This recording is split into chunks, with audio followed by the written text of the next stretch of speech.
Chapter 1. The South China Sea, the Lianhua Sea area, is particularly bustling in the kingdom of Luojia today. Quickly. The time for the king's judgment is nearly upon us. The throngs of pedestrians jostle one another, as if driven by an irresistible thrill what fuels their excitement. The reason is the public trial of King Malachi, who is known for his penchant for punishment, as he prepares to condemn a nobly rare occurrence indeed. Moreover, today marks a public execution, prompting the eager citizens to abandon their daily tasks to witness this historic moment in the square before the palace. The king has been seated on his throne for some time, observing the raucous crowd below. In this instant, he seems to transcend his position. Enveloped in a profound sense of satisfaction as the crowd gathers, the king commands the soldiers to bring forth the noble destined for execution, bring forth the criminal Malachi Simon to the execution platform.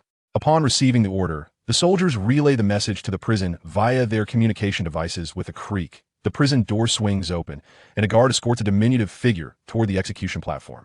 I never imagined that after 8 years in this realm, I would face execution. What a foolhardy king this is. The noble in question is no ordinary aristocrat. He is Malachi Simon, the renowned son of a duke. At merely 8 years of age, Simon is not of this world, but a traveler from Dragon's Star. He became aware of this perilous world within mere months of his arrival. The world of One Piece, a universe known from his previous life in anime. Simon is acutely aware of the dangers that abound. Thus he has diligently trained each day to avoid misunderstandings with others.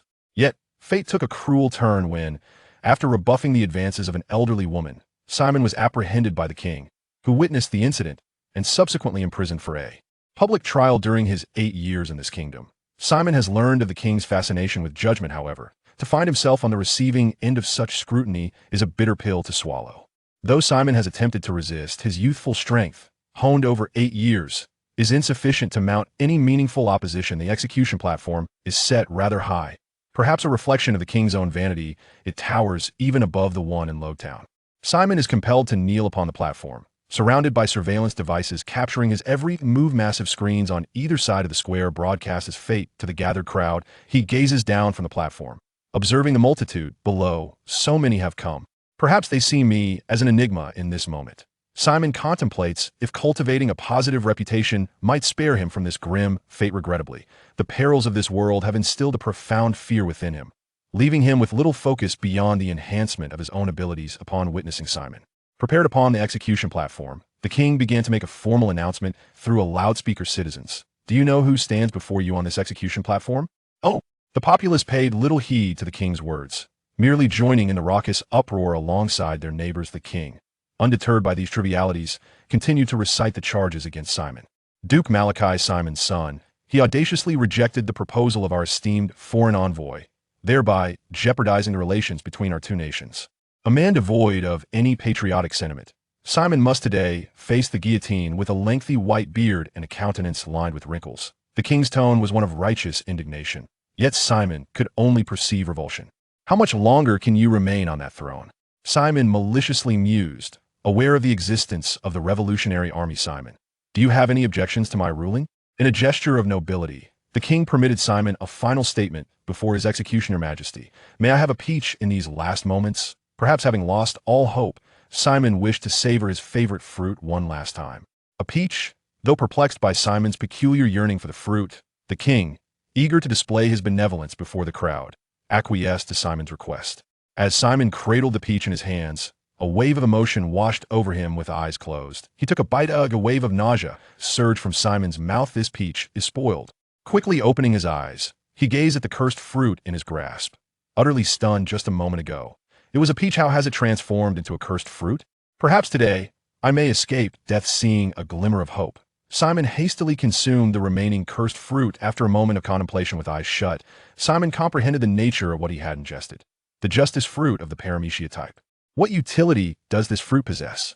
It allows the creation of a judgment domain with a radius of 5 meters around him. Within this realm, those deemed evil by Simon, upon successful judgment, could be subjected to his own determined sentence. Upon realizing the limitations of this ability, Simon felt a twinge of disappointment. The king was over 100 meters away. His ability could not possibly affect him. Prepare for execution.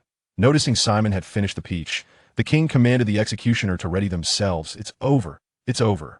As he gazed at the massive blade poised above him, Simon surprisingly felt no fear.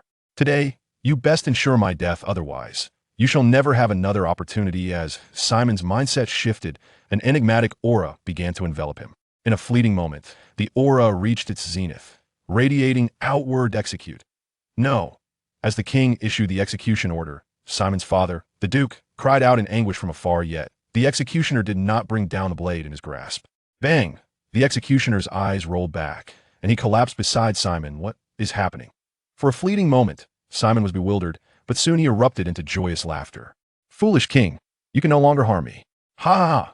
Indeed, the mysterious aura surrounding him was the manifestation of conquerors' hockey. Upon witnessing the executioner's fall, the king furrowed his brow and hastily commanded another executioner to be summoned. However, at that moment, Duke Malachi, Simon's father, finally arrived at the senior majesty. Should I not have been informed of such a grave punishment imposed upon my son? The duke approached the king, his face darkened with discontent as he questioned the monarch. I am the king. Do not forget your station, Duke, the king retorted, his expression devoid of any warmth as he regarded the displeased nobleman. Have the executioner hurry. Ignoring the presence of the duke, the king continued to issue orders to the soldiers, who had just halted. I dare anyone to move. Upon hearing the duke's words, the soldiers all lowered their heads. The king, realizing that none of the soldiers were heeding his commands, felt his face flush with anger. You all. Seizing the moment, Duke Malachi threatened the king, if I do not receive a satisfactory explanation today, this matter will not simply be dismissed.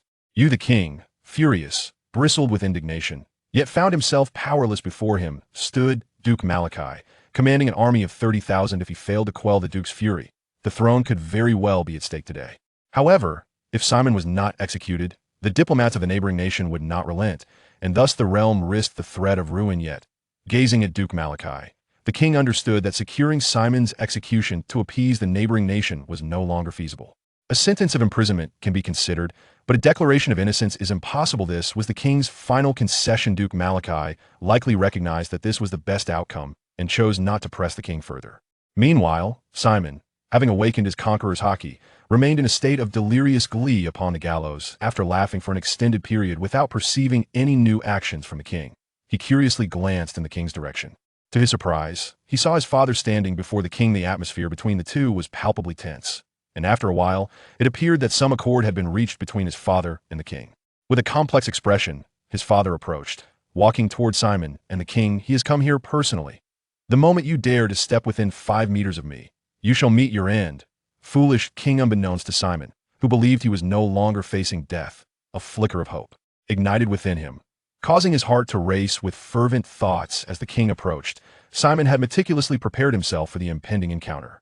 The distance between them diminished, yet upon catching sight of his father's complex gaze, Simon hesitated, pondering the exchange that had just transpired between his father and the king. The monarch advanced slowly, grasping the amplification device concerning the verdict for Malachi Simon. After discussions with the duke, it has been decided that a more severe punishment of the flowing water sentence shall be imposed. A collective gasp resonated through the crowd. The mention of the flowing water punishment, long forgotten for 2 decades, stirred a palpable excitement.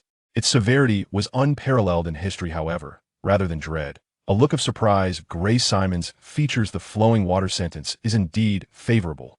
This way, I shall not bear the burden of a bounty for commoners. This punishment might be regarded as the harshest of penalties, yet for the nobility, it signified a virtual acquittal. The prospect of avoiding the bounty placed by the navy filled Simon with joy, for his aspiration was to lead an ordinary life. Becoming a pirate was never part of Simon's envisioned future. Although the flowing water punishment would strip him of his noble status in the kingdom of Logia, it also meant liberation from the treachery that plagued noble circles. Following the king's announcement, soldiers escorted Simon towards the harbor. This time, he did not resist, casting a complex glance at his father as he passed. Yet, he remained silent, thinking, do not blame me for not rescuing you. I know you possess the ability to rise again and make your mark on the world. The Duke of Malachi observed Simon, his expression fraught with complexity. As he made his way to the harbor, the soldiers parted the throng, Simon leading the way, with the king following behind us. They arrived at the port. At the harbor lay a small wooden raft, a scarce find from within the shipyard. Once Simon was placed upon the raft, the king untied the ropes binding it to the dock. Guided by the currents, Simon slowly drifted away from the kingdom of this harbor was unique, with the surrounding waters fluctuating in speed, making survival for Simon, with his hands bound, exceedingly challenging. Among the crowd, an elderly man watched Simon, Sorrow etched on his face as he shook his head. Should have just married me. There was no harm in it. Look at how things have turned out now. To Simon's surprise, this elder was none other than the diplomatic envoy from the kingdom of Liaoyan, who had once sought his hand regardless of the outcome. Simon was indeed sentenced, yet the envoy had quelled his own fury. Before the king, he announced that the two nations would continue to foster amicable relations in response. The king joyfully proclaimed a grand banquet in honor of the envoy. Though Simon faced exile, he had not yet ventured far from the kingdom of Luojiao from a distance. He observed the king conversing with the elderly man. The revelry will not last long. You foolish king in the raft. Simon cast a complex glance at Duke Malachi, who stood beside the king. What exactly do you intend to achieve by negotiating with the revolutionary army? Without the imminent threat of life and death, Simon's mind involuntarily wandered back to a scene he had inadvertently witnessed months ago within the duke's residence. To his astonishment, the commander of the revolutionary army's southern forces had been leisurely sipping tea in his own abode. Well, it no longer concerns me, Simon mused, before reclining on the raft, surrendering his thoughts. Yet, where does this punishment by water ultimately lead? Although I have encountered records of it in books, none specify its conclusion. Time at sea invariably stretches, particularly when one cannot steer the course. Simon struggled to sit upright on the raft. Attempting to liberate his hands, clang. The steel chains binding his wrists emitted a melodious sound, showing no inclination to break. Am I to remain shackled to this bracelet indefinitely? A twinge of panic began to creep into Simon's thoughts. Calm down, Simon. Think of what options remain in the tumult of the sea. Panic only invites peril. Simon forced himself to regain his composure. Upon reflecting on his abilities, he recalled the power of the devil fruit he had recently acquired, which remained untested. Perhaps I should give it a try after all. Isn't it said that the development of devil fruit powers relies on imagination? A particularly audacious idea emerged in Simon's mind. Should the experiment succeed, he might very well render himself invincible. Then shall I attempt it? With a heart racing with anticipation, Simon enveloped the chains around his wrists with the realm of his fruit's ability. Justice. Commence. At Simon's command, he sensed that he could indeed pass judgment upon the chains. This ability must be invincible. In that moment, Simon felt a mix of astonishment and disbelief at the nature of his power's manifestation. Let me try another judgment. The chains binding Simon are hereby declared guilty. Do you have any objections?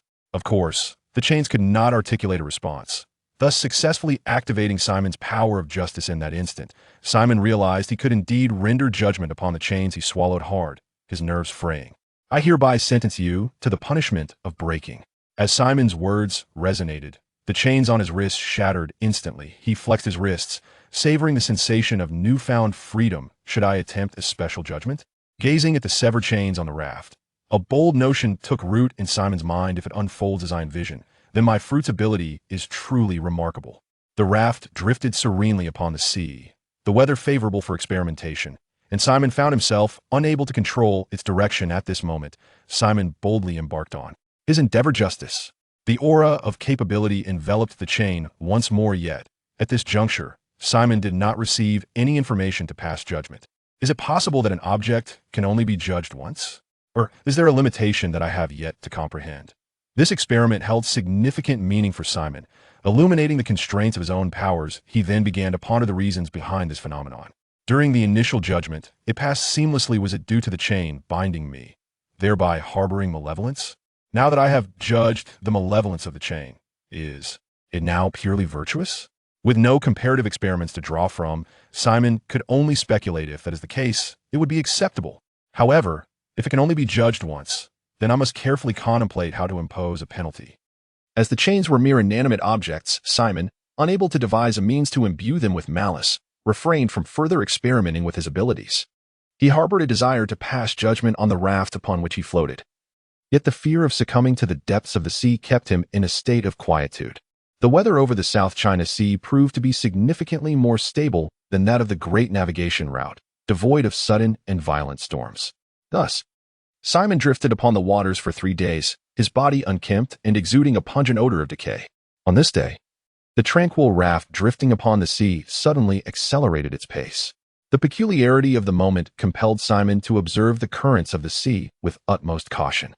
After a period of contemplation, Simon, possessing a modicum of nautical knowledge, deduced that the raft had become adrift in the ocean's flow. This news is far from favorable for Simon. The swift currents pose a threat to the stability of the raft, which may not withstand such rapid impacts. As a user of a devil fruit ability, Simon cannot survive in the sea. He now faces a life-or-death crisis, with no clear understanding of his current location. Familiar with the Lotus Sea region, Simon begins to assess his position based on the velocity of the currents and other pertinent information. Despite the raft being swept along by the currents, Simon's heart does not sink into despair. He realizes that if he can ascertain his location, he may yet reach land safely, provided that this current is one he is well acquainted with. The current flows at an estimated speed of 96 in a circular direction, with not a single island in sight. Could this be the wide-angle current? At that moment, Simon was filled with astonishment. This current has only manifested twice in the annals of Loagia's history. According to reliable nautical records, this current perpetually shifts, ultimately leading to an island teeming with ferocious beasts. This island serves as a natural arena for combat, with weather conditions that even the Grand Route cannot rival. It is truly a realm of unparalleled malevolence. Yet, due to its harsh environment, it is also an exquisite sanctuary for cultivation. Upon realizing that he was currently within this very current, Simon's excitement surged. This island does not appear on any maritime charts, and he never anticipated arriving here in such a manner. Simon had once sought this legendary isle, but abandoned his quest due to the absence of a navigational course. He never imagined that he would find himself caught in this current, condemned to its flowing embrace. At this moment, Simon dared not relax any longer. He was fully engrossed in meticulously observing the fluctuations of the ocean currents. Although it was not his first time studying ocean currents at sea, he had never encountered such intricate and dynamic changes before. Aware that he would one day embark on a sea voyage, Simon had begun acquiring nautical knowledge from a young age. While he might not be able to accurately predict meteorological changes, he had mastered a comprehensive understanding of navigation. Just like the ocean current he faced this time. Without the accumulation of nautical knowledge, Simon would undoubtedly struggle to find a way to escape the surface of the sea. Yet now, even if Simon were alone on the ocean, he could still chart a course for survival. The broad current of the ocean flows with remarkable speed. Without allowing Simon sufficient time to prepare, a shadowy outline of an island gradually emerged in the distance. Could that be the one? Due to the vast distance, Simon was unable to ascertain with certainty. Relying solely on his conjectures, he did not wish to miss any opportunity. He began to make preparations to approach the shore from his raft. The current would not simply deliver the raft to the island. This journey required Simon's own navigation. Despite his extensive preparations, Simon found himself still far from the island. How could this be? The scant knowledge of navigation that lingered in his mind did not illuminate his current predicament. The shadow of the island shifted ceaselessly around him. Yet Simon felt no closer to it. What direction was the broad current taking? Why was this happening? In light of this peculiar phenomenon, Simon could only deduce that it was a result of the current's unique trajectory. At that moment, Simon suddenly perceived that the island appeared somewhat nearer. However, the speed of this approach was painfully slow. As the island drew closer, Simon began to comprehend the reason for the sluggishness. The broad current was indeed a circular flow, revolving around the island itself. No wonder the island's orientation changed each time he glanced at it. It was nearing. The distance to the island was shrinking. As the current swept past the island, Simon exerted a sudden force. The raft traced a graceful arc through the air, with a resounding crash. The immense impact sent Simon skidding along the sandy beach of the island for quite a distance, spitting out the sand from his mouth. Simon carefully surveyed the island before him.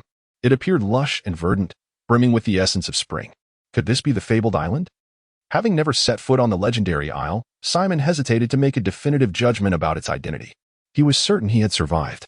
Although he had yet to confirm whether this was indeed the legendary island, Simon had successfully endured the trials of the sea. The pressing question now was how to sustain himself here. If this is not the legendary island, then perhaps it would be rather simple, he mused. Yet, deep down, Simon harbored a hope that this was indeed the fabled isle. After all, at the tender age of 8, he was at a prime stage for rapid growth and strength. On an ordinary island, significant advancements would be unlikely, given that he could not leave this island in the near future. There was but one task before him, to enhance his abilities. When he eventually returned to the ocean, he would astonish the world. Let us venture to the heart of the island.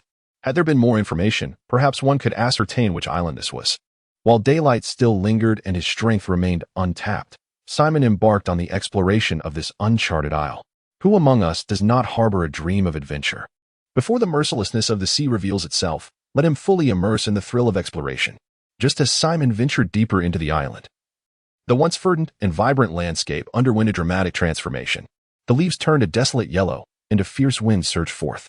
A swirling storm of dust obscured Simon's vision.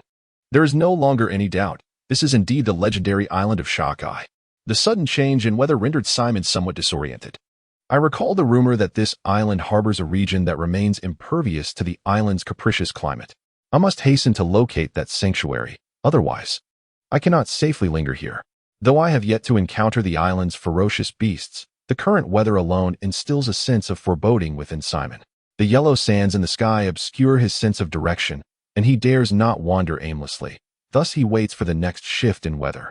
The tempest raged for approximately 3 hours. Gradually, the wind subsided, yet the parched leaves did not revert to their former vibrancy. Upon closer inspection, Simon was astonished to find the trees bearing fruit. While he had read about such phenomena, he had never imagined encountering trees that could bear fruit in such a short span of time. Plucking a fruit from the tree and tasting it, he exclaimed in delight at its sweetness. Unable to comprehend the marvel of this fruit-bearing tree, Simon could only marvel at the wonders of nature. However, his priority is to search for the immutable zone. He cannot afford to linger here too long, for the subsequent weather remains unpredictable. In his vicinity, few trees obstruct his view, and he can even discern the lake at the island's center. A lake? At that moment, it seemed as though Simon had an epiphany. He came to a halt, meticulously recalling. It dawned upon him that the immutable zone was situated beside a lake on the island. He could hardly believe his fortune. Discovering the target area the very instant he commenced his search, Simon, refusing to squander any more time, hastened toward the lake nestled within the island. Just as he approached the sanctuary of the lake, he encountered the ferocious beast that roamed the island. This ferocious beast, resembling a wolf, bore white wings upon its back, and its tail was akin to that of a scorpion. Unable to evade this monstrous creature, Simon steeled himself for a confrontation. As their paths crossed, the wolf-like beast lunged at Simon the moment it laid eyes upon him. With a resounding crash, Simon deftly sidestepped the attack, his heart racing as he glanced at the ground where the beast had struck, now marred by a deep crater.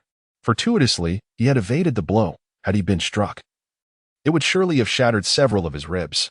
Realizing that he might not stand a chance against the beast, Simon turned and sprinted toward the safety of the lake. The creature, adjusting its stance, resumed its pursuit with alarming speed.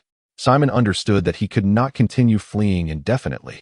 As he dashed toward the sanctuary of the lake, he remained acutely aware of the beast's movements.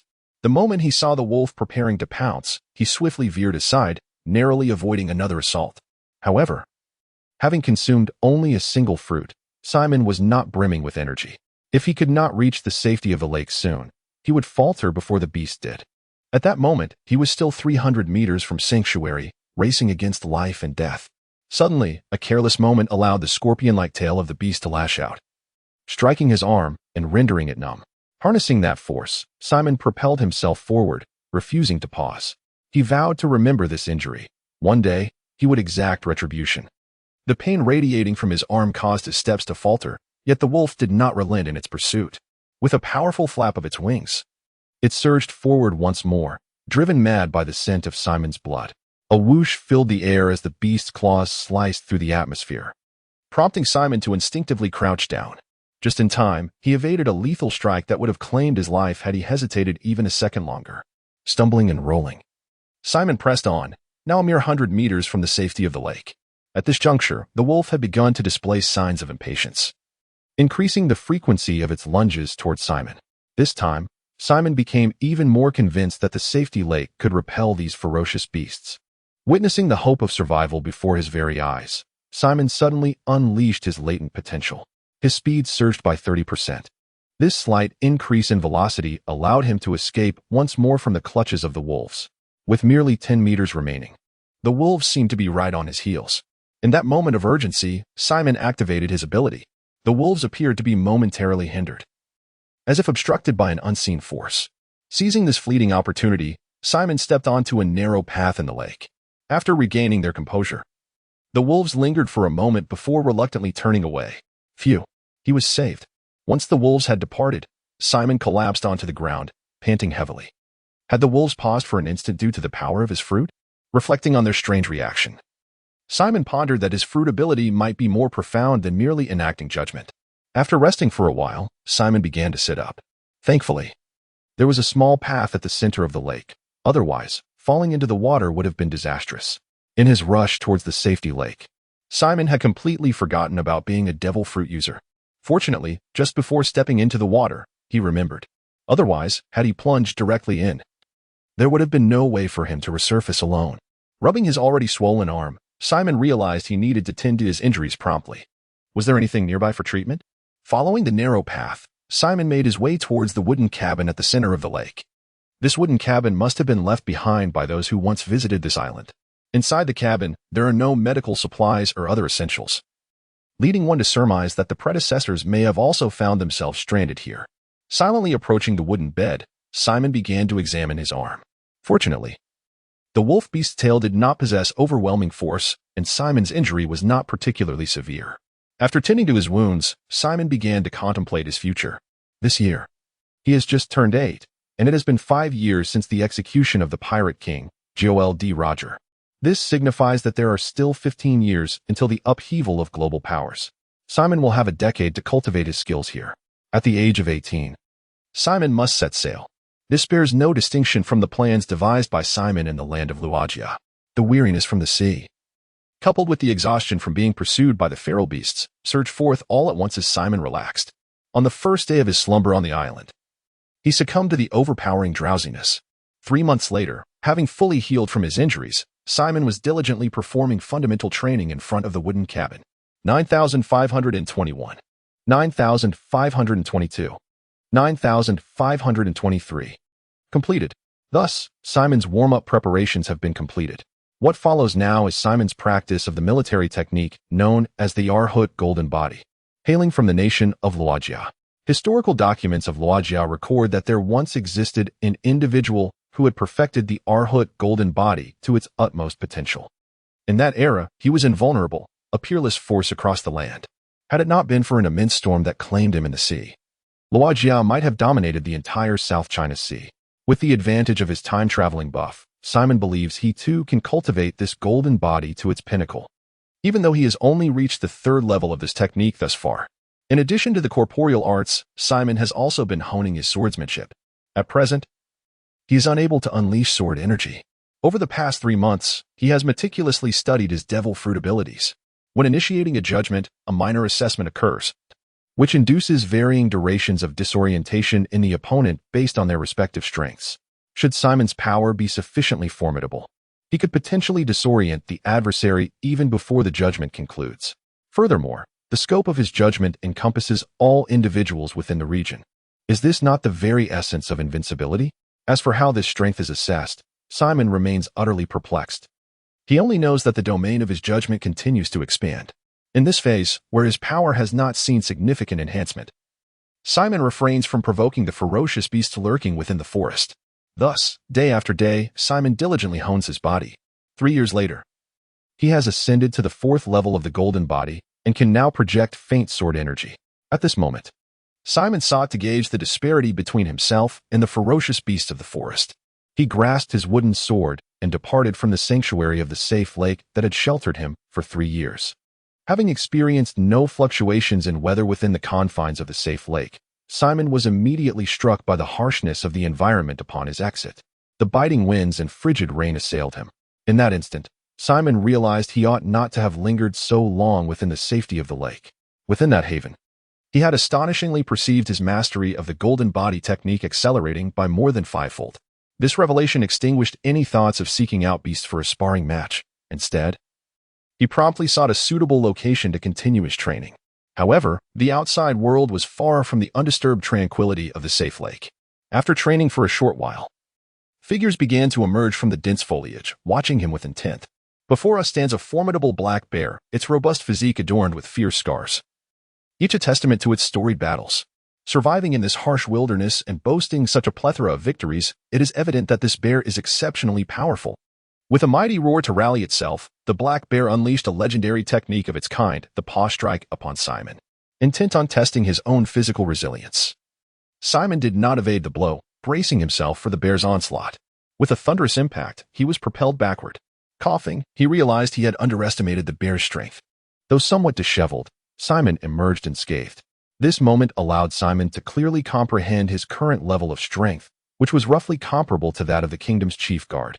He realized he must continue to enhance his abilities, for such power was insufficient to traverse the Grand Line. After brushing himself off, Simon turned his gaze toward the black bear that had attacked him. It was about time to experiment with the powers granted by the devil fruit he had consumed long ago. With a desire to test his abilities on this formidable creature, Simon prepared himself earnestly. First, he needed to ensure the bear would obey him. With a swift motion, he unleashed a somewhat feeble blade of energy, declaring, "Merciful sword technique, slash." Simon eagerly awaited the outcome of his strike. To his surprise, the bear's fur merely stirred slightly, as if caressed by a gentle breeze. What? At this moment, Simon found himself utterly confounded.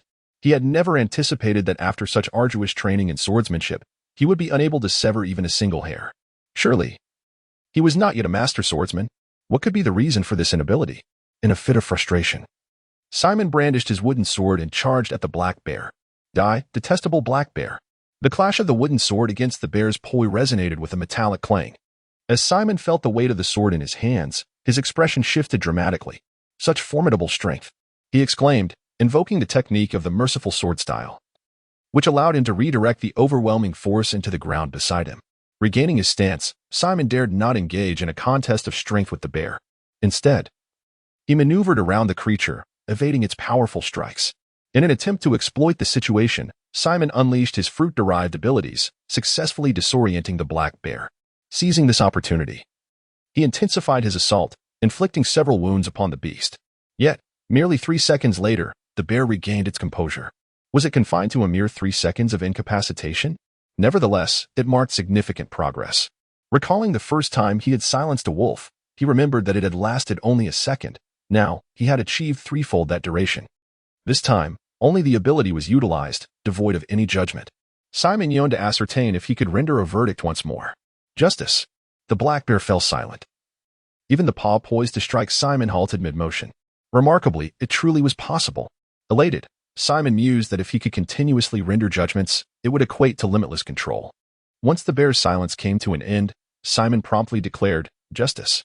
Yet, this time, the black bear did not cease. A powerful paw struck Simon squarely in the face. He spun 1,440 degrees before colliding with a tree. What a slap in the face, rubbing his slightly swollen cheek. Simon pondered why the black bear had evaded judgment this time. Could it be that there was a cooldown period for the ability? Determined to try again, Simon prepared for another attempt. If he could maintain silence, it would indicate a brief cooldown.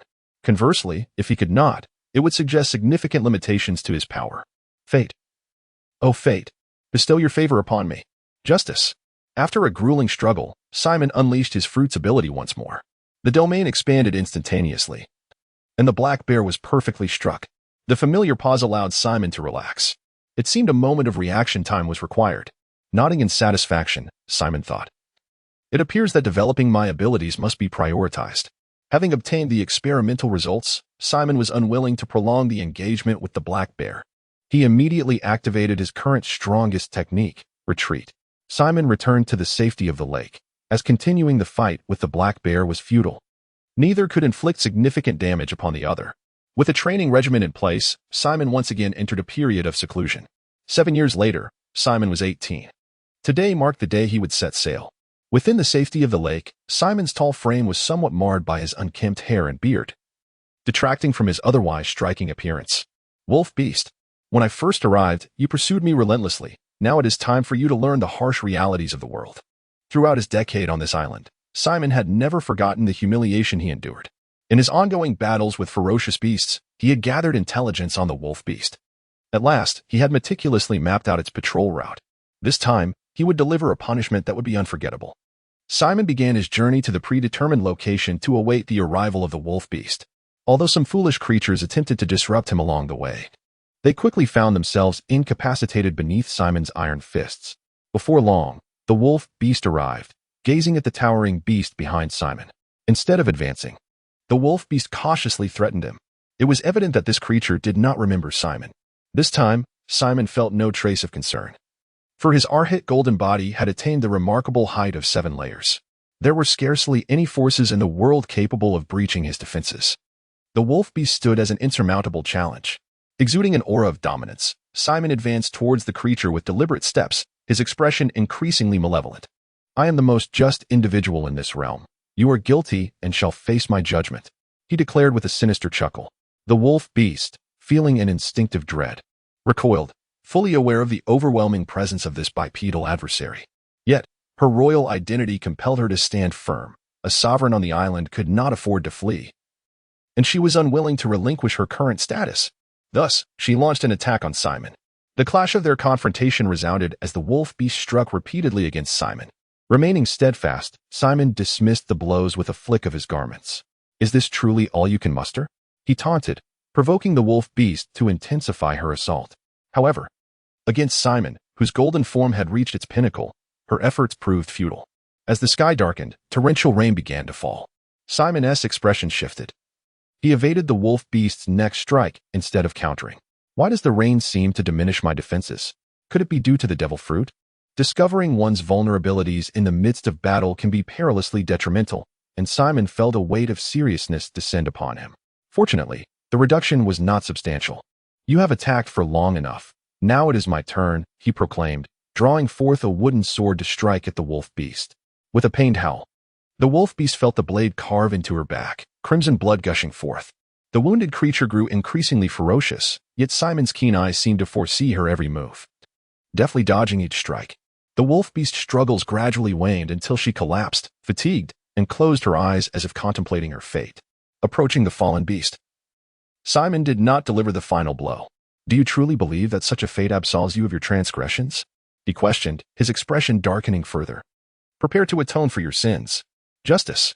With renewed vigor, he unleashed his power, rendering the wolf beast unable to resist as he proceeded with his judgment. Allow me to introduce you to my newly discovered verdict. You, the ferocious wolf beast, who has subjected me to the brink of death, are hereby deemed guilty. Do you have any objections?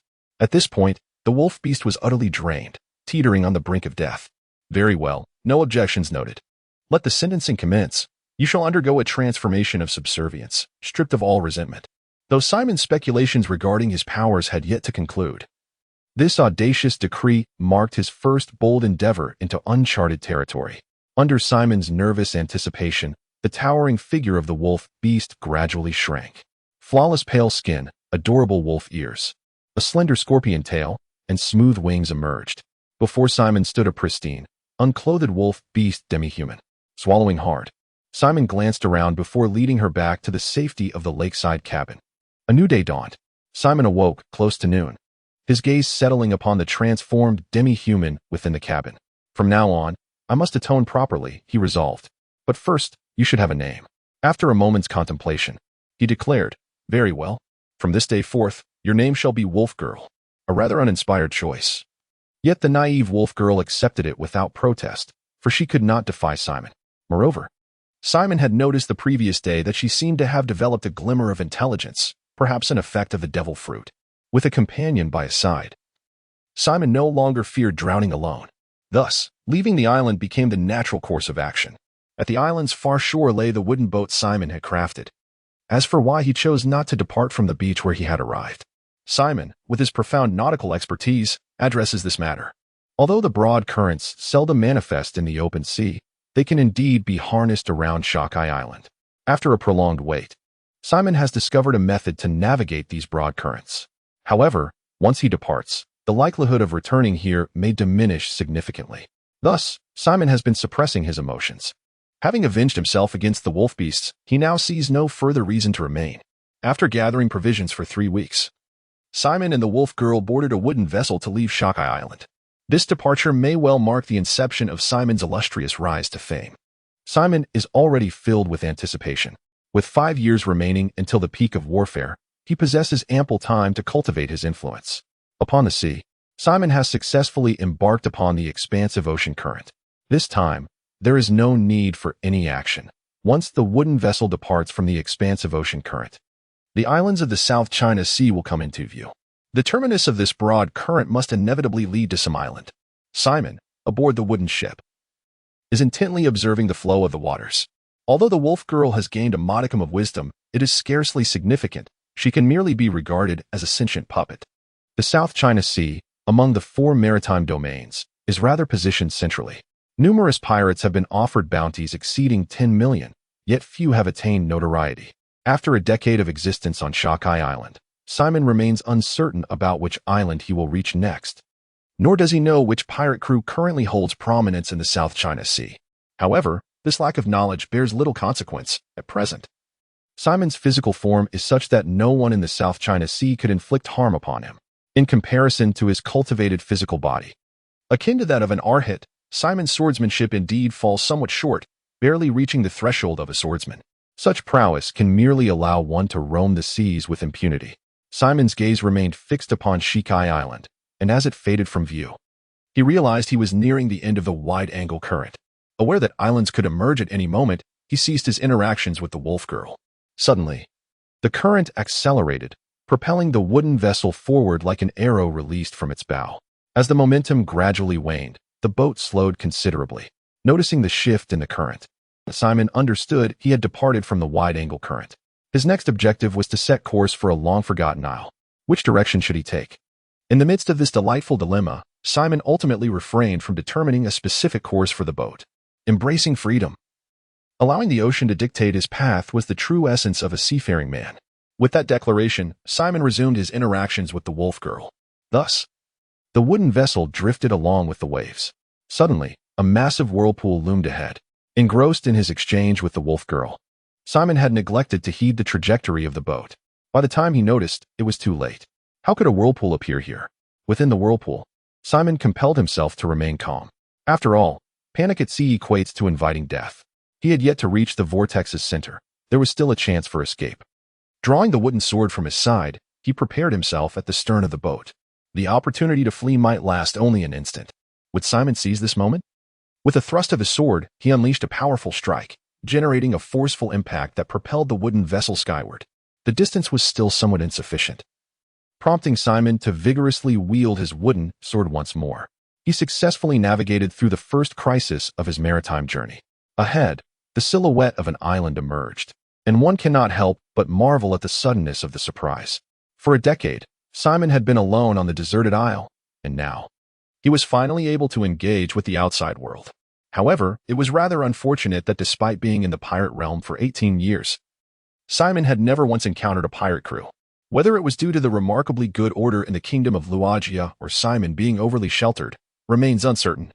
Before long, Simon's wooden boat arrived at the harbor. What sort of island was this? He inquired of the dockhand, who, upon observing Simon's disheveled appearance, understood that Simon had surely strayed from his course. The dockhand patiently explained, "This is Bard Island, home to a nation called the Kingdom of Laonian. The populace here is predominantly elderly, yet the ruling class maintains close ties with other nations, acting as the invisible rulers of the nearby waters." As the dockhand recounted details about the island, Simon's expression grew complex. He had not anticipated that his first stop after leaving Shikai Island would be Laonian. Although he harbored some reservations about the upper echelons of Laonian society, Simon would not transfer these grievances onto the ordinary citizens. After he and the wolf girl had checked into an inn and cleaned themselves thoroughly, Simon stood by the window, a cigarette dangling from his lips. What should he do next? Faced with the pressures of survival and visions of the future, Simon wrestled with the possibilities before him. In his previous encounters with pirates, the profession of bounty hunter seemed rather appealing. Indeed, he had found himself intrigued by the vocation of bounty hunting on multiple occasions. Yet, it appeared that renowned bounty hunters were a rarity. Simon had never once come across any famous bounty hunters in the newspapers. Could it be that their promotion is lacking? Simon pondered, unable to dismiss the allure of such a straightforward and convenient profession. In this era of great pirates, the number of pirates was innumerable, and for someone like Simon, who possessed formidable strength, the path to wealth seemed undeniably simple. Having resolved to become a bounty hunter, he recognized the necessity of thorough preparation. He returned the cigarette to its case and roused the still sleeping wolf girl. Together, they made their way to a shop that sold transponder snails.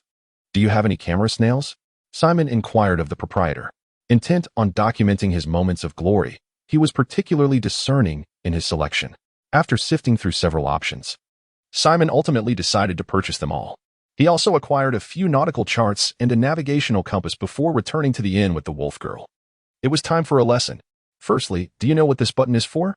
Do you wish to know this? Is this sufficient? After a friendly yet straightforward tutorial, Simon finally taught the wolf girl how to use the photography bug. In order to enable her to capture her form with greater impact, Simon tirelessly demonstrated for her. Such a brief pause resulted in Simon squandering 3 months of his time. However, the silver lining is that the wolf girl has finally captured photographs that meet Simon's standards. Of course, during these 3 months, Simon was not idle. He diligently investigated all the pirate crews operating near Bard Island. Among them, the Crimson Lips pirate crew boasted the highest bounty, reaching an astounding 10 million berries. Initially, Simon intended to use the Crimson Lips as the stage for his debut battle. Yet, upon gazing at the bounty notice for the crew's captain, Bahamut the Blazing, Simon's perspective shifted in an instant. I shall engage with this pirate crew at a leisurely pace. Let me seek out other crews first. Thus, Simon redirected his focus towards the Chest Hair pirate crew, which had a bounty of 9 million berries. This pirate crew ranks just below the Crimson Lips pirate crew in this vicinity. Furthermore, according to the latest intelligence gathered by Simon, the crew of the Chest Hair pirates is set to pass by Bard Island soon. Here, the prospect of a substantial bounty lies tantalizingly within reach along the nearby trade route. These elements constituted something Simon could not possibly refuse. He patted the she-wolf beside him, signaling her. Instinctively, the she-wolf reached out towards Simon. However, Simon frowned and pushed her away. Not today, we are setting sail. Once dressed, Simon led the obedient she-wolf back to his wooden vessel, which had seen little use over the past 3 months. Departing now should align perfectly with an encounter with the Chest Hair pirate crew. Leaving the port of Bard Island, Simon steered towards the pirates. Yet, to his surprise, despite his vigilant observations, he found no trace of the Chest Hair pirate crew. The information from the underground black market proved utterly inaccurate. With no sight of his target, Simon reluctantly turned back. Upon returning to the port, he discovered it was bustling with activity.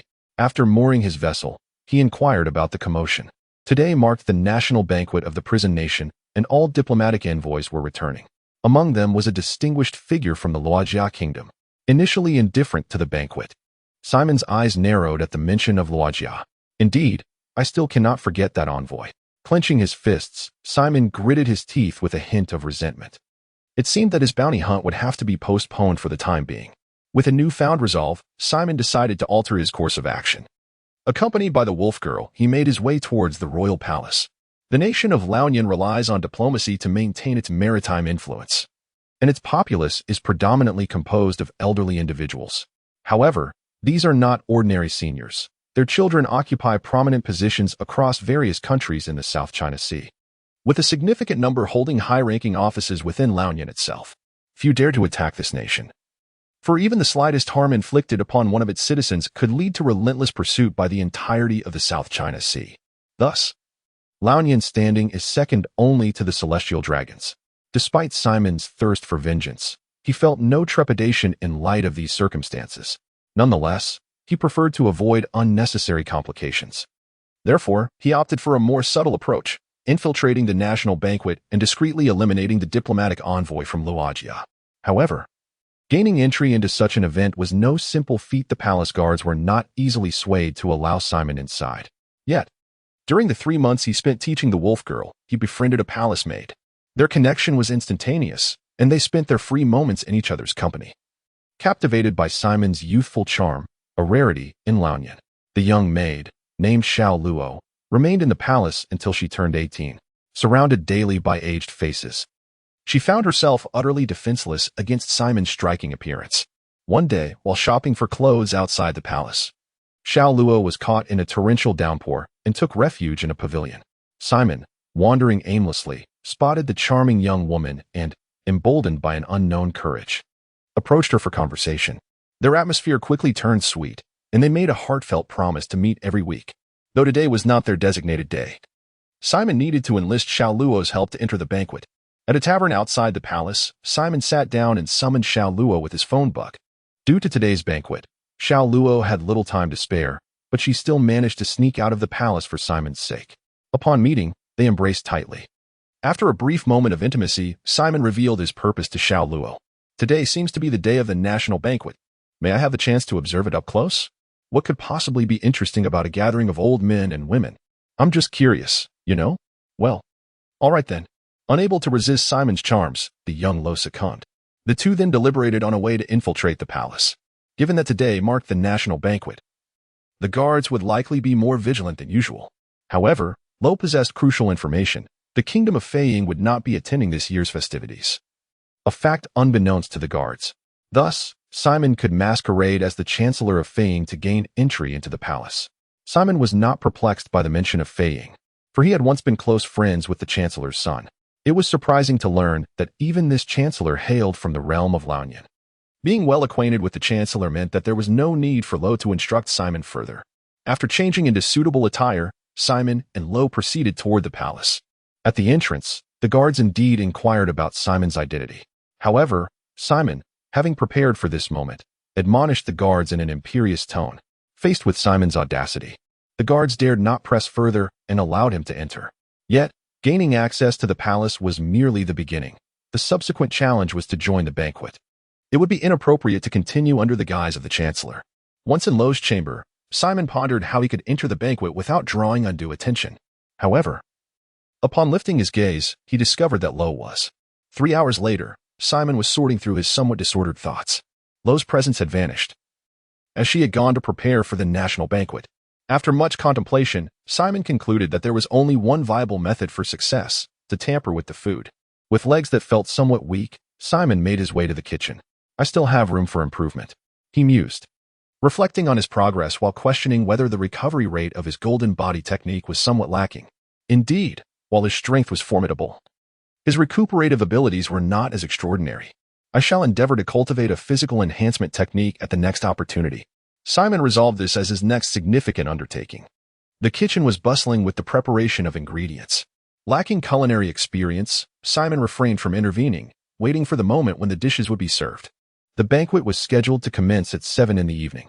However, as Simon observed the kitchen's activities, his desire to contribute grew stronger. Suddenly, a traditional dish he had learned of before his transmigration came to mind.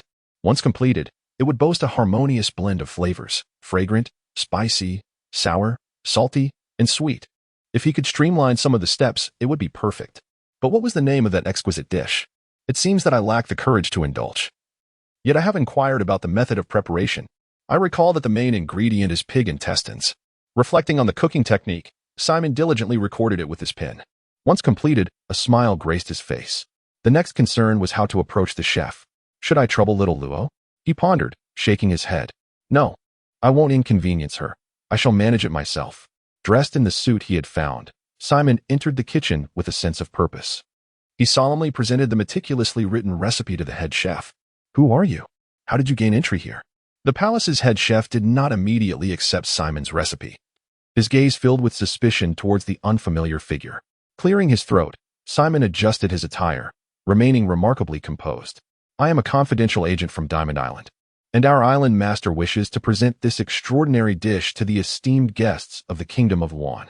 Oh, although the head chef still harbored doubts, he glanced at the recipe.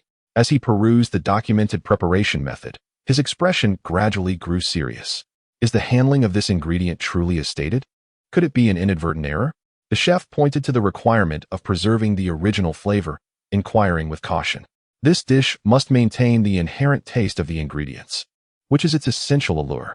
However, most chefs today meticulously clean the ingredients, rendering them devoid of their original delicacy. Therefore, I implore you, chef, to ensure this characteristic remains intact. Seeing that Simon appeared earnest, the head chef began to trust him. After all, he had indeed never encountered such a cooking method before. Perhaps this was the authentic approach. Due to the limited quantity of prepared pig intestines and the lack of time to procure more, only a modest portion had been arranged, roughly enough for each person to have a single bite. With 2 hours remaining until the state banquet commenced, arranging a dish in the kitchen was merely to satisfy his own peculiar whims. Simon had yet to prepare the main course. If one were to commit murder, one must avoid using a swift-acting poison. Did Simon have any suitable substances on hand? It seemed he had not prepared any poison at all. As he joyfully exited the kitchen after handing over the recipe to the head chef, he suddenly recalled that his decision had been spontaneous, leaving him utterly unprepared for any poison. The exhilaration of his prank diminished significantly. Feeling in his pocket, he was pleasantly surprised to discover a small packet of medicine. The packaging was plain paper, yet Simon knew precisely what the contents were. What kind of medicine is this? If the substance is not a lethal drug, then it holds no significance. It seems there has been no illness in the past 3 months, so this cannot be a cold remedy. Since my energy is depleted daily, my sleep quality is excellent. It is not a sleeping pill. Could this possibly be an aphrodisiac? Reflecting on the peculiar state of Xiao Luo during their meetings, Simon increasingly felt this to be the case. Moreover, the attire he donned was once worn by Xiao Luo herself. On the day they met, she indeed exhibited an unusual warmth. Yet, surely an aphrodisiac cannot be fatal. It seems it could merely lead to some embarrassment. Upon realizing the nature of the drug, Simon's enthusiasm waned slightly. Should I administer it? He wrestled with the decision but ultimately resolved to use it. He had conveniently brought a surveillance device. Capturing this moment would undoubtedly bring shame to the diplomat. Simon refrained from lingering outside, as the guests had begun to take their seats. The priority now was to swiftly position himself beside the diplomat from Loggia. The banquet's attendants were predominantly young individuals, clearly well-versed in their roles. Upon entering the banquet hall, Simon searched for Xiao Luo's figure. He spotted her arranging drinks and fruits. He waved to her in greeting. Assuming Simon struggled to find a vantage point, Xiao Luo approached him. The banquet was about to commence, and she assured him that he could see everything from that location. That is not what I meant, Xiao Luo. I wish to be one of the attendants for Loggia. Do you have any suggestions? Xiao Luo was taken aback by Simon's words. You have such an appetite for this.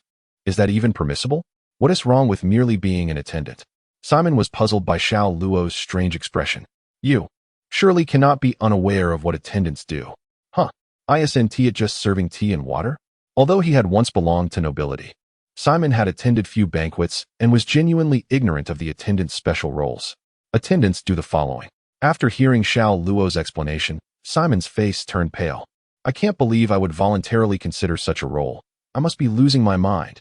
The thought of becoming an attendant vanished. Yet how could he proceed with his plan to drug the diplomat? Simon found himself in a quandary. Who is responsible for serving the dishes? I am. Wait, are you the one serving the dishes for Loggia? Simon, you're quite peculiar.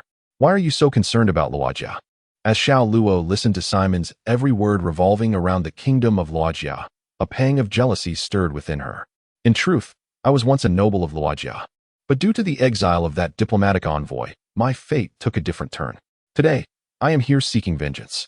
Upon hearing this, Xiao Luo's sorrow dissipated. Oh, I see. Why didn't you share this with me? I could assist you. But what if you are discovered? Then we simply shall not remain here. Observing the indifference in Xiao Luo's eyes, Simon silently embraced her tighter. This chapter has not yet concluded. Please proceed to the next page to continue reading. Will you accompany me tonight? The two have agreed upon an escape route following their nefarious deed. This is an aphrodisiac. It must be added to the dish destined for the kingdom of Loggia. Is this not my concoction? Where did you procure it?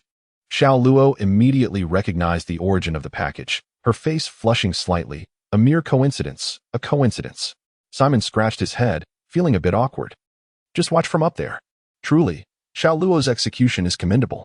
Without any lingering concerns, Simon arrived at the optimal vantage point, prepared to witness the epic national banquet. Although he was not well acquainted with many of the high-ranking individuals present, an unusual figure caught Simon's attention. The valiant figure, tall and robust, was cloaked in a mass of hair.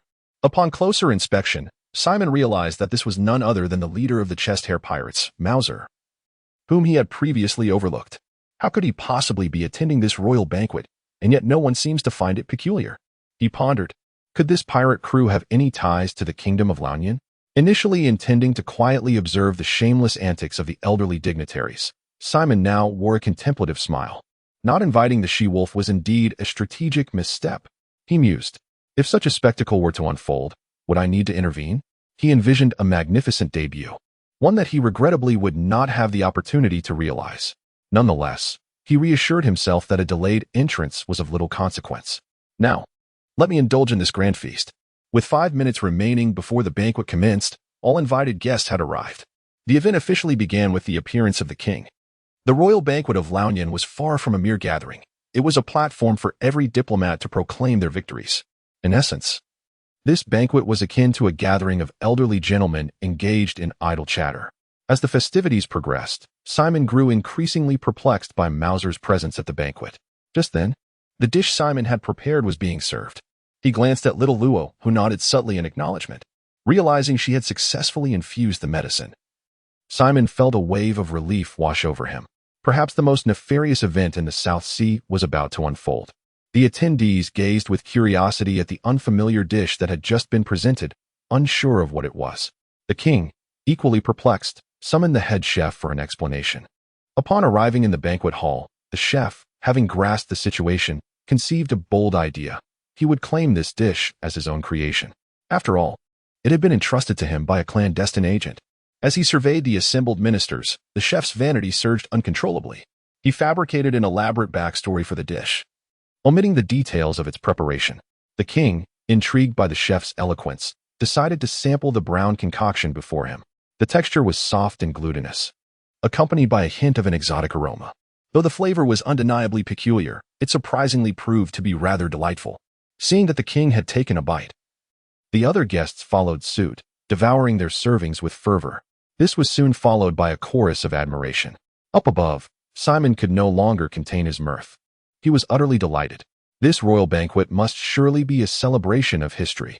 Upon observing the head chef, he had already closed his eyes, seemingly unable to bear the sight of such brutality.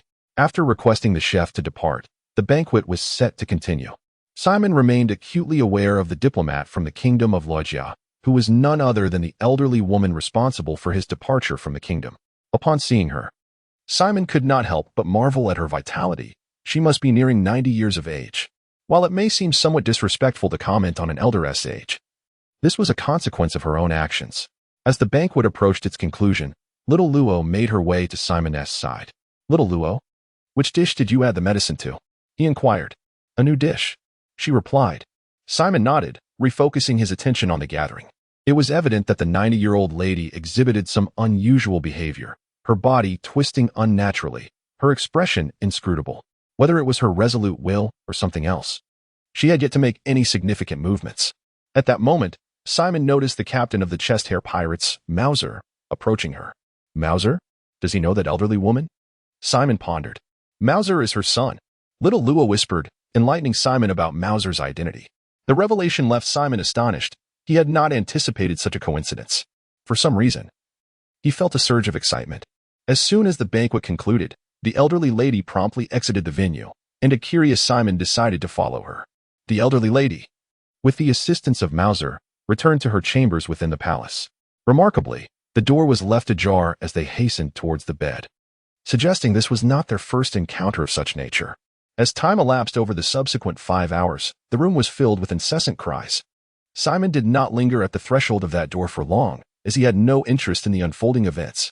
After spending a night with little Lodu in the palace, Simon departed from the country with her. On Simon's wooden vessel, little Lodu and the wolf girl engaged in leisurely conversation. Although the wolf girl lacked wisdom, little Lodu was unfazed and found joy in their exchanges. Why was Simon so hastily leaving the kingdom of Lanyan? It was due to a significant incident that transpired following the banquet the previous night. The royal chef was unaware of who divulged the ingredients for the new dish. Upon learning of this, the king and his ministers swiftly executed the head chef. However, the representative from the kingdom of Logia was notably absent from this gathering. Initially, it was presumed she was merely unwell, but days passed without sight of her. She was even conspicuously absent from the royal court. Enraged, the king promptly ordered her summons, yet she remained elusive.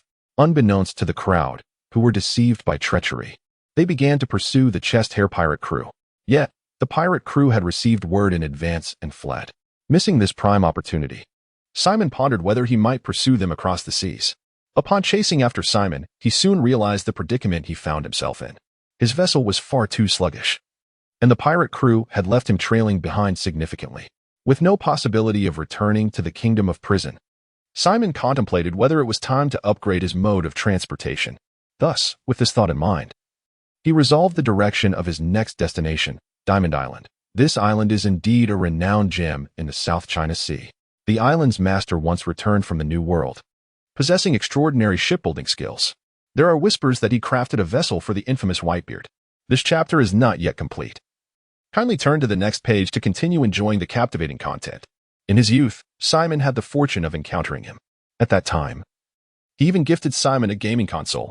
Given this connection, Simon believes that the island's master might offer him the opportunity for credit, as he currently finds himself devoid of funds. On that day, Simon was still navigating the vast sea when the news bird in the sky captured his attention. After purchasing a newspaper, Simon was astonished to discover that the bounty on Mauser had remarkably surged. The reward had skyrocketed to an astounding 50 million belly. Upon closer inspection, he realized that the Kingdom of Lonian had attributed all the events that transpired during the state banquet to Mauser. He was accused of plotting against the ministers of the Federation and attempting to subvert the governing authority of the Federation. A series of heinous charges were thus laid upon Mauser's shoulders. At this moment, Simon found himself somewhat reluctant to venture to Diamond Island. However, due to the complete absence of information regarding the chest-hair pirates, he had no choice but to forego the enticing bounty. Nevertheless, it mattered little. For the South Sea harbored no particularly formidable bounty hunters. He still had a chance. Subsequently, Simon ceased his leisurely navigation, employing his sword to propel the vessel. He accelerated continuously, ultimately reaching Diamond Island within a day. The island boasted neither a naval base nor a criminal syndicate. Yet, the pirates who frequented this locale were exceedingly mindful of decorum. It was not merely the presence of patrolling guards that instilled this respect, but rather the exceptional prowess of the local boatmen. In addition to the island's ruler, 7 distinguished boatmen presided over the 7 ports of Diamond Island.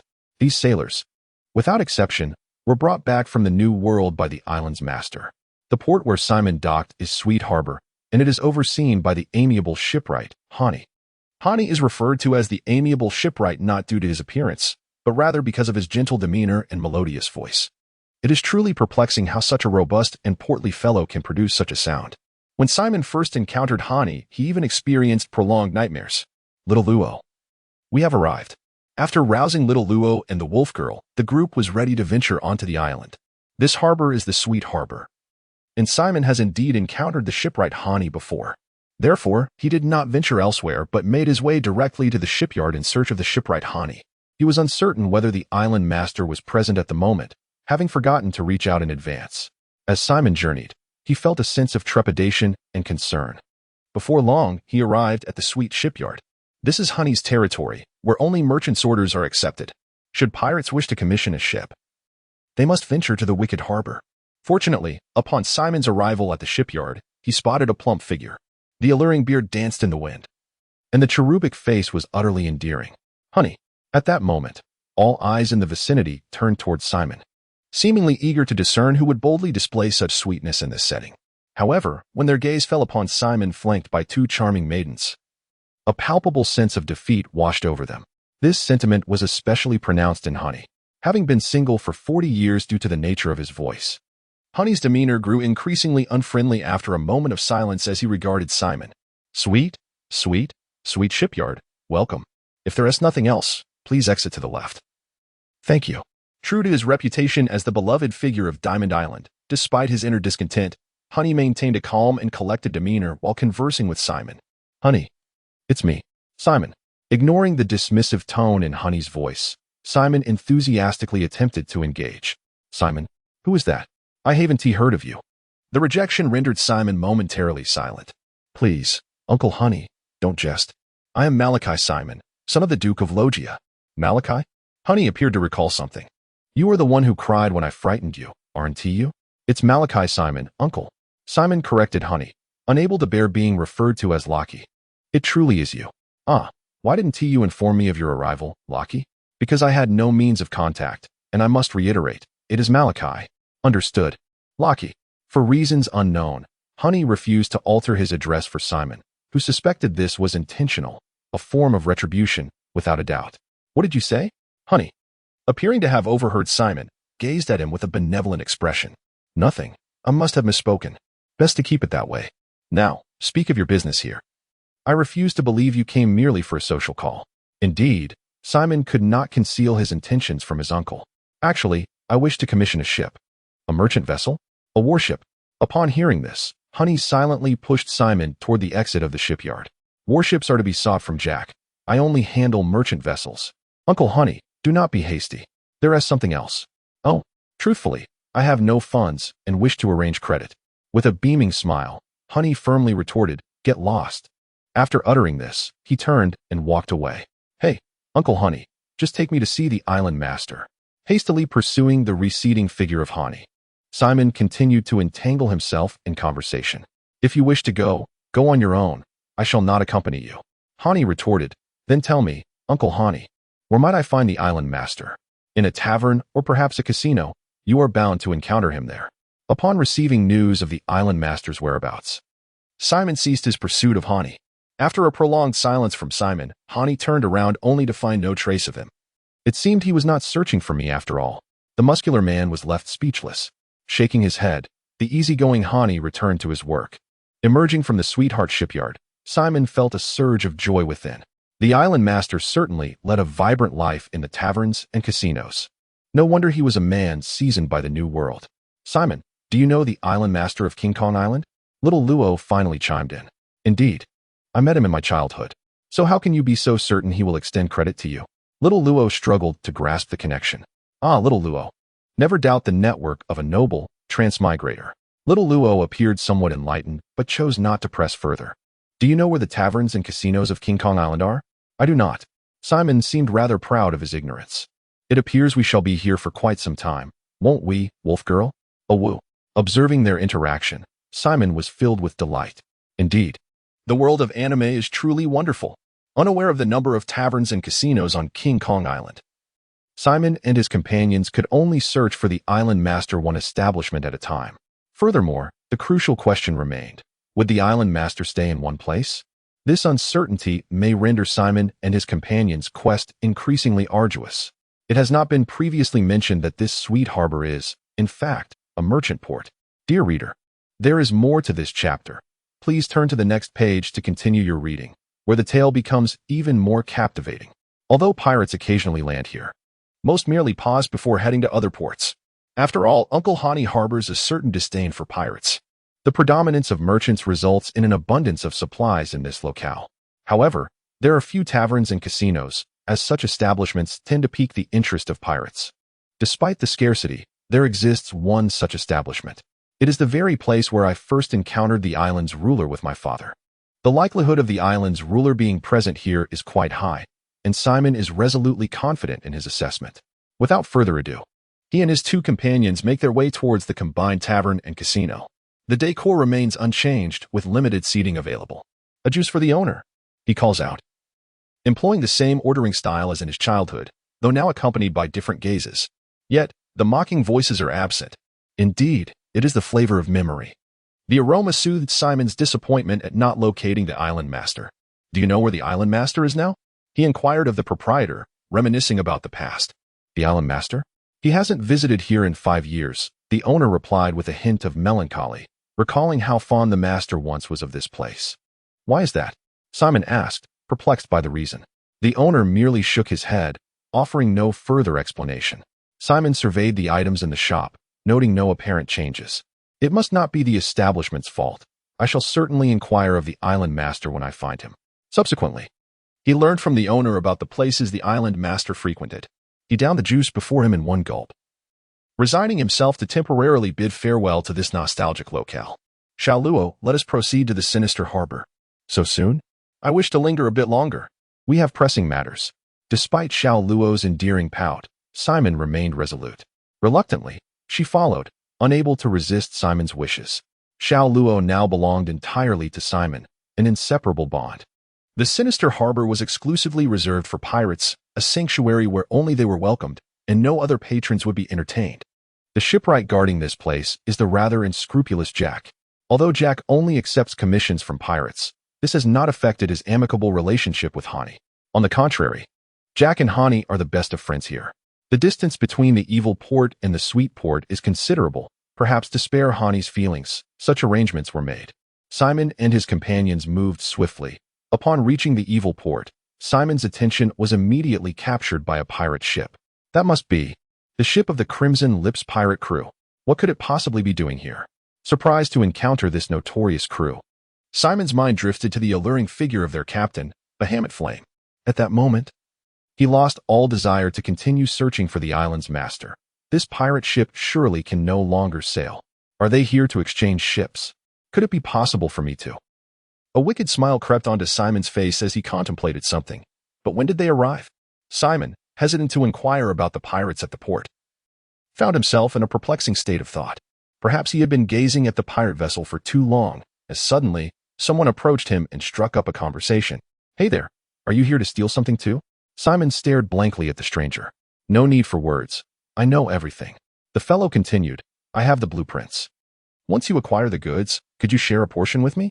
Without affording Simon a chance to respond, the stranger's words left him utterly bewildered. What goods? At this moment, Simon hastily inquired as the stranger paused. Aren't you here to pilfer a sacred relic? A sacred relic? The increasingly bizarre turn of events piqued Simon's curiosity. Hey there, are you new around here? The gentleman, with a cigarette in his mouth, gestured towards Simon. In order to grasp the situation, Simon lit the cigarette for him. With a deep inhale, the gentleman exhaled a ring of smoke and began to elucidate the nature of this artifact. My dear fellow, you are aware of who owns this vessel, correct? Simon nodded. If you know, then it's easy to converse. They arrived this morning and have since gone to the sinister shipyard.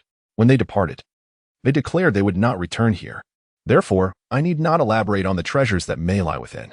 The gentleman signaled to Simon, yet Simon appeared bewildered, utterly unable to align with his train of thought. Observing Simon's confusion, the gentleman sighed in disappointment. Lingerie, my friend. Lingerie. I have not seen a trace of such items. It is said that their undergarments are changed directly, never washed, and simply discarded into a room. Now that the ship is no longer needed, will they dispose of their lingerie? Surely they want tea. So, what exactly remains aboard this vessel? The gentleman wore a smile reminiscent of a fool. It is no surprise that in such a nefarious port, even the locals exude a lewd demeanor akin to Jacques. Considering that he had no appropriate gift for Jacques, this establishment seemed to be the ideal place. Furthermore, it would not cost him a single berry. If Jacques were pleased, he might even enjoy a complimentary treat. The more Simon pondered, the more intrigued he became by the treasure ship. Good sir, no one else has ventured inside, has there? He inquired cautiously.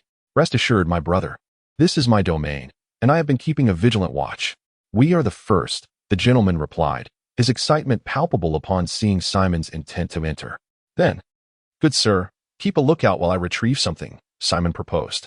Of course, I am thrilled. The gentleman beamed with delight. Yet, just as Simon began to stride towards the ship, he suddenly noticed an inconsistency. Why do you not enter yourself? Well, the gentleman appeared somewhat embarrassed. However, Simon would not let him escape so easily, his gaze fixed intently upon him. Oh dear brother, if I were to go alone, I might lose control. Over time, it could become quite problematic. Simon was taken aback, astonished to discover this gentleman's bashful side. Good sir, you are truly peculiar. Speechless, Simon found himself compelled to believe the gentleman's words. Indeed, those who are abnormal often engage in such behaviors. Oh, dear brother, please do not speak of this. Ignoring the gentleman's awkwardness, Simon proceeded towards the ship, which appeared to have been largely emptied. The treasures and kitchenware were nowhere to be found. However, bedding, old garments, and undergarments lay haphazardly strewn about the hold. Simon found a bag and diligently began collecting these peculiar gifts. He could only wonder how long these items had been abandoned here. The odor was indeed somewhat unbearable. Yet, it was precisely this that emboldened Simon to nonchalantly gather these enticing items. The audacity of these individuals is truly remarkable. The variety of undergarments available here is truly comprehensive. Nearly every type that Simon is aware of can be found in abundance. After gathering the lingerie, Simon gazed at the bedding on the bed. His expression momentarily conflicted before he ultimately decided to tidy it away. Perhaps it could prove useful, he mused, as the less peculiar side of Simon resorted to his own conjectures in making a choice. At this moment, Simon, who still wished to linger and gather more, suddenly detected the signal from his companion. Realizing he could no longer remain aboard the vessel, Simon departed with his collected treasures in tow. Upon reuniting with his associate, the two retreated to a secluded chamber. Before Simon could even present his findings, the man was already sniffing frantically, like a hound in heat, his impatience palpable. Hurry, hurry, he urged. The grotesque tone was intolerable for Simon, and only after casually tossing a few items to him did the surroundings finally quiet down. However, tranquility lasted but a few fleeting moments before Simon noticed the elder gentleman nonchalantly emerging from the shadows. Is this pace not exceedingly swift? He thought. Brother, surely I can keep half of these, right? Oh no. Gazing at the peculiar curl of hair at the corner of the gentleman's mouth, Simon found himself too intimidated to refuse him. After reluctantly parting with half of the contents from his package, Simon was immediately compelled to make his exit. The refined ambience here was truly unbearable for Simon. My dear friend, This was absolutely exhilarating. I shall certainly keep you in mind for such delightful opportunities in the future. Who would have imagined we could actually obtain half of it without spending a single penny? The gentleman has completely regarded Simon as a comrade. After awkwardly exchanging a few words, Simon departed from that place. I doubt I shall engage in such matters again. I have no need for these things. Upon leaving the secret lair of the gentleman, Simon spotted little Luo and the wolf girl, who were searching for him after just using the restroom. Little Luo, I'm over here. He waved his hand eagerly. Where have you been, Simon? Did you not say you would wait for us here? I brought some gifts for Jack, Simon proclaimed, holding up the bag in his hand. Gifts? What are they? Curiosity piqued. Little Luo attempted to peek inside the bag. However, Simon swiftly moved the bag aside, denying her the chance to see its contents. Oh, it's nothing, little Luo. It's better not to look. Despite her confusion, little Luo chose to trust Simon. Shall we still search for the island master? Let's first find Jack. After all, these gifts shouldn't be paraded about. Oh, little Luo nodded in agreement. Seeing that little Luo had no objections, Simon led the two of them onward. It seems little Luo has never refused any of my requests. Could she possess a temperament akin to Baby 5? As they journeyed toward the evil shipyard, Simon couldn't help but grow concerned about little Luo's character. Perhaps I should find a time to test her. If she is indeed like Baby 5, it will be imperative to correct her disposition. The sinister shipyard, starkly contrasting with the sweet shipyard, exuded an atmosphere entirely distinct from that of an ordinary shipyard. Chaotic graffiti adorned every inch of the premises, embodying a dark and malevolent essence. Upon Simon's arrival, he was immediately confronted by Bahamut Flame. Concealing a secret in his possession, Simon refrained from greeting her, scarcely daring to cast a glance in her direction. Accompanying Flame were her crew, all of whom were, predictably, women. In that fleeting moment, Simon discerned their identities. Bahamut Ice Flame, the vice-captain of the Crimson Lip pirate crew, with a bounty of 500,000 berries, and Bahamut Poison Flame, the crew's sharpshooter, boasting a bounty of 300,000 berries. There were also several unlisted crew members, whose surnames indicated their familial ties to Flame. According to Simon's understanding of the rumors, they belonged to a noble lineage from a certain kingdom. However, it seemed they had fallen victim to some form of coercion, as an individual had threatened the three sisters. Yet, the sisters had no desire to remain in that kingdom, culminating in a fateful night when they eliminated their tormentor and subsequently established the Crimson Lip pirate crew. The Crimson Lip pirate crew, having come so close, shall set their sights on you as our inaugural target. While it may not grace the newspapers, our notoriety can surely be cultivated. Once they had passed, Simon began to contemplate his subsequent course of action. Nevertheless, the foremost priority was to locate Jack. He would grant them a respite for the time being. Events possess varying degrees of urgency, and Simon ultimately placed the search for Jack at the top of his agenda. Unlike Hani, Jack typically did not frequent the shipyard unless a fair maiden graced its presence, in which case he would make a fleeting appearance. Fortunately, the arrival of the Crimson Lip pirate crew coincided with Simon's own company of two exceptional talents. Jack, Simon called out to Jack, who was preparing to depart. Jack was, without a doubt, a most distinctive figure, a high forehead, a prominent nose, lips resembling sausages, and a sprinkling of dark blemishes. It is no wonder that Jack has developed such lewd behavior. With a chuckle, he turned his head and exclaimed in admiration, having already seen those beautiful ladies arrive earlier. He was astonished to discover that more had come. Could this be a day of serendipity? Upon noticing the petite Lo and the wolf girl behind Simon, Jack's enthusiasm surged. Welcome. How may I assist you? Uncle Jack, Uncle Hani sent me.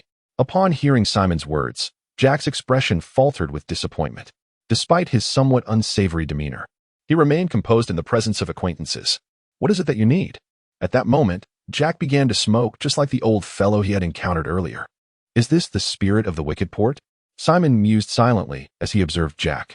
Uncle Jack, I have brought you a gift. I have no need for such things. Jack replied, furrowing his brow, preparing to have Simon put the items away. However, Simon pulled Jack aside to reveal a little something to him. At that moment, Jacques, who had previously been indifferent, suddenly changed his expression.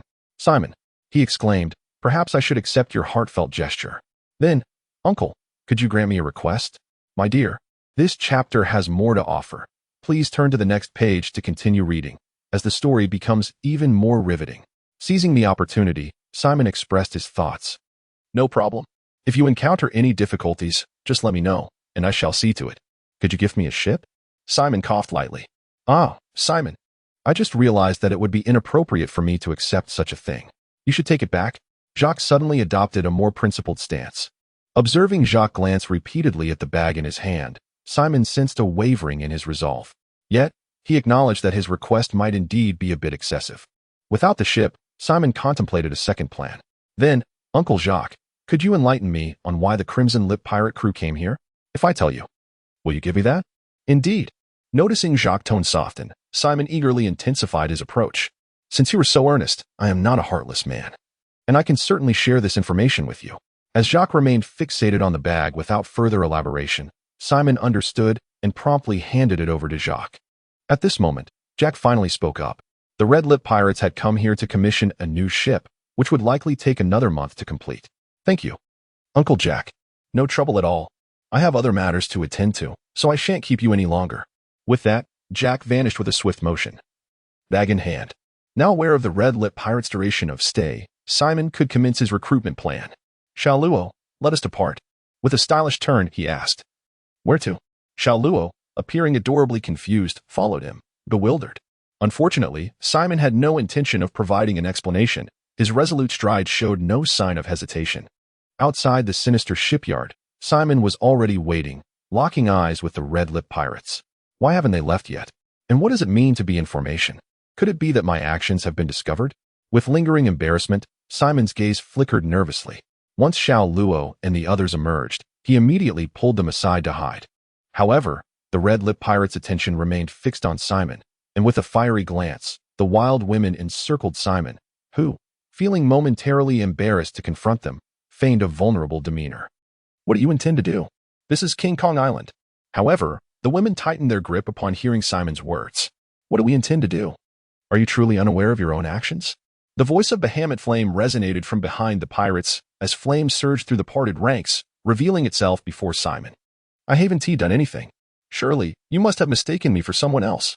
At this juncture, Simon continued to play the part of the oblivious. Yet upon witnessing Simon's charade, Flame offered a slight smile and clapped her hands. The pirates behind her immediately grasped her intent and dragged forth the peculiar figure. You recognize this individual, don't you? Flame awaited Simon's response with eager anticipation, yet Simon scrutinized the figure and remained perplexed. Who is this brother? Completely covered in scars, rendering him indistinguishable? I have never encountered such a figure before. Observing Simon's reaction, the bizarre old man on the ground became agitated. Brother, it's me. We just parted ways. Upon hearing the voice of this peculiar old man, Simon was momentarily taken aback. No, we have definitely never met. Who are you? And why are you making such unfounded accusations? Although Simon was aware that this man was the one who instigated him to steal, he stubbornly insisted he did not recognize him. The old man, upon hearing this, appeared stunned, seemingly unable to believe that Simon would deny their acquaintance. You truly do not recognize me? With narrowed eyes, Flame scrutinized Simon's demeanor. However, after spending a decade on a deserted island, Simon had perfected his poker face, revealing not a trace of emotion. Seeing that Simon genuinely seemed not to recognize the man, Flame prepared to lead his subordinates away. The bewildered old man, recovering from his shock, began to shout frantically, I know him. We truly know each other. Perhaps the sincerity in this man's voice was too compelling. As Flame began to doubt Simon, if you claim to know him, what evidence do you have? Flame inquired of the man on the ground, seemingly willing to grant him a chance. Yet, how could this old man possibly provide evidence? After all, their acquaintance had spanned merely a few hours. Evidence. I've got it. He surely hasn't yet. At that moment, the elder gentleman glanced at Simon, failing to notice the bag, and was momentarily rendered speechless. What was left unsaid? As the elder's words hung in the air, everyone present awaited the continuation with bated breath. The gentleman gritted his teeth and spoke of the only knowledge he possessed. He had yet to conceal the pilfered underwear, which he had stashed in a bag. Upon his utterance, the gaze of all present shifted towards Simon. Explain yourself. It was as if a nerve had been struck.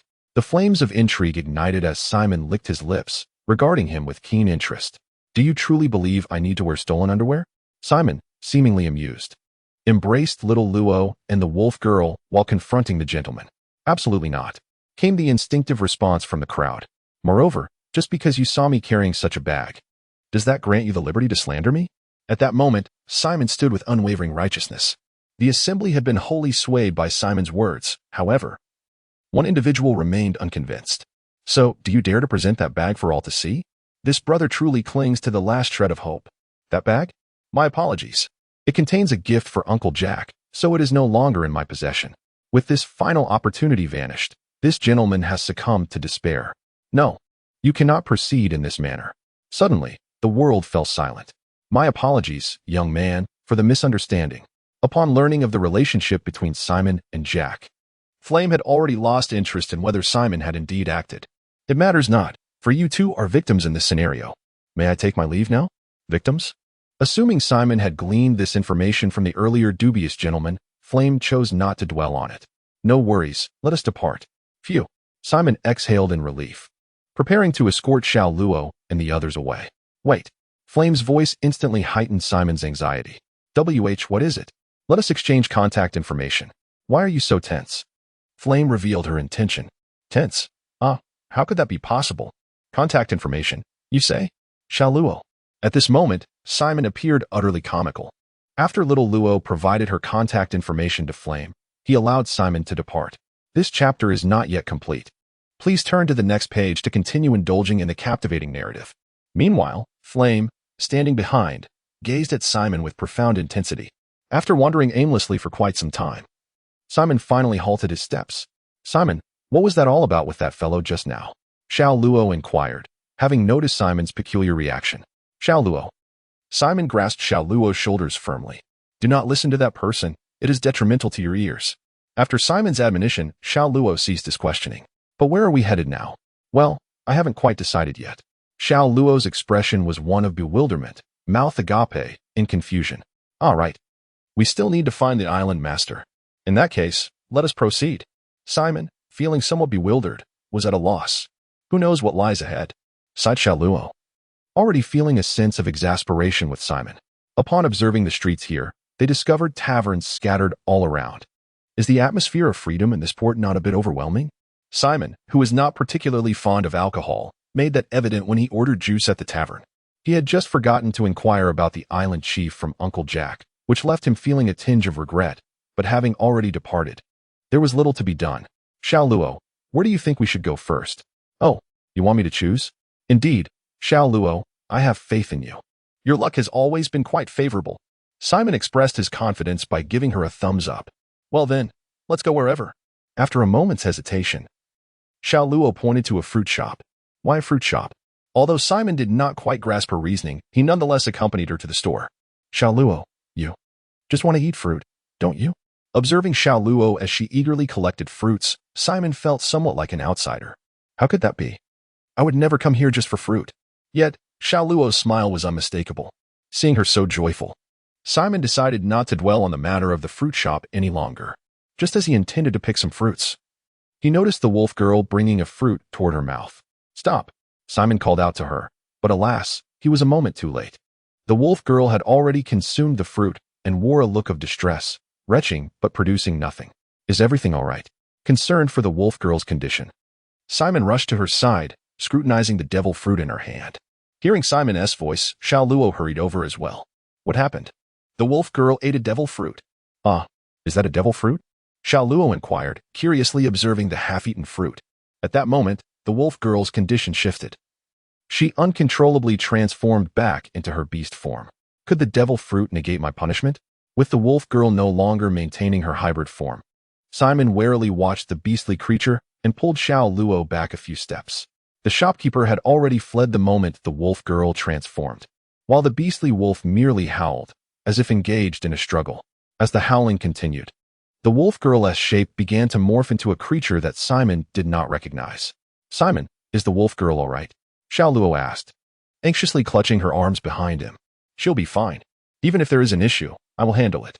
After departing from Shakai Island, Simon experienced a remarkable acceleration in the development of devil fruits, the reasons for which remained elusive. He has already devised numerous peculiar methods of judgment. Confronting a ferocious beast has become a mere formality. However, Simon has yet to grasp the true condition of the wolf girl and has refrained from taking action. Perhaps the wolf girl has acclimatized to her current state, having ceased her howling, gradually reverting to her original subhuman form. It appears there is no cause for concern. Even those endowed with the powers of devil fruits can be subjects of judgment. With the tranquility restored, Simon approached the wolf girl with little Luo in tow. Upon reaching the wolf girl, little Luo embraced her tightly. "Wolf girl, what has transpired?" Commanding his authority as her master, Simon sought to uncover the nature of the fruit the wolf girl had consumed. Yet, the wolf girl, whose intellect had not matured to the point of coherent dialogue, was evidently unable to respond to Simon's inquiry. "Is that truly the case?" he pondered. "Then it is opportune to test my new abilities." With a gesture of fairness, Simon extended his right hand toward little Luo and the wolf girl. In an instant, a bubble enveloped them both. Following his utterance of wisdom equal, the ability activated. A sphere of light emerged within the minds of little Luo and the wolf girl, merging in midair before splitting into two. Each at this moment, the wolf girl, who had just been able to speak normally, reverted to her former state. What was that all about, Simon? The dimmed intellect of little Luo also returned to normal. Have I not mentioned my fruit abilities before? Of course not. Little Luo's lips curled in a most displeased manner. Now, let me elaborate. It is a detailed explanation. Upon hearing Simon's account, little Luo's eyes began to flicker with interest. "Hey, Simon, what's wrong?" I also wish to become a fruit user." Simon, gazing at the spoiled little Luo, nearly acquiesced. "Little Luo, what would happen if we both became fruit users and fell into the sea?" "Well, we could just recruit some companions. Do I not trust them?" "Oh, Simon, what are you saying?" Little Luo bashfully covered her face, refraining from further pursuing the notion of becoming a devil fruit user. "Hey, are you all right?" Unbeknownst to them, the shopkeeper had returned and was anxiously inquiring about Simon and his companions. "It's fine." Loudly. "That's a relief. Now let us discuss the matter of compensation." Upon hearing that all was well, the shopkeeper took out an abacus and began calculating with Simon. The damaged fruits, broken shelves, and other equipment totaled 500,000 berries. "May I ask who will cover the costs?" With a cacophony of clicks, the shopkeeper arrived at that figure. While Simon and his friends were left in a state of shock, unable to process the mention of compensation. "Shopkeeper, is it possible to have credit?" Due to a complete lack of berries, Simon negotiated with the shopkeeper. "No money?" Simon nodded. "Seeking credit?" Simon nodded again. "No way." The shopkeeper's stance was resolute. Credit was out of the question. One could discern from his unwavering demeanor that this shopkeeper had a story of his own. "What are we to do, Simon?" Little Luo was equally distressed. "Don't panic, little Luo. There is a way." After reassuring her, Simon once more engaged with the shopkeeper. "Could you accompany us to fetch the money?" "Absolutely not." The shopkeeper's reaction was even more pronounced than before. Could it be he harbors a sorrowful tale? Is that not feasible either? Simon found himself momentarily at a loss for options. What to do? What to do? Simon racked his brain for someone who could assist him. I'll first ask Uncle Hani to lend me some, and then I can repay him." Clenching his right fist and striking it against his left palm, Simon conceived a brilliant idea, but for now, there's no way to leave. Gazing at the boss, Simon understood that release was not an option. This method seemed futile. However, upon glancing at Xiao Luo, he resolved to take a gamble. "Xiao Luo, please summon Uncle Hani. He is the only one who can resolve this matter." No. I do not even know him," Xiao Luo protested, shaking his head repeatedly. Realizing this approach was unviable, Simon turned his attention to the wolf girl. He then shook his head again. The wolf girl cannot speak. It is impossible for her to call upon Uncle Hani. Having exhausted all existing options, Simon found himself in a dire predicament, unable to repay the 50,000 Bailey to his boss. At that moment, he quietly approached Xiao Luo and the wolf girl. Though it felt somewhat improper, he sighed deeply upon encountering the boss's bewildered gaze. "My apologies, boss." With a sudden burst of speed, Simon vanished from the boss's sight. "Hey!" The boss, realizing the situation, immediately dashed outside, shouting, but Simon's pace was far too swift. By the time the boss emerged onto the street, Simon had already disappeared. "Never let me see you again." Frustrated and unable to catch Simon, the boss returned to his fruit shop, grumbling. Given the boss's capacity for acceptance, it seemed likely that even if Simon failed to repay the Bailey, he would not face dire consequences. Meanwhile, Simon, accompanied by Xiao Luo and the wolf girl, sprinted to the port. He could finally halt, as the boss had not pursued them. "Oh, really?" Upon hearing Xiao Luo's assurance that the boss was not in pursuit, Simon came to a stop. He turned back to glance, confirming that indeed, there were no signs of pursuit. Could it be that the boss had resigned himself to fate? Simon found this hard to believe. In both his past life and his 8 years of noble existence, he had never encountered such a scenario. Such a self-proclaimed unfortunate individual.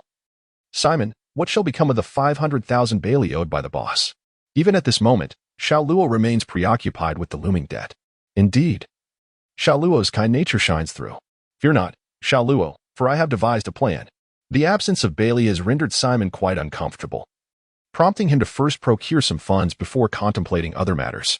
Accompanied by Xiao Luo and the wolf girl, Simon made his way to the harbor of Evil Port, seeking bounties to navigate through the current predicament. Although combat is prohibited on Kong Island, as long as there is no commotion, settling scores remains permissible. Simon mused over the island's unspoken rules while preparing his abilities.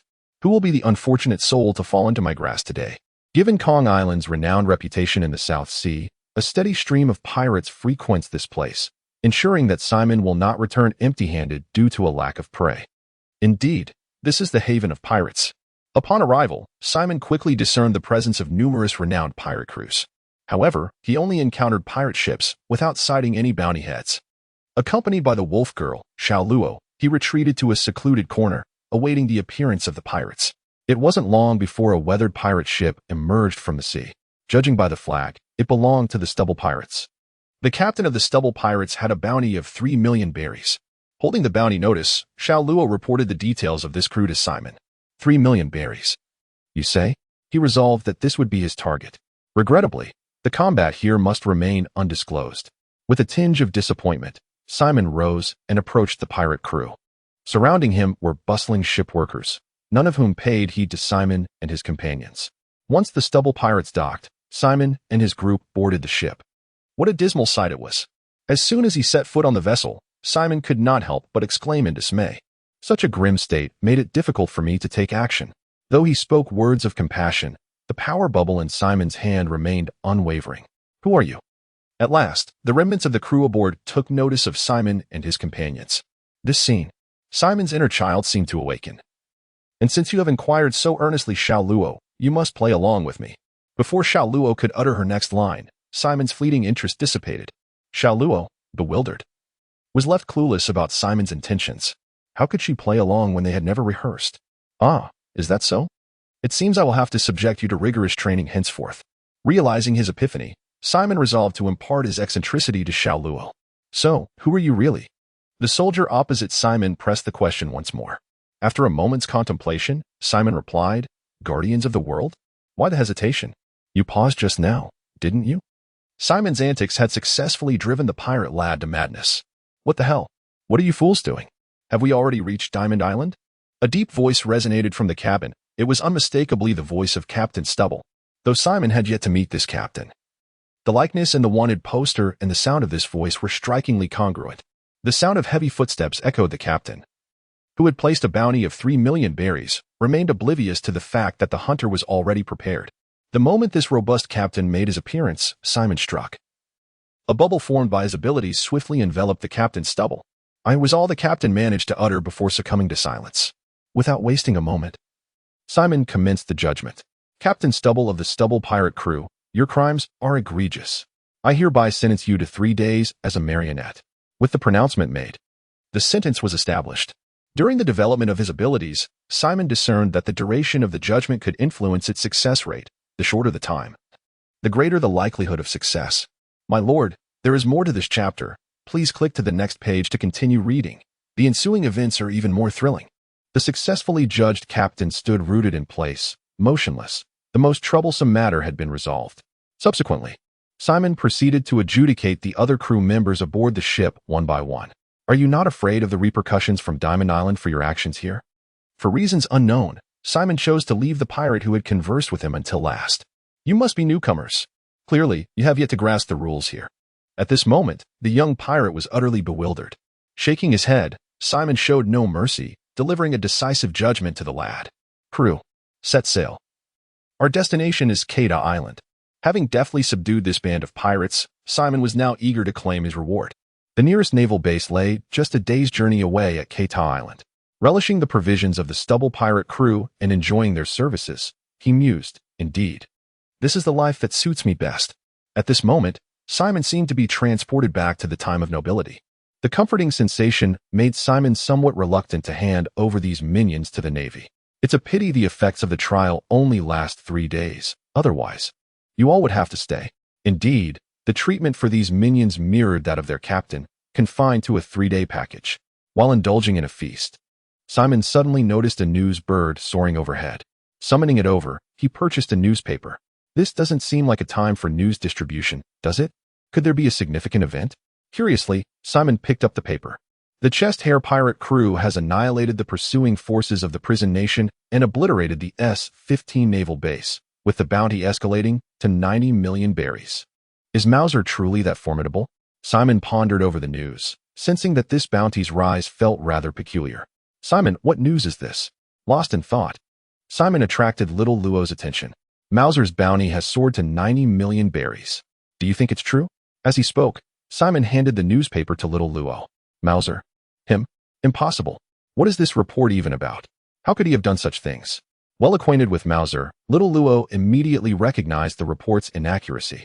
If he didn't do it, then it must have been the prison nation's doing, right? This does hold a sliver of possibility. Little Luo, are you serious? Simon was somewhat astonished to hear little Luo not refuting his perspective. Of course I'm serious. The prison nation has done this before, attacking naval bases and shifting the blame onto pirates. Little Luo recounted the secrets he had gleaned within the palace of the prison nation. What does the prison nation truly intend to accomplish? Aren't they a member of the world government? It is said that the current king, unwilling to control the South Sea solely through diplomacy, seeks to exert military dominance over it. Is he a fool? How could that ever be realized? Simon felt utterly incredulous at the king's plan. Initially, a mere prank would suffice, but who would have thought they would go to such lengths? Truly, this nation is fundamentally flawed. A storm cloud loomed ahead. Little Luo pointed nervously at the thundercloud drifting toward them. Upon seeing the storm cloud, Simon quickly rose to his feet, but after observing it from the lookout for a while, he relaxed. It's all right, little Luo, that storm cloud won't pass over us. Really? Little Luo sought confirmation from Simon. Simon gently ruffled little Luo's hair as they both gazed at the distant thundercloud. Indeed, the storm cloud, just as Simon had predicted, did not envelop their ship. Simon, you're amazing. It seems that you understand everything. Of course, I am truly omniscient. Reveling in Xiao Luo's praise, Simon couldn't help but lift his nose in pride. Despite the dilapidated state of the pirate ship, its speed remained remarkably swift. At dawn on the following day, Simon formally set foot on Kin Island. He bound the pirates together with ropes and entrusted them to Xiao Luo. Simon solemnly assigned this task to her, saying, I am placing my faith in you regarding the bounty collection. Can I truly manage it? What if they suddenly escape? The thought of escorting so many pirates made Xiao Luo feel apprehensive. Trust in my abilities, Xiao Luo. There is no cause for concern, and I shall observe from a distance. I will do my best. Xiao Luo clenched her fist to her chest, rallying her spirits, and began to shepherd the pirates towards the naval base. Xiao Luo, you aren't really of the same disposition as Baby 5, are you? Indeed. Allowing Xiao Luo to venture alone to the naval base to collect the bounty was a test devised by Simon. After all, if Xiao Luo possessed a temperament akin to Baby 5's, Simon would certainly be wary of her undertaking any solo endeavors. Though it was a trial, Simon would not merely watch from afar. Xiao Luo was dear to him, and despite her flaws, only he could command her. As Xiao Luo drove the pirates forward, she piqued the curiosity of the island's inhabitants. Her actions were undeniably outrageous. A beautiful maiden leading a throng of burly men was hardly commonplace. Yet, among the crowd were some well-informed individuals. Look, that's the infamous Captain Stubble of the Stubble pirate crew, with a bounty of 3 million berries. Is that true? It certainly appears so. I've seen his bounty notice before. I can't believe he has been captured by such a young girl. How impressive. To apprehend such a high bounty pirate at her age is nothing short of remarkable. She is truly a savior of the new generation. As the tale spread further, it became increasingly embellished, eventually reaching Simon's ears in an exaggerated form. The new beauty hunter has captured Whitebeard? Simon's lips twitched. While Stubble indeed contained the character for Stubble, transforming him into Whitebeard was utterly absurd. Nevertheless, there was no denying that Xiao Luo had gained fame on the island. Those who caught wind of the news flocked to the naval base, eager to catch a glimpse of this formidable bounty hunter, and of course, to see the rumored Whitebeard. Inside the naval base, a naval soldier burst urgently into the commandant's office. Commander Baby, a bounty hunter has captured Whitebeard and is en route here. What? At that moment, Commander Baby could hardly concern himself with the soldieress intrusion. He seized the soldieress collar, incredulous. Is that true? Indeed, Commander. The news has spread across the island. What shall we do? What shall we do? Colonel Baby paced restlessly within the confines of his office. How could Whitebeard have been captured here without any prior warning? If this were true, I would be utterly incapable of managing the situation. Quickly, send a message to the naval headquarters. Overcome with trepidation at the thought of facing Whitebeard alone, he commanded the nearby naval soldier. Yes, Colonel Baby. The soldier, having received the order, hurried off to the communication room. Urgently relay to naval headquarters that we have captured Whitebeard and require reinforcements. The soldier's frantic demeanor prompted the communication room to expedite the message to naval headquarters. An urgent transmission from the South Sea? What? Whitebeard has been captured. Upon witnessing the hurried soldier, the messenger swiftly made his way to the Marshal's office. Marshal Sengoku, Whitebeard has been apprehended in the South Sea. Sengoku, who was tending to a goat in his office, paused momentarily to regard the messenger, ceasing his tasks. Do not panic. Let me see the message. The messenger presented the transmission from the South Sea to Sengoku. Observing the grave expression on Sengoku's face, he inquired, What of the New World? There have been no updates as of yet. Is that so? Understood. Maintain close surveillance on the movements in the New World. Additionally, send a message to Kizaru to proceed to the South Sea. Yes. The messenger promptly dispatched the message. When did Whitebeard venture to the South Sea?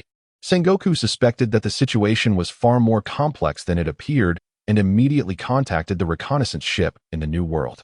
What? Whitebeard is still in the New World. After hanging up the transponder snail, Sengoku made his way to the communication room. The communication room has successfully reached Admiral Kizaru and conveyed the orders of Fleet Admiral Sengoku. How terrifying it is.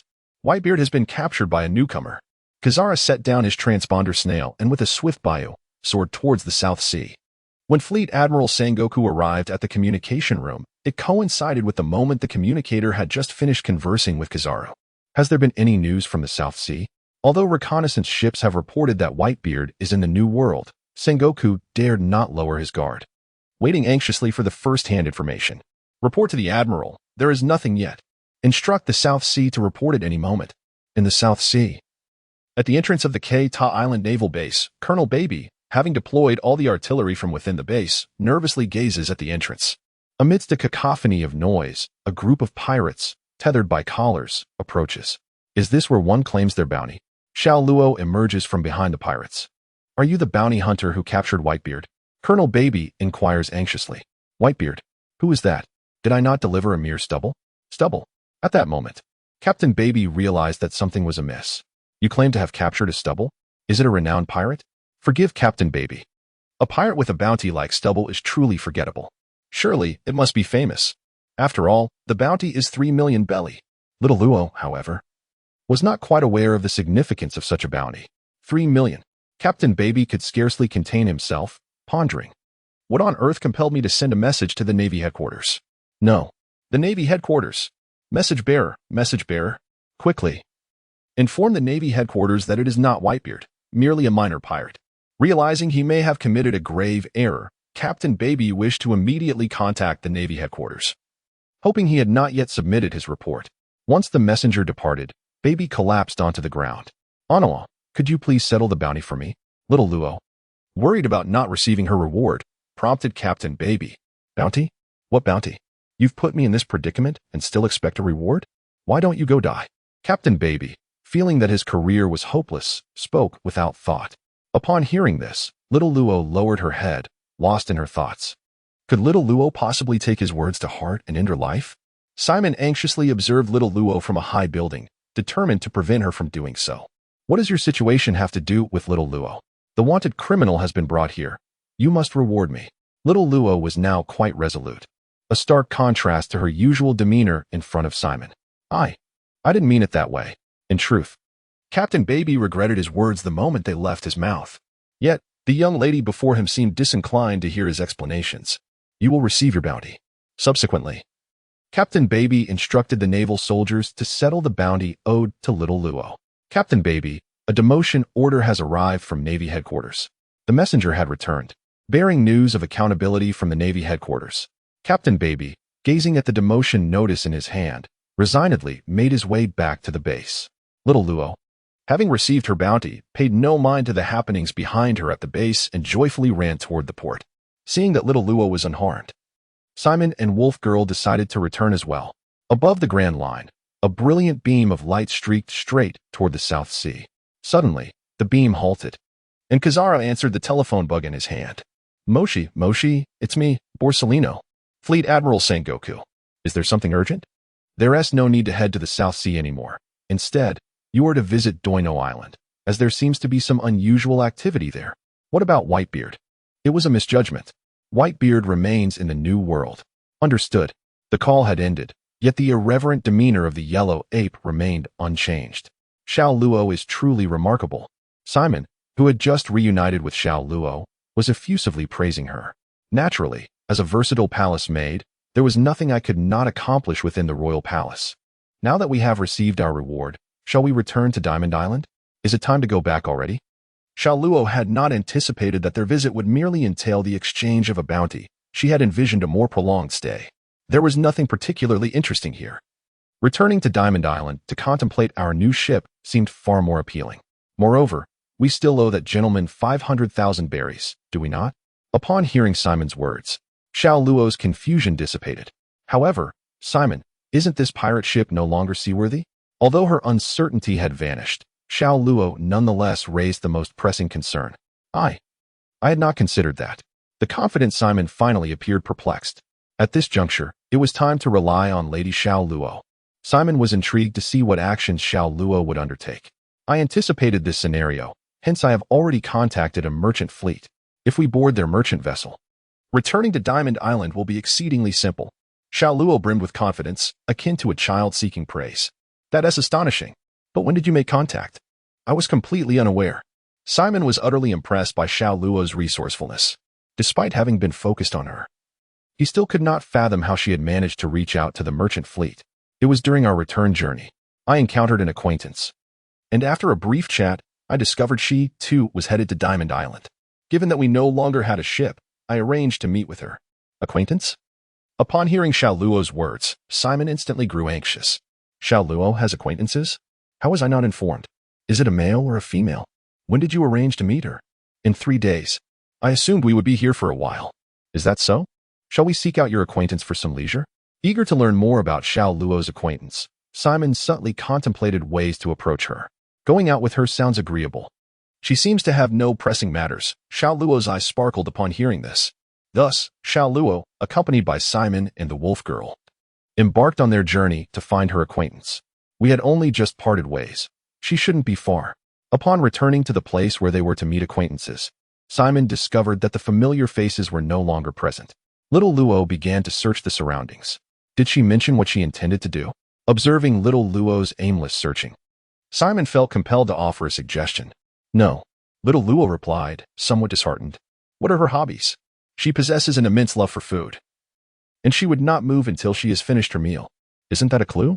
Instantly inspired by Simon's reminder, little Luo found a sense of direction. However, where in Kuten Island could one find delicacies? Unfamiliar with the area, little Luo inquired of Simon. Delicacies, you say? It has been quite some time since I visited here. I recall a bakery that was exceptionally delightful. Simon reminisced about his childhood. A bakery? Is it truly delicious? One cannot exactly say it is delicious, but it possesses a certain uniqueness that left a lasting impression. As Simon spoke, a hint of nostalgia graced his expression. Seeing Simon hold such reverence for this bakery, little Luo was instantly captivated, momentarily forgetting about the search for acquaintances. Let us visit this bakery. Simon, I am eager to taste this bread.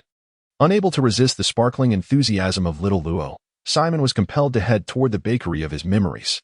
This quaint establishment is steeped in tradition, devoid of extravagant promotions or sample displays. Patrons seeking to indulge in freshly baked bread must exercise patience as the owner crafts each loaf on site. Due to the shop's diminutive size, eager customers often snatch the freshly baked bread from the oven. Their speed so astonishing that even those who have just entered the shop are left unaware of the alluring aroma. Is this the very establishment Simon spoke of? How did you stumble upon it? When Xiao Luo entered, she was taken aback by the throngs of customers within. Have you ever encountered a bakery teeming with people? The patrons seemed like ravenous wolves, their fierce gazes fixated on Xiao Luo the moment she pushed the door open. They appeared quite intimidating, Simon. Startled, Xiao Luo instinctively sought refuge in Simon's embrace. He gently reassured her, stating that the people here are, in fact, quite friendly.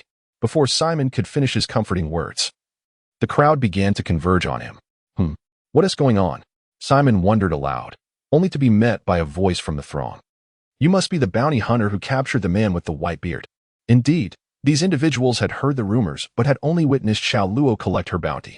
He is not the man with the white beard. Xiao Luo pouted, correcting them with mild discontent. Yes, we understand. It's that one. Upon hearing Xiao Luo acknowledge her capture of the pirate, the crowd nodded in understanding, parting to grant her passage. Although Xiao Luo wished to argue further, Simon seized this splendid opportunity. He halted her impending words, guiding her through the parted crowd, eagerly anticipating the freshly made bread. Yet, how could such a lively atmosphere come to a standstill? As Xiao Luo reached the forefront, the crowd produced paper and pens from seemingly nowhere, clamoring for her autograph. Now at the center of the room, she realized that any attempt to explain might lead to her entrapment. With no recourse, Xiao Luo reluctantly acquiesced to her fervent admirers' requests. Fortunately, it wasn't long before the bread emerged from the oven. No one dared to reach for it, hoping to allow Xiao Luo the first choice. Yet she remained shy and hesitant to act. Simon, however, displayed less restraint. He unceremoniously grabbed half of the bread. After swiftly paying, he began to leave with Xiao Luo in tow. The crowd stood in stunned silence, watching Simon execute this series of actions. Who is he? Does anyone know? After a lengthy pause, a voice finally broke the silence with a question. Simon, how could you do that? Xiao Luo shook off Simon's hand, and noticing her unusual demeanor, Simon gazed at her in confusion. Those individuals waited in line for so long, and yet you were willing to seize the opportunity without hesitation. How can you simply take the items and leave? Xiao Luo appeared accusatory. But if we do not take them, they will not act either. How will the boss manage to prepare the next batch? Simon attempted to further justify his stance. Is this truly your rationale for claiming half? Little Luo rendered Simon speechless. Just as he contemplated whether to apologize to her, he thought, if we are worried about the boss, why not take everything and simply express our gratitude? Wasn't it rather impolite to just grab the items and leave? Expecting little Luo to impart some profound wisdom, Simon was taken aback to discover that she was, in fact, a person of great decorum. Momentarily stunned, Simon gazed blankly at her. Hey, are you listening? Little Luo seemed intent on making Simon recognize his mistake. Coming to his senses, Simon found himself almost amused, thinking, I believed I was already quite shameless, yet little Luo surpasses me. What an upbringing she must have had.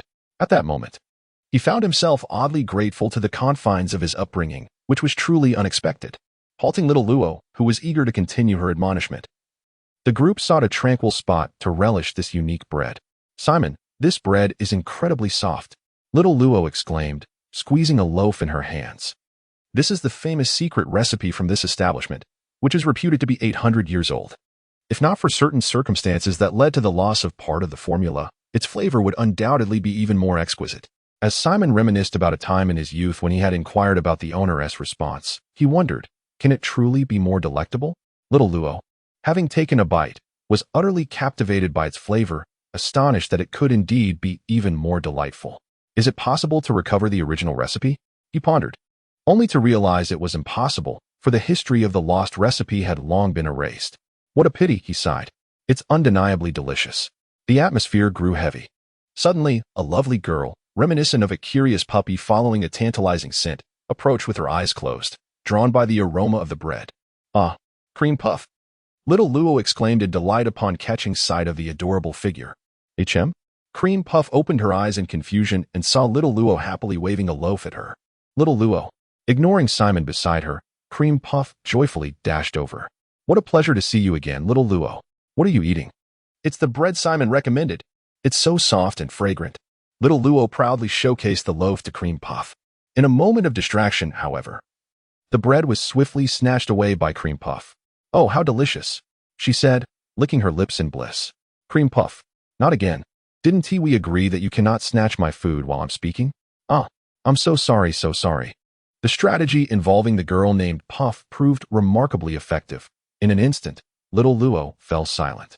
Meanwhile, Simon, standing nearby, was astounded by the actions of this enchanting young lady. What is it about this person? How can she be so utterly adorable? He marveled. She wore a cropped tank top that revealed her navel, adorned with a radiant orange headpiece that exuded sunshine, her charming poses oscillating between half-closed and half-open, all while maintaining an irrepressibly mischievous tone. Isn't this the most perfect existence one could ever imagine? Could this be that acquaintance of Xylo? Does that mean I? While the playful antics among beautiful girls are indeed delightful, Simon aspires to be the king of his own harem. I shall graciously accept this enchanting girl before me. Xiaoluo, could you kindly introduce her? With determination, Simon began to rely on Xiaoluo as his resourceful aid, unfazed by any semblance of crisis. Xiaoluo happily introduced Puff to Simon. This is Puff, the acquaintance I mentioned earlier. Oh, I see. Hello, Puff. I am Simon, a bounty hunter, he said, seizing the opportunity with a smile as he extended his hand towards Puff. This is an invitation for a handshake, is it not? Puff, observing Simon's outstretched hand, warmly clasped it. Feeling the warmth of the girl's hand, Simon's heart raced with a long-forgotten thrill. Is this sensation akin to first love? Lost in reverie, Simon failed to notice the playful glint in Puff's eyes. Simon? Xiaoluo mentioned you before. It seems you are not exactly a good person. Puff's words filled Simon with astonishment. At that moment, their hands parted, yet Simon could still feel a lingering heat. However, in his flustered state, he hastily began to explain himself to Puff, desperate to prevent his dream girl from forming a poor impression of him. How could that be? Xiaoluo would never say such things about me, right? Yet, Xiaoluo, who had overheard, averted her gaze, seemingly unwilling to engage with Simon. Xiaoluo? Simon was taken aback by her reaction. He truly felt he had erred in some way. Is Xiaoluo's opinion of me truly that unfavorable? Have I been so self-centered that I neglected her feelings? Simon's heart grew increasingly tumultuous, his mind clouded. What is happening? He forced himself to focus on his still warm palm. Suddenly, his eyes widened in realization as he shot his gaze back to Puff. You actually drugged me.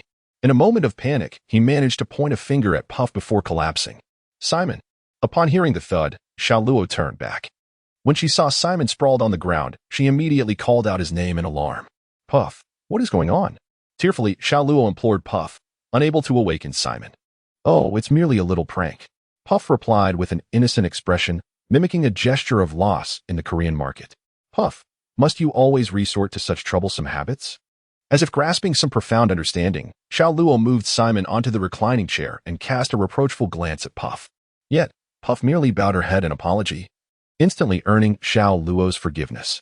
Poor Simon, who had unwarrantedly suffered such circumstances. Xiaoluo, are you truly prepared to follow him? Puff inquired, gesturing towards Simon, who lay on the chair.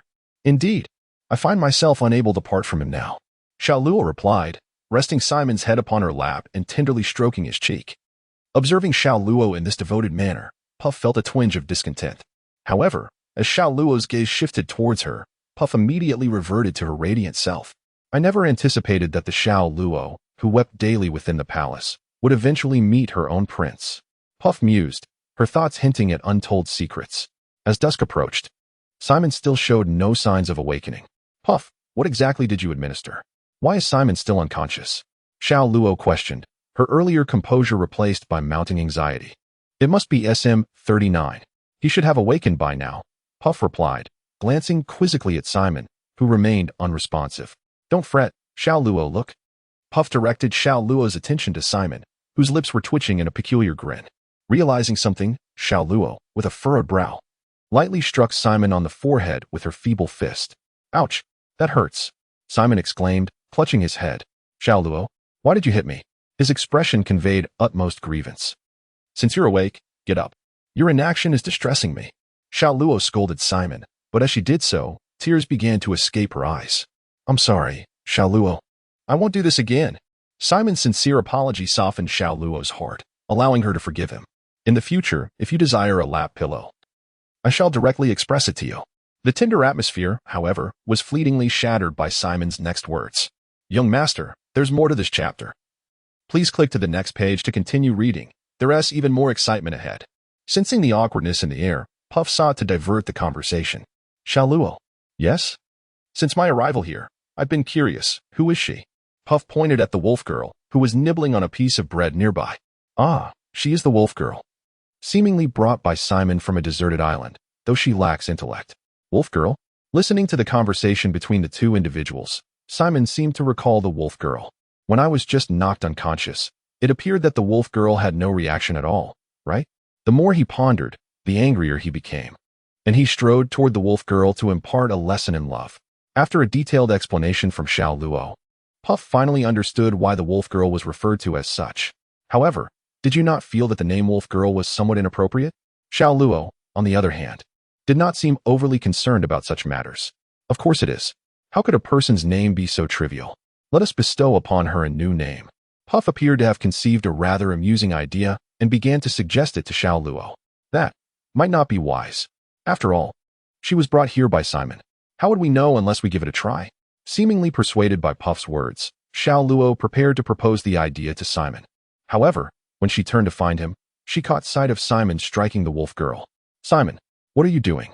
Concerned for the wolf girl, Xiao Luo rushed over to prevent Simon from continuing his assault. Xiao Luo, what's the matter?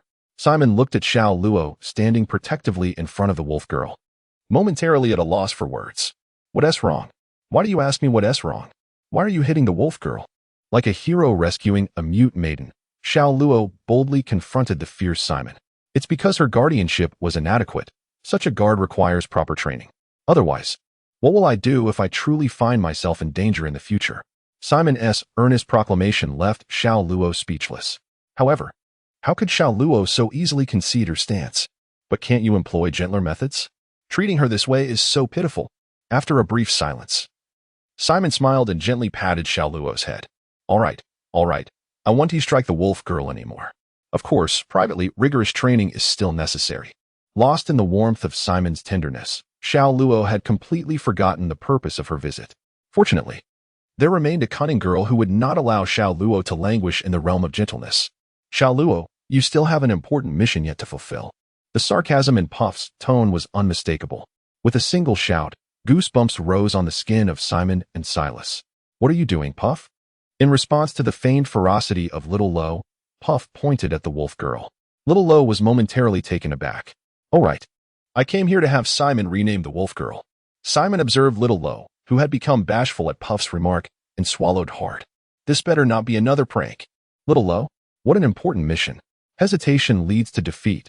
Simon resolved to take the initiative, leaving no room for Little Lo to seize the opportunity. What is it? Speak boldly, Little Lo. With an air of confidence, Simon declared, this time, I will definitely not lose. Indeed. Go for it, Little Lo. Puff cheered her on as well. Noticing that Puff was still intent on encouraging Little Lo, Simon sensed something amiss. Wait, can we give the wolf girl a new name? Before Simon could utter a word of restraint, Little Lo had already shouted it aloud. Just like that, Simon halted, perplexed, his hand poised to stop Little Lo, unable to fathom that after all her hesitation, it was merely a trivial matter. Just as Simon was about to respond, Little Lo looked at him with confusion. What were you going to say, Simon? Nothing. I think your idea is splendid. I have long wished to rename the wolf girl. Desperate to conceal his earlier foolishness, Simon quickly agreed with Little Lo.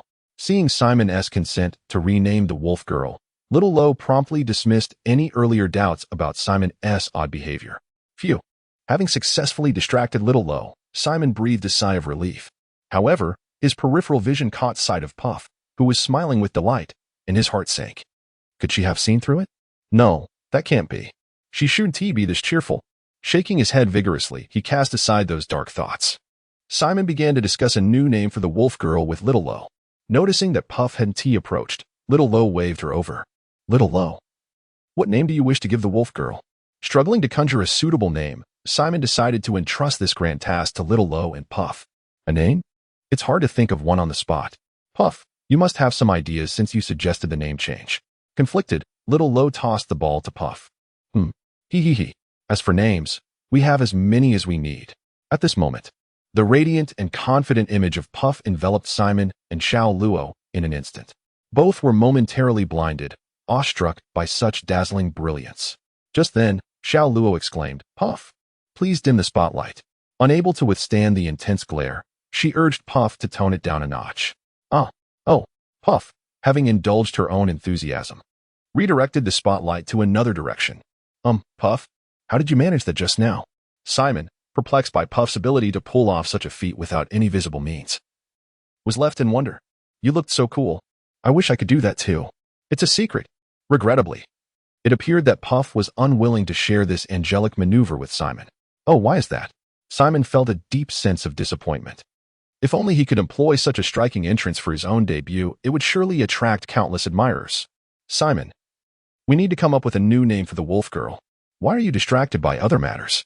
Xiao Luo, hands on her hips, expressed her dissatisfaction with Simon's lack of focus. And you, Puff? Why not just state a name directly instead of all this fuss? I apologize. Puff seemed to realize her mistake and settled down quietly. Dear Master, there is still more to this chapter. Please turn to the next page to continue reading. The excitement only intensifies. So, what name do you have in mind, Puff? With the atmosphere calming, Xiao Luo inquired about the name Puff would bestow upon the wolf girl. Before naming her, I first need to understand why you, Simon, refer to her as the wolf girl. Puff posed a pointed question to Simon. Indeed, Simon, I too am curious. Their eagerness was palpable as they nodded in agreement. Sigh, Simon exhaled, preparing to explain the reasoning behind the name. Thus, and so. Ultimately, she became known as the wolf girl. Oh, so that's how it is. I never anticipated that the wolf girl was indeed a wolf. After hearing Simon's explanation, both were intrigued as they gazed at the wolf girl, who bore an appearance quite removed from her former ferocious self. Puff reached out to gently touch the now docile wolf girl, marveling at her soft fur. Isn't it nice? Indeed. Simon wholeheartedly agreed with Puff's sentiment. Simon. Xiao Luo subtly urged him not to sway Puff's focus. Ahem, so can we finally name her now? Grasping Xiao Luo's hint, Simon promptly redirected the conversation. As for a name, how about Wolf? As she caressed the wolf girl, whose name was Puff, her gaze was profound. As if the name held significant importance for her. Wolf? That seems quite nice. Little Luo remarked. What do you think? Wolf sounds lovely, indeed. Little Luo expressed no dissent. Then it is settled. Your new name shall be Wolf. Simon announced to the wolf girl. Wolf merely tilted her head slightly, seemingly unchanged from before. Now, little Luo, please take good care of her. Puff, witnessing Simon bestow this name upon the wolf girl, implored little Luo with a complex expression, her eyes brimming with memories. Rest assured. Puff, Wolf is an indispensable companion to us. Simon took the lead in reassuring her. Indeed, Puff, with Simon by our side, no matter who our adversaries are, they shall not be able to harm Wolf. Little Luo conveyed her trust in Simon. Upon hearing their assurances, Puff appeared somewhat relieved, her earlier concerns dissipating as she affectionately stroked Wolf. As the night deepened, the four did not linger for long, for the bread had been consumed. Simon, little Luo, and Wolf followed Puff to a certain caravan. A few days later, Simon and his companions were to embark on the merchant ship bound for King Kong Island. According to Puff's introduction, this was a newly established fleet, merely 15 days old, and Puff was serving as the ship's doctor. It was said that this voyage to King Kong Island aimed to augment the fleet's numbers. Puff, do you know who founded this fleet? How can a freshly established merchant group boldly attempt to expand so extravagantly? Aren't they afraid of incurring total losses? Upon hearing this, Simon was astounded. Eager to uncover the identity of the brilliant mind behind the formation of this merchant group. You need not worry. The group was established by Mr. Hao of the Yuqian family. Their stature in the South Sea is beyond reproach. Upon hearing this, Simon's astonishment diminished. If it was indeed the Yuqian family, such audacious actions were hardly surprising. The Yuqian family? Xiao Luo, who spent most of her time within the palace, had little knowledge of this family and hoped that Simon could elucidate further. Noticing Xiao Luo's curiosity, Simon patiently explained. The Yuqian family is the largest conglomerate in the South Sea, controlling over half of its wealth. I had no idea such a powerful family existed in the South Sea. Xiao Luo appeared enlightened. They merely possess wealth. Simon retorted with a hint of disdain, dismissing the notion of associating with such individuals. Here we are. This will be your resting quarters. Puff led Simon and the others to a luxurious cabin, yet there was only a single bed inside. Puff, is it all right to bring us here like this?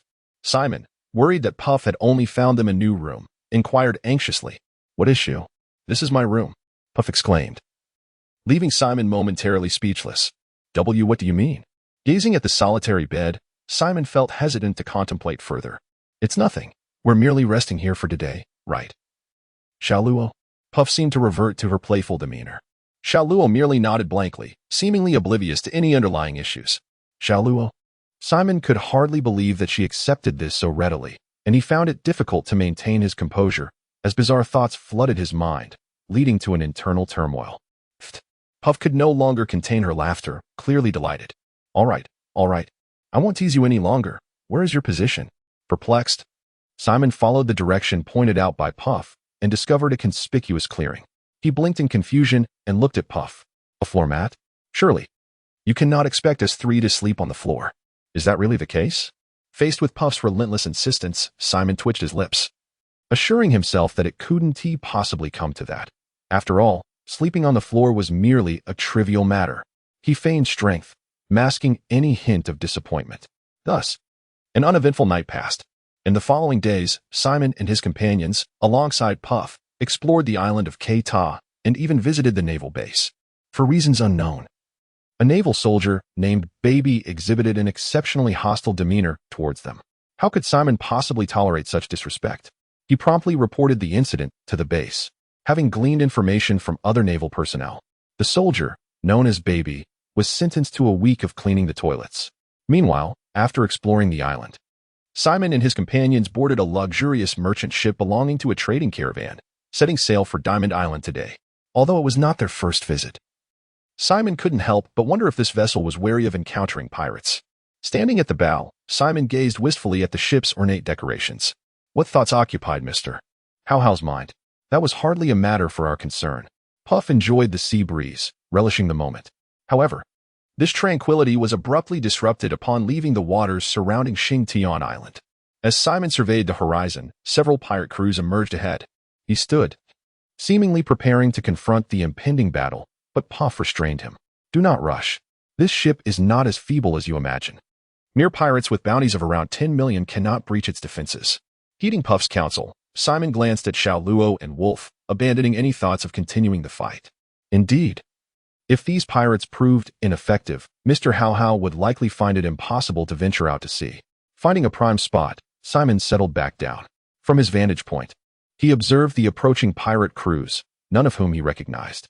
Inquiring with Xiao Luo revealed that these crews were the Wild Dog Pirates, the Little Cat Pirates, and the Running Dog Pirates, merely a ragtag assortment, each bearing bounties of roughly 7 million, which classified them as slightly elevated fodder. Notably, the Little Cat Pirates and the Running Dog Pirates had been sunk before even nearing the merchant ship. Simon was left speechless, exclaiming, "How woefully inept is your helmsman? To be sunk by cannon fire, surely you must be the first to achieve such a feat." Yet, it was the final crew, the Wild Dog Pirates, that piqued Simon's interest, as they managed to utilize the cover provided by the other two crews to launch an assault on the merchant vessel. At that moment, Xiao Luo suddenly tapped Simon, exclaiming, "Look, Simon, that is the captain of the Cat Pirate crew, and over there is the captain of the Dog Pirate crew," along with various high-ranking combatants from different pirate factions. Following Xiao Luo's pointing finger, Simon indeed spotted several distinct pirates. After taking the bounty notice from Xiao Luo's hand, Simon began to match these pirates one by one. So this is how it is? A pirate alliance. Have they discarded their useless subordinates, relying solely on elite fighters to seize this place? That would explain the few ships that were sunk. Simon felt a surge of anticipation for the forthcoming actions of these pirates. The pirate alliance has now fully boarded the merchant vessel. Puff. What about the guards on the ship? Noticing the absence of any guards on deck to thwart the pirates, Simon's brow furrowed in concern. Don't be anxious. Aren't we supposed to give these pirates a glimmer of hope? We can simply observe from here. Mr. Hao certainly possesses a rather wicked sense of amusement. Puff maintained her usual demeanor of amusement, showing no signs of panic in light of the situation, as if this were not her first encounter with such circumstances. Oh. Hearing Puff's words, Simon's spirits lifted instantly. Even Wolf ceased rubbing his head and leaned over the railing to watch the pirates on the deck below. Haha. This ship has already been surrounded by my Lord Wild Dog. If you know what's good for you, surrender your treasures quickly. It appeared to be the captain of the Wild Dog Pirate crew, making a remarkably bold declaration. However, the one surrounding this place is indeed my cat crew. Meow haha. The captain of the Cat Pirate crew was equally unyielding in his taunts, while the captain of the Dog Pirate crew remained silent, offering no proclamation. Hey dog, why don't you say something? This silence is making it rather awkward for both me and the cat. Wild Dog, unable to tolerate Dog's lack of response, spoke up, expressing his dissatisfaction. At that moment, the lackey exclaimed, "Indeed, it is just as you say." However, the pirates on the deck began to deride him. "These few pirates are rather amusing, aren't they? Aha." Simon, perched upon the elevated platform, observed the entertaining antics of the pirates below with great satisfaction. Could it be that Simon and his companions possessed some peculiar sense of humor? How could they be so hilariously entertaining? Hee hee hee. Little Luo seemed unable to contain herself, bursting into laughter that resembled a pig's squeal. Alas, these pirates did not maintain their arrogance for long. The guards of the merchant vessel made their appearance. Simon gazed upon the sentinels clad entirely in obsidian armor, blinking in astonishment. For he had not anticipated that in this era, such antiquated knights would still exist. However, the sheer prowess of these knights left Simon utterly astounded, as they were swiftly vanquished by the captain of the pirate crew in mere moments. Is this what you refer to as guardians? Merely ordinary men adorned with a layer of armor? Simon turned his attention to Puff, hoping to witness her in a state of panic, yet she remained remarkably composed. Am I perhaps mistaken in my assessment? Observing Puff's demeanor, Simon momentarily questioned his own judgment. Could it be that these knightly guards were not as trivial as I had presumed? Yet, upon casting his gaze back to the deck, Simon realized that the situation was indeed as straightforward as it appeared. These knights are merely ordinary individuals, stripped of their armor. Hey, Puff, this ship must possess other means, right? Simon could no longer remain passive, as some pirates had begun to advance towards the cabin. Simon, do you recall what I mentioned earlier? Just as Simon was about to descend into battle, Puff suddenly spoke. What did you say? Simon paused, seemingly eager to hear what Puff had to express. Did I not mention it? Mr. How possesses a rather wicked sense of humor. So, is this the reason he had these ordinary people don armor and come here? Is that truly the case? Puff gestured for Simon to take another look at the situation on the deck. Simon, puzzled, glanced over, only to discover that the figures revealed after the armor was removed were merely mechanical frames. The Yuchian family had once participated in a scientific experiment, the most renowned of which was Vegapunk. Puff explained the origins of these contraptions to the bewildered Simon. Vegapunk, that scientist. Upon realizing there were no casualties among ordinary people, Simon momentarily suppressed his sense of justice. However, what could Mr. How possibly be planning? Without any resistance, the pirates would soon seize control of the ship. Just as Simon pondered this, the pirates who had just entered the cabin were suddenly flung back out. Witnessing this, Simon narrowed his eyes, seemingly intrigued by the unfolding events. Who goes there? Wild Dog bellowed at the cabin, asserting that one should introduce themselves before inquiring about others, for that is the proper etiquette, is it not? His languid, yet magnetically soothing voice compelled the listening pirates to pay heed. Subsequently, the pirates took turns introducing themselves, and amidst their clamor, the owner of the voice emerged. Mr. How? Simon could hardly believe that the ship's secret weapon was none other than Mr. How. Might I kindly request everyone present to perish? It was unfathomable how Mr. How could utter such a statement with a straight face. This chapter is not yet concluded. Please click to the next page to continue enjoying the thrilling content. How could this be? That despicable fellow. Hey, Dogwalker, what are you doing? Before Wild Dog could finish hurling threats at Mr. How, he witnessed Dogwalker actually preparing to embrace death. He could no longer tolerate this. Even among allies, he felt compelled to teach the lackey a stern lesson. Now that the bothersome creature had departed, might you relinquish your treasures? Meow, haha. The kitten interjected. Treasures? Ridiculous. Humph. No one can coerce me into actions I despise. This has been true in the past, and it shall remain so in the present and the future. Mr. How produced an object resembling a camera and addressed the kitten. Your arrogance can only thrive in this moment. The Wild Dog and the lackey ceased their foolish antics upon hearing the kitten's call, converging with it to encircle Mr. How. Woof, haha. Meow, ah. Ugh. The three pirate captains screeched as they surrounded Mr. How. Do you truly believe you can vanquish me with such numbers? Allow me to showcase the treasures I have unearthed at home. With that, Mr. How placed the camera-like object at his waist. Answer my call. Judge the sins of those before you. Transform. Upon uttering these words, a radiant light enveloped him, and when it faded, the original Mr. How had donned a striking red armor. Is that the artifact obtained from the Yuchian family's experiment? Simon gazed in envy at this magnificent transformation and the dazzling armor, his eyes gleaming with admiration. He resolved to befriend Mr. How, not at all due to the allure of the armor. In mere moments, Simon conjured nearly 100 ways to approach Mr. Howho. However, the wild dog, the kitten, and the lackey were far less courteous. Upon witnessing such a remarkable item in Mr. Howho's possession, they were determined to seize it. I have made my decision. Not only must you surrender your treasures, but that peculiar item as well. The wild dog brandished a machete and charged at the transformed Mr. Howho. Clang! Mr. Howho effortlessly raised an arm, deflecting the wild dog's full-force attack with ease. What? The wild dog stared incredulously as Mr. Howho blocked his strike. Your armor is unlike any other. Without engaging in a stalemate, the wild dog swiftly retreated, yet Mr. Howho had no intention of letting him escape. With a swift push, he sent the wild dog crashing against the fence, then turned his gaze toward the kitten and the lackey. Repent for your sins. The kitten bristled at Mr. Howho's tone, thinking, do not presume that donning an odd armor grants you the right to act so brazenly. Allow me to show you something I have yet to disclose. Perhaps intrigued by the words of the kitten, Mr. Howho, after dealing with the dog, did not hasten to attack the little feline.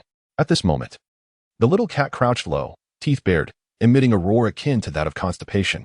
Subsequently, its form began to metamorphose. Fierce vertical pupils emerged, elongated fangs glistened. Dense fur bristled, and sharp claws glinted, with a tail that swayed in the breeze. In that instant, the little cat resembled an ancient beast of terror, and any interruption would be the gravest regret of your life. During this paralyzed moment, one could only engage in sincere repentance. The transformed cat appeared imbued with confidence. Ah, is this your reliance? Merely a devil fruit, after all. With such a state, you shan't even have the opportunity to touch me. Mr. Howho had little to say regarding the cat's transformation. In fact, he spread his hands in disappointment, showcasing an utterly defenseless demeanor. Witnessing Mr. Howho's indifference, the cat, consumed by rage, raised its paw and struck him squarely in the chest.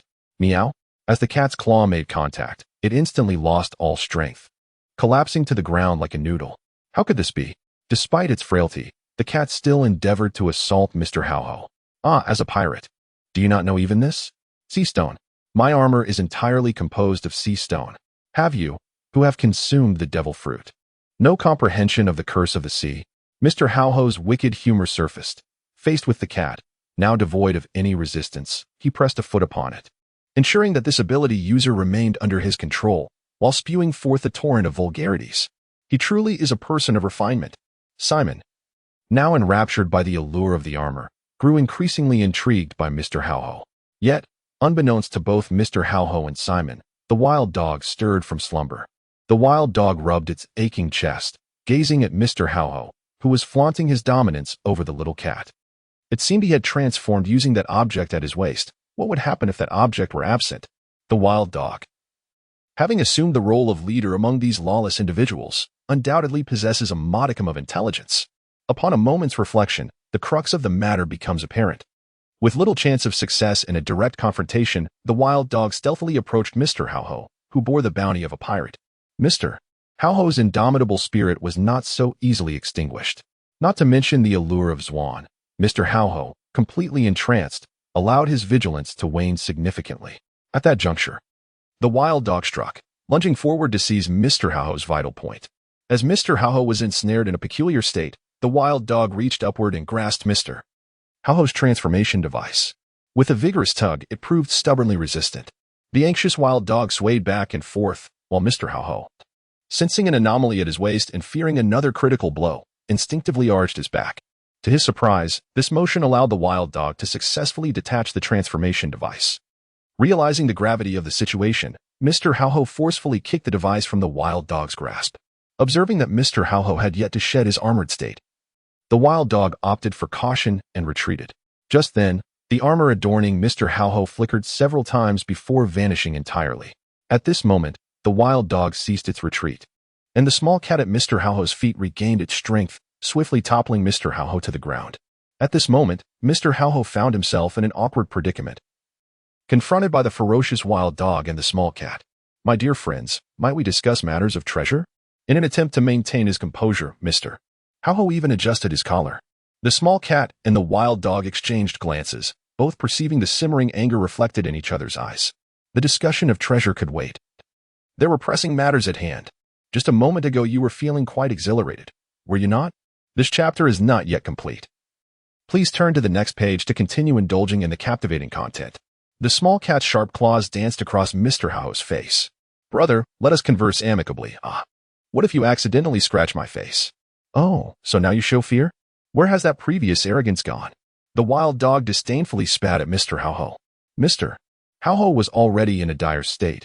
Yet what of Simon, who aspired to befriend him? Why had he not yet made an appearance? Hey, Xiao Luo, tell me.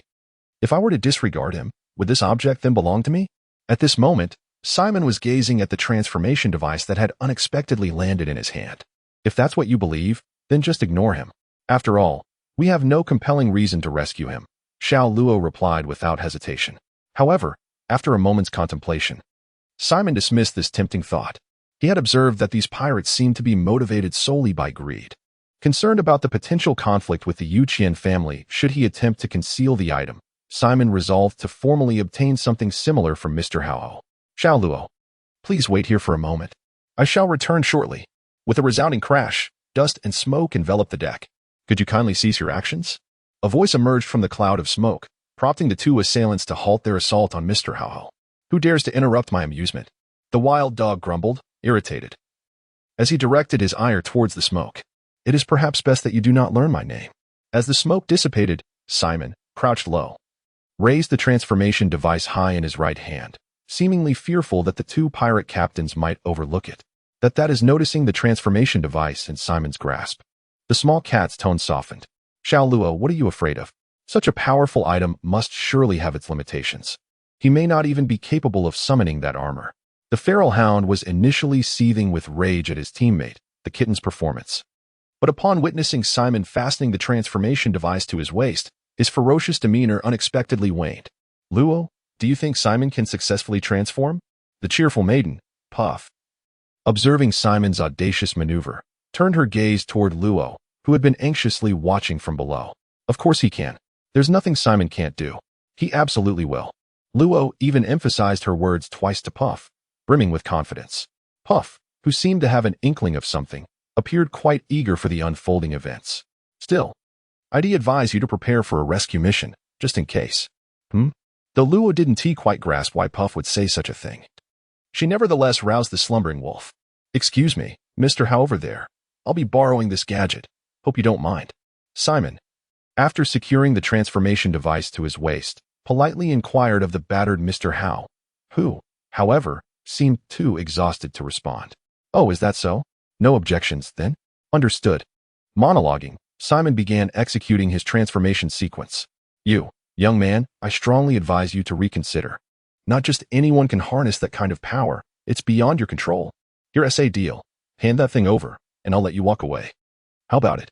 Watching Simon's transformation preparations, the feral hound completely lost his composure, frantically attempting to dissuade him from this perilous act. Oh, that sounds generous. Simon paused briefly upon hearing the offer, but then, transform. Seizing the moment when the hound was distracted, he completed the final motion. Yet, the instant the transformation concluded, Simon realized something was terribly wrong. Damn it, this armor is entirely made of sea stone. Mr. How, you deceitful scoundrel. Shouldn't he have tried to act cool? What a blunder. Overwhelmed by the sudden wave of weakness coursing through his body, Simon struggled to maintain his stance, desperate not to let the hound detect his vulnerability. Hey, Mr. Hound over there, how about I offer you a choice as well? What do you mean?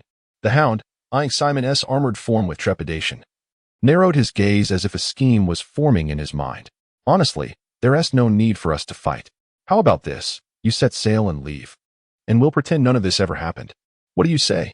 Listening to Simon's seemingly benevolent suggestion, the hound's eyes gleamed with suspicion. Really? No desire to fight? Could it be? There is something wrong with that armor? A mocking smirk curled at the corner of the hound's lips. Impossible. I'm a man who yearns for peace, after all. The anxious Simon spoke incoherently, and although the wild dog sensed something amiss with Simon, his fear of the armor rendered him immobile. The standoff persisted. Xiao Luo, do you know why Simon isn't attacking? Puff could no longer contain her presence before Xiao Luo. Of course, Simon is merely toying with them. Surely, he isn't incapable of moving now. Xiao Luo shot Puff a sidelong glance. Well, that's hard to say. On the lower deck, clad in his red armor, Simon continued to face off against the wild dog. However, upon hearing reports from his subordinates, the atmosphere shifted. The wild dog summoned all his pirates and issued a command, charge. Countless pirates surged forth like unleashed hounds, overwhelming Simon, who could no longer maintain his balance and fell to the ground. Observing this, the wild dog laughed heartily. Huh? So you are merely a decorative pillow. Step aside. Let me take care of this. With a machete in hand, the wild dog swaggered towards Simon. Despite Simon's earlier discomfort, his armor had left him utterly unscathed. What do you intend to do? Simon exclaimed in a panic as the wild dog's hand reached towards him. What do you think? I'm going to do as I please. The wild dog grinned lewdly, chuckling. No, don't come closer. I had scream. The more you scream, the more excited I become. Hearing Simon's peculiar cries, the wild dog's face flushed. Yet, the moment the wild dog unfastened the transformation device from Simon's waist, Simon ceased this foolishness. Is this enough for you? Should I scream even louder? Simon grasped the wild dog's wrist, and with a powerful grip, contorted the wild dog's arm. By the way, I must thank you. If you hadn't removed this device, I would still be sealed within that armor. As the wild dog writhed in pain, his eyes rolling back, Simon released his grip. This thing truly isn't suited for me. He picked up the transformation device, shook his head, and tossed it to Shaluel. All right, the restrictions have been lifted. Are you ready to face terror, pirates? I am extremely furious now. Rowan Jean body. Simon's fist collided, producing a metallic clang. He then advanced deliberately, seizing a pirate with a swift motion, driving him deeply into the deck. Unfazed by the pirate's blades and firearms, Simon remained resolute. His objective unmistakable, as he methodically embedded each pirate into the deck one by one. These ragtag pirates were utterly incapable of hindering Simon's advance. SSSHHH, the kitten, unable to endure the oppressive atmosphere, lashed out in a desperate strike to reclaim its dignity. Yet its seemingly sharp claws failed to even sever a single strand of Simon's fur. TSK. Are you trying to tickle me? Simon sneered, seizing the kitten by its skull. The sheer force of his grip instantly robbed the creature of control over its body. With a slight squeeze, the sickening crack of fragile bones echoed before Simon carelessly discarded the unconscious feline. You can't possibly be this weak, wild dog, Simon taunted, stepping over to the fallen man. A mere severed arm. How could something so trivial make you pass out? He grasped one of Wild Dog's legs and yanked him up. Come now. Show me that arrogance of yours again. But Wild Dog remained motionless, unresponsive to Simon's jeers. Pathetic. Did I overestimate you after all? Simon scoffed in irritation before flinging Wild Dog aside. Then, thud, Simon stomped down on the man's spine, bending his body into a grotesque U-shape. Heh. Did you really think I'd let you off that easily? A torrent of crimson erupted from Wild Dog's mouth as he coughed violently. Cough. You damn bastard. Now truly incapacitated, Wild Dog could only glare with venomous hatred. Huh, what else with that look? Still got complaints? Simon snarled, seizing Wild Dog by the throat. But with such crushing force, speech was impossible. Wild Dog's eyes rolled back, his vision fading. After slamming Wild Dog's head into the deck once more, Simon turned toward the battered Mr. Howe, who was covered in bruises. Oh dear, how could these pirates treat our beloved Mr. Howe so cruelly? Simon cooed, his voice suddenly saccharine as he swayed his stiff hips, fluttering his fingers with exaggerated delicacy, even batting his eyelashes in an attempt to charm the man. Thank you. Mr. Howe stammered, his mind reeling from Simon's abrupt shift from brutality to this bizarre, affected gentleness. Not at all. Facing pirates brings out the worst in everyone, doesn't he it? Simon waved his hands dismissively, as if this were the most natural behavior in the world. Seeing Simon's unexpectedly amiable demeanor, Mr. Howe hesitantly extended a bloodied hand toward him. Mr. Howe, what do you mean by this? Simon blinked in confusion, staring at the grimy, outstretched palm. Could you help me up, sir? So that's what you meant? Simon exclaimed, realization dawning. I had thought. Simon hurriedly helped Mr. Howe to his feet. Now, should Mr. Howe seek treatment? Wait a moment. We cannot simply let these pirates go unpunished. Throughout my life, I have never been beaten. Mr. Howe then summoned the crew, and together they bound all the pirates. How shall Mr. Howe punish these despicable pirates? Naturally, they shall be struck back. Emerging from the greenhouse, Mr. Howe indeed showed no inclination for cruel retribution. Is a mere beating sufficient to quell your anger? These pirates are not intimidated by such punishments. Do you possess a better solution? A slight smile appeared on Simon's lips. I've got them hooked. Mr. Howe, in truth, I am a wielder of a devil fruit's power. What relevance does that hold? Mr. How How expressed his curiosity at an opportune moment. Certainly, with Mr. How How, these pirates could not be so easily dismissed. The best course for them would be to follow Mr. How How and repay their debts. Simon spoke as though he were promoting his own product. Yet, will they quietly accompany me? If Mr. How How desires, I can make it happen. Simon confidently patted his chest, assuring that there would be no issue. Mr. How How fell into silence for a moment. Although your proposal is indeed enticing, let me first deal with these rascals. Observing Mr. How How already in action, Simon exhaled a single word. Wow. The deck became a scene of utter brutality. Not wishing to disturb Mr. How How, who was now in high spirits, Simon gestured to little Luo on the terrace, beckoning her to come down and await the inevitable judgment. Simon, the transformation device. Little Luo handed the device to Simon. Yet he did not accept it. This will be yours in the future, little Luo. Oh, can I really keep it? Didn't you like this? Little Luo was puzzled by Simon's intention to pass it on to her. I cannot make use of it. Why not? Did you not just transform successfully? Simon pulled little Luo aside, whispering the true reason to her. Ah, so that is how it is. Do be cautious when transforming for battle in the future. Fear not. Simon, I am an all-capable palace maid. Little Luo boasted once more about her title. Meanwhile, during Simon and little Luo's conversation, Mr. How How finally completed his vengeance. As he approached Simon, he suddenly noticed the transformation device in little Luo's hands. Miss, could you kindly return that to me? This is Xiao Luo's, and no one shall take it away. Faced with the approaching Mr. How How, Xiao Luo bared her fierce tiger-like teeth, clutching the transformation device tightly. This item. Mr. How How. Just as Mr. How How was about to utter more words, Simon promptly interrupted him, saying, What is the matter, sir? The trial of the pirates has yet to conclude. What are you doing? Startled by Simon's sudden stern words, Mr. How How reluctantly followed Simon to witness whatever trial he was speaking of. Mr. How How, pay close attention. You may only witness such a scene once in your lifetime. Simon fixed his gaze on Mr. How How, ensuring he would not glance at the transformation device in Xiao Luo's hands. Watch carefully. I shall begin. Simon's eyes swept across Mr. How How, Puffs, Wolf, and Xiao Luo before he turned and unleashed his abilities upon the pirates. Justice. A vast field of power enveloped the entire deck, forming a judgment platform. As Simon's words echoed, the bound pirates levitated as if tethered to some columns. Wow. Puffs was utterly captivated, and Mr. How How, witnessing this grand spectacle, momentarily refrained from stealing glances at the transformation device in Xiao Luo's possession. The charges materialized.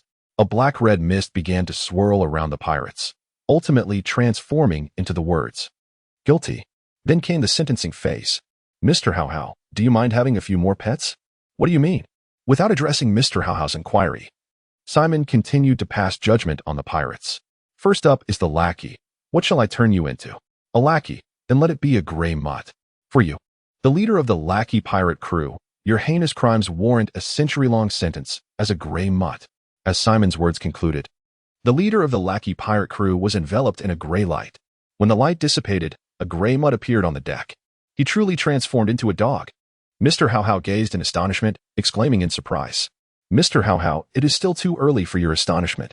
The main course is yet to come. Simon indicated that the previous transformation was merely a warm-up.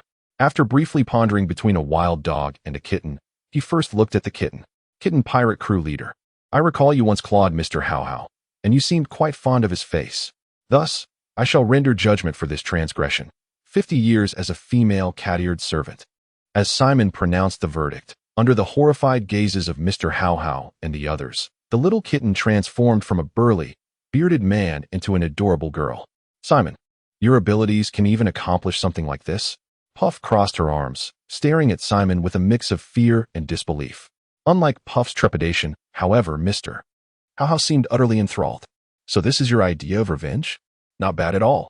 A thin trail of drool escaped the corner of his lips. Clearly, Mr. How How was very fond of this method. Then this cat-eared maid is yours, Mr. How How. Simon released the kitten from her restraints and nudged her, or rather, him, toward the grinning man. Indeed, how could I possibly accept such a generous gift? Though his words feigned reluctance, his hands moved without hesitation, swiftly pulling the kitten into his grasp. Now then, it's time to pass judgment on the final pirate captain. Shaking his head, Simon tore his attention away from Mr. Hao Hao and turned toward the most notorious criminal of them all, Wild Dog. Wild Dog, it seems you've stepped on me. Therefore, your sentence shall be 70 years as a pristine canine fur rug. He smirked. Just in time. While Mr. Hao Hao enjoys his friendly exchange with the kitten, you two can partake in the festivities. Folding the now transformed rug with solemnity, Simon presented it to Mr. Hao Hao. Simon, you treat me so well. How can I ever repay you? Overwhelmed by Simon's magnanimity, Mr. Hao Hao was moved to tears. Mr. Hao Hao, I didn't assist you for the sake of reward, Simon replied sternly, as if the very suggestion were an insult. Then, why? Because of that transformation, of course. Transformation? It was too magnificent. Simon's eyes sparkled with the fervor of a devoted fan. Ahaha, you think so too? Mr. Hao Hao beamed, as if encountering a kindred spirit. Of course, Mr. Hao Hao. You have no idea how awestruck I was witnessing your metamorphosis. The heroic declarations. The formidable armor. A torrent of praise spilled from Simon's lips, leaving Mr. Hao Hao dazed with flattery. To think he'd found a fellow enthusiast in Simon, this was a momentous occasion worthy of celebration. We must hold a grand banquet. Mr. Simon, please wait in the banquet hall. Still intoxicated by the cat-eared servant and Simon's adulation, Mr. Hao Hao excused himself with a grin and retreated into the ship's cabin. Simon, he's not taking this. At this moment, Xiao Luo approached Simon and tugged at the corner of his garment, exclaiming, this transformation device now belongs to you. He wouldn't give it up even if he could. After Mr. Hao Hao departed, Simon reverted to his aloof demeanor. So why exactly are you helping him? Puff expressed her bewilderment at Simon's actions. Suddenly, a thought struck her. He might still be of use. He could potentially aid my plans. Simon rested his chin on his hand, a faint smile gradually emerging. However, Simon, he does not seem like the type who would agree so easily. Indeed, Mr. Hao Hao would never engage in actions devoid of value. Puff taunted Simon, as he remained silent in response to Xiao Luo's inquiry. Could it truly be so? If that is the case, it appears you have yet to comprehend the terrifying nature of my abilities. Without allowing Puff to continue her probing, Simon led Xiao Luo and Wolf toward the banquet hall. TSK, I simply cannot stand you. Puff pouted in annoyance, yet ultimately decided to follow suit. In the banquet hall, a steady stream of maidens diligently prepared for the event. And Simon noticed the absence of Mr. Hao Hao. Surely, he isn't indulging in those activities right now. If he truly is, then I eagerly await your forthcoming performance. Mr. Hao Hao. Simon, what are you pondering now? This place is so dreadfully dull. Xiao Luo, listless beside Simon, remarked, dull? Then let us engage in something entertaining. With that, Simon lunged towards Xiao Luo and Wolf. Where did Simon and the others go? How could they vanish so quickly? Puff fretted at the entrance of the banquet hall. Though they should still be around here. Suddenly, Puff spotted Wolf's silhouette. In her haste to locate Xiao Luo, she fixated her gaze on Wolf. What are you all doing? Upon seeing Xiao Luo and Simon, Puff instinctively covered her face, appearing quite embarrassed. Massaging. Did you not see? Simon retorted, exasperated by Puff's exaggerated reaction. Is it really necessary to act this way? Puff shouted back at Simon in frustration. It's merely a lack of a shirt. Must it be such a big deal? Those of the sea do not concern themselves with such trivialities. You, after failing to engage in a debate with Simon, began to take action. Following a brief commotion, the star of the banquet, Mr. Hao Hao, finally made his entrance. Mr. Simon appears to be in high spirits. Dressed in a new outfit, Mr. Hao Hao approached Simon, boasting that without him, the festivities would be lacking. Simon's words seemed to carry a hidden meaning, yet Mr. Hao Hao paid no heed to such subtleties. In gratitude for our encounter, I have brought forth my treasured possessions. Let us revel in this evening. With that, Mr. Hao Hao departed, infusing the atmosphere of the banquet with liveliness. Enjoying ourselves? Indeed, we ought to indulge, for after today. Simon's ominous remark was abruptly interrupted by Xiao Luo. Simon, look at this wine. It's actually rum from the East Sea. Simon took the bottle from Xiao Luo's hands, glanced at it, and promptly set it down. A past experience of excessive intoxication rendered Simon unable to appreciate the wine's rich aroma. Consequently, whenever he visited taverns, he opted for juice. Yes, delightful juice. Xiao Luo. It would be wise to refrain from drinking such beverages. Just then, as Simon recalled his unfortunate drunken escapade, Xiao Luo had already consumed half a bottle. Observing Xiao Luo's flushed complexion and dazed gaze, swaying unsteadily, Simon sighed. What a fool. Faced with such a state in Xiao Luo, Simon could not permit her to remain in this place any longer. Summoning Wolf, Simon prepared to leave the banquet hall and return to the lounge. Just as they were about to depart, he felt a pang of guilt for Mr. How How. He glanced at the puff pastry, who was quietly enjoying a fruit salad, and said, "Puff, we shall take our leave now. Do enjoy yourself. If Mr. How How inquires about us, simply inform him that the banquet was delightful." However, lost in her culinary reverie, Puff merely offered a few perfunctory replies. Is she also a source of concern? Alas, Wolf. Please keep an eye on her and ensure that no suspicious individuals approach. Suddenly recalling Xiao Luo's mention of Puff's culinary intoxication syndrome, Simon worried for her safety and decided to leave Wolf behind. He then supported Xiao Luo, struggling to lead her toward Puff's room. Due to Xiao Luo's poor condition, Simon even stepped on the tail of a husky while exiting the banquet hall. Speaking of which, how could there possibly be a husky aboard this vessel? The feline-like meow of Xiao Luo drew Simon's attention back. Noticing that Xiao Luo's eyes had already begun to close, Simon ceased his contemplation of the husky and hurriedly departed. Just as Simon left, the husky let out a sigh of relief, patting its chest with its forepaw before ambling toward the opposite end of the corridor. Upon entering Puff's room, Simon, lost in thought, was taken by surprise as little Luo. 3 hours later, Simon, now dressed anew, stood by the bed, realizing that the scent of the wine was rather pleasant. At that moment, his aversion to alcohol seemed to have diminished significantly. As Simon quietly observed little Luo, the ship's alarm suddenly blared. What calamity had now befallen them? This vessel was indeed plagued with misfortunes. Although something might be amiss, Simon had no desire to involve himself in the chaos. Before long, Puff and Wolf returned. "Why are you back so early?" Puff exclaimed, her anger directed at Simon. He furrowed his brow slightly, employing a hint of his conqueror's haki to glare at Puff.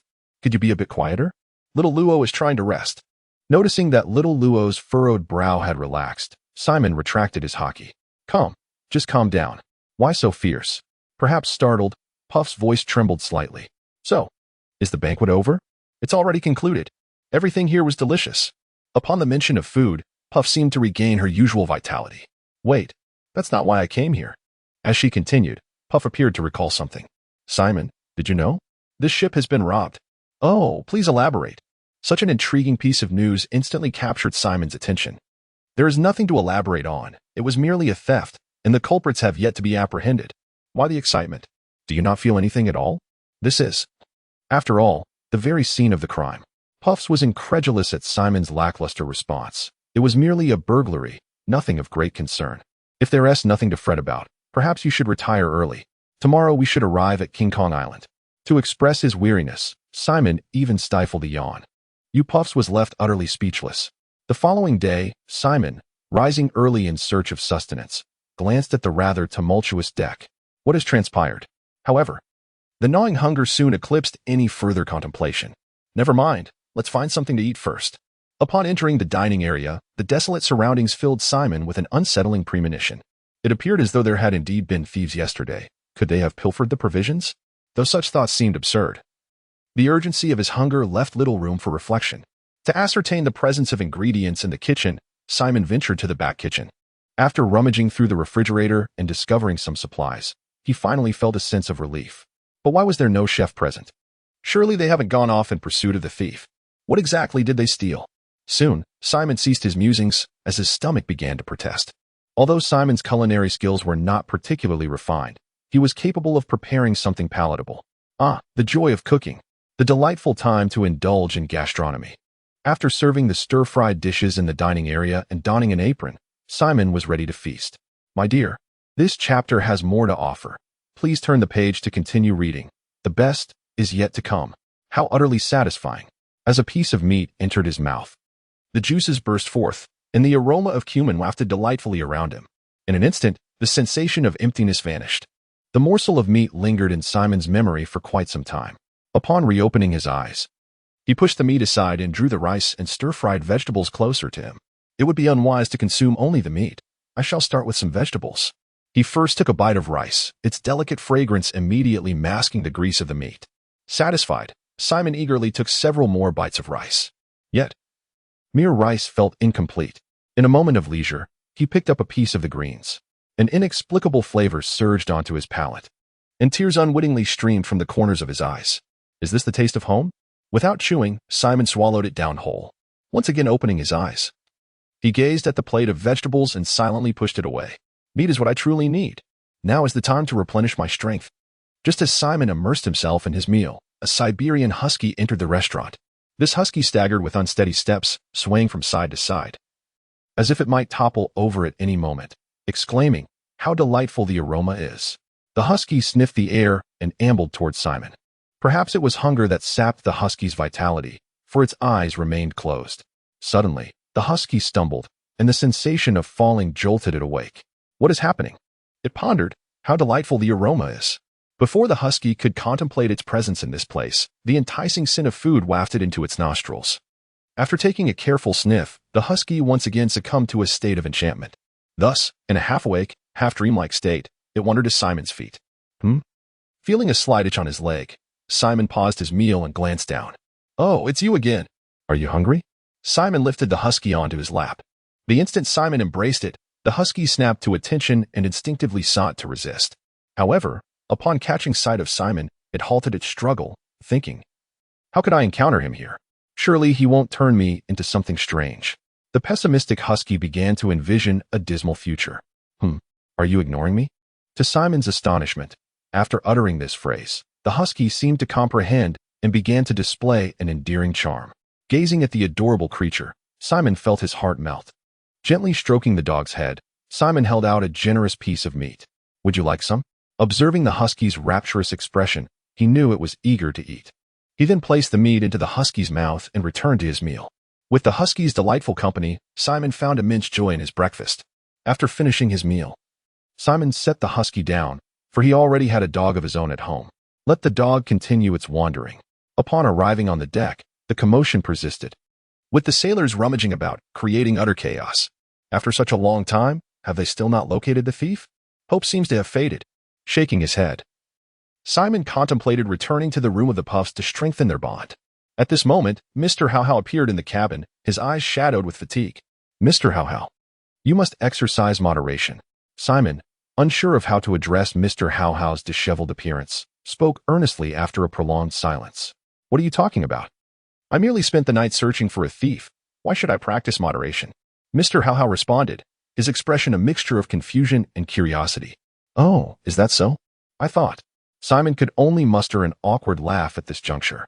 "Have you discovered anything peculiar on board?" Fortunately, Mr. How How did not pursue the meaning behind Simon's earlier words. "Peculiar? Mr. How How, is there a husky aboard this merchant vessel?" Upon hearing the mention of a husky, Mr. How How paused, scratching his head before declaring that there was none. Then Mr. How How, this husky must be the most peculiar thing here. I just encountered it. It's currently in the dining area. I have other matters to attend to. I wish you success in locating that wretched thief." With a rapid succession of words, Simon departed before Mr. How How could fully grasp the situation. Mr. Simon truly sighed. Mr. How How, burdened with unspoken thoughts, followed the information provided by Simon to the dining area, only to find no trace of a husky, but rather unwashed plates with remnants of food. Upon returning to his quarters, Simon found Xiao Luo and the others still slumbering. He refrained from disturbing them, contemplating how he might realize his ambitions. Due to the thief, Mr. How How had not interacted with the kitten, thus postponing this straightforward plan. It was imperative that Mr. How How abandon the notion of forming a merchant fleet. Such an exceptional talent should not be squandered within a mere merchant group. That would be a tremendous waste. Simon continued to ponder relentlessly. Before long, the merchant ship arrived at Diamond Island, yet Simon still lacked any ideas to thwart Mr. How How's intentions. "Mr. Simon, although I did not find the husky you mentioned, the treasure has returned." "Ah, congratulations." Simon, feeling increasingly helpless, found himself devoid of even a strategy to deal with Mr. How How. "If there's nothing else, we shall take our leave." Calling upon Xiao Luo and Wolf, Simon disembarked from the merchant vessel. "Where are we headed now?" queried Xiao Luo, who was pulled hastily from the ship, still somewhat dazed. "To repay some debts and, incidentally, to meet a few people." Upon reaching the sweet harbor and disembarking, Simon suddenly conceived a brilliant idea. "Oh, but is it truly acceptable that we did not bid farewell to Puff? Oh, it's nothing to worry about. I'm certain she won't mind, or so I hope." It was only upon being reminded by Xiao Luo that Simon recalled he had forgotten to bid farewell to Puff. However, seeing Puff sleeping so soundly, it seems there should be no issue. Soon, Simon and his companions arrived at the fruit shop, which was in debt for 500,000 Bailey. You again? What brings you here? The proprietor, observing Simon and his companions fleeing without payment, rushed out wielding a broom. Sir, look here. Simon gestured towards Bailey behind him, inquiring about repayment. The boss found himself in disbelief. Indeed, you had always doubted me, which compelled me to take such actions. Surely, you do not hold it against me. Do you? Haha, how could I? The expression on the boss's face must be one of sheer joy. This chapter is not yet concluded. Please turn to the next page to continue relishing the captivating content. Since you have come to repay the debt, let us calculate the interest properly. You have been away for a week. Let us consider 50 million belly as a fair amount. So, who will settle this? Upon hearing the boss's words, Simon lowered his head, a dark shadow obscuring his countenance. Suddenly, Simon lifted his gaze, revealing a radiant smile. Boss, upon reflection, do you not think that 50 million belly is rather excessive? What do you mean I am giving you? It is you who owe me. The boss was taken aback by Simon's retort. Oh, so that is how it is. Then, Xiao Luo, please collect the belly. If you insist on this, then we shall not repay the belly. Simon boldly declared. Not repay? Then do not even think about leaving this island. The boss's words instantly amused Simon. Unable to leave this island? Surely you must be unaware of my origins. Had the boss engaged in a more amiable manner, Simon would have considered repaying the belly. However, given the current tone, Simon decided to take a chance. He turned to leave with the belly, not even casting a glance at the boss. As the boss attempted to pursue him, a commanding presence quelled his advance. Simon, you are so handsome, Xiao Luo exclaimed, trailing behind him in awe. Xiao Luo, keep such thoughts to yourself. Do not speak them aloud. Simon's cheeks flushed a bright red, resembling an apple. Are you feeling shy, Simon? Noticing a change in Simon's tone, Xiao Luo promptly stepped in front of him. How could that be? I am destined to become a renowned figure. How could I feel bashful due to your flattery? Unforeseen by Simon, Xiao Luo had suddenly positioned herself directly in his path, exposing his genuine feelings. This side of Simon is rather adorable. Xiao Luo's laughter became increasingly exuberant, leaving Simon speechless as he covered his face, thinking, what a blunder. Despite the minor incident that had just transpired, it did not hinder Simon's forthcoming actions. Xiao Luo, please contact the captain of the Red Lip Pirates, Flame. We need to arrange a meeting with her. Certainly, Simon. Xiao Luo took out the phone book, intending to call Flame, but at that moment, Simon interjected, what is her number? Hey, ISNT, that's something you memorized? No. What did you do when you exchanged contact information with her? You only asked me to give her my contact. Simon was flabbergasted, never expecting to encounter such a mishap in this situation. Calm down, Simon. There must be another way. Another way, another way. How could there possibly be one? Hello. Xiao Luo, how do you think we can locate the red-lipped pirates? Struggling to conceive a method to find the red-lipped pirates, Simon entrusted this hope to Xiao Luo. Why not just ask? Aren't they quite renowned? Why overthink it? With a piercing realization, Simon faced utter defeat. Right. Why didn't I think of such a simple solution? Could it be that I've been away from the human world for too long? Setting aside Simon's internal musings, upon Xiao Luo's suggestion, the group commenced their challenge of approaching strangers. Now, before them appeared a solitary pirate, adorned with a sunny smile. Simon approached this pirate and inquired, Brothers, may I ask you a question? The pirate glanced at Simon, who revealed a gleaming smile, and then inquired, Brother, do you have any paper? I am in dire straits here. Can we defer the questions until my return? No. Thus, Simon's inaugural battle ended unfavorably. Observing the pirate clutching a certain part of his body as he departed, Simon experienced guilt for the first time. Xiao Luo, let us head to the tavern. The people on the street are far too unpredictable. And so, they made their way to the nearest tavern. At this moment, one cannot help but marvel at the wonders of fate. In a tavern that Simon randomly entered, he unexpectedly encountered the members of the Crimson Lip Pirates. After a moment of surprise, Simon restored his sunny smile and approached them. What a reunion, Bahamut Flame. You are the one. Flame recognized Simon, but could not recall his name. Simon, a dreamer aspiring to be a bounty hunter. Speaking such words in front of bounty pirates. You exude quite the confidence. As Simon introduced himself, Flame placed her hands on her hips, and the other members of the Crimson Lip Pirates subtly gathered around. Now. No need to be so tense. I have business to discuss with you. Simon waved his hands downward, signaling for everyone to calm down. Business? Why should we conduct business with a mere child like you? Although I may not have much notoriety at present, do you believe that in 3 months, the entire South Sea will resonate with my name? Flame did not mock Simon's words. She had an inexplicable feeling that what this man said held truth. Heh, intriguing. Do tell. I am somewhat interested. This instinct of Flame's had allowed her to evade numerous dangers in the past. This time, she steadfastly trusted her intuition. After all, this was a collaboration devoid of any detriment. He was a naive yet affluent merchant, and I had completely grasped his intelligence. He had just arrived on this island. Just as Simon was about to continue his discourse, Flame interrupted him. Could it be Mr. How? How did you know? Flame's remark left Simon utterly perplexed. Was there anyone else besides him who had just set foot on the island? If it were indeed him, there was no need for further elaboration. I have my informants here as well. Was your target originally him? In response to Simon's inquiry, Flame merely smiled faintly, offering no reply, and gestured for Simon to depart. From Flame's smile, Simon discerned the information he sought, and with a self-deprecating chuckle, he rose to leave the tavern. To think it was I all along. Was my concern for naught? Mr. How, please act in accordance with my intentions. Little did he expect that his troubles would resolve so effortlessly. And Simon felt an overwhelming sense of joy at that moment. Simon, what exactly do you seek from the Crimson Lip Pirates? Although little Luo had participated in the discussion alongside Simon, she ultimately felt completely bewildered by their conversation. Little Luo, do you think we should assist someone who has strayed from the right path? Why? Let him walk however he pleases. It seems like you lack a sense of conscience. Little Luo, you shouldn't say that. If he is indeed lost, it would trouble me greatly. Oh, is that so?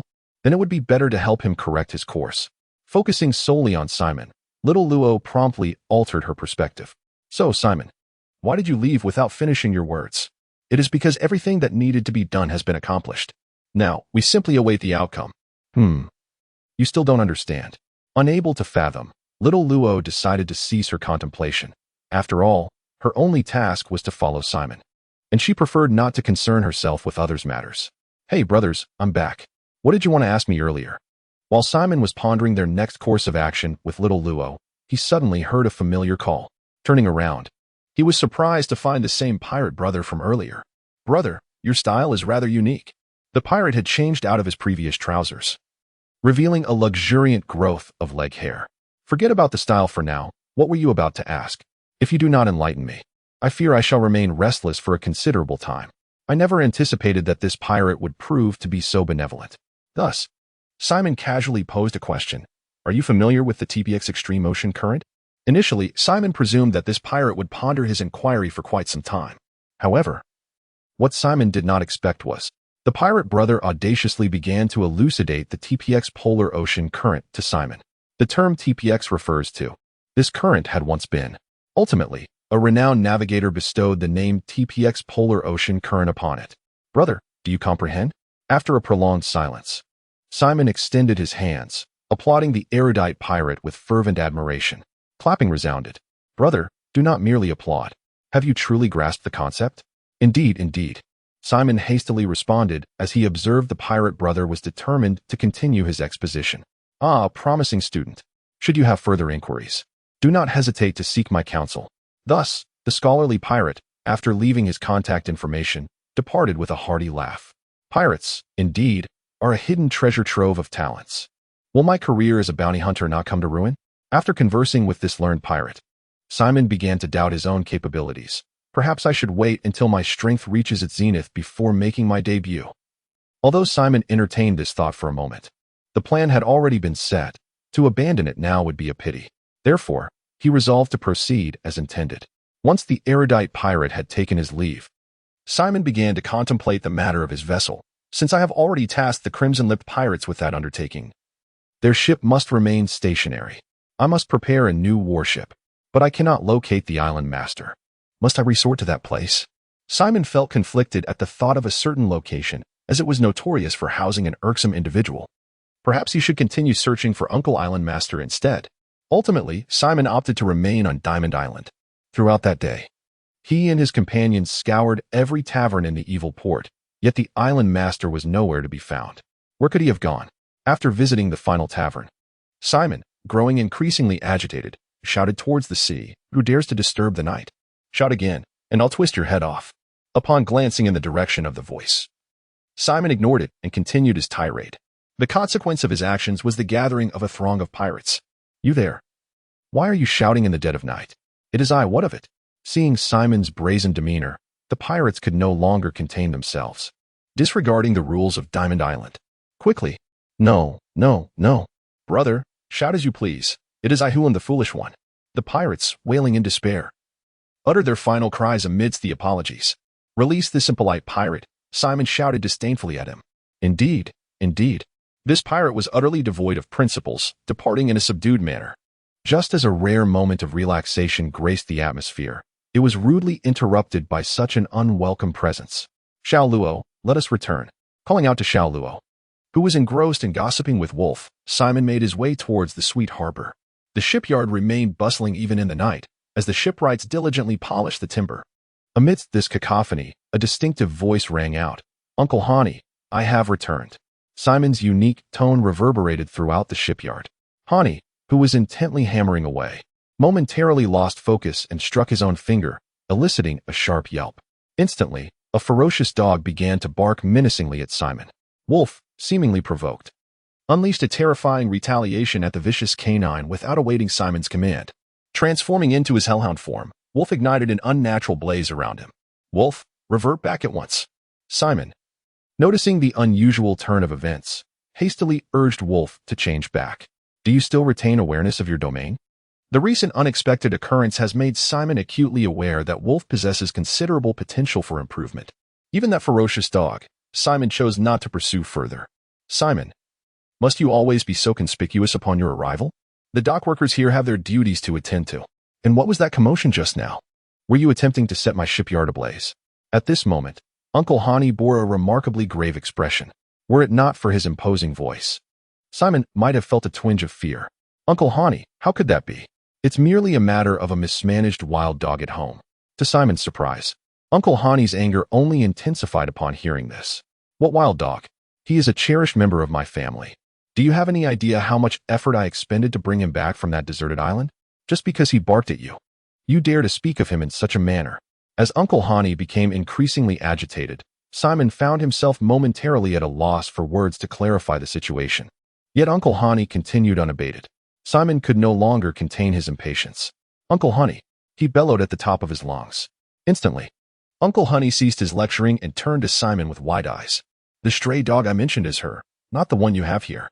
Simon pulled Wolf closer, gesturing toward her as he explained. "Her, a stray dog?" Uncle Honey's mouth went dry, the shock rendering him speechless for a long moment. Finally, he muttered, "Ah, you youngsters, such wild games you play." He patted Simon's shoulder with a heavy sigh, his back radiating weariness as he turned to leave. "Wait, Uncle Honey. It's not what you think." Realizing how his words had been misinterpreted, Simon quickly chased after him. But the moment he caught up, he found himself at a loss. How could he possibly explain Wolf's true nature? "Uncle Honey, I was just joking earlier. Actually, I came here to ask you something. If it's about shipbuilding, I won't do it." Uncle Honey was sharp as ever. "Of course not, Uncle Honey. You know I wouldn't ask that of you. I'm here because I need to find the island master. I've searched every tavern on the island, but he's nowhere to be seen." After Simon poured out his frustration, Uncle Honey stared at him in disbelief. "The island master set sail, didn't he, you notice? Sailed away." Simon's voice cracked. "When did this happen?" This news has truly left Simon astonished. "Just 2 days ago, did you not see? When the island master set sail, the commotion was quite significant." "Uncle Hani, do you know where the island master is heading?" Little did I expect that my journey to K-Den Island would coincide with the island master's absence. Filled with regret, Simon immediately contemplated pursuing him, as if he yearned for the island. It is said that a gaming city has been established there, and the island master likely wishes to indulge in its offerings. However, if you intend to seek out the island master, I would advise against it. At this moment, Uncle Hani seemed to discern Simon's thoughts and began to counsel him. "Why is that?" Simon pondered, perplexed by Uncle Hani's suggestion, waiting in a daze. Uncle Hani glanced around conspiratorially, leaning closer to Simon to whisper, "Exclusive intel. The island master is actually a fervent fan of video games. Presently, there are no games that can captivate the island master for more than 3 days. Based on my experience, he will return shortly. If you truly need to find him, simply wait at the port." Due to Uncle Hani's earnest demeanor, Simon found himself genuinely convinced. "Uncle Hani, which port would you recommend I wait at?" "Well, I would suggest Sweet Harbor. Unbeknownst to Simon, it seemed that Uncle Hani was smiling even more joyfully. Sweet Harbor, just in time for me to continue observing Mr. Howell. If I managed to encounter the island master during this period, it would be a fortuitous twofold benefit. With this realization, Simon felt no further need for hesitation. Then, Uncle Hani, may I stay here while I await the island master? No problem, no problem. Uncle Hani's enthusiasm surged, leaving Simon somewhat bewildered. Could it be that Uncle Hani's mood shifts so rapidly? However, Simon quickly dismissed this line of thought, for he knew Uncle Hani would not wish him harm. Following Uncle Hani, Simon and his companions arrived at a splendid houseboat. This houseboat features an exceptionally large soft bed, adorned with a woolen carpet. And the gentle lighting is utterly soothing. Have we truly been residing here for the past few days? How delightful. Little Luo is immensely pleased with this environment. After Hani's departure, Simon sat on the plush bed, deep in thought. The highest bounty in the South Sea must currently belong to Mauser, right? It has already reached 90 million berries. Once I resolve Mr. Howhow's issues, I should use Mauser for my debut. Little Luo, what are you doing? Unable to endure little Luo's incessant fidgeting, Simon exclaimed. We're just playing. Simon, try not to overthink during your downtime. Little Luo pouted, appearing somewhat bored and a touch discontented. How could Simon, who dotes on little Luo, allow her to feel this way? Thus, as the morning of the following day approached midday, Simon and his companions remained asleep. The disarray of clothing strewn across the room hinted that the previous night had been anything but ordinary. The incessant buzzing from outside failed to rouse the trio within. Goo, my arms feel sore, and I'm so hungry. Awoken by hunger, Simon sensed an odd sensation in his arms, his gaze filled with despair. Unable to withstand his hunger any longer, he roused the still slumbering duo. After a delightful lunch, little Luo brought in the day's newspaper. It seems there haven't been any significant headlines lately. Are the pirates really this inactive? Before perusing the newspaper, Simon engaged in his usual banter, lamenting the lack of captivating news these days. However, upon opening the paper, he was astonished to discover a report about the Grand Line. What's this? Simon's expression turned peculiar as he read the article, which stated, recently, the pirate Dr. Fogg engaged in battle with Admiral Kizaru on Donita Island, narrowly escaping with serious injuries. Accompanying the article was a bounty notice, declaring the pirate Dr. Fogg's bounty to be 980 million berries. This pirate doctor, isn't he the very one who answered my inquiry about the TPX extreme ocean current? At this moment, Simon finally breathed a sigh of relief. It turned out that he was not facing a pirate with concealed powers. Fortunately, this pirate doctor was exceedingly amiable. However, how had he managed to traverse from Dona Island in the Grand Line to this place so swiftly? Merely this report was enough to satisfy Simon. Although it did leave him with a hint of bewilderment, yet it also illuminated a crucial realization. There must be some enigmatic current linking the Grand Line to this location. Otherwise, this pirate doctor could not have arrived here so promptly from Dona Island. Alas, it seems I shall have no opportunity to ride this current. I should familiarize myself with the situation in the South Sea. Subsequently, Simon turned his gaze to the South Sea Gazette, where a particular news snippet caught his interest. On Kina Island, former Navy Colonel Baby has defected, with a bounty of 50 million berry. Wasn't he that ill-tempered Marine? It appears he was once a Navy colonel. Such an intriguing matter, Simon immediately shared it with Xiao Luo. Xiao Luo, look at this detestable Marine. He is actually a colonel. It's him. It's him. The very one who wishes to seize our bounty. Upon seeing Baby's wanted poster, Xiao Luo became exhilarated. However, he pondered, if he was once a colonel, why was he relegated to cleaning toilets? Lost in thought and unable to fathom the reasoning, Xiao Luo decided to dismiss the matter. The chapter is not yet finished. Please turn to the next page to continue enjoying the captivating content. Turning to Simon, he suggested, why don't we capture him and take him back? He is quite insufferable.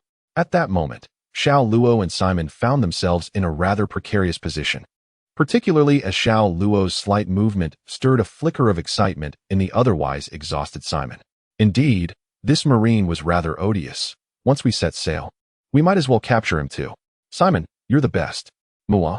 At this juncture, how could Simon refuse Xiao Luo? After all, the leverage was firmly in Xiao Luo's hands. Although they had finished reading the newspaper, the article regarding the chest-hair pirate crew lingered in their minds. Once again, Simon found himself without a glimpse of Hao. Has Mauser begun to lie in wait? With such a bountiful reward placed upon this notorious pirate, shouldn't he be more ostentatious? Unable to ascertain the whereabouts of the chest hair pirates through newspaper reports, Simon became acutely aware of his own shortcomings, his lack of intelligence-gathering capabilities. However, as this deficiency did not prove fatal, Simon felt no urgency to remedy it just yet. After halting Xiao Luo's fidgeting hands, he rose to his feet. Eager to discover what the esteemed Mr. Hao was currently engaged in, might there be unexpected rewards in store? With a heart brimming with curiosity, Simon ventured towards the port in search of Mr. Hao. Stepping out of the ship's cabin, the blazing sun overhead radiated its fervor, its searing heat interrupting Simon's pleasant demeanor. Passing by the industrious shipwrights, he soon arrived at the entrance of the sweet shipyard. At that moment, Simon paused, exclaiming, "Mr. Hao, what a coincidence! I was just about to seek you out, and here you are?" At the entrance of the sweet shipyard, Mr. Hao was striding towards the shipyard. Unprepared for this serendipitous reunion, Simon greeted him warmly. "Ah, Simon, you're not here to build a ship too, are you?" Compared to his demeanor aboard the merchant vessel, Mr. Hao now appeared even more affable towards Simon. The latter perceptibly noted the shift in Mr. Hao's attitude. Surely, something delightful must have transpired with the little cat. My plans should soon come to fruition. Though joy bubbled within Simon, he maintained a facade of composure. "I would love to construct my own vessel, but alas, my finances are insufficient." With such formidable prowess as Simon's, capturing a few more pirates should be a swift endeavor. Their conversation flowed amiably, yet Mr. Hao had matters to attend to, limiting their exchange. As Simon observed Mr. Hao's departing figure, the aura of power manifested beside him, justice, causality. Gazing upon the effects that appeared before the silhouette, Simon finally felt a true sense of relief. "Mr. Hao, the individuals I pass judgment upon are not solely for atonement." Indeed, Simon's ability related to the just fruit intricately intertwines with the forces of causality. Each malevolent individual whom Simon judges becomes a cause. Should someone accept Simon's bestowal and engage in profound communication with him, they will consequently forge a causal bond with Simon. The equitable Simon can then harvest these fruits at will, and those who embody the fruits will harbor no feelings of resistance towards him. On the contrary, they will deem it entirely just. Although this ability has its flaws, it is still bound by certain limitations. If one merely receives Simon's judgment without establishing any profound connection with those judged, the impact is virtually negligible. With Mr. Hao's situation clarified, Simon finds himself with but one unresolved matter: the ship. "Oh, Uncle Island Master, when shall you return?" Standing at the port, Simon gazes longingly, his heart racing with excitement each time a vessel approaches, yet each time he returns disheartened. For half a month, Simon, along with Xiao Luo and Wolf, has awaited news of the Island Master's return, yet no tidings have reached them. How reliable is Uncle Hani's intelligence? It's been half a month, and still no sight of the Island Master. Am I being toyed with? The prolonged wait has left Simon's eyes bloodshot, and his demeanor utterly haggard. Just as he contemplated whether to relinquish hope, an unusual phenomenon seemed to manifest at the port. The sea lay eerily calm, devoid of even the slightest ripple. What could this mean? Such peculiar weather is something Simon had never encountered while studying navigation. The sea lay tranquil, yet the birds soared freely in the sky. Could this be a unique phenomenon of King Kong Island? Why had he never heard of it before? As he surveyed his surroundings, it seemed that the fishermen here exhibited no unusual behavior. Everyone continued with their tasks as usual. "Xiao Luo, have you ever heard of such an extraordinary sight here?" Simon pondered, hoping that Xiao Luo, who had heard many strange tales within the palace, might possess knowledge of this scene. To Simon's dismay, Xiao Luo was equally perplexed and had never heard the citizens of the kingdom speak of such a thing. It appeared they seldom ventured to this place. Faced with this mystery, Simon decided to consult Uncle Hani, conveniently inquiring why the island's master had yet to return after half a month. After a brief tidying up, Simon departed. At the sweet shipyard, upon hearing Simon's account, Hani erupted into laughter and explained, This is Zeit testing his new abilities. It's not an unusual phenomenon, so there's no need for concern." After Hani's explanation, Simon ceased to worry about whether this was an unknown weather condition. However, he grew curious about Zeit, the one Hani had mentioned, one of the 7 shipwrights here, the guardian of Silent Harbor. Simon realized, surely, you don't only know me and the Island Master, do you? After revealing Zeit's identity, Hani regarded Simon with a skeptical gaze. How could that be? I also know Jiajia, he replied, his voice barely above a whisper. It was as if Hani had uncovered a truth, causing Simon's words to falter. "I knew it. Given your father's relationship with the island master, there's no way you only know us two. Here, Hani continued to speak incessantly, while Simon, undeterred by Hani's mention of his father, remained resolute in his purpose for being there. He directly interrupted Hani's soliloquy, inquiring, "Dear Hani, might I ask why the island master has yet to return after half a month?" To which Hani hesitated, responding, "Well, perhaps it could be Luajia Kingdom. This chapter is not yet concluded. Please click the next page to continue reading." Indeed, it is possible that the island master has departed for the kingdom of Luajia. Upon hearing Simon's inquiry, Hani's gaze faltered momentarily, but suddenly, a brilliant answer dawned upon him. Meanwhile, Simon fell silent at the mention of the kingdom of Luajia. Although he was aware of the previous king's abdication, he had never entertained the notion of returning to Luajia. "Simon, if the island master has gone to Luajia, it typically takes about half a month. Perhaps he will return soon," Hani remarked. "Uncle Hani, you wouldn't be trying to deceive me, would you?" Hearing the familiar tone from Uncle Hani, Simon was not so easily convinced this time. "Simon," Hani said sternly, "what is our relationship? Would I lie to you? Trust me." Simon had never witnessed such a demeanor from Hani before. Given his impression of Hani, he chose once more to place his faith in him. "Uncle Hani, I will wait for the island master." "Yes, go ahead." Hani even wiped his eyes, moved by Simon's determination. Turning, Simon set off with Xiao Luo and Wolf towards Sweet Harbor. However, once they departed, Hani's expression shifted dramatically. "You bully my dog and expect to find the island master so easily? Just go and enjoy the sea breeze." "Oh dear, my little dog hasn't eaten yet today." Remembering that his beloved dog had yet to be fed, Hani hurriedly dashed to the storeroom. Meanwhile, Simon, en route to Sweet Harbor, clung to the hope of waiting for the island master. Upon returning to Sweet Harbor, he found the sea had resumed its majestic waves. Why had he returned here yet again?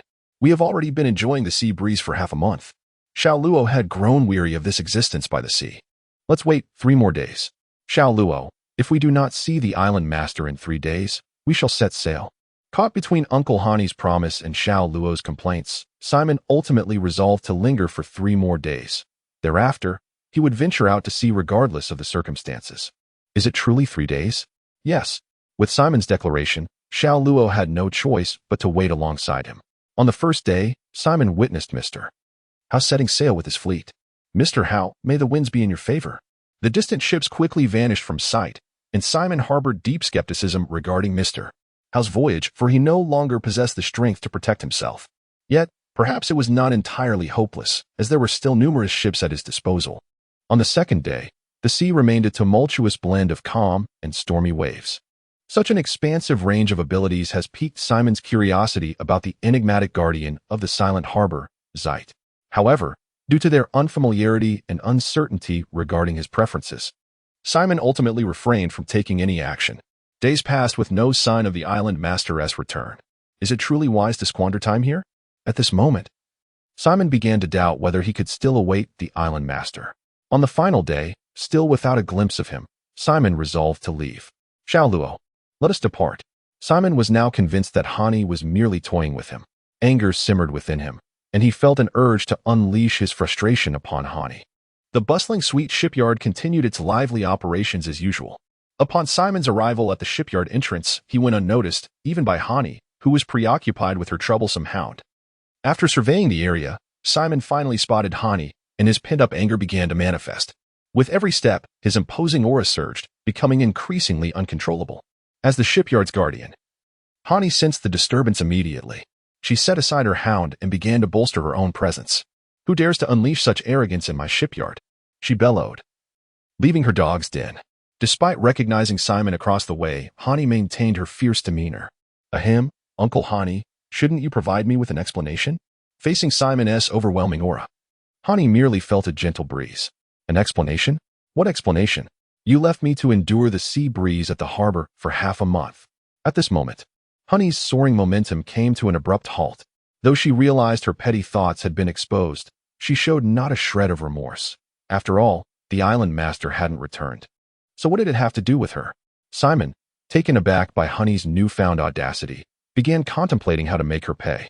Seizing the advantage of his current dominance, he launched into a verbal assault. "Uncle Hani, how could it not have anything to do with you? Back then, I wanted to set sail to find the island master. But you were the one who stopped me. I merely suggested it. Merely suggested? Simon's voice grew sharper. Then why, 3 days ago, did you send me to the harbor? I thought. As Simon's imposing presence intensified, Honey's confidence withered. You thought? Simon sneered.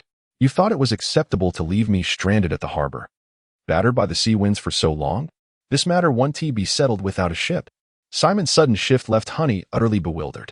A ship? She stammered, her mind blank. Without thinking, she agreed, only to snap back to her senses moments later. Wait. No. Why should I give you a ship? Uncle Honey. You already promised, Simon countered smoothly. Everyone heard it. Yeah, chimed in the others. Honey stared at the trio before her, her inner turmoil refusing to subside. But I can't just give you a ship for free. Simon, sensing her hesitation, pondered briefly before delivering the final blow. Uncle Honey, how is this for free? It's compensation, what you owe me. Witnessing Simon's shamelessness, Honey attempted one last feeble protest. Still, you can't expect me to hand it over without a single berry.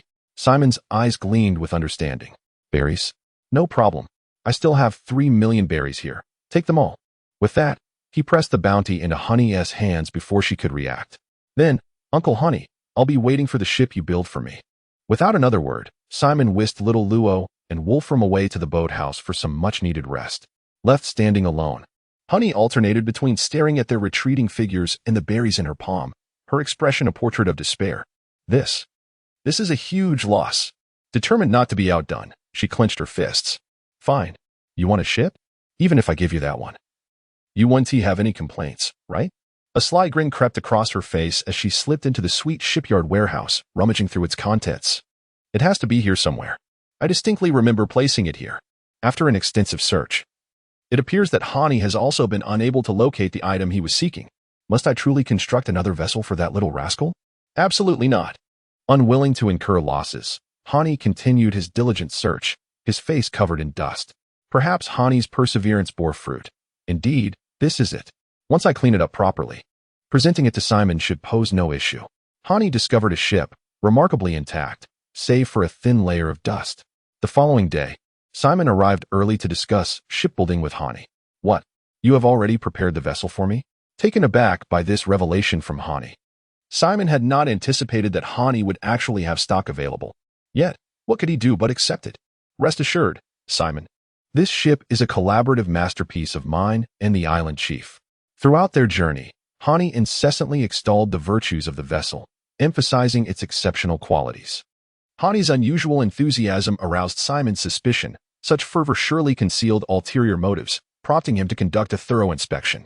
When Simon finally laid eyes on the ship, he could scarcely believe his vision. Hani, is this truly the ship destined for me? He exclaimed. What? You don't want it? How could I possibly decline? The vessel is truly exquisite. Even Simon could find no fault with it. However, not trusting Hani's generous spirit, Simon still boarded for an inspection. After a thorough examination from the keel to the deck, Simon concluded that the ship was indeed flawless. Uncle Hani, I have treated you well. Why then would you gift me this magnificent ship? In response to Simon's curiosity, Hani smiled softly. Ah, Simon. A skilled shipwright would never allow their perfect creation to languish in a dim warehouse. This child has slumbered long enough. It is time for her to set sail once more. Hani's gaze was filled with complex emotions as he caressed the ship. Noticing Hani's demeanor, Simon lost his playful inclination. Uncle Hani, may I hear its story? It must possess a rare tale to have rested in your warehouse. Upon hearing Simon's request, Hani gazed into the distance. Seemingly lost in recollection, Simon refrained from interrupting him, and after a moment, Hani began to speak. This child is named Diel. She is the fruit of a collaboration between the island master and me 5 years ago. At that time, we held high hopes for her. Hence the name Diel. On the day of her maiden voyage, the weather was somewhat overcast. After sailing for a while, we encountered a fleet of pirates. Of course, these pirates were no match for the island master and me, so we continued our journey. However, peculiar events transpired during our subsequent voyages. We encountered a pirate crew at regular intervals. Initially, we thought it was merely a poor choice of route, but the following encounters revealed that it was no coincidence. Even on well-researched routes devoid of pirates, we would still meet them amidst fierce storms. This ship inexplicably attracted pirates. Each voyage guaranteed an encounter. Such a vessel could not be sold as a merchant ship. Thus, I had no choice but to let her rest in my warehouse. After listening to Hani's tale, Simon was left in disbelief. Uncle Hani, why would you give me a ship that attracts pirates? How can I sail peacefully with that? Responding to Simon's complaint, Hani reasoned. Simon, are you not aspiring to be a bounty hunter? What better vessel to aid you in that pursuit? Uncle Hani, how did you know I wanted to be a bounty hunter? I never mentioned it to you. Simon was now thoroughly perplexed, even questioning whether Hani had some sort of insight. It was Mr. Haha who informed me. Otherwise, how could I have thought to give you such a ship? Ah. So it was Mr. Haha. Upon Simon's understanding, he ceased further inquiries. Uncle Hani, is this vessel ready to set sail? Of course. This ship is a testament to the confidence of both myself and the island's master. All right, I understand. After calming the excited Uncle Hani, Simon began preparing for their departure. Once Hani had delivered the ship to the harbor, Simon, along with Xiao Luo and Wolf, commenced their procurement of supplies. It was not until the afternoon that they had completed all necessary preparations for their voyage. Simon, where are we headed? Although they were on the brink of departure, Simon refrained from disclosing their destination to Xiao Luo. Previously, Xiao Luo, didn't you express a desire to capture that treasonous naval officer? Our mission is to seek him out. Xiao Luo began to reminisce. That foul-mouthed Navy officer. Immediately, her enthusiasm surged. Farewell, Uncle Hani. After bidding farewell to Hani, Simon's new vessel, the Dangler, slowly departed from the harbor. At that moment, the surface of the sea suddenly calmed, and Simon on the ship found himself awkwardly gazing at Hani in the harbor. What a coincidence. Since neither Simon nor Hani turned away, they were compelled to maintain their waving gestures. This posture lingered for a full half hour. Mr. ZTE, quite impressive. ZTE, are you a devil? The two experienced entirely different emotional journeys. As the sea returned to its tranquil state, they exchanged faint smiles before promptly turning away. Would they truly encounter pirates ahead? How exhilarating. Having heard Hani's tale, Simon was now deeply intrigued by the veracity of the story. Sweet Harbor, observing the departing vessel. Hani could no longer contain her amusement. The final payment had already been sent to Luojia country. How could she possibly incur a loss? In that story, surely he did not genuinely believe it. Haraha. After 3 days of sailing, Simon stood on the deck like a statue. Simon, why not come back and take a rest? Upon hearing Xiao Luo's voice, the statue-like Simon exhibited a slight movement, yet he quickly reverted to his unmoving state once more. Sigh. Such occurrences are not novel. Xiao Luo is perplexed by Simon's unwavering resolve to remain here. I never expected this vessel could accelerate the cultivation of the Arhut golden body. What materials did Hani and the island master use to craft this ship? This chapter has much more to offer. Please turn to the next page to continue reading, as the story becomes even more enthralling. Indeed, Simon is not standing guard against pirates, but is instead engaged in cultivation. Remarkably, his training over the past few days has allowed the Arhit golden body to ascend to the 8th level, a mere tier away from a once invincible ancestor. The 8th level of the Arhit golden body imbues Simon with an extraordinary force within his being, and his stillness is a testament to his efforts in channeling this energy. However, devoid of Simon's guidance, the ship's course is now entirely dictated by the ocean currents. Days pass, and the accumulation of newspapers Xiao Luo has gathered has become quite substantial. At last, Simon is able to channel that power to the surface of his skin. A humming sound resonates in his ears as he gazes at his solidified arm, pondering. Armament hockey? As he feels the strength coursing through his arm and the peculiar sensation accompanying it. One thought dominates Simon's mind. Is this not armament hockey?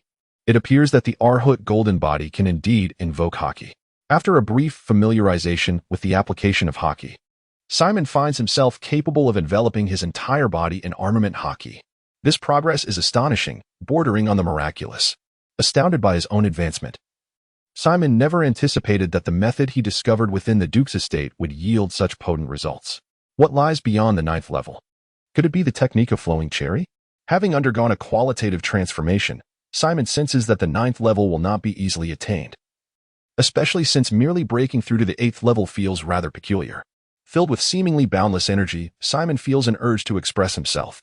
Gazing out at the tranquil sea, he contemplates whether he might allow himself a moment of respite. After so many days without encountering pirates, perhaps he would not face any now. Perhaps, as desire stirs within him, and seeing no pirates in sight, Simon returns to the cabin with Wolf. Yet, not long after their return, the thunderous roar of cannon fire interrupts Simon. Emerging once more onto the deck, Simon stands bare-chested, his physique as resilient as steel. His eyes blaze with intensity, steam emanating from his nostrils due to the heat. Who? Scanning the surroundings, Simon's gaze locks onto a lavish ship ahead. Is it you? At this moment, Simon's body began to radiate an intense heat, as if the very essence of his rationality was being consumed. Confronted by the majestic vessel, Simon charged forward without hesitation. Huh? Simon? At that moment, the lookout, little Luo, finally discerned Simon's peculiar behavior, observing Simon teetering on the brink of plunging into the sea. Little Luo immediately prepared to transform in order to rescue him. However, just as Simon's body made contact with the water's surface, a resounding boom erupted. Simon was propelled skyward, as if he were treading upon air, ascending to the opulent ship. Simon had taken flight. Little Luo's transformation came to an abrupt halt, her gaze fixed in astonishment upon Simon's powerful silhouette. Now is not the time for such thoughts. Simon's condition is alarming. I must act swiftly. After a mere 10 seconds of paralysis, little Luo regained her composure and steered the vessel towards the grand ship. Simon, now devoid of reason, exhibited an emptiness in his eyes, emitting unintelligible roars from his mouth. His iron fist struck down, severing the mast of the luxurious vessel.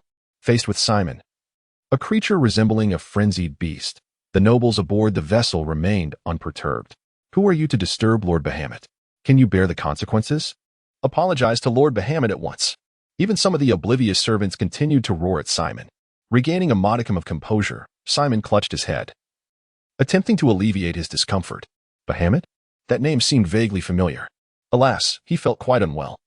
Though the recent blow had allowed some of the pent-up frustration within him to dissipate, a greater energy scurried about his body like ants. I told you to apologize to Lord Bahamut. Did you not hear me? The incessant buzzing of voices felt akin to flies, further aggravating Simon. How infuriating! He lowered his hand from his head, glaring at the servant who had spoken.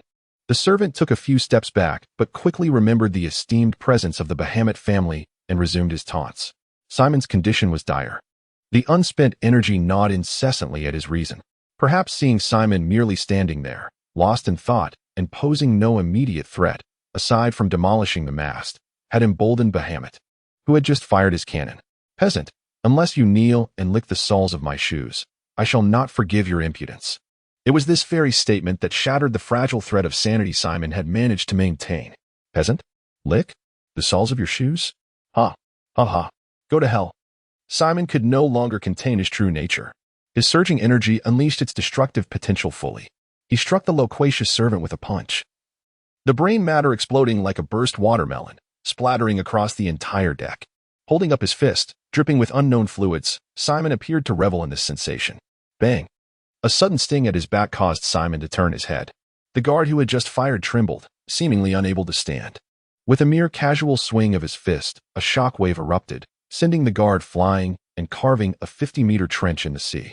At this moment, Bahamut lay trembling on the ground, stripped of his earlier arrogance. I have money. Spare me. I will not trouble you. No. Please. Despite Bahamut's incessant pleas, the now irrational Simon could not hear his words. With relentless fury, Simon's fist rained down upon the ship, and soon it began to sink. As he was submerged in the ocean, Simon's body, though weary, radiated enough warmth to keep him afloat. Simon. Shortly thereafter, Xiao Luo navigated the vessel back and rescued Simon. What is wrong, Simon? Don't frighten me. Simon's eyes glazed over, steam rising from his lips, his body still as rigid as iron. The vitality within him refused to allow him to remain sprawled on the deck. See, Mon. This chapter is not yet complete. Please turn to the next page to continue reading the captivating tale. Instinctively, Simon grasped Xiao Luo by the throat, yet her cries rekindled a flicker of sanity within him. An hour later, Wolf joined the fray. 3 days later, sunlight streamed onto the swaying deck as Simon reflected on the madness of the past 3 days. Letting out a deep sigh, he had not heard that the golden body Arhat technique bore such a flaw. Had he practiced it incorrectly? The remnants on the deck spoke volumes of the fierce battles fought over these days. Simon had no time to dwell on the intricacies of the technique. He could not allow them to continue sleeping so soundly. Xiao Luo, Wolf, get up and wash. You're both starting to smell. At Simon's urging, Xiao Luo and Wolf attempted to rise, but found themselves devoid of strength. Simon, please help me. I can't move. Witnessing their plight, Simon finally grasped the extent of his own might over the past 3 days. How could he fail to meet the desires of those in need? After escorting Xiao Luo and Wolf to their quarters for rest, Simon returned to the deck, feeling an inexhaustible surge of energy within him. A twinge of fear for the ninth layer of the golden body crept in. Was he truly becoming a monster? How had that elder navigated such a vigorous phase? There were no tales of his romantic escapades. Did he truly perish in the storm? This unusual manifestation of his body prompted Simon to consider preparing more fire-reducing elixirs. Who was it that had been aboard the ship he had destroyed days prior? It seemed they bore the mark of nobility. Who could it possibly be? He felt as though he had heard something pertaining to this before. The floating debris beside him evoked certain tumultuous scenes in Simon's memory, yet these recollections were so fragmented that he could only grasp the notion of nobility. The South Sea boasted an abundance of such foolish aristocrats. Could one of them be an acquaintance? However, if that were the case, they ought to recognize him. To avoid jeopardizing his subsequent plans, Simon resolved to ascertain the identity of this noble. Just as he was mired in his contemplation, he suddenly spotted a flag drifting upon the water. The design bore a striking resemblance to that of the red-lipped pirate crew's Jolly Roger. From this banner, Simon began to speculate about the nobility connected to the red-lipped pirates. The Bahamut triplets hailed from the Root Archipelago, a nation forged by the alliance of several families. The noble houses of Rumit, Tiam, and Blight governed the economy of this realm. Could it be one of these families? Clearing his somewhat muddled mind, Simon endeavored to piece together the fragments of his memory, recalling perhaps the name Ham. Was it Tiam or Bahamut? Unable to determine which family was involved, Simon concluded that it was of little consequence, for neither of these families possessed the bandwidth to concern themselves with maritime affairs at present. Those three sisters were indeed impressive.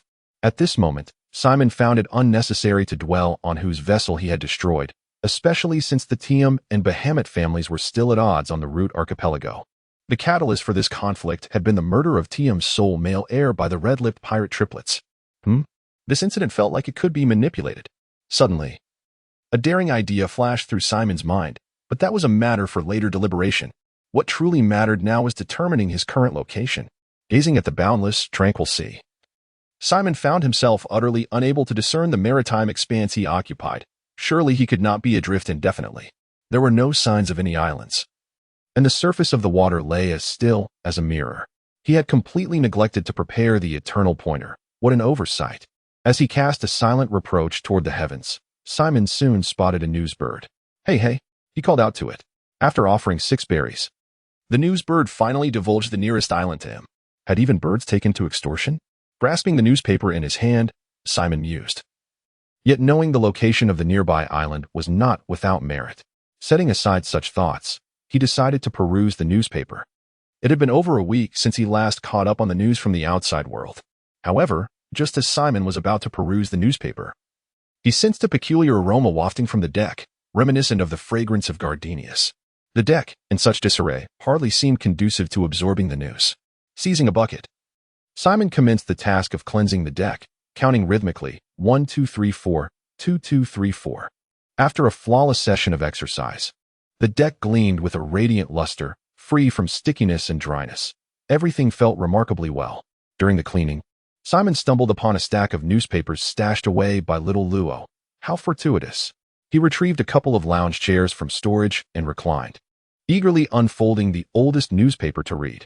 Having devoted himself to the cultivation of the Arhut golden body since embarking, he had not glanced at a single newspaper throughout the voyage. At this moment, Simon joyfully opened the newspaper from the first day of departure, which proclaimed the grand return of the Lord of King Kong Island. A silence enveloped him as he gently set the paper aside, a profound sense of unarticulated vexation weighing on his heart. What a coincidence! Just as I set sail, the island lord returns? I could really use a drink. Yet, the past is but a memory.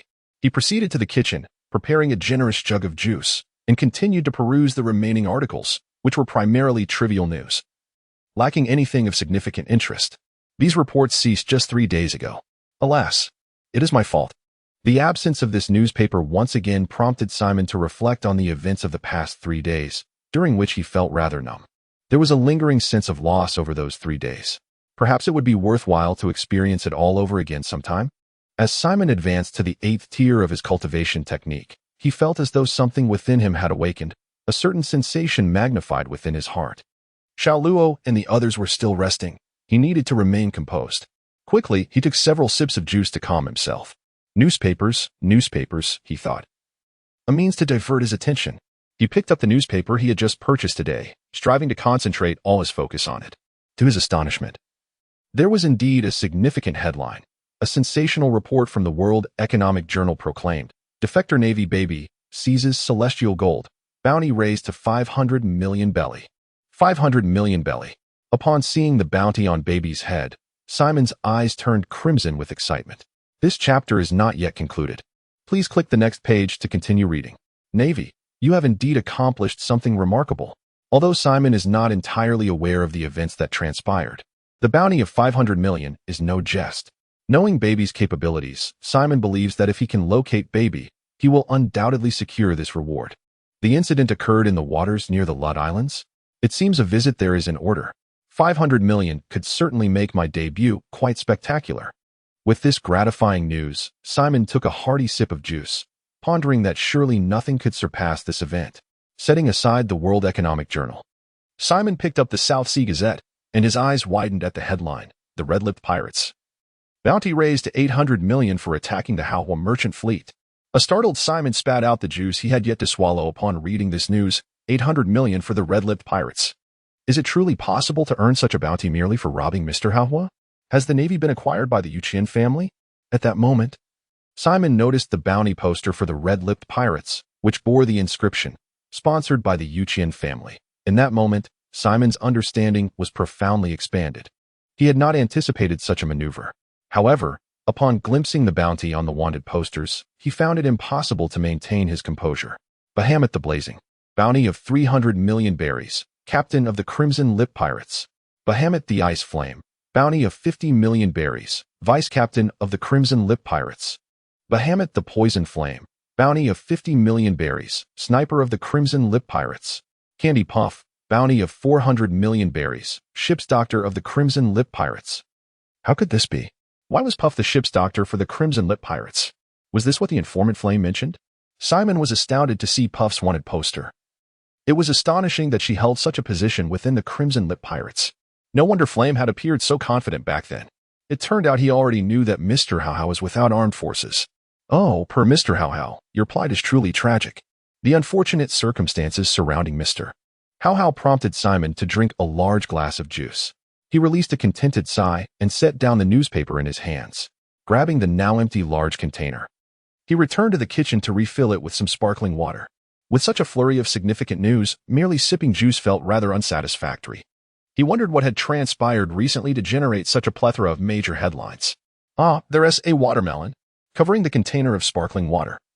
Simon suddenly noticed some plump watermelons nearby. What a delightful coincidence! Nothing brings more joy than indulging in watermelon, and with such resources at hand, how could one resist? Holding a slice of freshly cut watermelon and accompanied by a large bucket of sparkling water, Simon settled down to peruse the unfinished copy of the Southern Sea Post. Apart from the coverage on the red-lipped pirate crew, there was another equally significant event near the Lut Islands. A coalition formed by the prison nation to pursue the chest-hair pirate crew was utterly vanquished by Mauser. Could this be true? How could Mauser possibly be so formidable? Recalling the last conversation he had with Xiao Luo regarding Mauser, Simon began to suspect that this could also be mere sensationalism. However, the newly issued bounty on Mauser made Simon realize that the situation was far more complex than it appeared. Captain of the chest-hair pirate crew, Mauser. Bounty of 300 million berries, only death. What an unusual bounty. The phrase only death left Simon perplexed. Life and death were inconsequential, yet only capturing was permitted. There was nothing amiss with that, but what did only kill imply? In an instant, Simon even contemplated the possibility that the bounty notice had been issued in error. Could it be that the Mauser had genuinely destroyed the Allied forces? Excluding all unforeseen circumstances, this might indeed be the sole correct answer. It appeared that a visit to the Lut Islands was imperative, with a bounty of 300 million for the Mauser and an equal sum for the baby. Simon felt certain that this venture would secure his name throughout the South China Sea, now that he had determined a specific objective. Simon's singular thought was to hasten his journey to the Lut Islands, where he would make his inaugural appearance as a bounty hunter, just as the newsbird had indicated. Why? After all this time, had he not yet arrived? Having finished reading the newspaper, Simon reclined in a chair, gazing at the sunlit sea, sailing in the direction indicated by the newsbird. However, after a considerable time at sea, night had fallen without a trace of any islands. Just as Simon pondered whether to urge the ship to accelerate with a sword, a flickering light in the distance appeared to be a lighthouse. Following its beacon, Simon successfully reached the port 3 hours later. After casting anchor, he could finally enjoy a moment of tranquility. Simon, dawn has arrived. We have reached the island. Upon awakening, Simon found little Luo chattering excitedly at the foot of his bed. He barely opened his eyes for a second before shutting them again, yearning for just a little more sleep. For reasons unknown, the previously energetic Simon now felt utterly drained. All right then, little Luo pouted, reluctantly leaving Simon's room. After finding Wolf, she vented her frustrations about Simon's shortcomings. Wolf listened quietly, unchanged from before, yet upon closer inspection, a flicker of light seemed to dance in his eyes. Oblivious to this, little Luo continued to express her sorrows from the past few days. Wolf's inner thoughts spiraled. Who am I? I am Wolf. What am I doing? I am atoning. What is this person before me doing? She is recounting her master's faults. Should I take action? No, that is not permissible. In that moment, Wolf's mind felt as if it were experiencing a cosmic explosion. What is the reason behind this, I wonder? Wolf? Wolf tilts its head. Oh, Wolf. Can you comprehend my words? Little Luo, seeing Wolf no longer resembling a mere doll, gazed at it with joy and anticipation, exclaiming, Wow, this is truly remarkable. Although the sound emanating from Wolf was filled with confusion and innocence, it was indeed that very Wolf, the one that had always been a mere plaything, devoid of any intrinsic value. Overwhelmed with delight at this unexpected revelation, little Luo felt an urge to share the news with Simon. Yet, just as she was about to venture forth, she paused, pondering, if I could make Wolf more ordinary, would Simon commend me? Perhaps I should give it a try? Observing Wolf, akin to a newborn infant, a sense of nurturing instinct awakened within little Luo. She approached Wolf, seated herself beside it, and gently said, Wolf, I am little Luo. Greetings. The chapter is not yet concluded. Please click the next page to continue reading. Little Luo? No, it is indeed Xiao Luo. Xiao Luo? Applause resounded encouragingly as Xiao Luo, now officially promoted to a petite teacher, felt immense joy witnessing her student Wolf's rapid progress. Uncertain of Simon's duration of rest, Xiao Luo was eager to elevate Wolf to a standard level of proficiency. Wolf, demonstrating remarkable diligence, swiftly mastered the normal vernacular. What shall I teach you next? As merely a palace maid, Xiao Luo found herself at a loss regarding what to instruct Wolf. On one hand, she hoped Wolf would acquire more skills. On the other hand, Xiao Luo was reluctant to have an unexpected maid of her own for Simon. This tangled state of mind rendered Luo incapable of imparting her maid's skills to Wolf. Ah, if only I could fight. Feeling utterly useless beyond domestic abilities, Luo pondered whether acquiring combat knowledge might serve her better, as she racked her brains for something teachable that wouldn't diminish Simon's regard for her capabilities. Simon emerged from the cabin, immediately spotting Luo massaging her temples in contemplation before Wolf. Luo, what are you doing? Something troubling you? Simon's voice snapped Luo back to reality. Simon, Wolf can speak now. Luo scurried over, her expression brimming with newfound pride as she regarded Simon. Oh, was this your doing? It was me. Impressive, truly impressive. Patting Luo's head, Simon shifted his attention to Wolf, who now carried herself with poised elegance, a faint smile gracing her lips, a stark contrast to her previous vacant demeanor. Testing the waters, Simon called, Wolf. Present. Astonishment washed over Simon at Wolf's actual response. How could this be? Why does Wolf possess such heightened intelligence? Has the restraint on her abilities weakened? But that shouldn't explain this. How then does she exhibit such sharp intellect? Baffled, Simon circled Wolf, scrutinizing her. Her physique remained unchanged. Her movements bore no peculiarities. Yet, Wolf, why are you staring at me like that? Those wide, inquisitive eyes, tinged with childlike innocence, clashed violently with Simon's memory of the ferocious beast. Anticipation. Anticipation? Of what? Does she expect something from me? Simon's bewilderment threatened to eclipse reason. Tentatively, he reached out to pat Wolf's head. She shut her eyes contentedly, tail wagging in delight. Simon, Wolf is absolutely adorable now. Enchanted by Wolf's unfairly endearing expression, Luo joined in, stroking her as well. Yes, utterly adorable. Although Wolf has captured Simon's heart, Simon remains perplexed about the reasons behind Wolf's transformation. How could Wolf change so drastically in just a few days? He wonders, what transpired during this period? Simon and his companions had been at sea the entire time, so the alterations in Wolf must have stemmed from those days on the water. aside from my breakthrough to the 8th level of the Arhut Golden Body. Those 3 days are the only notable events. He muses. Could it be that the fruit's abilities have intensified alongside the physical changes? Or perhaps my current bodily composition possesses some unique efficacy? Struggling to find answers, Simon gazes at Wolf with a heart full of turmoil. The ship will naturally find its way as it approaches the bridge. Overthinking serves no purpose. He reassures himself.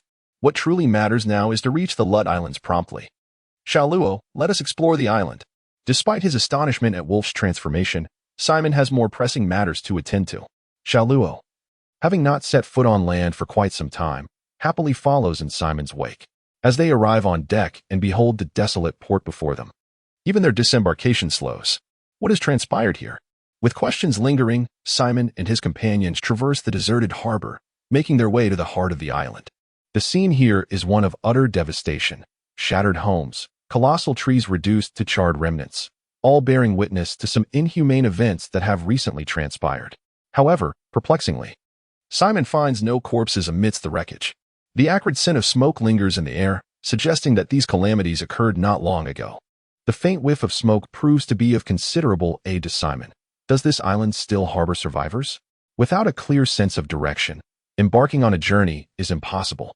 Eager to uncover the mysteries of this island, Simon enlists Xiao Luo and Wolf to scour the ruins in search of any potential survivors. After a considerable time, Xiao Luo, exhausted, sits upon a stone and ceases her search. Simon, I'm so tired. We aren't finding anything useful at all. Rubbing her sore arms, Xiao Luo momentarily discards her demeanor of grace. Perhaps we should investigate that giant tree instead. Finding that Xiao Luo's suggestion holds merit, Simon refrains from further rummaging through the debris, gesturing towards the scorched giant tree. Why do you wish to go there? It's already been reduced to ashes. There is likely nothing left. Yet Xiao Luo appears undeterred, believing that from the tree, they might glimpse the entirety of the island. We might discover something new. Despite her reluctance to squander time, Xiao Luo ultimately agrees to accompany Simon toward the colossal tree. Be careful, Xiao Luo. This tree is exceedingly fragile now. Concerned for Xiao Luo's safety as she climbs, Simon urges her to ascend first, allowing him the chance to assist her if any mishap were to occur. Don't worry. I can transform. There is no danger. Xiao Luo reassures him, her confidence evident. After all, the tree is not particularly steep. There are even portions that offer a gentle incline. Yet, upon her ascent, Xiao Luo soon realizes her misjudgment. The charred wood is alarmingly brittle, its structural integrity severely compromised. With each step, she feels as though she might plummet, her heart racing with fright.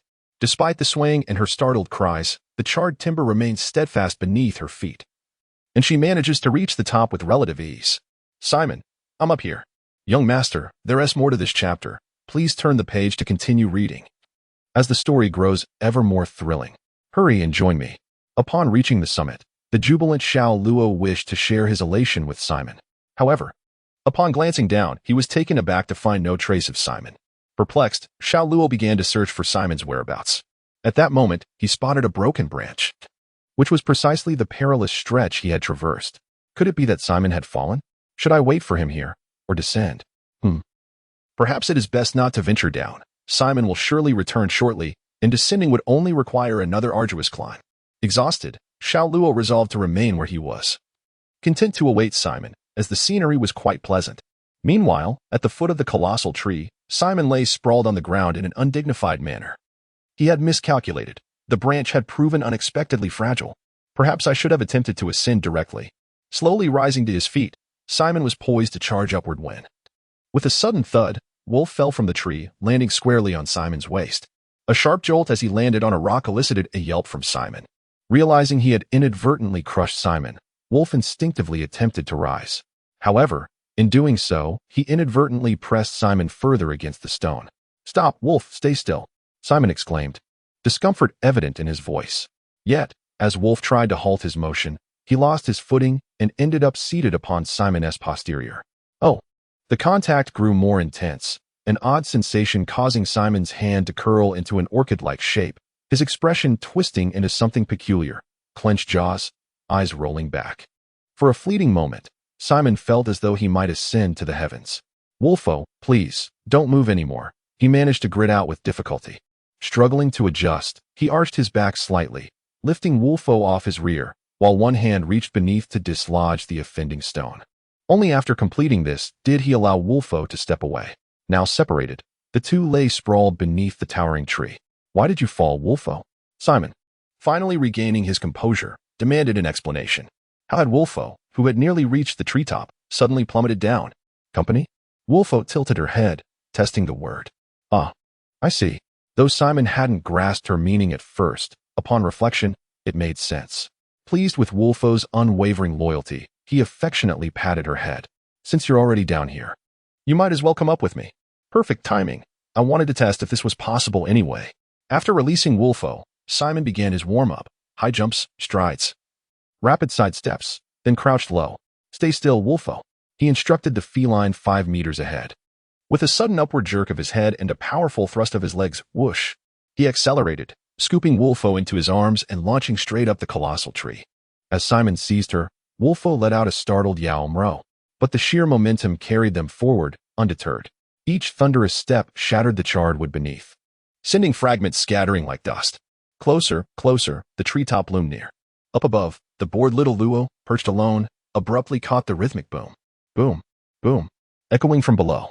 Intrigued, she peered downward, only for a shadow to swish past in a blur. What in the? Convinced she'd imagined it, Luo lifted her gaze just in time to spot Simon. Wulfo slung over his shoulder, descending in a slow, controlled arc. At this moment, Simon appeared as if a hero had descended from the heavens. The midday sun casting a divine aura around him, creating a romantic ambience. "Simon, I want to join in," exclaimed the enchanted Xiao Luo, who, upon seeing Simon alight on the treetops, yearned for a similarly enchanting experience. Having just mastered the art of aerial movement, Simon couldn't resist the urge to showcase his newfound skill.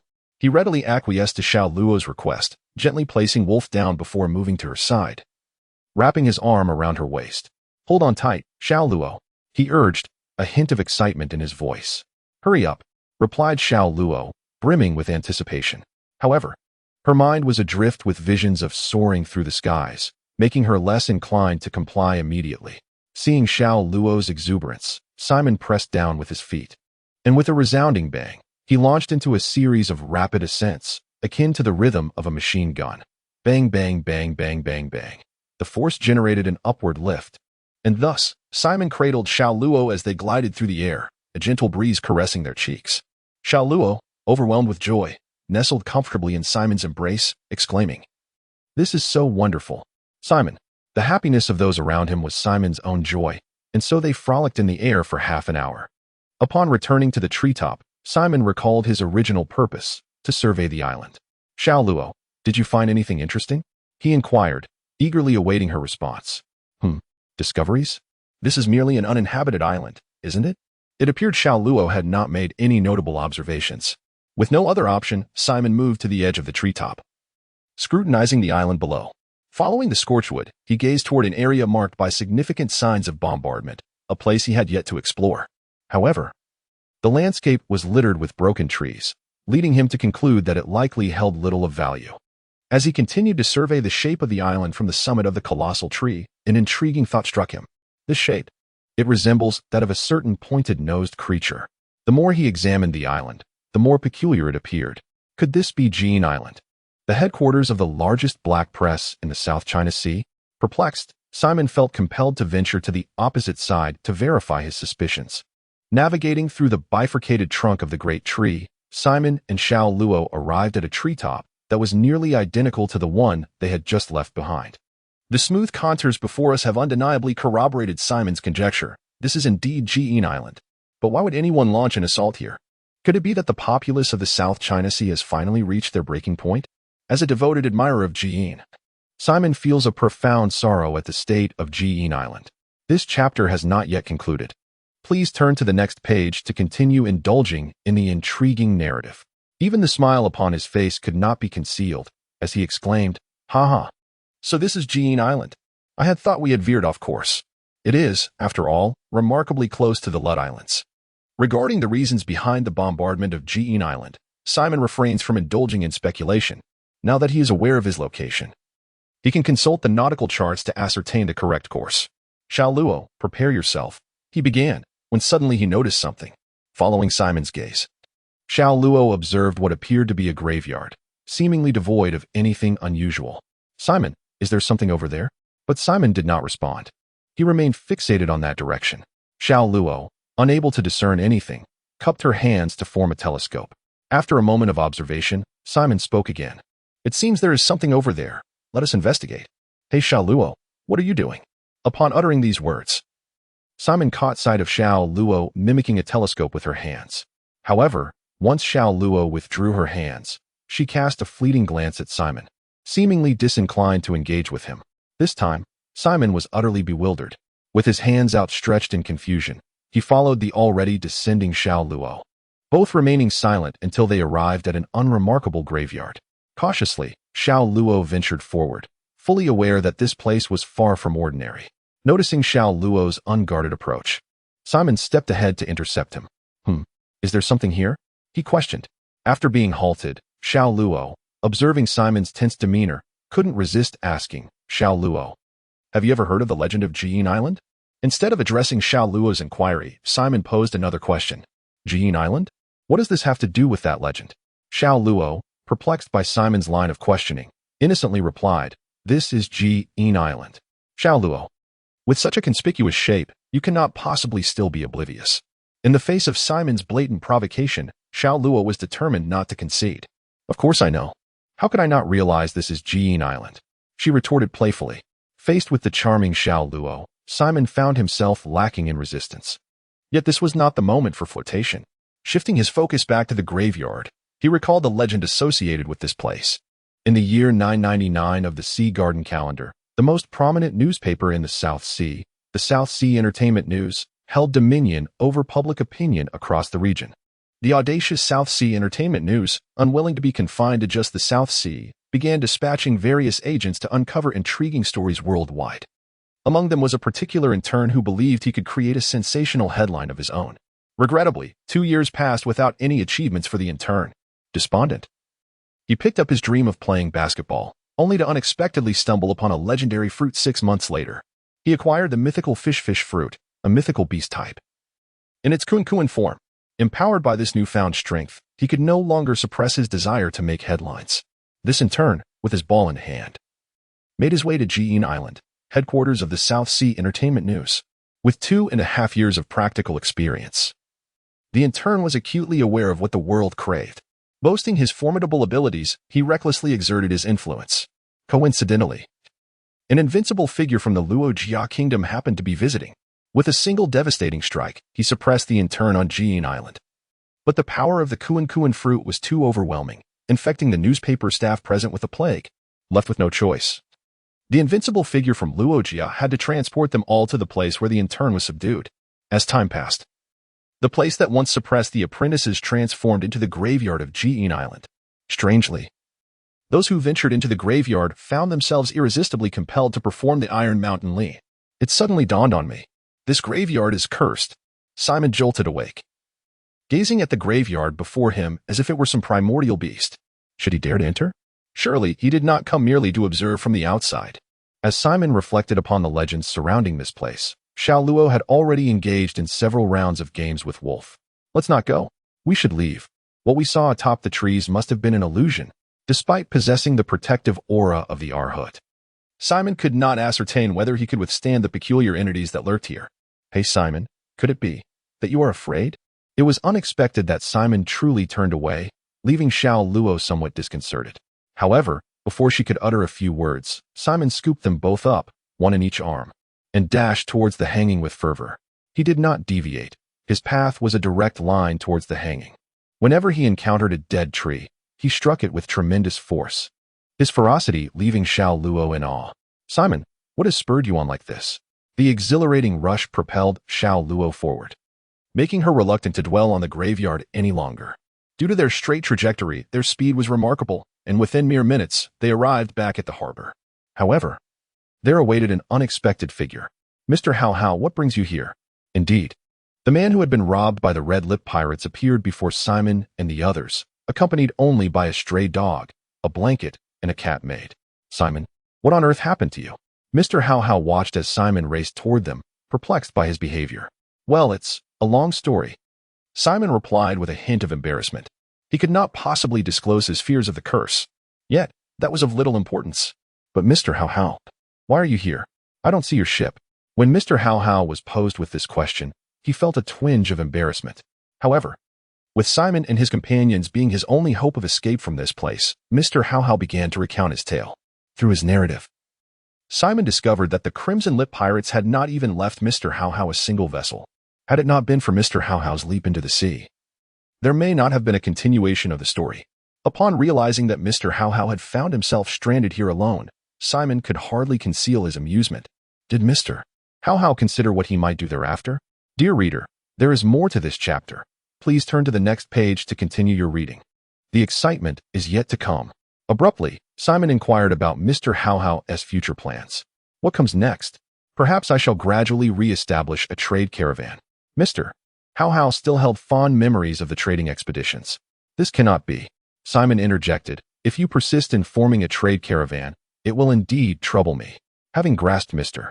How How's intentions, Simon no longer felt compelled to feign indifference, his expression now full of regret. What do you mean? Startled by Simon's sudden change in demeanor, Mr. How How stepped back. What I mean is, Mr. How How, you cannot continue to establish a trade caravan. How can such exceptional talents like yours be squandered on mere trading? Even at this moment, Simon took it upon himself to elucidate the reasons against forming a trade caravan. This should not concern you. TSK, TSK, TSK. Simon waved his index finger. Your line of thinking is misguided, Mr. How How. The sea is fraught with peril. Beings like you are exceedingly rare. Simon's words began to bewilder Mr. How How. Me? Rare? What exactly are you implying? Why do you care so much about someone as ordinary as I?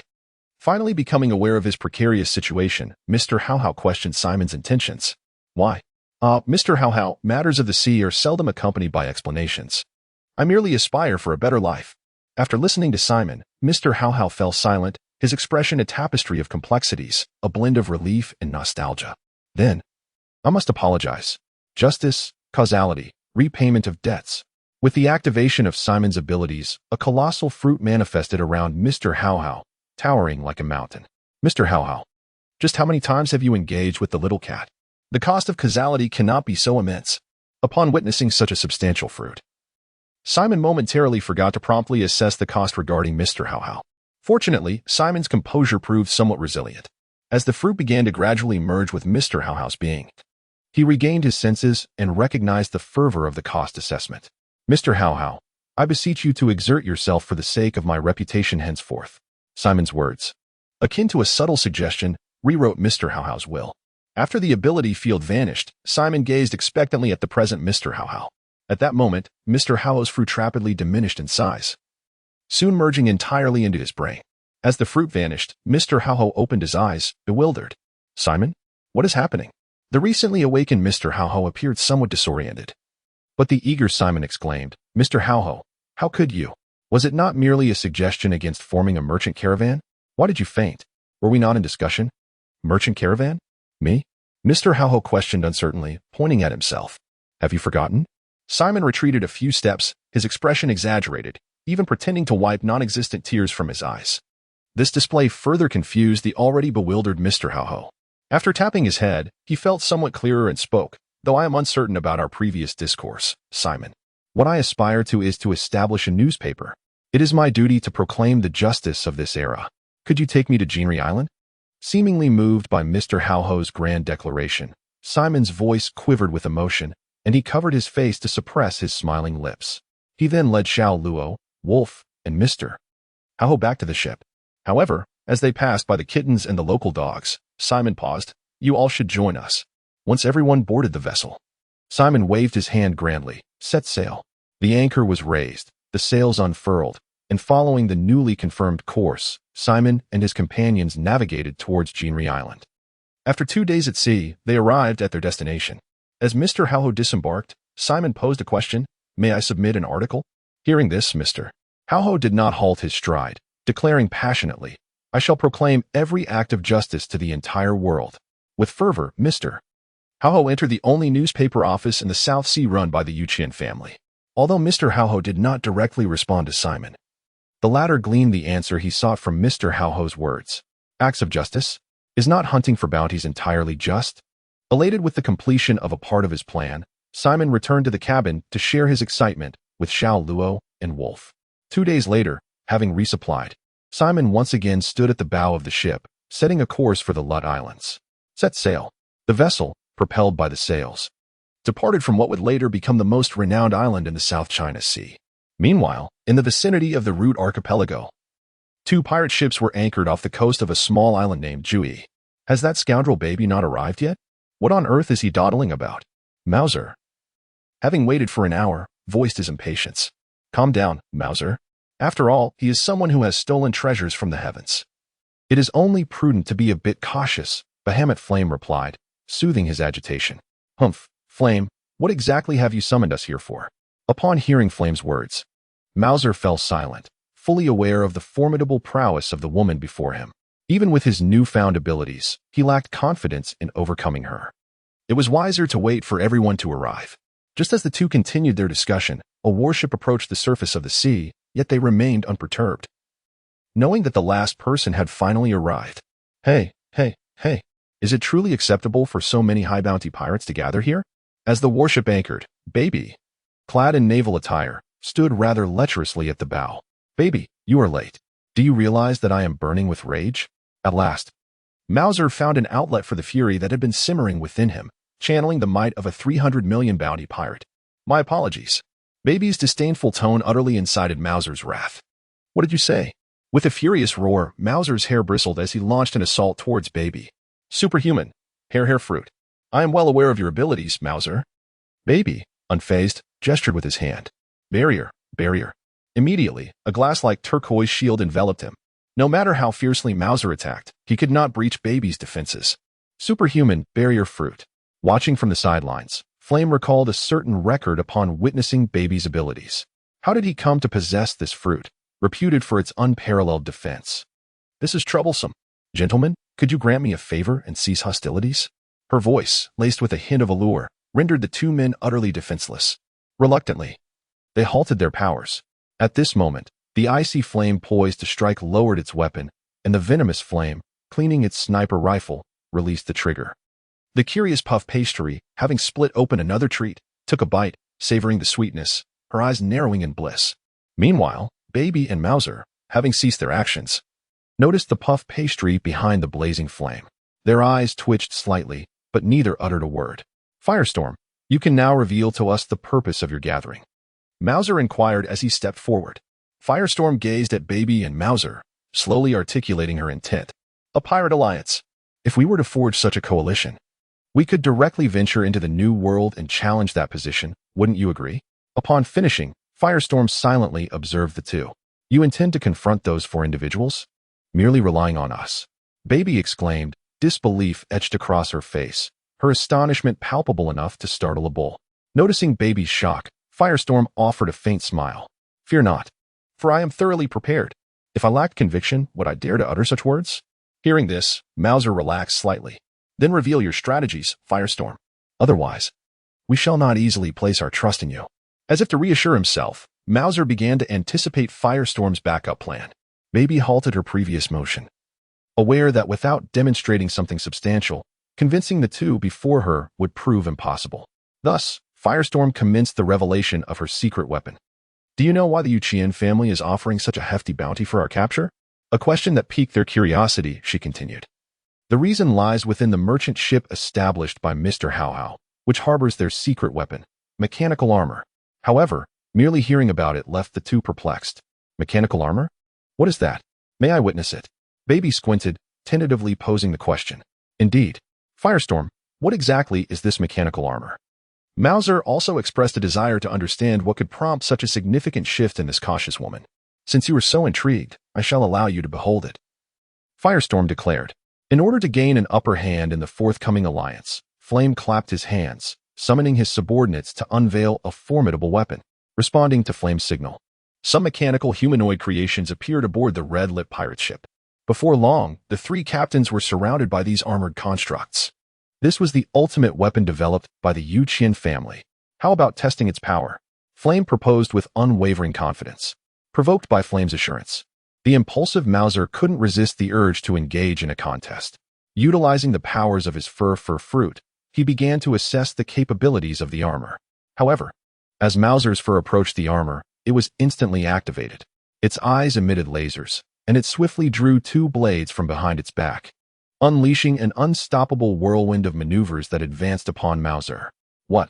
Mauser, caught off guard, found himself subdued to the ground in mere moments. A single suit of armor had managed to overpower him within a minute. This was astonishing.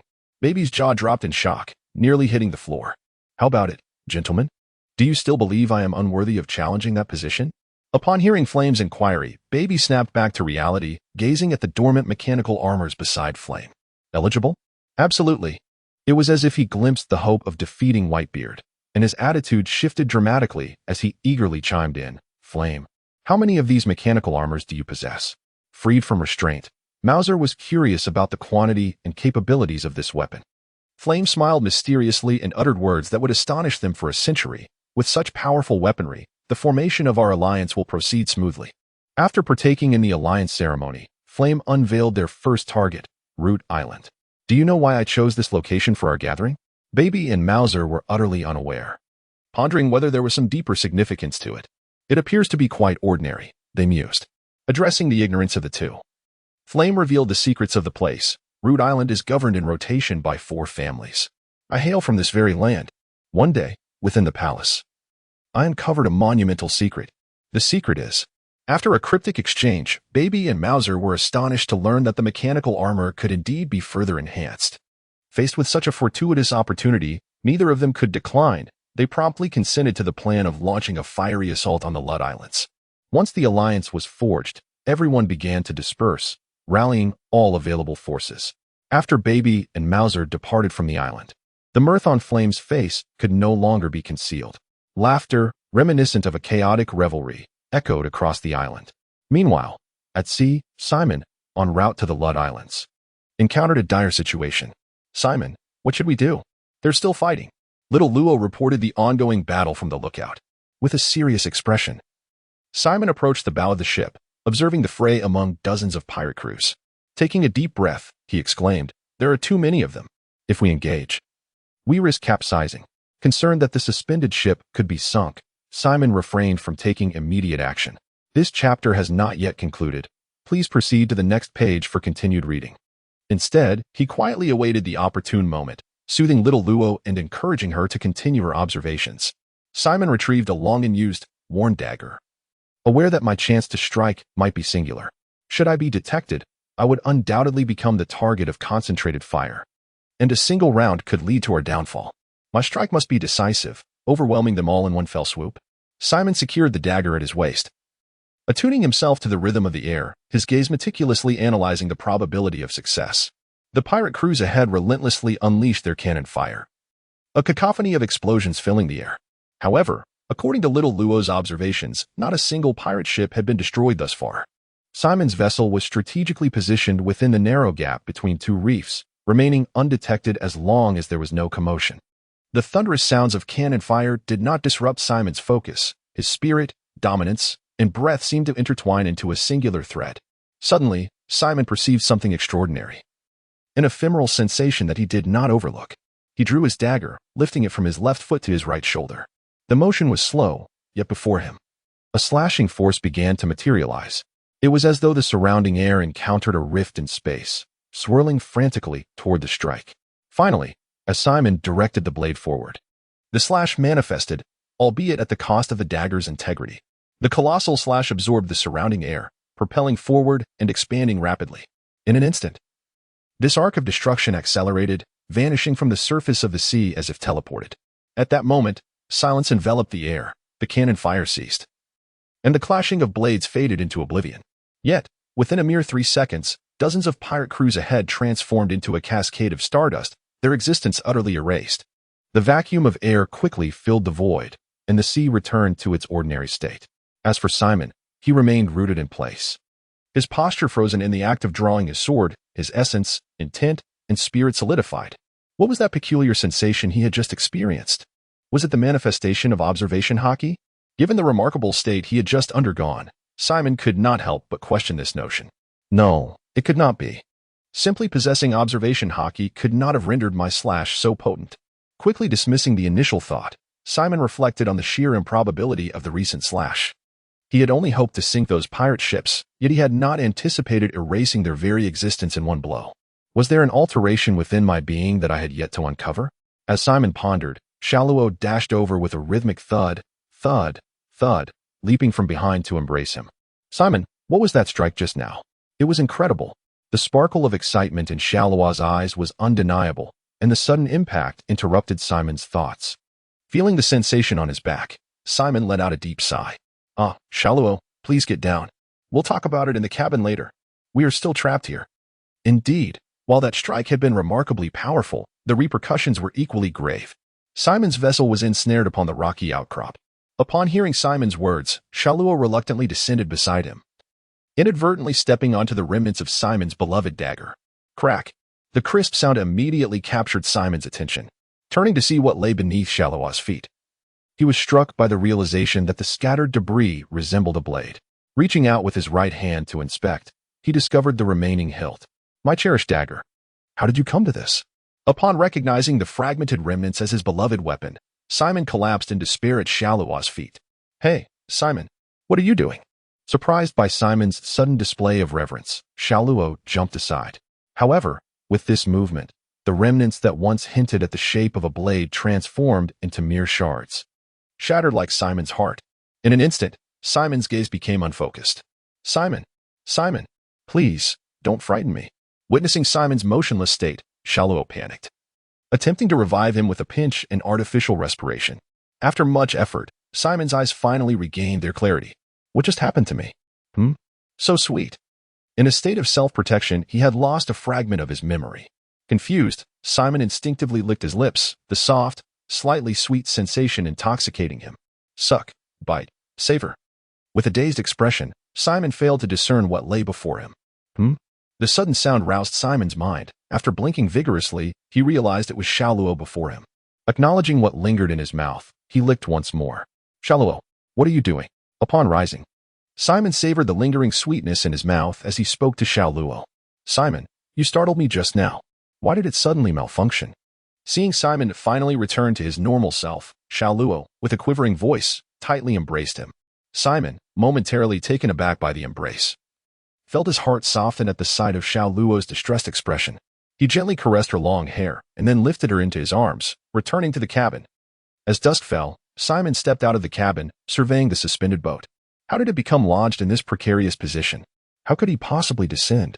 The boat's position was indeed quite awkward, wedged between two colossal reefs, entirely suspended in midair, resembling a toy pinched between two fingers from a distance. Gazing up at the vessel, which hovered several meters above the rocks, Simon wondered, is it truly so high? If I were to sever the reefs on either side, would the boat fall? To ensure a more secure approach, Simon resolved to attempt lifting the boat himself. Surely, with my current strength, I should be able to manage it. Although he had not undergone any gravity training, Simon believed that, after his transformation, merely lifting a boat would be a trivial task. Observing the ominous signs of an impending storm in the distance, he realized time was of the essence. Stepping lightly towards the suspended boat, just as he was about to begin his endeavor, he suddenly paused. Perhaps it would be wiser to proceed with caution and enlist Wolf's assistance. Feeling that this would provide greater stability, Simon rushed back to the cabin and called for Wolf to join him. This chapter is not yet concluded. Please turn to the next page to continue reading. Wolf, transform. Upon hearing Simon's command, Wolf immediately became alert. As flames erupted around him, Wolf morphed into his beastly form, the ferocious Widow. Wolf, lift the ship into the air with me. Wolf nodded vigorously, gathering his strength. With a resounding thud, he stabilized the underside of the suspended vessel. Simon, equally determined, leapt into the air, and with the combined force of the two, the suspended ship began to ascend slowly. Once the vessel cleared the reef, Simon shouted, "Forward, Wolf." The two in the air continuously adjusted their direction, swiftly guiding the ship safely above the surface of the sea, away from the vessel's bottom. After Simon's shout, they quickly darted to either side of the ship, and the suspended vessel came crashing down into the water with a tremendous splash, sending a plume of water soaring 10 meters high. Once the ship stabilized, they returned aboard, attentively observing the changing sky. Simon promptly furled the sails and, pulling Wolf along, made his way back to the helm. Soon, a storm approached, but with Simon's preparedness, The tempest posed no significant threat. After the storm had passed, Simon released the helm. His gaze fixed intently on Wolf. After a prolonged silence, he remarked, "Wolf, it seems you just flew, didn't you?" "Indeed. How did you manage that?" Wolf's reaction led Simon to realize it must be the fruit's ability. Is the mythical beast type so unreasonable? Simon admitted to feeling a tinge of envy. "Wolf, starting tomorrow, you will train in combat with me. With such favorable conditions, it would be a shame not to train diligently." Confronted by dozens of nameless pirate crews, Simon was enveloped by a sense of helplessness. Witnessing the immense potential within Wolf, Simon envisioned the possibility of nurturing a royal-grade prodigy. The ensuing days unfolded without incident. On that day, Simon was aboard the ship training Wolf when Xiao Luo suddenly barged in, inquiring, "Simon, where are we now?" Hearing Xiao Luo's question, Simon set down the training stick, concluding Wolf's session. However, as soon as Simon paused, Wolf rolled her eyes and collapsed. "Simon! Wolf! Wolf, she!" Xiao Luo, taken aback by this scene, cried out in panic. Disturbed by Xiao Luo's exclamation, Simon turned to check on Wolf and then gently picked her up. "Xiao Luo, wait for me on the deck. I'll be there shortly," he said before exiting the training room with Wolf in his arms.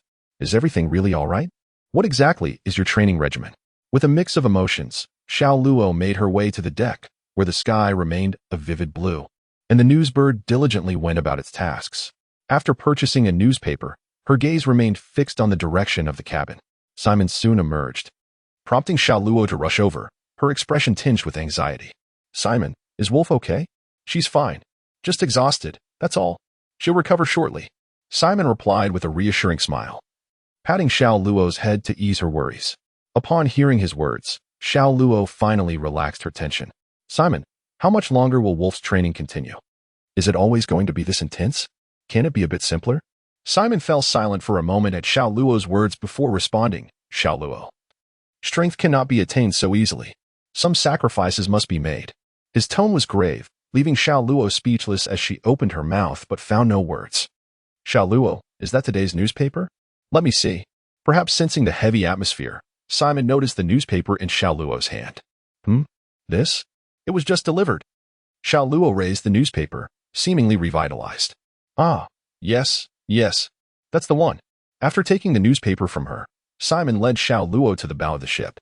"Xiao Luo, how many days have we been away from that reef?" Without first glancing at the newspaper, Simon gazed ahead at the indistinct shadow in the distance. Inquiring of Xiao Luo, It seems like about 6 days?" Consumed by a profound longing for Simon, Xiao Luo found herself uncertain of the passage of time. 6 days. Could this be the waters near the Rudo Islands? Oh, have we truly arrived in the vicinity of the Rudo Islands? Xiao Luo's eyes widened in astonishment, seemingly taken aback by the realization of their arrival. "Do you see that shadow ahead? It must be the expanse of the Rudo Islands."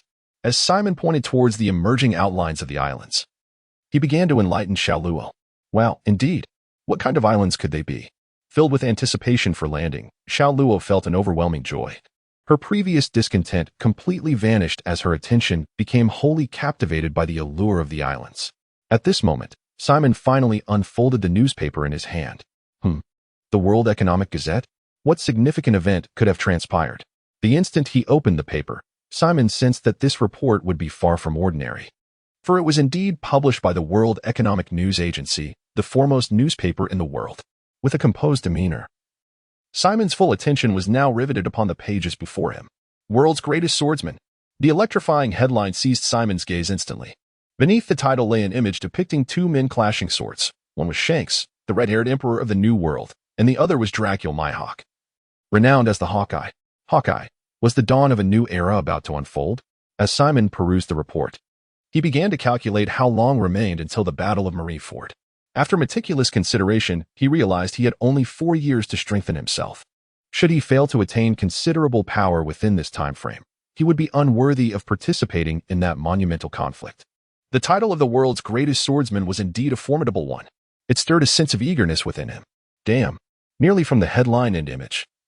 Simon had already surmised the essence of the report and chose not to delve further into the newspaper.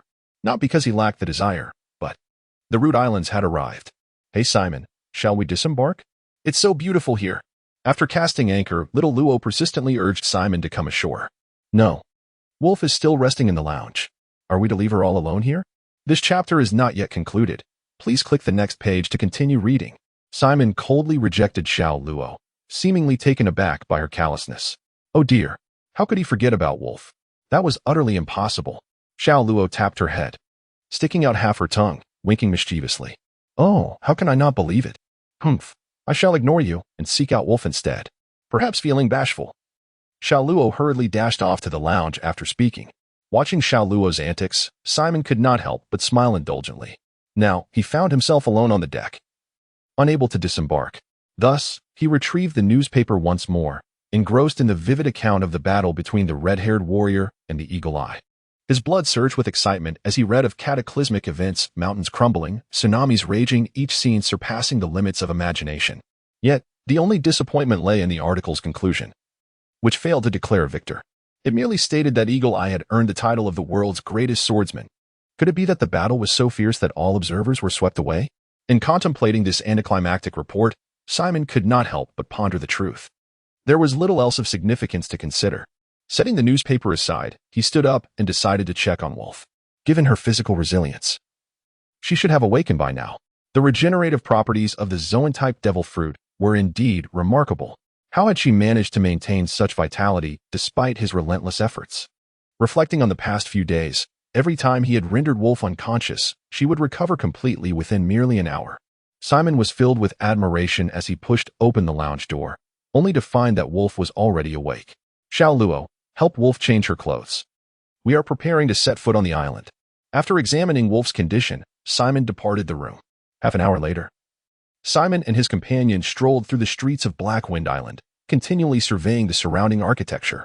Simon, did you know? The Lut Island chain actually consists of 46 islands. During their walk, Xiao Luo suddenly began to discuss this fact. 46 islands. There are that many here? Simon exclaimed, astonished. How did you come to know this? He was genuinely shocked to learn that the seemingly endless Lut Island chain comprised 46 islands. Hee. There are indeed things you are unaware of, Simon, Xiao Luo exclaimed, her joy evident at his astonished expression. Come on, do tell, Xiao Luo. How did you come to know about this place? You never mentioned leaving the prison nation before. While seeing Xiao Luo brought me joy, I hesitated to share this information, which made Simon rather anxious. Of course, I heard it from someone. Adventurer Puff has traveled to all the islands of the South Sea. Her tales could take a year to recount. Unaware of Puff's bounty notice, Xiao Luo held Puff in high esteem, and seeing her so delighted, Simon chose not to mention that Puff is currently under a bounty. The intelligence about the Loot Islands must have come from Puff at the Red Lip Pirates, right? Realizing this, Simon refrained from interrupting Xiao Luo's enthusiasm. By the way, Xiao Luo, are you aware of the 5 major islands here? The mention of this caught Xiao Luo off guard. What 5 major islands? Simon, you must be joking. Why have I never heard of this before? Noticing Xiao Luo's ignorance on the matter, Simon's eyes narrowed slightly, and he straightened his posture. Oh no. He is about to show off. If you don't know about the 5 major islands, it seems you haven't been paying attention to Puff's stories. This is a fascinating tidbit that everyone who visits this island would rave about. Simon's stature began to grow in Xiao Luo's eyes, while she felt increasingly guilty, even avoiding his gaze. I just didn't know, so what? Who said I had to know these things to be here? Humph. However, as Simon's attitude became more arrogant, Xiao Luo could no longer endure it, and suddenly grew assertive. Her abrupt shift in demeanor took Simon by surprise, and his boasting spirit dissipated. I was just joking. Don't let it affect your mood. Realizing his mistake, Simon quickly apologized. Really? Indeed. Then buy this for me. Huh, Simon. Momentarily taken aback by Xiao Luo's gesture towards something nearby, quickly regained his composure upon seeing her puffed-up cheeks. Buy it, he commanded. Boss, I'll take everything here. With a grand wave of his hand, it was the perfect moment to showcase Simon's masculinity. 500,000 berries. Thank you, boss. How much? As the boss's words fell, Simon stumbled slightly, looking at him in disbelief. 500,000 berries. The boss, possessing an exceptionally good temperament, gently reiterated, not 50, this. Just moments ago, the boss had been joking, requesting 5. The financial strain prompted Simon to abandon his previously arrogant demeanor.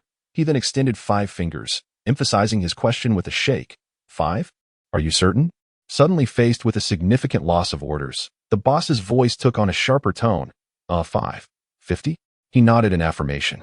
At this moment, both parties reached a mutually satisfactory transaction. Boss, how much for these 50? Simon, still somewhat anxious about his wallet despite seeing the vendor already preparing them, couldn't help but ask. 500.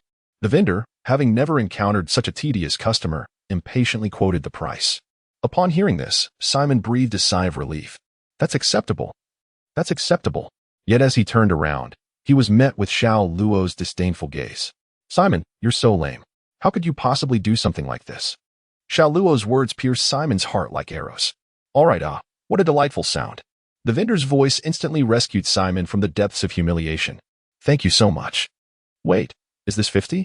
Staring at the massive, house-sized portion before him, Simon truly hadn't expected 50 to amount to this much. You're not thinking of backing out on payment, are you?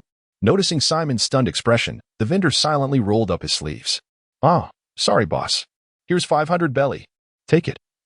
Take it. Realizing he'd been misunderstood, Simon hastily handed over the money.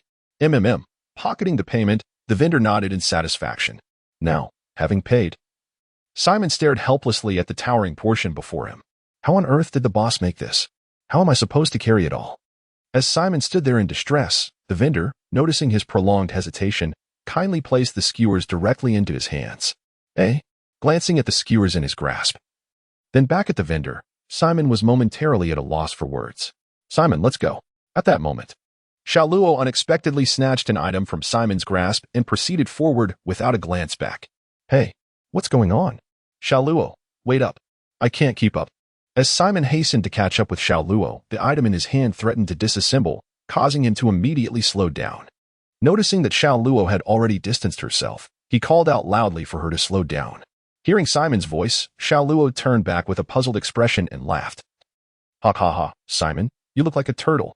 From Xiao Luo's perspective, Simon's deliberate pace and cautious movements bore an uncanny resemblance to a pet she had once encountered. Listening to Xiao Luo's teasing, Simon was struck with a sudden reluctance to continue. He inhaled deeply, closed his eyes, pursed his lips, and exhaled, revealing a wry smile at the corners of his mouth. Xiao Luo, stop laughing over there and come help me. Hey, I'm on my way. Fortunately, Xiao Luo did not keep Simon waiting for long. She quickly approached him, took several items, and after distributing some to Wolf, they finally resumed their journey. Simon, aren't there only 4 families here? Why are there 5 main islands? During their trek, Xiao Luo recalled Simon's previous remarks and curiously inquired. This relates to the governance of this nation. All the islands of the Lute Archipelago are territories of the Source Nation, jointly ruled by the 4 prominent families. As you know, so sweet. Simon exclaimed after tasting a bite, instantly feeling rejuvenated. Yes, that's correct. The governance of the Source Nation is administered by the 4 families in rotation. However, it is inappropriate for the ruling authority to reside on any of the family's islands. So they selected a relatively larger island to serve as the governing island. In the end, to elevate the prestige of their respective islands. They collectively referred to their islands and the governing island as the 5 main islands. After sharing this information, Simon took another bite. And then? Noticing that Simon had ceased his explanation, Xiao Luo continued to question him, perplexed. And then? There is nothing more to say. Simon found Xiao Luo's confusion puzzling. Believing he had been quite clear. No. Simon, is that all there is to the 5 main islands? What's so interesting about that? Isn't it just a matter of prestige? Xiao Luo now finds herself at a loss for words, utterly disheartened by the futility of her previous emotional investment. Is this truly all there is? No wonder she remains oblivious to the significance of the 5 major islands. Such a mundane matter. It would be quite strange to find it interesting. Do you not perceive that forcibly elevating the status of the islands is indeed a rather intriguing endeavor? Simon's remark left Xiao Luo momentarily speechless. Simon, do you perhaps harbor a misunderstanding of what is deemed interesting? Xiao Luo, whose scalp tingled in disbelief, found even the thought of eating tasteless at this moment. Why say such things? Is there anything odd about this? I see. Xiao Luo, you must be unaware of the significant disparities among those islands. Transforming into a knowledgeable sage, Simon patted Xiao Luo on the shoulder, leaving him utterly astounded. At this juncture, Xiao Luo truly capitulated. He found himself at a loss for words regarding Simon. Yes. At this moment, to engage in further debate with Simon would be an affront to him. Regardless of what Simon proclaimed, Xiao Luo could only acquiesce. Observing Xiao Luo's lingering skepticism, Simon resolved to elucidate the vast differences among the 5 islands. Since you remain unconvinced, let us behold the truth. Conveniently, all the islands here are interconnected by bridges. Witnessing Simon's unwavering confidence, Xiaoluo felt a flicker of doubt within him. Following Simon, the trio advanced towards the sovereign island of the Jinsu nation. Given the diminutive size of the islands, they soon arrived at the sovereign island. Upon seeing the island's appearance, Xiaoluo remained oblivious to the absurdity of the situation. Is this the sovereign island? Is it not merely a wasteland? The simplicity of the sovereign island, consisting of only a modest dwelling, truly astonished Xiaoluo. How could the highest authority of a nation be so rudimentary? This is astonishing. You have yet to witness the islands of the 4 prominent families. Xiaoluo's astonished demeanor greatly pleased Simon, who then intended to escort Xiaoluo to view the islands of the 4 families. Why is it so simplistic here? Xiaoluo pondered. You know, Simon, he mused as doubts continued to fester in his mind after leaving the sovereign island, struggling to comprehend the reasons behind it. Ultimately, he had no choice but to inquire of Simon. It is simply due to the discord among these 4 families. Do you understand? Although they are 4 families, they are divided into 9 smaller alliances. Wait a moment. Due to the fallout between the Bahamut and Tiam families, it is now reduced to 7 alliances. Xiaoluo was left utterly shocked. 7 alliances. What an extraordinary situation. Naiko, who was not particularly astute, found herself utterly perplexed by the nature of the 7 small alliances. Before long, the trio arrived at the island belonging to the Bright family. From a distance, they could discern the vibrant splendor of the locale. However, as they ventured closer, they realized their previous experiences were woefully limited. Enchanting women were abundant, and bustling open-air stalls were everywhere, evoking a sense of moral decay. No more looking, Simon declared. Let us move on to the next place. Simon's playful demeanor sparked a pang of jealousy in Xiaoluo, rendering her disinterested even in the famed entertainment venues present. This chapter is not yet concluded. Please turn to the next page to continue reading. Oh, why is that, Xiaoluo? I have yet to share with you the history of the Bright family. With his gaze still lingering on the street, Simon was promptly pulled away by Xiaoluo. Only after the street was out of sight did Simon regretfully express to Xiaoluo, what history could that family possibly possess? It doesn't matter if I don't know. However, Simon could not allow any gaps in his narrative. He simply couldn't. Xiaoluo, even though we are no longer on the Bright family's island, I must still recount their history. Oh, then please do. Xiaoluo's words momentarily caught Simon off guard. After a brief silence, he dejectedly began to relate the history of the Bright family. Yet, Xiaoluo did not pay much attention, only catching snippets about gangs, slavery, human trafficking, loans, and fraud. This family is truly despicable. How have they not yet faced humanitarian annihilation? The more Xiaoluo listened, the more her blood pressure rose, and she gradually found it increasingly difficult to contain her anger. At that moment, the 3 arrived on Rumter's Island.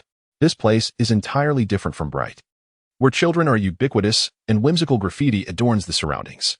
Even at the entrance of the island, young Luo is enveloped in a healing ambience. Pray tell, what is the profession of the Simon and Rumter families? The relaxed atmosphere piqued Xiaoluo's curiosity about the Rumter family. Her ears perked up. This question instantly revitalized Simon, who exclaimed, what an excellent query. What does their family do? Given the serene nature of this island, they must belong to a naval lineage. I'll let you in on a secret. Nearly every member of the Rumter family joins the Navy. Upon hearing this, Xiaoluo was filled with profound respect for the family. The Navy? No wonder the residents here radiate such happiness. However, Simon, why is it that only this island seems to be like this? After a brief moment of joy, Xiaoluo recalled the grim state of the dozens of islands they had passed, and her curiosity turned to skepticism. Simon cleared his throat and spoke earnestly. That's because the people here are all members of the Rumter family. In an instant, Xiaoluo felt the warm ambience dissipate. Did it truly mean that the 4 great families forbade others from residing on their islands? She was taken aback by the circumstances of these islands, and her fondness for this nation waned. Well, that is not entirely true. At least the Bright family permits others to reside there. Bright? Who would wish to live on that family's island? Simon's explanation felt as though it clarified nothing at all. Do you wish to visit the island? Simon inquired. Xiaoluo shook her head. No, there is nothing interesting left here. She was disinclined to learn more about this seemingly superficial family. Having passed the main island without stepping foot on it, she was well aware of the saying. Simon, the remaining 2 families cannot possibly be the same, can they? Based on what I know, they are likely quite similar. Learning of the current situation, Xiao Luo had lost interest in delving deeper into the main islands. Sigh. Before coming here, I never imagined this nation would be like this. Observing Xiao Luo's melancholic demeanor, Simon felt a twinge of guilt, pondering, should I have not mentioned this? Just as Simon was lost in self-reproach, a smile suddenly reappeared on Xiao Luo's face. Hey Simon, let us go to Island 38. Understanding these peculiar families would be a waste of time. Why exactly did we come here? Xiao Luo's swift change in mood astonished Simon. And he witnessed yet another one of her remarkable traits. Island 38? Is there anything worthwhile to see there? Simon, who was only aware of the 5 principal islands, finds himself intrigued by Xiao Luo's suggestion to journey to the 38th island. Oh, Simon, you truly do not know? He exclaims. After all these years in nobility, what have you been doing? Gazing at Xiao Luo, who was once again displaying his eccentricities, Simon can only sigh and hold his head in exasperation. Indeed. It appears I am the ignorant one. But pray tell, what wonders await us on the 38th island? Acknowledging his own ignorance is one of Simon's virtues. Revealing it would spoil the surprise. Let us embark on this adventure and discover it for ourselves. Xiao Luo, it seems, is delightfully enigmatic. Simon's curiosity about the island intensified as he and his companions joyfully explored the Lute Islands. Suddenly, multiple warships emerged upon the surrounding sea. With the notorious chest-hair pirate crew, boasting a bounty of 300 million berries, leading the charge from the south. Following closely were a dozen pirate crews, each with bounties reaching into the tens of millions. Flame, shall we commence the assault? I can hardly contain myself here. Isn't that right, my comrades?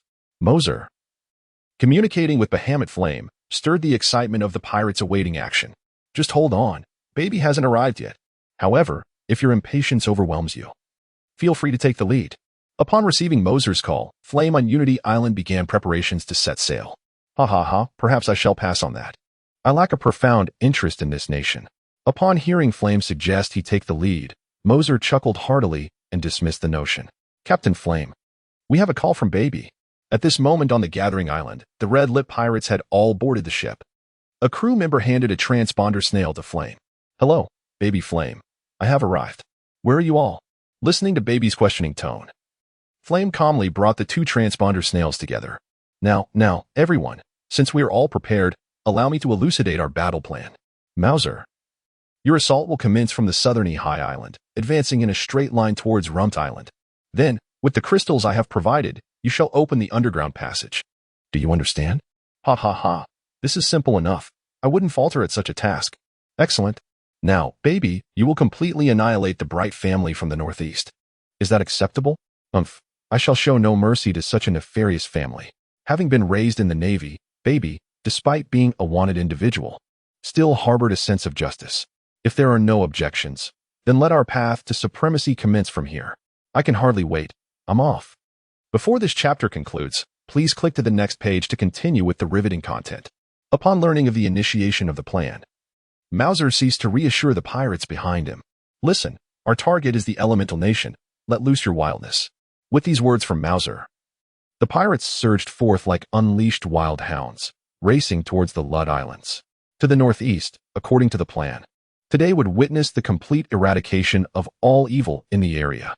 Surely, this will absolve me of my transgressions, won't it? Dressed in civilian attire, Baby spoke with a complex tone to a few figures clad in white robes beside her.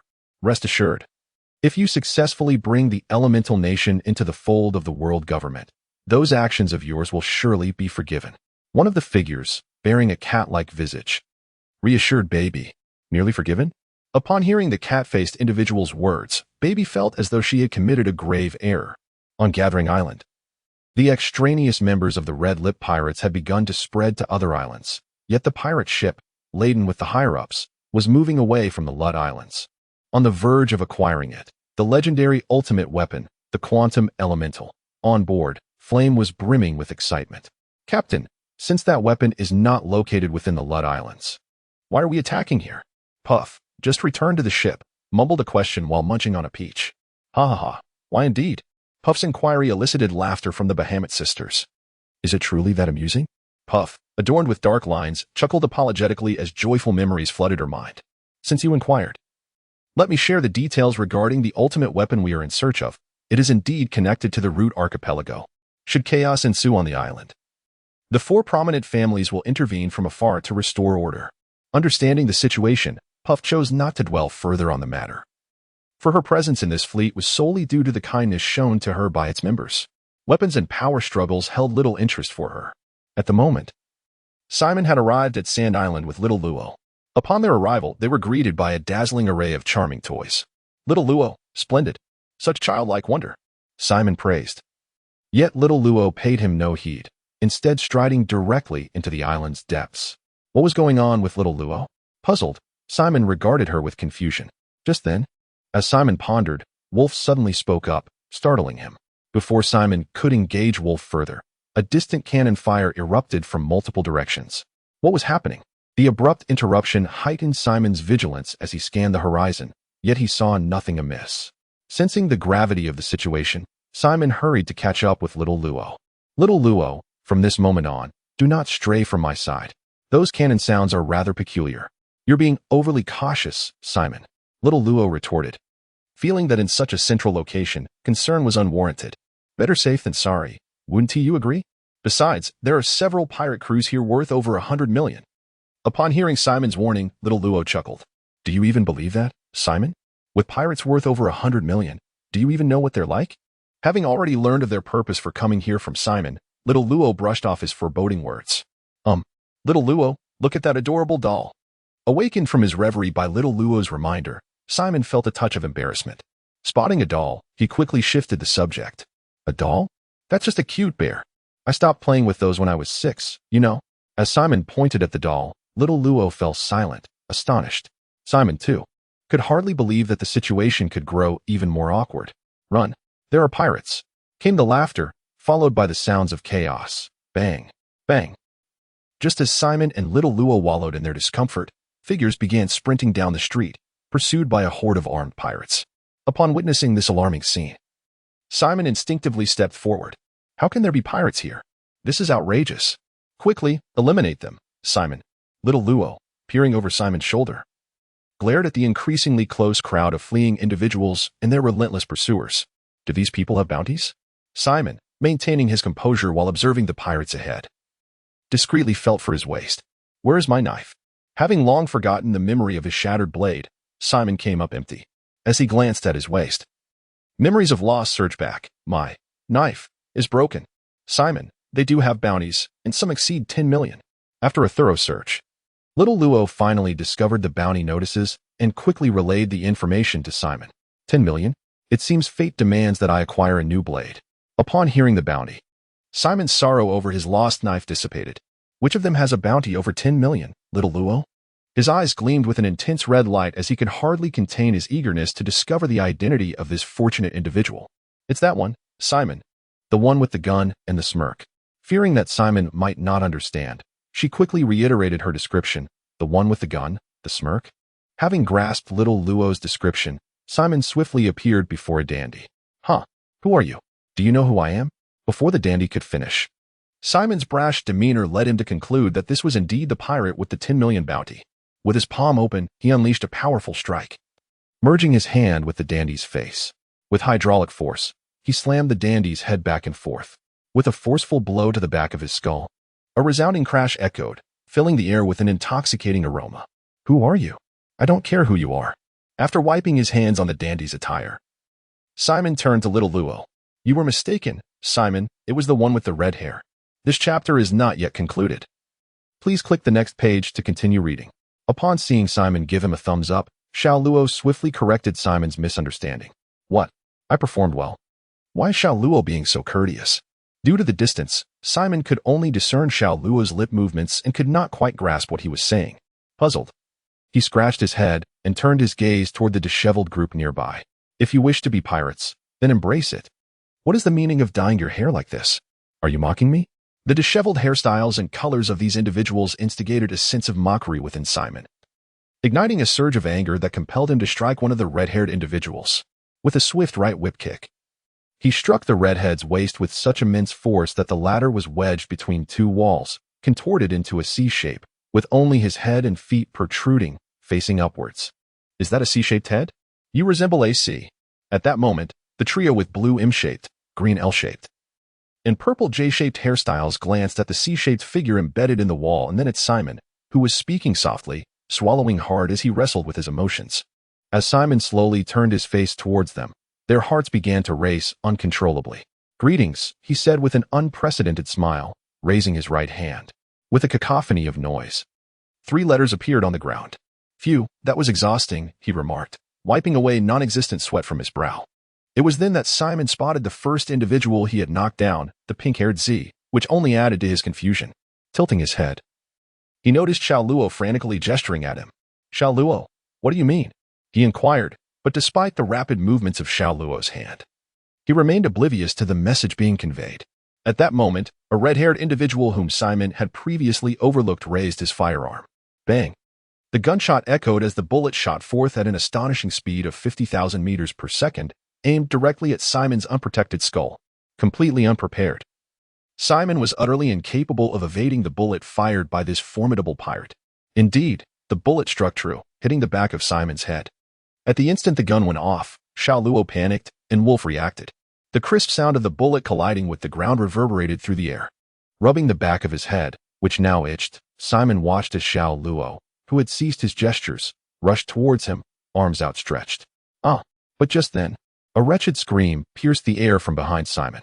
The sound was so piercing and melodious that, after a moment of hesitation, Simon turned his head. Upon witnessing this scene, one is utterly astonished. Wolf is actually assaulting the red-haired individual. The ferocity displayed is enough to instill terror in Simon's heart. Oh my, goodness gracious, how gruesome. In this manner, Wolf once again reminded Simon of the former grandeur of the Wolf King. "Simon, are you all right?" At this moment, the concerned Xiao Luo finally rushed over, anxiously touching Simon's nape, meticulously examining him over and over, entirely oblivious to what Wolf was currently engaged in. "Xiao Luo, what's wrong?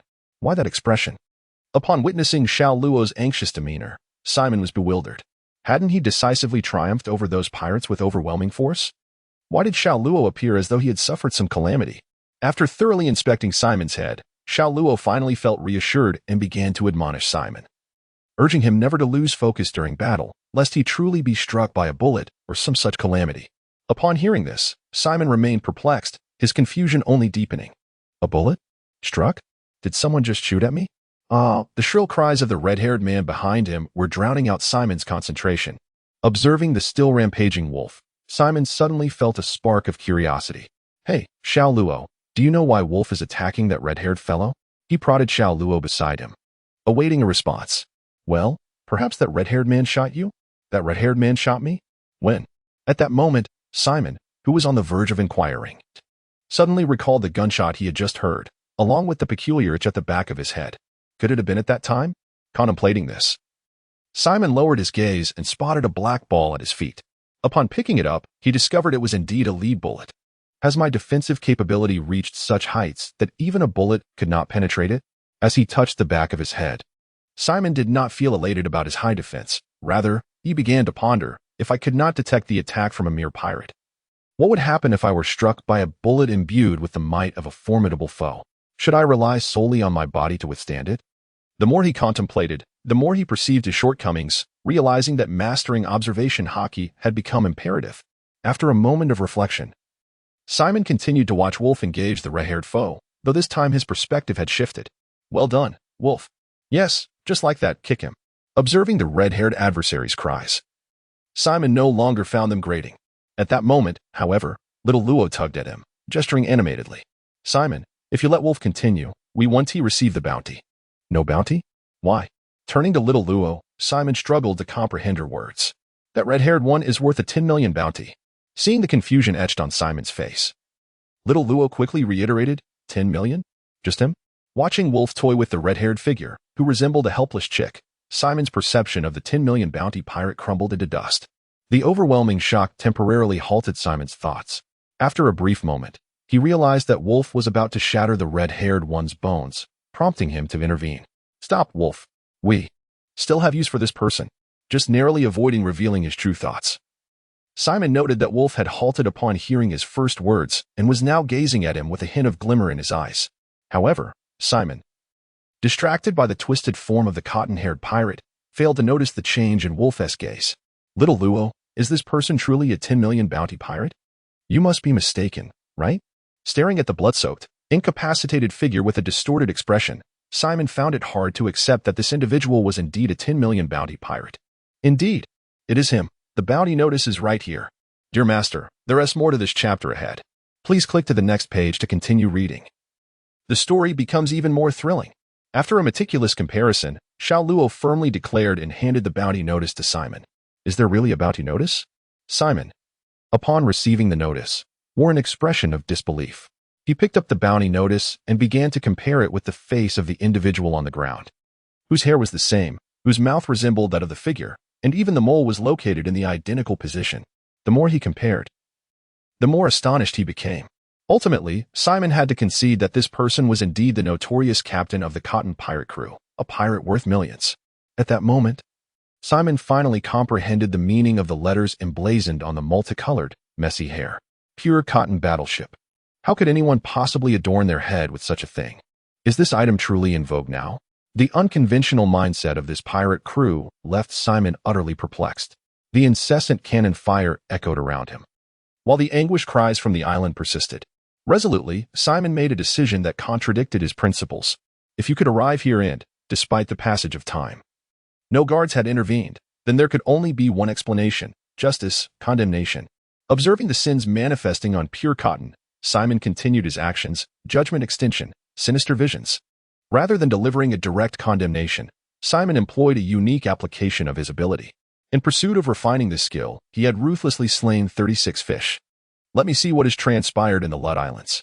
The domain of Simon's power continuously compressed and transformed until it materialized above Pure Cotton's head as a rectangular virtual display window.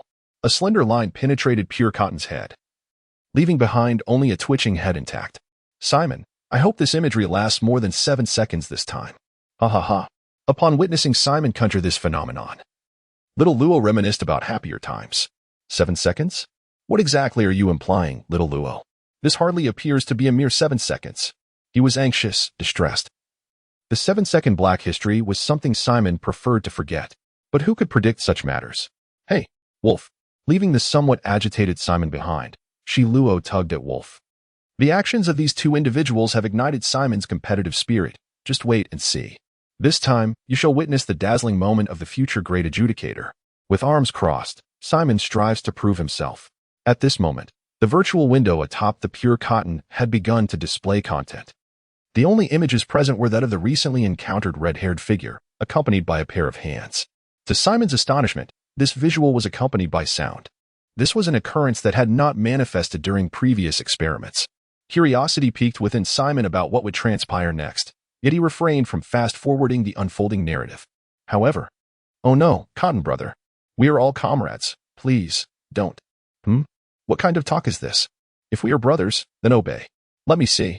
The intense scenes nearly blinded Simon, prompting him to hastily advance the narrative. He awkwardly glanced at Xiao Luo and Wolf. Hey, why has the scene changed for Simon? Wasn't everything fine just a moment ago? To Simon's astonishment, Xiao Luo and Wolf displayed little reaction to the prior imagery. Xiao Luo, aren't you surprised at all? What was just shown was that kind of thing. At a loss for words to describe his current emotions, Simon could only ask vaguely, what is this about? Isn't it quite normal? Gazing into Xiao Luo's clear eyes, Simon fell silent. What kind of environment did Xiao Luo face daily in the royal palace of the prison nation? Is such a situation truly considered normal? After a mental outcry, observing Xiao Luo's innocent demeanor akin to blank parchment, Simon struggled to fathom the nature of Xiao Luo's psyche.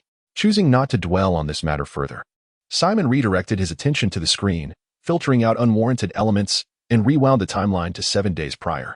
Oh, see. Here, you and I share the closest bond. The newly joined M, Z, and L, as well as J, will be under your management henceforth. Thank you, Cotton brother, thank you. Beyond the audible dialogue, only a glimpse of red hair was visible at the bottom of the screen, with nothing else discernible. Recognizing this scene as inconsequential, Simon continued to slowly manipulate the timeline. Suddenly, he spotted Mauser in one frame, causing him to halt his actions. Once Simon paused, the scene returned to its regular speed. You must be Cotton.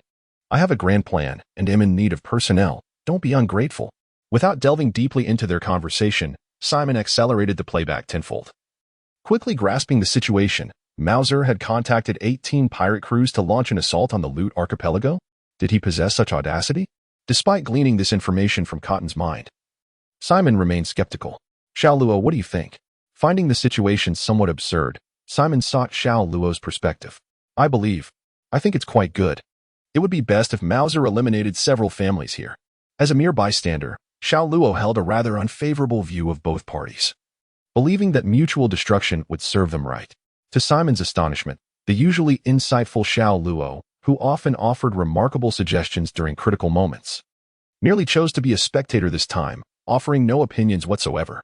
Sighing, Simon realized that overthinking could indeed be a source of distress. Shaking his head, he resolved to abandon his contemplations, acknowledging that Mauser had originally been one of the objectives of their journey. At this moment, encountering this situation inadvertently saved Simon the effort of searching. With Xiao Luo gone, it was time to commence our task. Severing the cotton-like head and placing it into a bag found at a nearby store, Simon was eager to manifest the scene that unfolded in his mind. Work? Did we really have work to do? A question mark floated above his head. Filled with curiosity, Xiao Luo approached Simon, who was stealthily taking the bag, and tugged at his sleeve. Simon, what is the work? Xiao Luo, you don't know? Simon was taken aback by Xiao Luo's puzzled expression. However, upon further reflection, he realized he had indeed failed to explain it to Xiao Luo. Recognizing this oversight, he slowed his movements and began to elucidate. Xiao Luo, capturing pirates is our work. Didn't I mention that I aspire to become the most renowned bounty hunter in the world? Oh, so that's how it is. Xiao Luo quickly grasped the situation and took out the camera bug, preparing for what lay ahead. Simon lowered his head inside, then rose and strode resolutely toward the direction where the artillery fire roared loudest. This chapter does not conclude here. Please proceed to the next page to continue reading. On the 13th island, Mauser encountered formidable opposition. Damn the undead, how powerful they are. Stretching his hair to barely ward off the densely haired feet, Mauser inwardly cursed, aware that glancing around during combat was not a prudent habit. The ballet fist technique, the demon sprint. With one strike missing, Von Krieg accelerated forward, leaving Mauser no chance to catch his breath. Utilizing his defensive abilities, Mauser narrowly evaded the attack. Yet the relentless pressure from his opponent ignited a fury within him that could no longer be contained. He began to unleash his abilities to the fullest extent. First, savage growth. The black hair, under Mauser's urging, reached supersonic speeds. Von Krieg, who had just ascended and had not fully regained his strength, was instantly ensnared. Ha! Where's your bravado now? Seeing Von Krieg tightly bound, Mauser's spirits soared. With a crack, the long, thick whip of hair lashed continuously against Von Krieg's face and body. At that moment, a sudden flash of sword energy darted by, and to Mauser's astonishment, the hair that had grown from his ability was swiftly severed. Oh no! In the 3 seconds that Mauser stood frozen in shock, Von Krieg had already freed himself from the grasp of Mauser's hair, once again amplifying his abilities. Mauser attempted to seize Von Krieg, but the latter dashed towards the nearby swordsman with remarkable speed. Who is this little brat daring to disrupt my plans? Mauser glared warily at the two figures ahead, surrounded by his hair, refraining from any reckless actions. At this moment, the young swordsman removed the mask from his face. Mauser, do you remember this face? Gazing at the supple, flawless visage tinged with a hint of crimson, Mauser's eyes widened in disbelief. It's you? How are you still alive? Mauser recognized this individual, one of those pursuing his fleet. Her youthful appearance and lackluster swordsmanship left a profound impression on him, primarily due to her intent to eliminate him, which had seemingly brought her back from the depths of hell. The swordsman gritted her teeth, her pristine white teeth appearing precariously vulnerable. Ha ha ha, just you? You've made me laugh so hard, I might lose my teeth. Her words sent Mauser into a frenzy, his limbs trembling uncontrollably. At that moment, Von Krieg, who had been silent for a long while, suddenly shouted, Demon Fist Technique, 320-000 circle spinning kick, and launched an attack on Mauser. Startled, Mauser quickly drew his hair close to him, only to realize that this action was utterly futile. The more Von Krieg spun, the more hair enveloped him, and soon he was once again ensconced in it. Ha ha ha, you foolish demon, what are you doing? You willingly allow me to bind you. As Von Krieg's spinning accelerated, Mauser began to sense that something was amiss, but it was already too late. The centrifugal force generated by the rotation began to whirl him around like a colossal top, joyfully drifting through the air. Stop, stop, please stop. Mauser could only shout frantically in midair, fearing to sever his connection with the hair. If he were to be flung into the sea, it would spell his doom. Meanwhile, the swordsman urged Von Cray, cut these strands. Feeling a decline in his momentum, Von Cray requested the swordsman's assistance. I can do it. I can do it. The swordsman, clutching her sword, repeatedly attempted to hypnotize herself into action. However, recalling the destruction of her fleet due to her own actions, she found herself unable to strike in this tense moment. The anticipated ease of the task eluded her, despite being oblivious to the reasons behind it. Von Cray understood that he could not allow Mauser to escape at this juncture. Thus, he silently increased his strength, unleashing a tremendous whirlwind around him. The gyroscopic object astonishingly ascended in such circumstances, truly a spiraling ascent. The fierce winds interrupted the swordsman's trance, and he exclaimed, "My heavens!" Witnessing the formidable prowess of Von Cray, the swordsman's inner trepidation dissipated. He unleashed a soaring slash at the dark spinning object, yet the strike appeared erratic and misaligned, as if it had gone astray. At that moment, Von Cray too began to tire, and the spinning top commenced its descent, losing its lift. Surprisingly, amidst its spiraling fall, the swordsman's blade energy, which should have missed, struck a corner of the descending spiral. The severed fragment shot off towards the northeast, and a faint scream echoed, hinting at someone's misfortune. Uncertain if he had struck the elusive Mauser, the swordsman hastily executed several more slashes, the blade energy slicing through the air. Trapped within the fluff, Von Cray was liberated. "Thank you, baby-chan. I shall take it from here." Once freed, Von Cray gazed upward, only to find Mauser absent. After landing, he remained tense for a considerable time, yet the annoying Mauser did not reappear. Overjoyed, he began to perform ballet steps. "Dearest swordswoman, I am immensely grateful for your assistance." Ignoring the whimsical Von Cray, the swordsman peered towards the northeast. Could Mauser be concealed within that dark mass? The opportunity was right before me, yet I hesitated. How cowardly of me, Xiao Xiao? Taking a deep breath, Xiao Xiao turned to Von Cray. "Uncle, could you assist me? I must ensure that villain faces justice." Her crystalline eyes shimmered with unshed tears, disheveled hair cascading over her collarbone, and her slightly pursed lips exuded an air of endearing vulnerability. "Oh dear. A charming child seeks my aid. What shall I do? All right. A brave child deserves no refusal." Upon hearing Xiao Xiao's plea, Von Cray twirled with enthusiasm and acquiesced. Together, they ventured towards the northeastern direction where Mauser had fled. On Chaho Island, the artillery pirate crew launched their assault. Despite their modest bounty of only 8 million berries, their captain was exceptionally affluent, boasting an ammunition reserve of 800 tons. At the bow of the ship, Captain Adapa was flushed with excitement, exclaiming, "Fire the cannons. Cannons are my greatest love." The captain's laughter is quite peculiar, indeed very peculiar. This chapter is not yet concluded. Please turn to the next page to continue reading. At the bridge between Shi Island and Shurhai Island, Simon and his companions made their appearance. "Simon, something just flew past in the sky," exclaimed Xiao Luo, who was capturing footage with her camera buck. She had caught sight of a peculiar black orb soaring through the air and promptly showed it to Simon. It's probably just some debris," Simon replied dismissively, unable to discern what the fuzzy mass contained, and continued towards the direction of the cannon fire. "However, I can't shake the feeling that this object is quite unusual," Xiao Luo said, her intuition suggesting that the black orb held some significance. "Xiao Luo, rather than fixating on those strange things, why not take more pictures of me? This pertains to the material for later," Simon urged, concerned that Xiao Luo might miss capturing the desired content. "Oh, come on. I know what I'm doing, Simon. Do you doubt my capabilities?" she retorted. The trio moved swiftly, and before long, they beheld the bombardment pirate crew launching an assault on the island. "Xiao Luo, who is that?" Simon inquired, displaying a surprising lack of knowledge about the bounty posters. "The leader of the bombardment pirate crew, Ida Powell, has a bounty of 800,000 berries," she replied. 800,000 berries. How can a pirate crew with such a fierce bombardment have such a low bounty? Simon frowned, seemingly dissatisfied upon learning of Ida Powell's price. Yet, since today marked his debut, having more bountied pirates to confront was preferable, and he resignedly accepted the meager bounty. "Xiao Luo, get ready to film.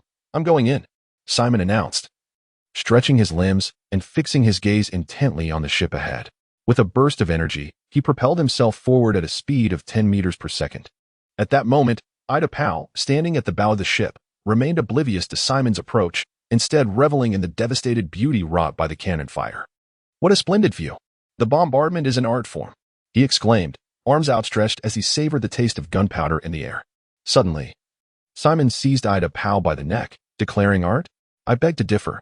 Without mercy, he executed a powerful grip, severing the head of the so-called artist. "This island has suffered enough. It's time to cease the bombardment." The sound of cannon fire echoed relentlessly, and Simon, unable to bear the continued devastation of the island, emanated an unparalleled aura of authority. The pirates aboard the surrounding ships, overwhelmed by Simon's imposing presence, succumbed, rolling their eyes in unconsciousness. In an instant, the vicinity of Shirho Island fell silent. Gazing upon the utterly ravaged landscape, a profound sorrow welled up within Simon. Must the weak endure such a life? Once, I believed that pirates were. With a heart heavy with conflicting emotions, Simon returned to the side of Xiao Luo and her companions. "How about it, Xiao Luo? Did you manage to capture my dashing photo? I struck quite the handsome pose just now." Upon his return, Simon immediately transformed into a playful demeanor, concealing any trace of the earlier strange sentiment. "Simon, your movements are too swift. I only managed to catch this." Xiao Luo glanced at the photo she had just taken, her expression not entirely satisfied. She selected a few more appealing ones to hand to Simon. So fast? Am I fast? Surely not." Simon, oblivious to his previous performance, expressed mild confusion. Upon receiving the photos from Xiao Luo, he was suddenly taken aback by one in particular. "What is this? How did you capture it like this?" He pointed at the upper half of one photo, hoping Xiao Luo could elucidate the bizarre scene reminiscent of a BL manga. Just a casual shot?" Xiao Luo, feeling slightly embarrassed and unable to conjure a convincing explanation, tilted her head and blinked in an attempt to appear endearing. After a moment of silence, Simon destroyed the photo. "Xiao Luo, you took some great shots, but perhaps refrain from taking more in the future." He patted her shoulder, his gaze drifting into memories of days gone by as he casually confiscated her camera. Despite Simon's seemingly profound demeanor, Xiao Luo was not pleased at that moment. She opened her mouth, but her voice was drowned by a cannon's roar. All we can discern is that after the tumult of cannon fire subsided, Xiao Luo reclaimed her camera from Simon and departed from the desolate island. Simon continued his pursuit of pirates, following the echoes of cannon fire that led him to Urki Island. On this island, there exists a semblance of armed factions. According to the intelligence provided by Xiao Luo, Simon has identified 3 pirate captains with bounties exceeding 1 million. With a formidable defense, Simon, undeterred by the throngs of nearly 10,000 onlookers, boldly approached the 3 captains, seizing them with audacity and making his escape. This audacious maneuver momentarily silenced the battlefield. "Brothers, we have the advantage. Quickly advance." As the local forces regained their wits, they commenced their counterattack. Upon returning to Xiao Luo's side, Simon stowed the severed heads of the 3 bountied captains into his bag and continued his pursuit of other targets.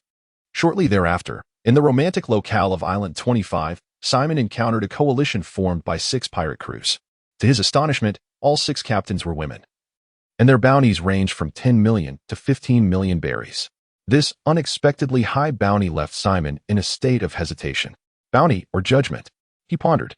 The rarity of female pirates weighed heavily on his mind, and he recalled the unsettling events that transpired during his previous breakthrough to the 8th level of his Arhut golden body technique. Faced with these unburdened tools of potential, Simon found himself at an impasse between the allure of riches and his own principles. Bounties can always be earned, yet certain individuals, once missed, are irretrievably lost. After a thorough contemplation, Simon reluctantly relinquished the prospect of the bounty, his gaze tinged with sorrow, perhaps indicative of his true desire to seize the reward. Observing the 6 captivating captains as they perpetrated violence upon the local populace, Simon's resolve solidified. His stride was unwavering, his muscular physique prominent, due to Simon's conspicuous presence. The 6 captains immediately turned their attention towards him. "What a magnificent physique!" One captain exclaimed, swallowing hard, her thighs instinctively tightening. "If you like him, just take him.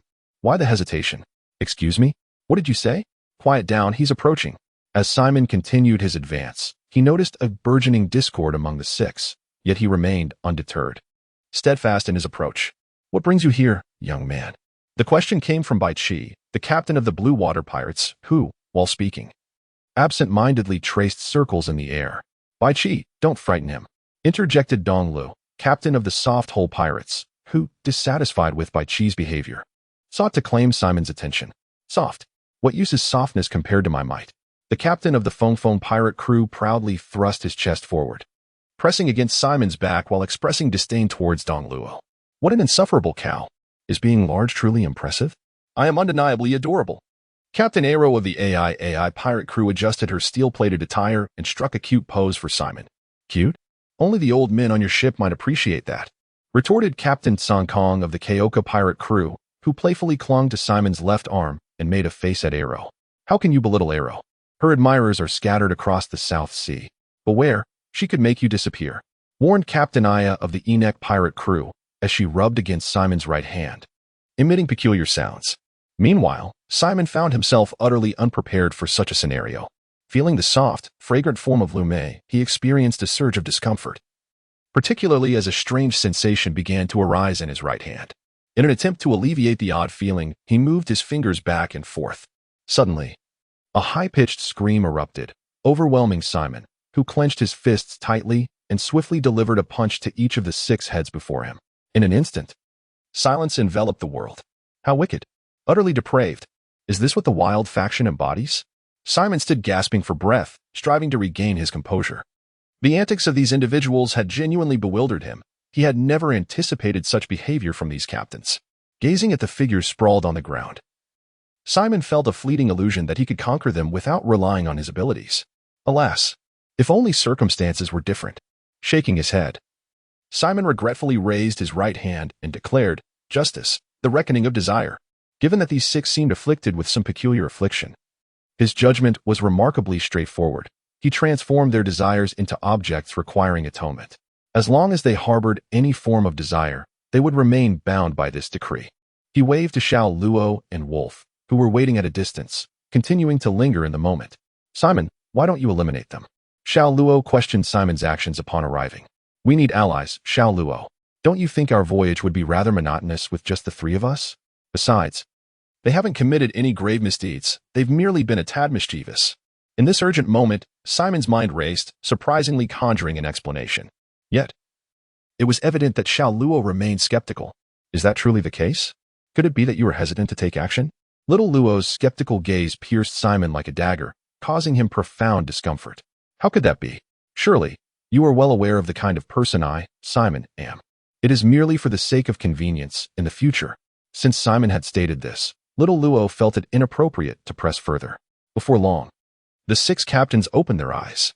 The once mischievous 6 had transformed their voices into something endearing. After surveying the scene, Simon nodded in satisfaction, proclaiming, "Excellent. From now on, you shall all be little Luo's mates. Strive diligently." Yes. As Simon was about to continue his address, a massive screen suddenly materialized in the adjacent square, displaying the figure of Mauser. This unexpected turn of events captured Simon's attention, halting all actions as he and the others gravitated towards the screen. Who would have thought that Mauser would be found in such a manner? How utterly fascinating. On Bright Island, the display stand designed for showcasing goods had been repurposed by Mauser into a makeshift execution platform. He was adjusting the phone bug on the platform. Is everything ready for transmission? It can reach the entire Loot Archipelago, correct? Confirming with his subordinates, Mauser began his speech. Ha ha ha. Greetings to everyone in the Loot Archipelago. I am the notorious pirate Mauser, with a bounty of 300 million berries. Do you know what I intend to do today? With a fierce, maniacal laughter, Mauser embodied the wild charisma of a pirate with a bounty exceeding 100 million. However, this imposing image was swiftly shattered. Behind Mauser, the red-lip pirates, having departed from the Loot Archipelago, dramatically exploded through the floor behind him, directly targeting Mauser. As they emerged from the underground, they found Mauser in a rather compromising position, appearing quite morose. Haha. Mauser, what are you doing? Is this a new form of art? Upon witnessing Mauser's predicament, Flame was momentarily taken aback, laughter causing her stomach to ache. Flame. She should be on Bahamut Island. Meanwhile, Bibi, who had been watching Mauser's antics with crossed arms, now stood in shock, lowering her arms as she observed Flame's uncontrollable laughter, sensing that the situation was becoming troublesome. Upon hearing Flame's mocking words, Mauser, with a furrowed brow, stood up and exclaimed, "Flame, I'm live streaming. Could you please keep your laughter down?" Mouse's gaze revealed a hint of arrogance, a touch of timidity, and a plea for understanding. Glancing around at the surroundings, Lai Yin squinted and then led his crew aside, intrigued by what Mouse was about to undertake. At last, Mouse was ready to commence his performance, and the audience had been awaiting this moment. Today, the individuals destined for punishment were none other than them. Following Mouse's gesture, the focus shifted to the two individuals bound before him. Xiao Xiao? On Erwu Island. Simon beheld the youthful swordsman, and a question erupted in his mind. Could it truly be her? After all, she was the daughter of the general from the Swordplay Nation. She ought not to be here, should she? The image was hazy, leaving Simon unable to ascertain the truth with certainty. At this moment, Mauser began to speak again, declaring, "These are two despicable bounty hunters. I, the infamous pirate Mauser, shall make the sea aware of the consequences of challenging me." Upon hearing Mauser audaciously label himself as a bounty hunter, Xiao Xiao widened her eyes in disbelief. If her mouth had not been restrained, she would have certainly confronted him. Mauser. How arrogant. Without interruption, Simon squinted and observed the boastful Mauser, unable to contain himself any longer. He set forth with 8 companions towards Bright Island. Meanwhile, the bounty hunters from the other islands of the Ruth archipelago silently armed themselves and began converging towards Bright Island. At this moment, changes were once again afoot on Bright Island. Anticipating an imminent confrontation, Mauser summoned his assembled pirate crew. However, only 7 pirate crews, unimpeded by Simon, gathered at the execution platform. Observing the presence of merely these 7 crews, Mauser felt no disappointment. After all, they were merely fodder. Ha ha ha. You two did not foresee this, did you? I have allies. After delegating the defensive tasks to the 7 pirate crews, he approached Xiao Xiao and Von Cray, commencing his mockery, showing no haste in executing them. Oh, I forgot, you cannot speak at the moment. Mauser chuckled heartily, casting a glance at Flame and Baby. At that moment, he felt as though he was the very center of the era. The comforting sensation compelled him to linger a while longer. TSK, don't you find Mauser a tad arrogant? Puff remarked with a hint of irritation as she approached Flame. Isn't it amusing? Oh ho ho ho, Flame chuckled, his hand covering his mouth, regarding Mauser with the gaze one might reserve for a monkey. Utterly dull. Disappointed by the lack of desired attention, Puff wandered off to indulge in some food. At this moment, bounty hunters gathered from various islands finally appeared around Bright Island, and the atmosphere was charged with tension. In a corner, the eager young reporter Peter Parker, hidden behind a wall, whispered to himself, "What a scoop. A bounty of 300 million for Mauser, the same for Blaze, and 500 million for Baby, 400 million for Candy Puff. All the notorious pirates of the South Seas are congregated here. The rewards for reporting this will surely be substantial." Stealthily capturing photographs, Parker envisioned the explosive success of his article. Beneath the makeshift gallows, 7 pirate crews stood in a row, silently observing the bounty hunters as they launched their offensive. The battle commenced, with a relentless tide of bounty hunters clashing fiercely with the pirates present. War. Mauser has indeed orchestrated something extraordinary. Captain Donji Mingo of the Firebird Pirates, unable to contain his inner craving upon witnessing the throng below, joined the fray. Upon entering the battlefield, this pirate with a bounty of 40 million berries exhibited overwhelming dominance. No hunter could withstand his advance. Delightful, delightful. Mingo reveled in the chaos of slaughter. Suddenly, a collision of legs halted him. You are Bluebird Mark. Mingo squinted, his previously arrogant demeanor tempered upon recognizing this formidable hunter. Mark, an adept user of the animal-type bird fruit in its bluebird form, had single-handedly annihilated a pirate crew with a bounty of 50 million before. Villain, prepare to face justice. After witnessing the hunter he had just rescued depart, Mark soared high into the air, transforming into a bluebird, relentlessly charging at Mingo. The attacked Mingo found himself in a precarious position, evading with great difficulty and lacking any opportunity to counterattack. Observing Mingo's distress, Hawk, captain of the Little Sword Pirates, took a few steps forward. Are you actually going to intervene? The captain of the corner pirate crew, Moonlight Leah, shifted his astonished gaze towards him. Just seeing his eyes makes one feel uneasy. The legendary footsword master. Hawk's actions piqued the curiosity of the seemingly indifferent captain of the monster pirate crew, the enigmatic bowl cook, who merely wished to gauge the man's prowess. Hawk's gaze remained fixated on Bluebird Mark, who continuously assaulted Mingo. After 3 minutes of gathering strength, he unleashed a 5-meter-long sword aura. Wherever the sword energy reached, both pirates and bounty hunters clutched their feet in agony. Soon, the Bluebird Mark discerned the wondrously fragrant sword energy, and just as he intended to deflect it, a figure suddenly appeared before him. Brick, brick, high wall. With a resonating hum, the sword energy struck the hulking figure, now cloaked in shades of gray and black. With merely a flick of his wrist, the sword energy was sent soaring into the heavens. How could I allow you to harm my family so easily? As the gray haze dissipated, the robust giant George smiled down at Hawk from the platform. He was a high-ranking bounty hunter known as Brick George, possessing the brick fruit of the superhuman type. Hawk, with a bounty of 70 million, charged towards this long-time adversary with his blade drawn. How delightful! I shall join the fray. With a cruel smile, Moonlight Leah unleashed her powers, and in an instant, the ground within 100 meters was adorned with treacherous horns.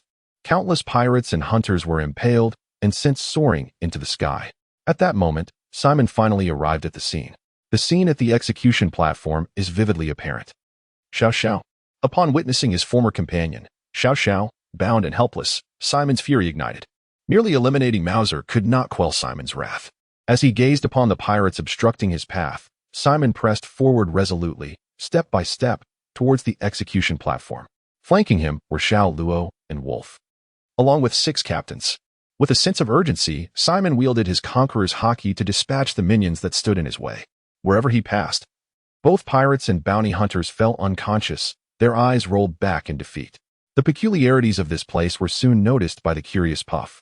Simon, Xiao Luo, and Wolf. What brings them here? And how strikingly handsome they are. The silent atmosphere that surrounded Simon was a sight Puff had never witnessed before, momentarily distracting her from her snack. As Simon's presence grew increasingly pronounced, the fiery Blaze also became aware of him. Is that Conqueror's haki? In this maritime expanse, such a figure exists? Due to the slight distance, Blaze, not particularly familiar with Simon, failed to recognize his identity. It is them. Have they come here to humiliate me once more? Maybe. Who had been fixated on Blaze, noticed her gaze shift and followed it, only to spot Simon approaching with a composed demeanor. Observing Simon's arrogant posture ignited her anger. And unable to contain herself, she dashed off the platform, charging toward him. My lord, there is more to this chapter. Please turn to the next page to continue reading. The excitement is just beginning. Wait, baby? The individuals on the platform were taken aback at Baby's sudden action. At that moment, Mauser paused his banter, following Baby's trajectory. He soon beheld the 6 captivating captains he had summoned, accompanied by the 3 men, with a clear path trailing behind them. Ha ha ha. Who would have thought Baby would be so eager? How had I not noticed this before? At this moment, Mauser remained oblivious to the gravity of the situation. Meanwhile, Xiao Xiao caught sight of Simon approaching, and after scrutinizing the contours of his face, her eyes widened in shock, rendering her unable to continue her futile attempts to sever the ropes binding her. Just then, Baby, charging towards Simon, let out a loud cry, raising her fist to strike him. Simon, gazing at the former naval officer with a bounty of 500 million, did not falter in his stride. Instead, he slowly lifted his right hand. In a surreal twist, Baby, who had been directly before Simon, was suddenly propelled to the left, creating a deep chasm with an exaggerated speed. With a resounding thud, Baby was buried beneath the rubble of the house. Simon continued his advance while Mauser's smile faded, and the flames of tension ignited as he sprang to his feet. Xiao Xiao ceased her frantic struggles, and in the world of these few individuals, it seemed as though only Simon's footsteps resonated, thud, thud, thud, thud, in eerie synchrony with their racing hearts. Gulping nervously, the handsome man-boar cook felt the precariousness of his position, realizing he stood directly in Simon's path. He glanced at his companions, feigning calmness as he delicately gestured with his fingers, unaware that beside him, Captain Shadakuro of the Crocodile Pirates and Captain Shinjong of the Little Fish Pirates had already betrayed their loyalties upon catching sight of Wolf, who stood behind Simon. With no further obstacles in his way, Simon swiftly approached the execution platform. At this moment, Sa Crow knelt heavily on one knee, bowing his head in submission.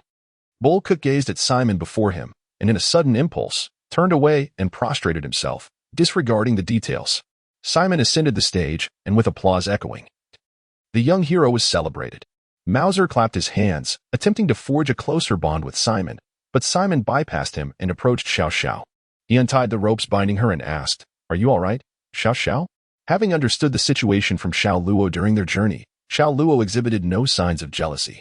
Simon, although she recognized his identity, Xiao Xiao was not entirely certain. "It is I. It truly is you." Upon hearing Simon's affirmation, tears brimmed in Xiao Xiao's eyes as she embraced him, as if trying to compensate for the decade of longing. "Hey, enough of this," Mauser interjected. "Kid, While you may be strong, that is no justification for releasing my prize. Seeing Simon liberate Xiao Xiao, whom he had captured with great effort, Mauser immediately launched a tirade against him. However, due to the joy of reuniting with Xiao Xiao, Simon was reluctant to retaliate and exchanged a knowing glance with Wolf. Consequently, the seal was lifted, and Wolf's long-suppressed wildness began to awaken. He stepped away from Simon, transforming into his beast form before confronting Mauser. Do you look down on me? I am a pirate of the vast seas, worth 300 million. Observing the seemingly inconsequential Wolf emerge, Mauser felt insulted and his rage surged, causing his fur to grow wildly under the influence of his devil fruit powers. All minions, retreat. Mauser bellowed, but before he could relish his triumph, the fur enveloping Wolf ignited unexpectedly. What? In Mauser's astonished gaze, brilliant red flames began to engulf the fur. Emerging from the flames was a fully transformed Wolf. Sparks flying from his fangs, his eyes gleaming with ferocity. With a swift motion, Wolf charged towards the panicking Mauser, and with his sharp fangs, he severed Mauser's left arm in one bite. At that moment, Mauser, in a state of panic, utilized his abilities to withdraw himself. However, at that precise instant, Wolf, with a swift motion of his claw, left 3 distinct scars upon Mauser's left eye. The battle here once again astonished the clandestine observer, Paul Cook, who dared not linger in this perilous place. He swiftly fled towards the island's edge. At this moment, Wolf, driven to madness by the sin of blood, turned his gaze and locked onto the distant Mauser. A torrent of flames erupted forth, incinerating Mauser's hair in an instant. The searing heat inflicted unbearable agony upon Mauser. Bereft of the power granted by the devil fruit, he was merely a worthless bounty of 9 million berries. Simon, too, was taken aback by the fortuitous nature of Wolf's abilities, which just so happened to counter Mauser's own. After reminiscing with Xiao Xiao, Simon rose to prepare for his debut photo shoot. However, upon witnessing the scorched and bald Mauser, he fell into silence. Who is this person? Could it be Mauser? The crimson visage made it nearly impossible to discern his former appearance, leading Simon to nearly abandon hope for Mauser. Yet, the power of the devil fruit proved formidable. In a mere 3 seconds, the egg-like Mauser astonishingly recovered. An ability user?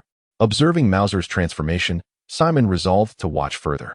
At that moment, Baby, who had just been sent flying by Simon, charged back, enveloped in a cerulean barrier that effectively shielded Mauser from Wolf's flames. Another ability user? As Simon scrutinized Baby's azure shield, his brows furrowed deeper.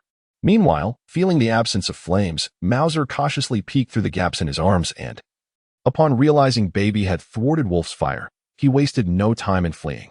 Simon, who had been speculating about Baby's abilities, hastened after Mauser's retreating figure, and with a decisive motion, pressed his right hand against the back of Mauser's head, forcefully driving it into the ground. At this moment, Simon turned to gaze at Baby, who was maintaining the azure barrier, along with the peculiar gesture accompanying it. Could it be the barrier fruit? Shouldn't this fruit be found in Rogue Town? The manifestation of Baby's fruit abilities made Simon question his own vision, for in his recollection, this fruit had been consumed by Luffy's little admirer, Bartolomeo. Was this a case of the butterfly effect? As Baby approached him, Simon felt that Baby, having ingested the barrier fruit, could not possibly continue to exist. This chapter has yet to conclude. Please turn to the next page to explore the riveting content ahead. With a forceful motion of his right hand, Simon rendered the still wriggling Mauser unconscious, contemplating the weaknesses of the barrier fruit. However, until Baby drew closer, he could not devise a strategy. I was careless just now. I should have dodged. The unknown boy today, I shall make you aware of Baby's wrath. Due to Simon's earlier slap, Baby dared not retract the barrier and was compelled to manipulate it into various forms to attack Simon. Yet, the speed of such attacks proved to be exceedingly slow, allowing Simon to evade them with great ease. Just as Baby's fury reached a boiling point, intending to envelop Simon within the barrier, he suddenly recalled the persistent assault from Wolf behind him. Concerned for his own safety, Baby restrained his anger and continued with these futile attacks. Ha ha ha. The reputation of great pirates has been utterly tarnished by you, Mauser Baby. Sitting idly by, Flame's forehead was throbbing, as he questioned the wisdom of forming an alliance with these individuals. Glancing at the ultimate weapon he had already acquired, Flame began to contemplate whether he truly needed these 2 allies any longer. At that moment, a brilliant scheme materialized in Simon's mind. Wolf, unleash a torrent of flames. Noticing that Baby had not completely sealed off the barrier, Simon surmised that he must require oxygen. Perhaps Wolf's fire could suffocate Baby's oxygen supply. Upon hearing Simon's command, Wolf momentarily halted his movements, then crouched low to the ground, tail pointed forward as an orange blaze erupted forth. Suddenly, an unending torrent of flames enveloped Baby within the barrier. This seems to differ somewhat from my expectations. As Simon deftly dodged Baby's attacks, he identified a flaw. It appeared that there was one direction where the flames could not fully encompass. This simply would not do. Wouldn't this plan be rendered entirely futile? Furrowing his brow, Simon's mind engaged in a fervent brainstorming session. The barrier fruit is invincible in defense, but its flaw lies in the necessity of maintaining the gesture. What if I could tire him into releasing his powers? No, it's too long. What if I feign defeat and then launch a surprise attack? Simon pondered, swaying back and forth, realizing that a sudden ambush seemed to be his only viable option. Observing Baby's furious demeanor, he felt a strong likelihood of success in this approach. Gradually reducing his evasive movements, the sharp spikes formed by the barrier grazed Simon's waist. In that moment, he dramatically clutched his side, ceasing his swaying. Believing her assault had taken effect, Baby became even more frenzied, attacking with relentless jabs and slashes, akin to the rapid fire of a machine gun. Clink, clink, clink, clink. The interaction between the barrier and Simon resembled a magnificent symphony. Despite the growing pain, Simon silently cloaked himself in a faint layer of hockey. Baby's wrath seemed inexhaustible, her onslaught showing no signs of abating. Even when Simon lay motionless on the ground, she continued her barrage.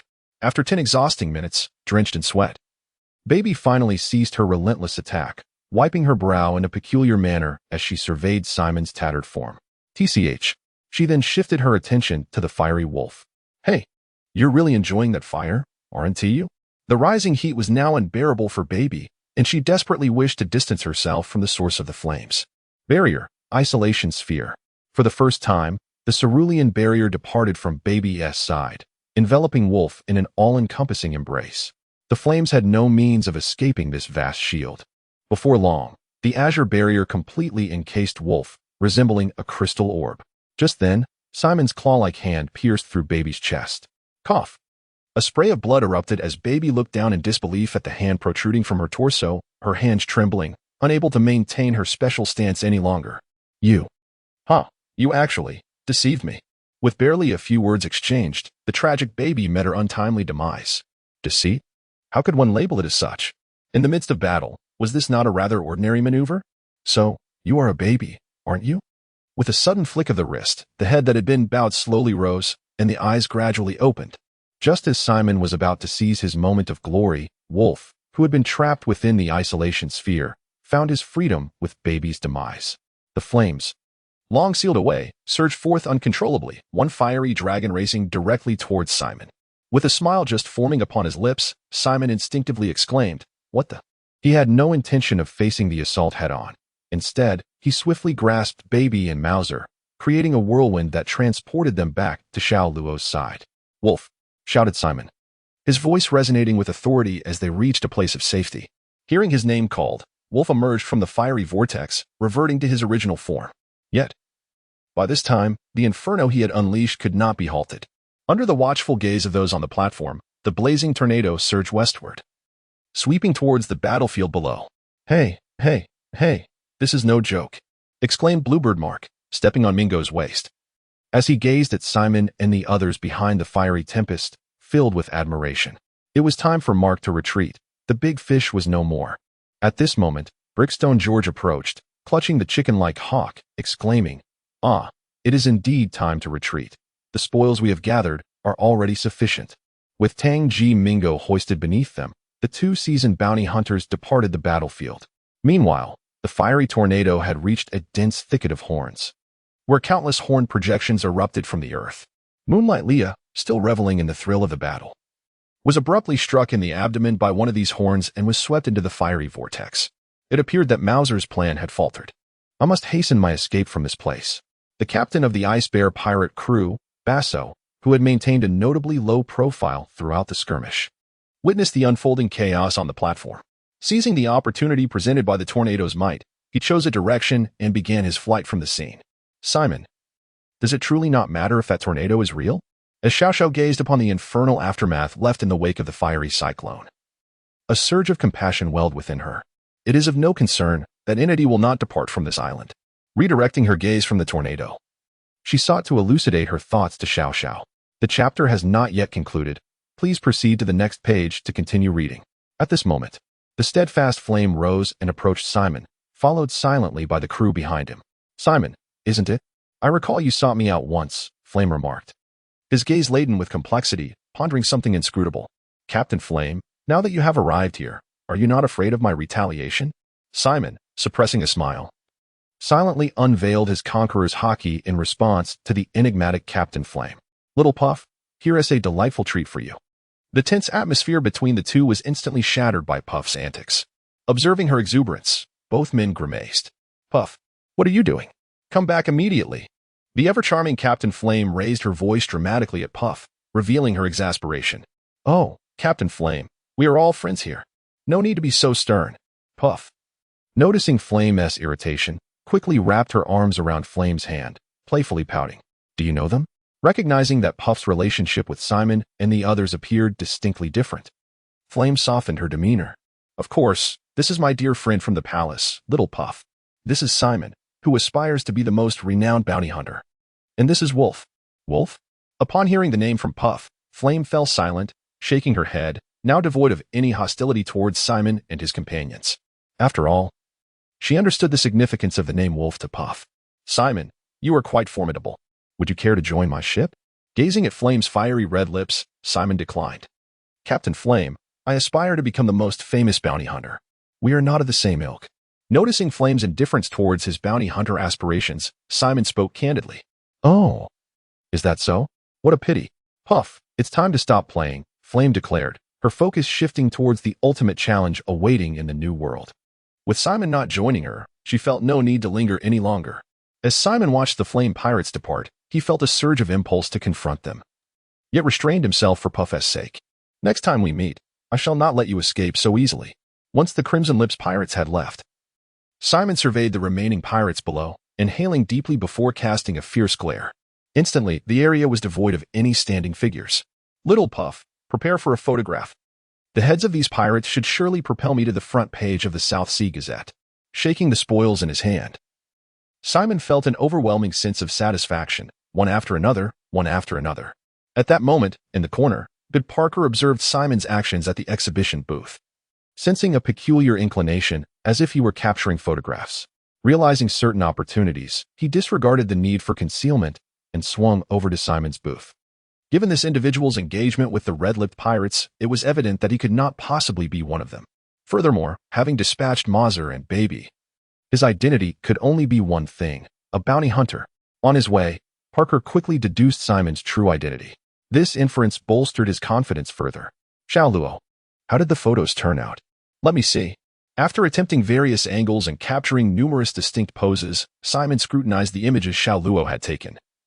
Yet none resonated with the essence he desired. Xiao Luo, the photos need to convey a sense of my strength, not these sculptural representations. Simon felt somewhat exasperated. He had never anticipated that Xiao Luo's photographic skills could be so lacking. The previous photo of the BL had been remarkably good. Now, Simon found himself in a predicament. Even if he were to present these images to Mr. Hao Hao, it was unlikely they would achieve the desired effect. How he wished for a professional journalist to be present. Rearranging the head, Simon prepared to embark on another round of shooting. At that moment, Parker arrived at the scene. Unfortunately, while beneath the exhibit stage, he was seized by two burly men. What shall we do with this one? Eliminate him? Inquired Sandro Crow, who was puffing on a thick cigar. Addressing the imposing figure beside him. You decide. I am merely a guard. The heavy-set man, known as Xinjiang, preferred to remain taciturn, observing Parker's feeble demeanor. Sandro Crow raised a silver hook, ready to strike. Wait.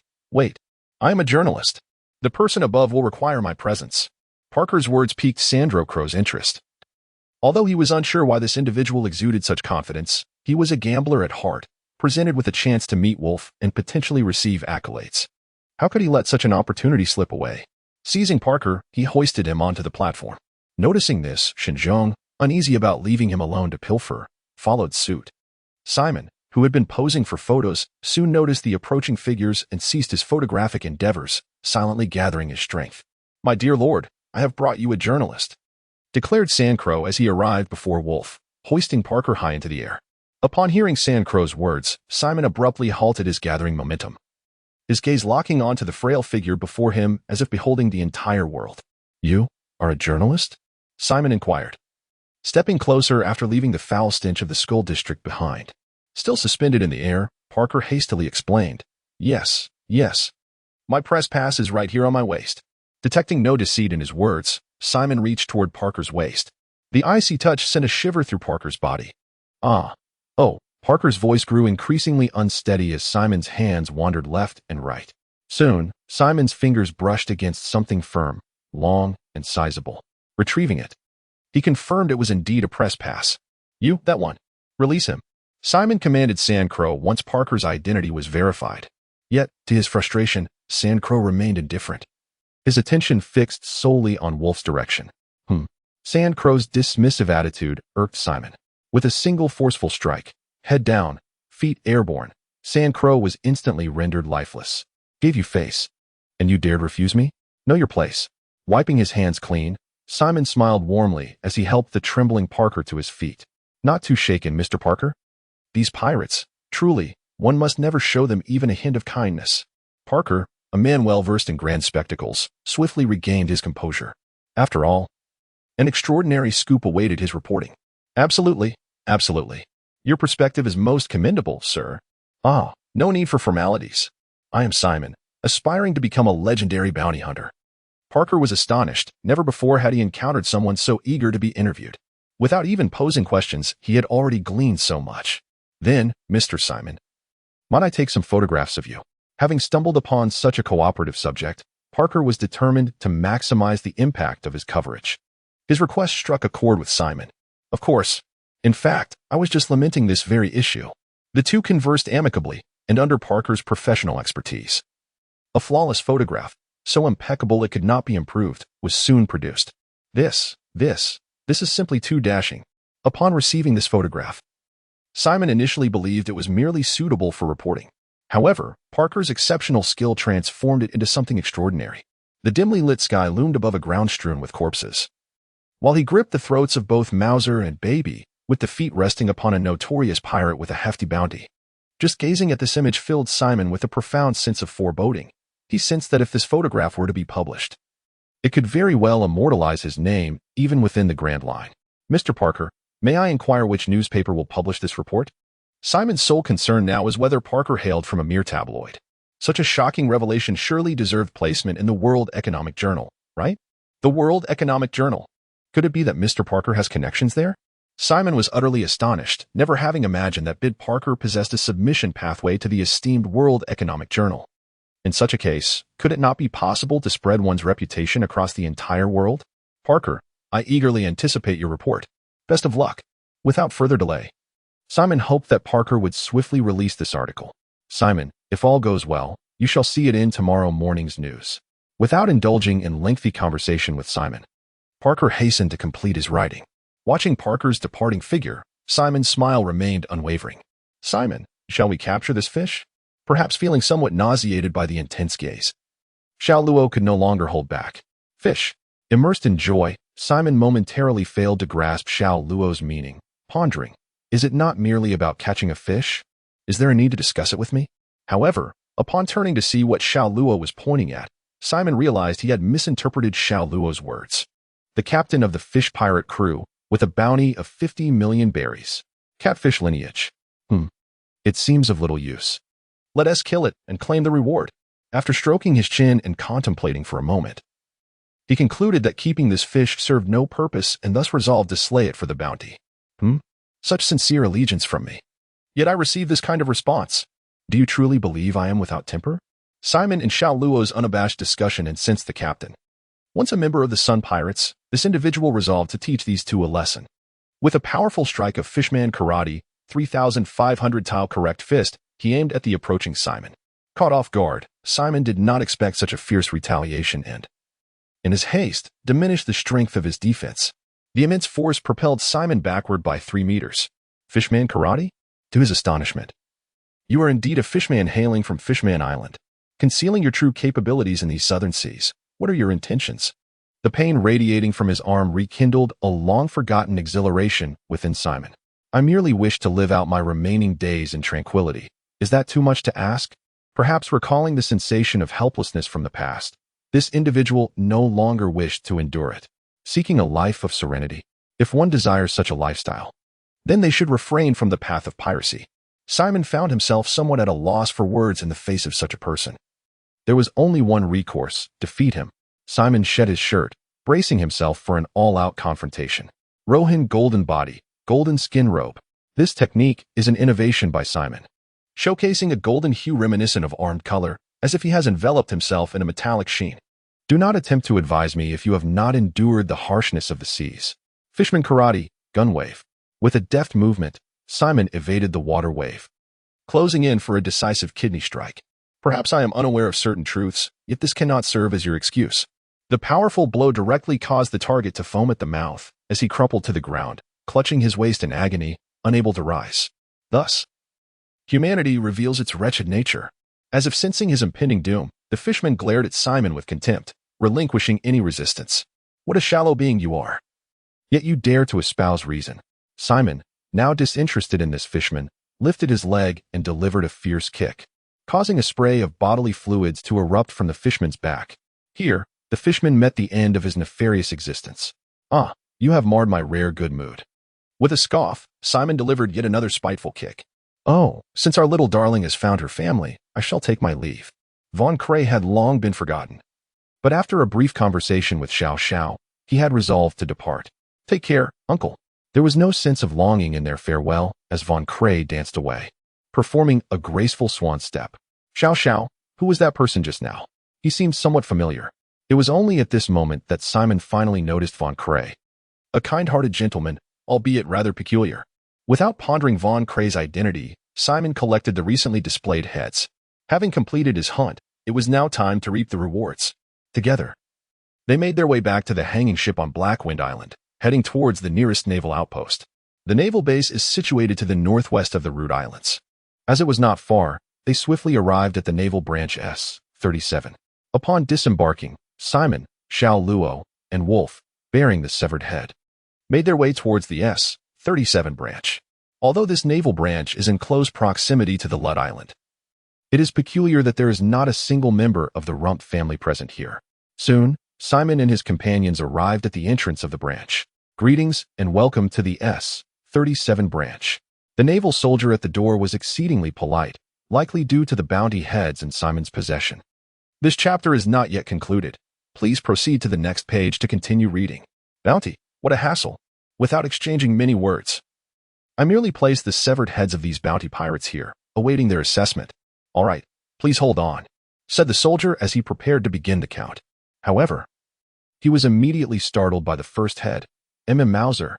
Upon inspecting the other heads, each belonging to pirates with exorbitant bounties, the soldier realized that this situation warranted the presence of the branch chief. After requesting Simon to wait a moment longer, he dashed into the branch's interior. Shortly thereafter, the branch chief arrived, gazing at the heads on the ground with a gulp of concern. He hastily set up a table for Simon and poured him a cup of tea before commencing the tally of these pirates' bounties. The bounty for the chest-hair pirate cruise Mauser stands at 300 million berries. The treacherous former Navy officer, Baby, has a bounty of 500 million berries. The cannon fire pirate cruise Ida Pao is valued at 800,000 berries. The cotton candy pirate cruise Pure Cotton has a bounty of 12 million berries. The horn pirate cruise Moonlight Laya is worth 30 million berries. The crocodile pirate cruise Sand Crow has a bounty of 45 million berries. The little fish pirate cruise Heavyweight is valued at 50 million berries. 3 individuals bear a bounty of 600,000 each. The grand total amounts to an astounding 963 million berries. After a meticulous calculation, the branch chief arrived at this staggering figure, wiping the sweat from his brow. At that moment, he found himself somewhat at a loss on how to communicate with Simon. Sir. Simon. Mr. Simon, this bounty. Bounty? What about the bounty? Observing the branch chief drenched in sweat, Simon assumed he was reluctant to disburse his bounty, and his tone turned somewhat unfriendly. Mr. Simon, this bounty is simply too vast. I need to report this. Could you please wait a little longer? The branch chief displayed remarkable courtesy, and Simon, of course, had no intention of being unreasonable. Upon hearing the chief's words, he decided to wait a little longer. After all, there was nothing pressing at the moment. It was evident that the chief dared not squander his reward, especially considering the substantial achievement Simon had delivered. Without any hesitation, the branch chief swiftly received approval from headquarters. Without overthinking, he hurried to Simon to exchange the reward. "Thank you for your patience, Mr. Simon. Here is a check from XX Bank. Please accept it."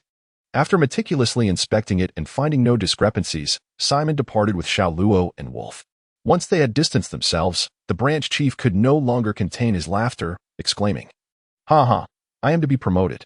Headquarters, here I come." Grasping the record sheet, he briskly returned to his office to commence drafting his performance report. Meanwhile, Simon and his companions were en route back to the suspended ship, once again heading towards Black Wind Island to claim their reward, a rather cumbersome endeavor indeed. By the time they reached Black Wind Island, night had already fallen, making it impossible to visit the bank for the exchange. They had no choice but to commence their nocturnal revelry aboard the ship.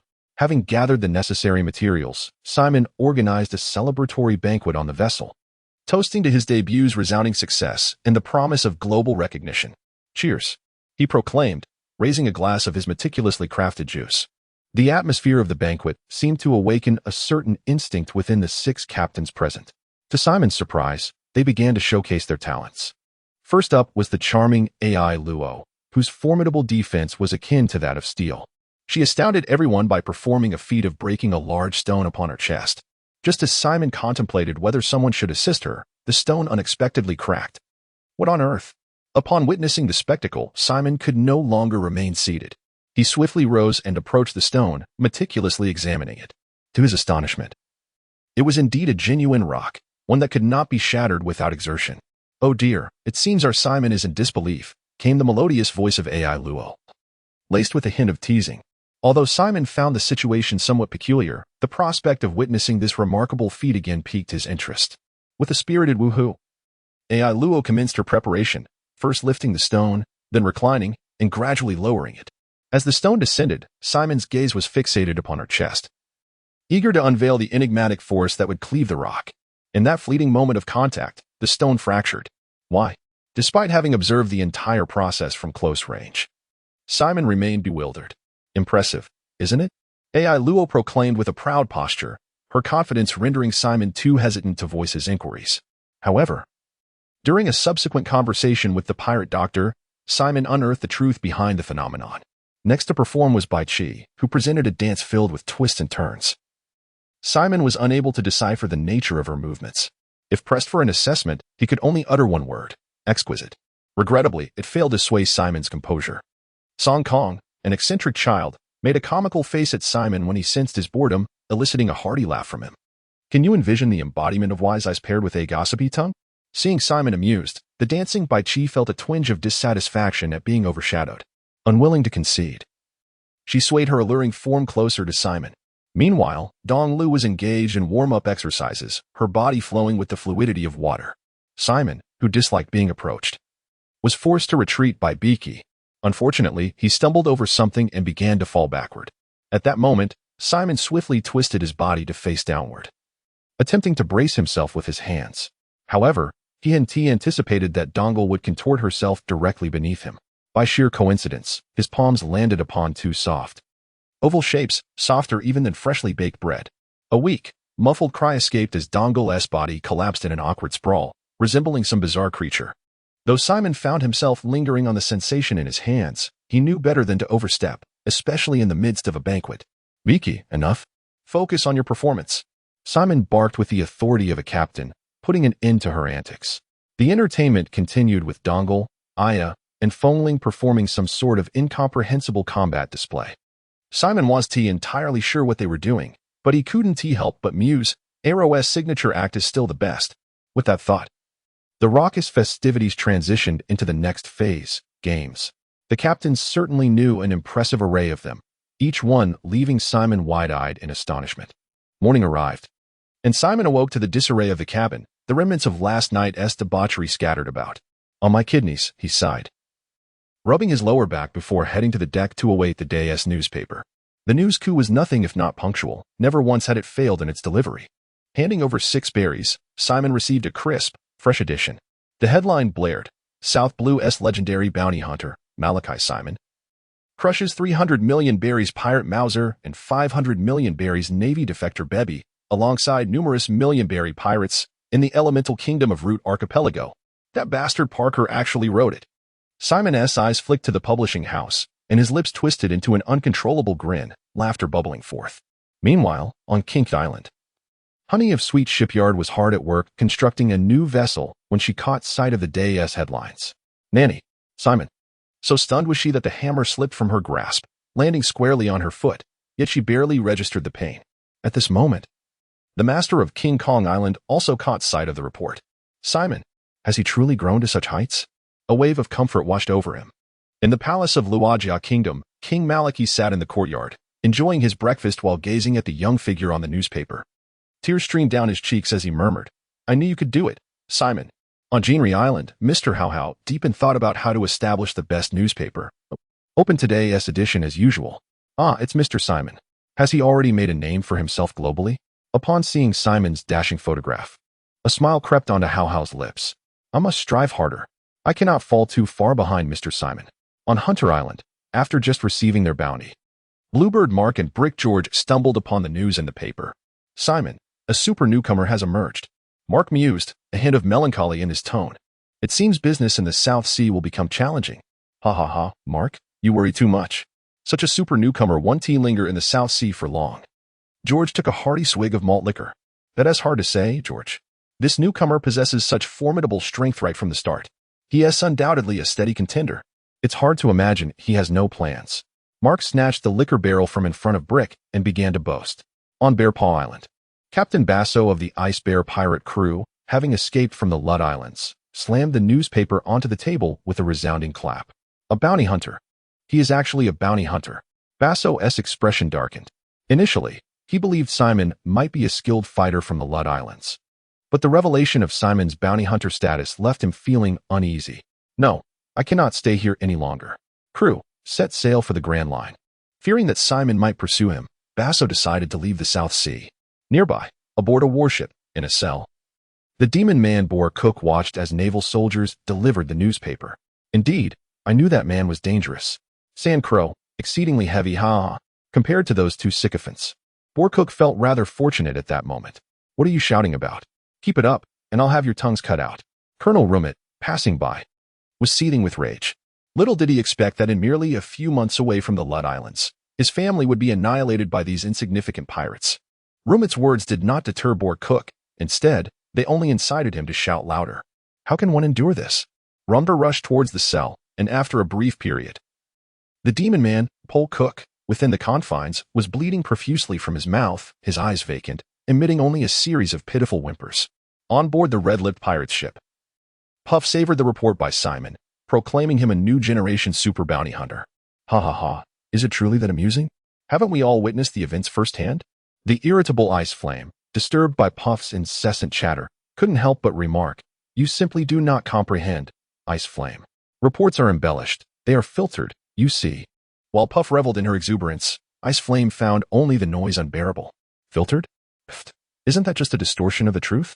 In the East Sea, freshly departed from the One Heart Dojo, Roronoa Zaro embarked on his journey to seek the world's greatest swordsman, Dracula Mihawk. He received today's newspaper from his newly acquainted subordinates. Super bounty hunter? The headline captivated Zoro's attention. Yet he did not find any mention of Simon being a swordsman. Disinterested, he casually tossed aside the paper. A non-swordsman held no intrigue for him.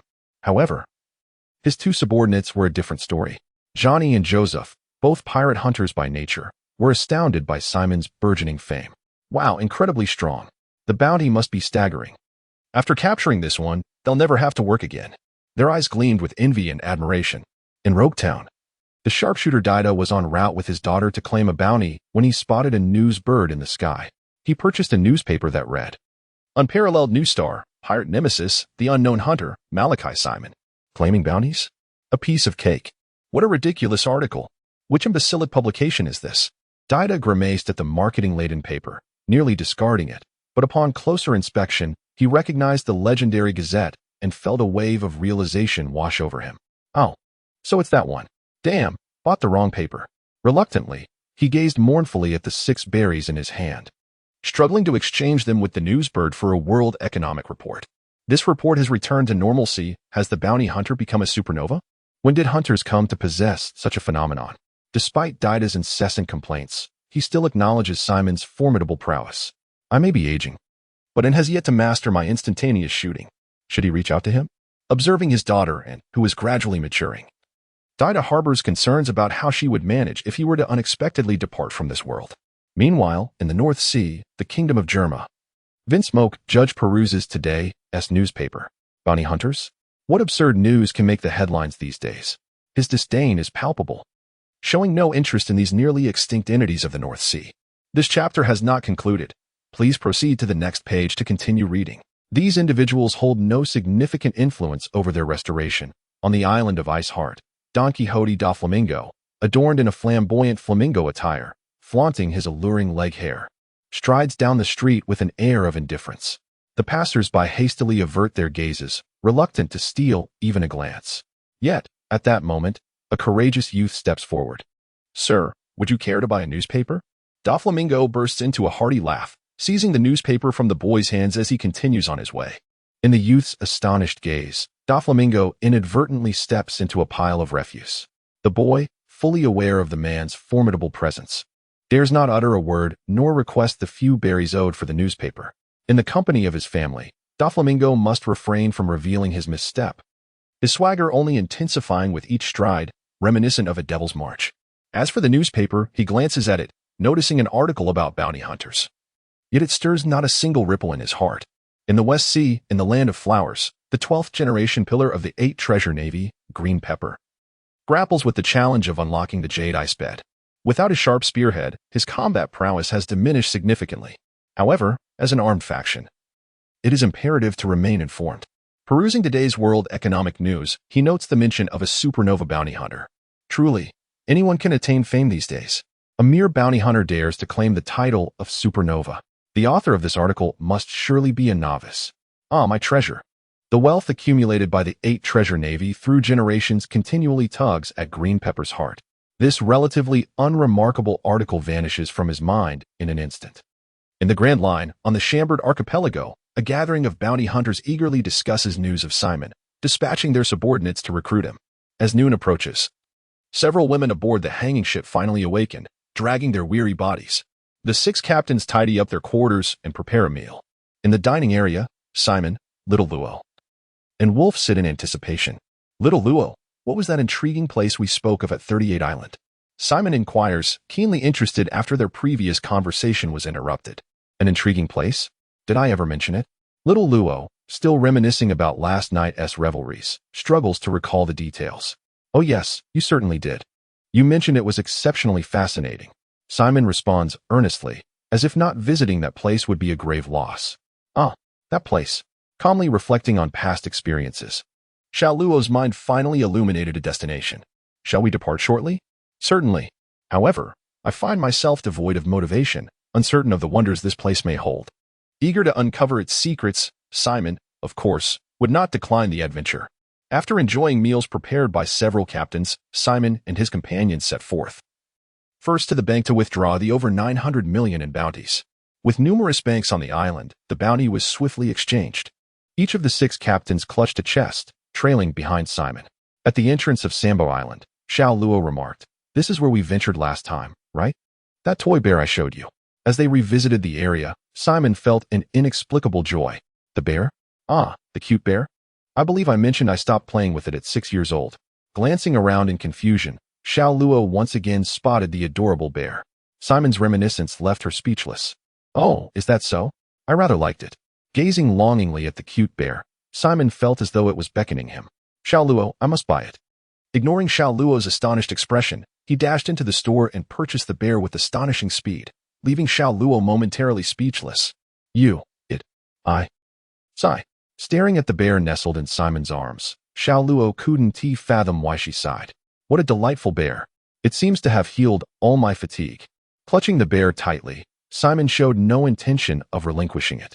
But Simon, we still need to visit the V family. Xiao Luo implored. Could you set the bear down for a moment? Her patience waned. All right then. Relinquishing the bear to Wolf, Simon resumed his sunny demeanor, as if the childlike version of himself had never existed. The islands of the Lute archipelago were not expansive, and soon they arrived at the V family's establishment, which, from an exterior perspective, appeared to be merely a clothing store. Is this the interesting place you mentioned, Xiao Luo? Simon recalled some unpleasant memories associated with clothing stores and felt averse to the idea. This is it. Simon, weren't you eager to come here? Ah, yes. The path one chooses must be traversed, even amidst tears. Although Simon's tone carried a hint of reluctance, he nonetheless followed Xiao Luo inside. To Simon's astonishment, this place revealed an unexpected splendor. The room was not merely a clothing store, but an idol club. Xiao Luo, can you believe such a place exists here? Simon exclaimed, his eyes shimmering with excitement upon seeing the idol club. Having only heard whispers of such a phenomenon before, he never imagined encountering it in such an unassuming locale. Was this level of astonishment truly warranted? Surely, he underestimated the significance of this place. Xiao Luo's disdainful remarks, though seemingly lost on the oblivious wolf, reached Simon's ears. However, enraptured in his joy, he paid little heed to these nuances. Could there be even more intriguing experiences awaiting him? What could they possibly be? Could it be a face-to-face performance? Simon's words caused Xiao Luo to furrow her brow. What are you talking about? How could such a thing exist? Simon, are you all right? This is not a gathering place for idols. With Xiao Luo's clarification that this was not that sort of venue, Simon's fervent enthusiasm was momentarily dampened. Then what is this place for? He inquired. Follow me, and you shall see. Why ask so many questions? Without further ado, he trailed behind Xiao Luo, swiftly arriving at a grand chamber. The atmosphere here is not particularly lively. Only a sparse crowd can be seen. This is the place. With a flourish of her hands, Xiao Luo gestured in a specific direction. Following her lead, Simon's eyes fell upon a modest workshop. What is this place? Uncertain about its purpose, Simon inquired of Xiao Luo. Master, there is more to this chapter. Please turn to the next page to continue reading. The ensuing content is even more thrilling. Battle ropes. This is a place where one can tailor garments. Don't you wish to possess a battle robe of your own, Simon? Xiao Luo's excitement was palpable. It was evident that this plan had been brewing for quite some time. Battle robes? But, reflecting on his recent skirmishes, where he had always stripped down for close combat, he questioned the utility of such attire. Yet, gazing into Xiao Luo's eager eyes, the words of refusal lodged in his throat. However, it wouldn't be right for me to craft a battle robe alone. Perhaps we could design a uniform instead. Simon, in a moment of inspiration, deftly navigated Xiao Luo's doubts. A uniform? That might not be a bad idea. Upon hearing Simon's suggestion, Xiao Luo felt it surpassed her initial thoughts. With a newfound purpose, the three of them commenced discussions on how to create this uniform. If we are to have a uniform, it should represent the three of us, right? How about using symbols? Xiao Luo was the first to propose an idea. Symbols? That could work. But which ones should we use? Simon felt somewhat at a loss, his imagination rather limited. Well, wolf represents wolf. I am the bounty hunter, and I am the palace maid. Therefore, our symbols must encompass these three elements. It seemed Xiao Luo's mind was also struggling to conjure any relevant designs. Xiao Luo, you've forgotten something. I am the wielder of the justice fruit. Thus, my representative element isn't that of a bounty hunter. Simon's words opened a new avenue of thought for Xiao Luo. Then, Simon, you could use the symbol of a balance scale. Wolf can use a wolf's head. As your professional photographer, how about I represent myself with this symbol? As she spoke, Xiao Luo eagerly began sketching. Upon seeing her work, Simon approved. That looks good. So, we'll place the scale on either side with the symbols of the wolf's head and my representation. That will be our emblem. It can even be fashioned into a badge. Absolutely perfect. The exchange regarding the pattern proceeded quite smoothly. Upon entering the shop and articulating all their requirements to the young proprietor, Simon was informed that due to factory damage and the loss of materials, it was currently impossible to fulfill the order. In an instant, Simon was taken aback, exclaiming, "How could this happen? I have been contemplating this for so long. How long might it take to resume production?" Unable to bear this harsh reality, Xiao Luo pressed the shopkeeper for answers, hoping that, if all went well, production could resume within a month. The shopkeeper's tone was filled with uncertainty, as this was her first encounter with such a significant incident. Can we make a reservation? We'll return to collect it once it's ready. Simon felt that a month was a tolerable wait. Reservations? Well, that could work. But I cannot guarantee that production will definitely commence, as the shop is on the brink of bankruptcy. Upon hearing the shopkeeper's words, Xiao Luo, in a moment of impulsive fervor, seized a box from the hands of a nearby captain and placed it on the table, declaring, "This is a deposit. Please ensure the order is fulfilled." The shopkeeper fell silent, as this was an unprecedented situation in her experience as a shop owner. Gazing at the box filled with Bailey, she felt tempted, yet the weight of such a decision loomed heavily upon her. "Please take back your Bailey, madam. I cannot bear the burden of this money. Until the factory is operational again, I cannot promise any restoration." Her response was blunt, leaving no room for negotiation. Dejected, Xiao Luo reclaimed the Bailey. Yet her mind remained troubled by the issue of the uniform. "It's all right. We can wait until her factory is restored. After all, my next plan is to start forming a guild." "Really?" Noticing that Xiao Luo was on the verge of tears, Simon reassured her, "Of course, it's true. How could I possibly deceive you?" He gently caressed her cheek, his tone imbued with affection. "Well then, I suppose I'll wait a little longer." With Simon's promise secured, Xiao Luo exchanged contact information with the shopkeeper, agreeing to be notified once the factory resumed operations. As they departed from the quaint shop, Xiao Luo inquired, "Simon, you're actually planning to form a guild? Why Haven Tea? I heard about this before. Surely, it isn't just for my sake that you decided this?" Although she had not voiced her concerns in the shop, she felt compelled to ask this pressing question. "No, it's not. I had this plan from the outset.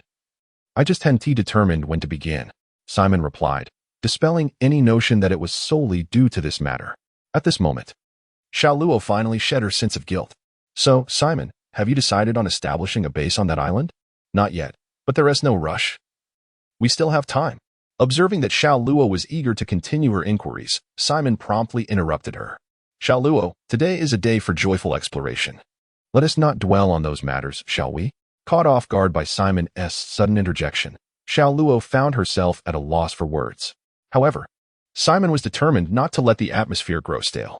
"Xiao Luo, let us head to that idol club. I've only heard about it before. I've yet to see what it's truly like inside." With Simon's enthusiastic recommendation, the group returned to the idol club once more, heart racing and hands trembling. Simon stood just a door away from the legendary idol club. "I'm going to push it. I'm really going to push it." "Well, go ahead and push." After 10 minutes of tension at the door, Xiao Luo couldn't help but cheer him on. Encouraged by her words, Simon summoned his strength and, with a sudden motion, opened the gateway to a new world. The dazzling lights, explosive music, and live broadcast of the performance enveloped them. This was the realm of fervent fans, a nexus between dreams and reality. The Idol Club was dedicated to the growth of all idols, a sanctuary amidst the chaos of the world. Watching the MC struggle to present the venue, Simon felt a pang of incredulity. The exaggerated speech made him momentarily feel as if he had stumbled into a pyramid scheme. But is this really the Idol Club? I truly adore it. Ignoring the bothersome MC, the ambience here was quite pleasant. Not only could one see their beloved idols, but one could also connect remotely. Zindali, Zindali, Zindali, Zindali. This chapter has not yet concluded. Please click the next page to continue reading. As Simon continued to gaze around, a sudden chorus of synchronized shouts erupted from the crowd. Unfamiliar with the identity of Sindali, Simon followed the audience's gaze toward a screen, where a stunning woman with golden hair and a slender figure appeared. As the music began to play, she danced gracefully like a butterfly. "Xiao Luo, do you know who she is?" Clearly, Simon was not well acquainted with contemporary stars. Her? I believe she is Victoria Sindali, the most renowned dancing star in the world." After sifting through his memories, Xiao Luo recalled the name from a vague recollection. Victoria Sindali? That name seems familiar. Simon felt an inexplicable sense of familiarity with this person, even though he had never encountered her before. Yet, in his nearly 19 years of memories, there was no trace of her presence. Could she be a character from a story? Lacking any related memories, Simon could only speculate. However, to be fair, her dance seemed no different from Bai Chi's, and perhaps even less captivating. Judging the allure of a dance solely based on physical reactions was indeed a miscalculation on Simon's part. Nevertheless, the cacophony of the fervent fans drowned out the music from the screen, particularly a pink-haired male whose voice thundered like a storm. The exuberant male revelers significantly diminished Simon's impression of this place. The exaggerated MC and the frenzied fans suggested that the idol club on this island lacked sophistication. What was I doing here? The cacophony of noise had made Simon feel increasingly out of place. "Oh dear, sir, why the long face?" exclaimed an overly cheerful MC. "You mustn't show such expressions in the idol club. You need to cheer up, baby." Somehow, the MC noticed Simon's furrowed brow. As the host, he could not permit anyone to be unhappy during his time. With the MC's inquiry, several onlookers, who were not caught up in the revelry, turned their gazes towards Simon, who sat with an air of authority. Upon catching sight of Simon, a sense of familiarity washed over the crowd. A closer inspection revealed a striking resemblance to the individual reported earlier that morning. "Do you not feel he bears an uncanny likeness to that person?" one remarked. "Indeed. Now that you mention it, it truly seems so," another exclaimed. "I know him. Yes, it's the extraordinary bounty hunter, Simon." As the conversation escalated, excitement permeated the room. The presence of the hero who had salvaged their nation ignited a fervor among the attendees. Soon, Simon found himself encircled by an enthusiastic throng. The MC, taken aback by the unexpected turn of events, having merely jested about Simon, could hardly believe the scene before him. Well, who would have thought our hero, Malachi Simon, would grace us with his presence? Let's extend a warm round of applause to welcome Mr. Simon to the stage. The MC, intent on drawing the spotlight to himself, seized the moment before the audience succumbed to frenzy. Clap, clap, clap. Simon, Simon, Simon. His words indeed held some sway, momentarily halting the crowd's exuberance as they parted to create a path for Simon to ascend the stage. How had the situation evolved to this point? Simon, bewildered from the onset, pondered how his mere teasing had led to this demand for his appearance. Yet, with the circumstances as they were, he could hardly flee, after all. He needed this acclaim, especially with such fervent enthusiasm emanating from the crowd. Oh, at the moment Simon rose, the auditorium erupted in rapture, the cacophony drowning out even the most insufferable of voices. At this moment, those immersed in the enchanting dance of Victoria, Sindali began to take notice of the spotlighted Simon. Who is he? Does he possess such grandeur? Could he possibly be a renowned celebrity? What is happening? Is there a new event unfolding? I refuse to believe that anyone could surpass Sindali. Isn't that the bounty hunter? I adore you, Simon. The atmosphere instantly erupted into chaos, with some individuals even clutching their hearts and fainting. The newly gathered crowd left Simon feeling increasingly bewildered. The last time he encountered such a vast assembly was during his previous performance. Stay calm, Simon. There is nothing to fear. Here, you are the star. You must adapt. Placing a hand on his racing heart, Simon approached the dazzling stage. Ladies and gentlemen, our Mr. Simon has arrived on stage. At this moment, he surely has much to share with us. If everyone is ready, let us welcome Mr. Simon. Oh ho ho ho ho ho ho. As flamboyant as ever. The MC remained as irksome as he was entertaining. Regardless of his true feelings, Simon stepped onto the stage, accepting the microphone offered by the MC. Gazing at the multitude of eager eyes in the audience, Simon experienced for the first time the sense of superiority that fame bestows. So this is the world beneath the shimmering lights. It feels as if my soul is soaring. Lost in rapture, Simon gradually forgot his initial anxiety. Hello, everyone. He twirled the microphone in his hand, raising his thumb, index, and pinky fingers while clasping the microphone with his middle and ring fingers, creating an impressive gesture. The audience responded with fervent cheers that seemed to reach the heavens. After gently calming the crowd with a wave of his hand, Simon continued. I know you all are eager to hear what I have to say, but please, allow me to share my feelings first. Standing here, I feel compelled to give my all and not disappoint the vibrant enthusiasm surrounding me. First and foremost, I am immensely grateful for this opportunity. Like all of you, I am also a fervent fan. However, there is one thing I must remind certain individuals. Your cheers are a bit too loud. Of course, let me clarify that I am by no means referring to any specific fan. Some of you should not take this personally. While Simon spoke passionately on stage, the audience seemed to be losing control of their emotions. Some individuals empathized, silently wiping away tears, while others cast disdainful glances at Simon on stage. This chapter is not yet concluded. Please click to the next page to continue reading. How self-important can one be? Who do you think you are? Why should it concern you? If you find it bothersome, then go home. Moreover, some have begun to openly launch verbal assaults against Simon. On stage, Simon spoke with great passion, expressing his feelings fully, only to glance at the audience and discover that fewer than 10 remained. How could this happen? Wasn't everyone fond of me? Why have they turned away? The stark contrast left Simon at a loss for words, the unspoken thoughts lingering in his mind. Feeling desolate, he was about to return the microphone to the MC. Yet, upon noticing the few who continued to gaze at him, he hesitated at the last moment. Slowly bringing the microphone to his lips, I am Simon, and my dream is to become the most renowned bounty hunter. After gently addressing the few in the audience, Simon exited the stage, unwilling to linger in this sorrowful place any longer. Accompanied by his companions, he departed. He, truly, brought me to tears. How could such an intriguing person exist? It is decided. I shall support him to the ends of the earth. The blue-haired being donned a white cloak and a mask before leaving, heading towards the temporary CP0 base.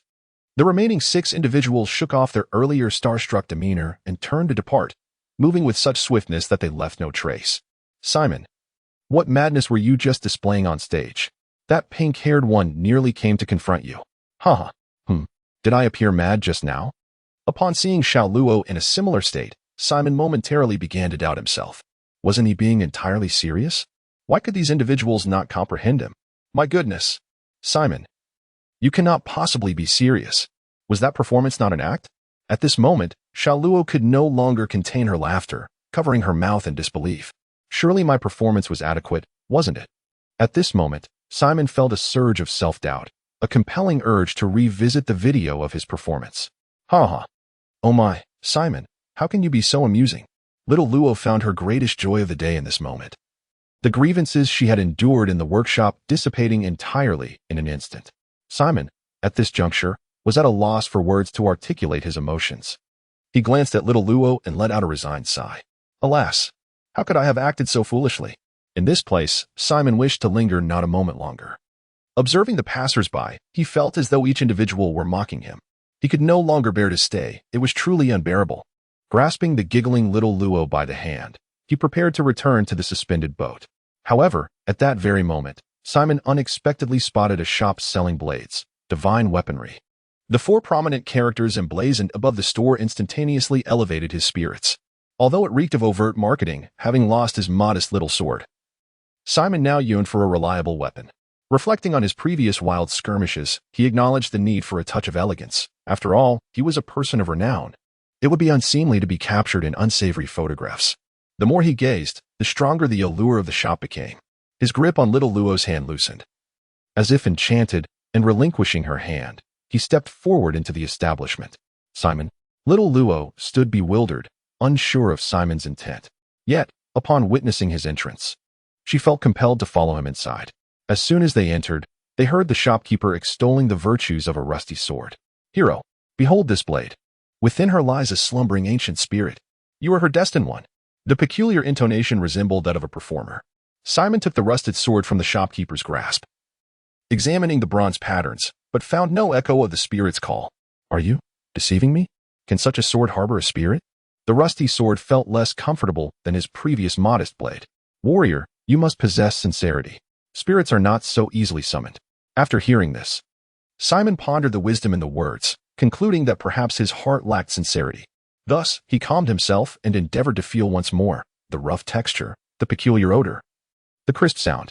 Following a thorough evaluation, Simon concluded that this was merely a rusted sword. Infuriated, he protested, I came here seeking a fine sword, not this rusty relic. What do you mean to imply? Do you think me ignorant of swords? I am a sword master, you know. Enraged, Simon slammed his palm upon the table before the shopkeeper, leaving a brown imprint. A sword master? Ha! I am a grand sword master. If you wish to buy, then buy. If not, be gone. Simon was taken aback, genuinely surprised by the shopkeeper's audacity. At that moment, could he contain his fury? No. A grand sword master? Here you are, selling swords. The shopkeeper, known for his fiery temperament, was instantly enraged by Simon's taunts. His scant 3 strands of hair stood on end as he shouted. What? You don't believe me? Come, let's have a go. With a sword raised, the shopkeeper was determined to showcase his martial prowess. Seizing a sword himself, Simon stepped outside. And soon they found themselves in the open space before the shop. Young Luo watched with great interest, thoroughly entertained, although she did not fully comprehend the unfolding drama. It seemed far more captivating than the idle club. In the clearing, Simon and the shopkeeper took their positions, both brimming with rage and ready to unleash their full power. Simon unleashed his mightiest technique, Sword 23. In response to Simon's formidable move, the shopkeeper's swordplay became even more menacing. Before he even drew his sword, the clouds above began to churn ominously. At the moment he struck, the sky cleared abruptly, and a bolt of lightning descended, crashing down with a resounding crack. In an instant, Simon found himself staring at an empty space where the shopkeeper had been. Due to the thunderclap, Simon's attack faltered slightly, leaving him bewildered. How could it be that the shopkeeper, exuding such an overwhelming aura, had been struck by lightning? On the ground, a charred figure remained, 3 stubborn strands of hair still wavering defiantly. The chapter was not yet concluded. To continue savoring this gripping tale, please turn to the next page. Is this the great swordsman? Surely, this must be a jest. Who gave you such audacity? The unexpected turn of events struck Simon as absurdly comical. Just then, the charred figure on the ground stirred, and to Simon's astonishment, the shopkeeper rolled over and stood up. Just as Simon anticipated an impressive counterattack, a cacophony of sounds erupted. To prevent any potential regret on the shopkeeper's part, Simon cautiously approached, sword in hand, gradually closing the distance. Upon reaching the shopkeeper, he raised his sword, placing its edge against the shopkeeper's neck. "I have one," Simon declared coldly, his words dripping with cruelty.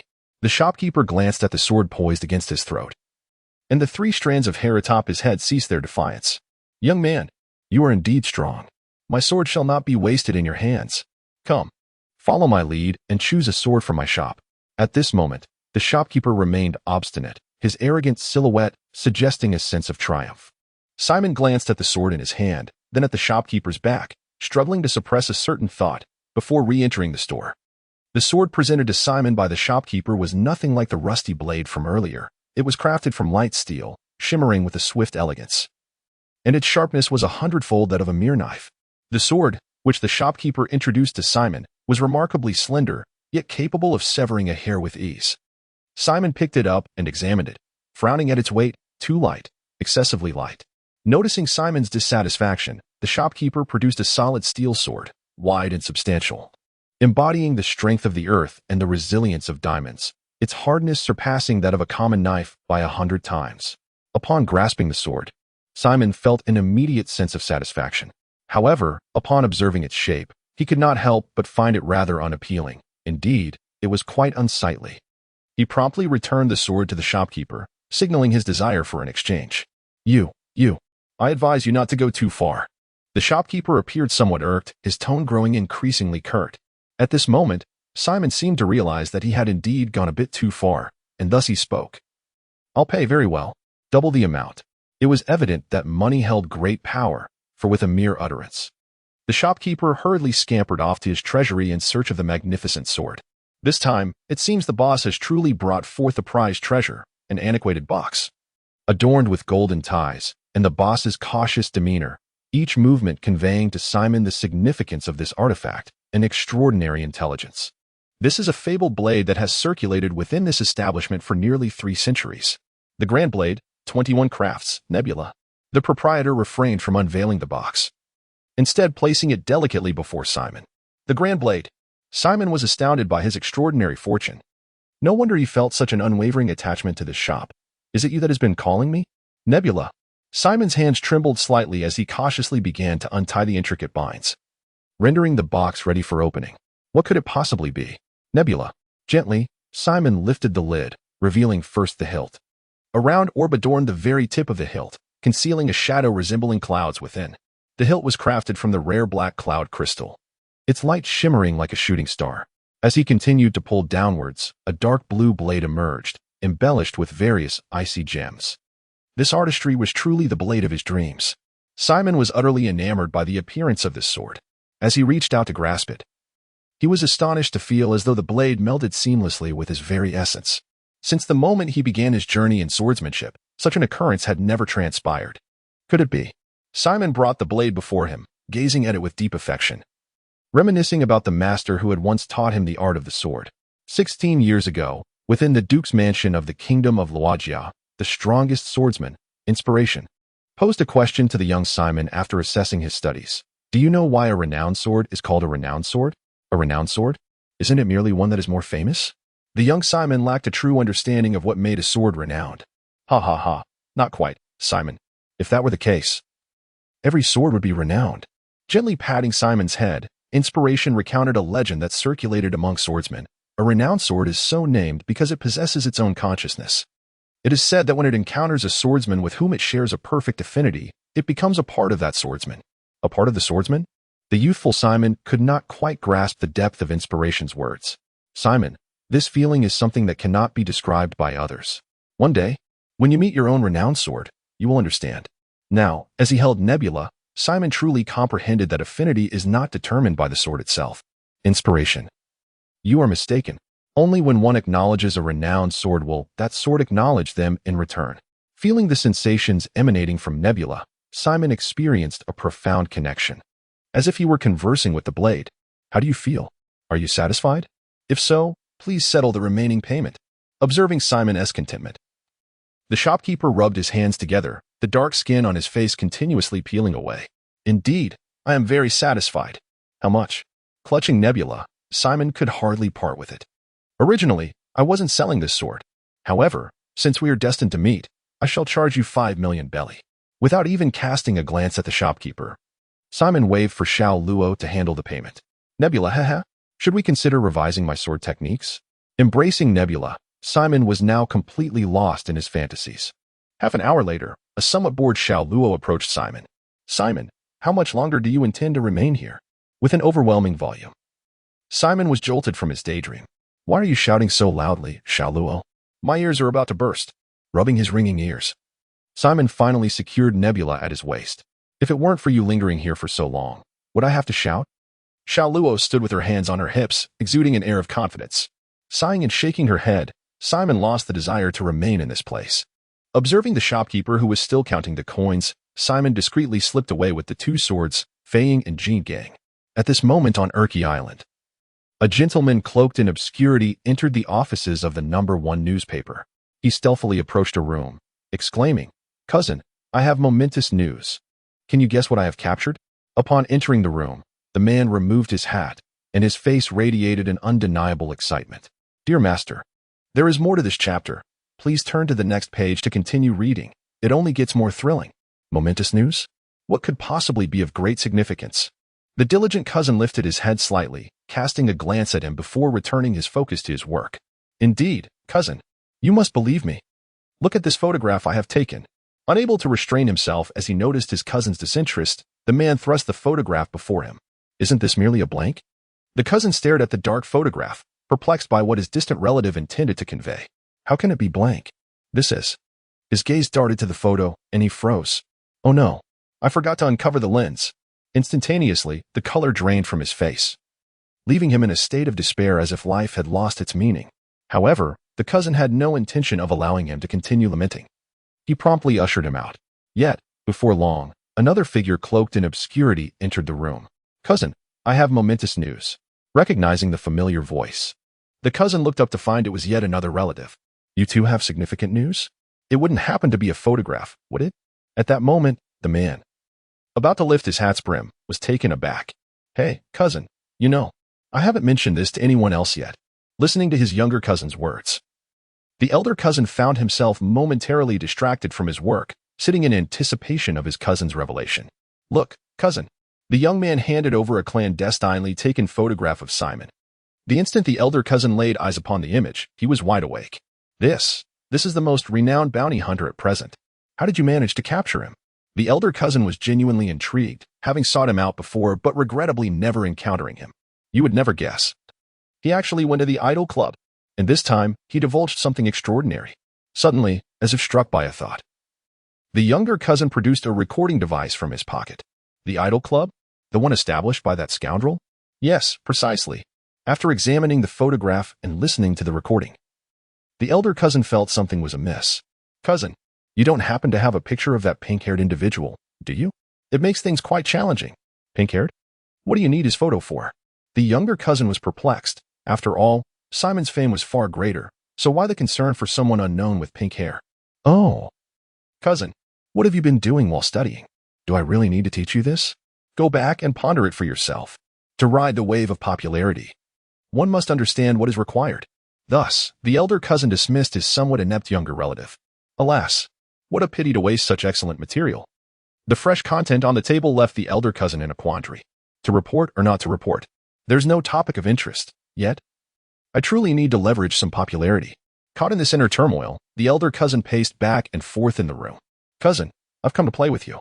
At that moment, a familiar voice echoed from outside the door, causing the elder cousin to shudder involuntarily, his body freezing in place. "Little cousin, what brings her here?" He mused, perplexed by the situation.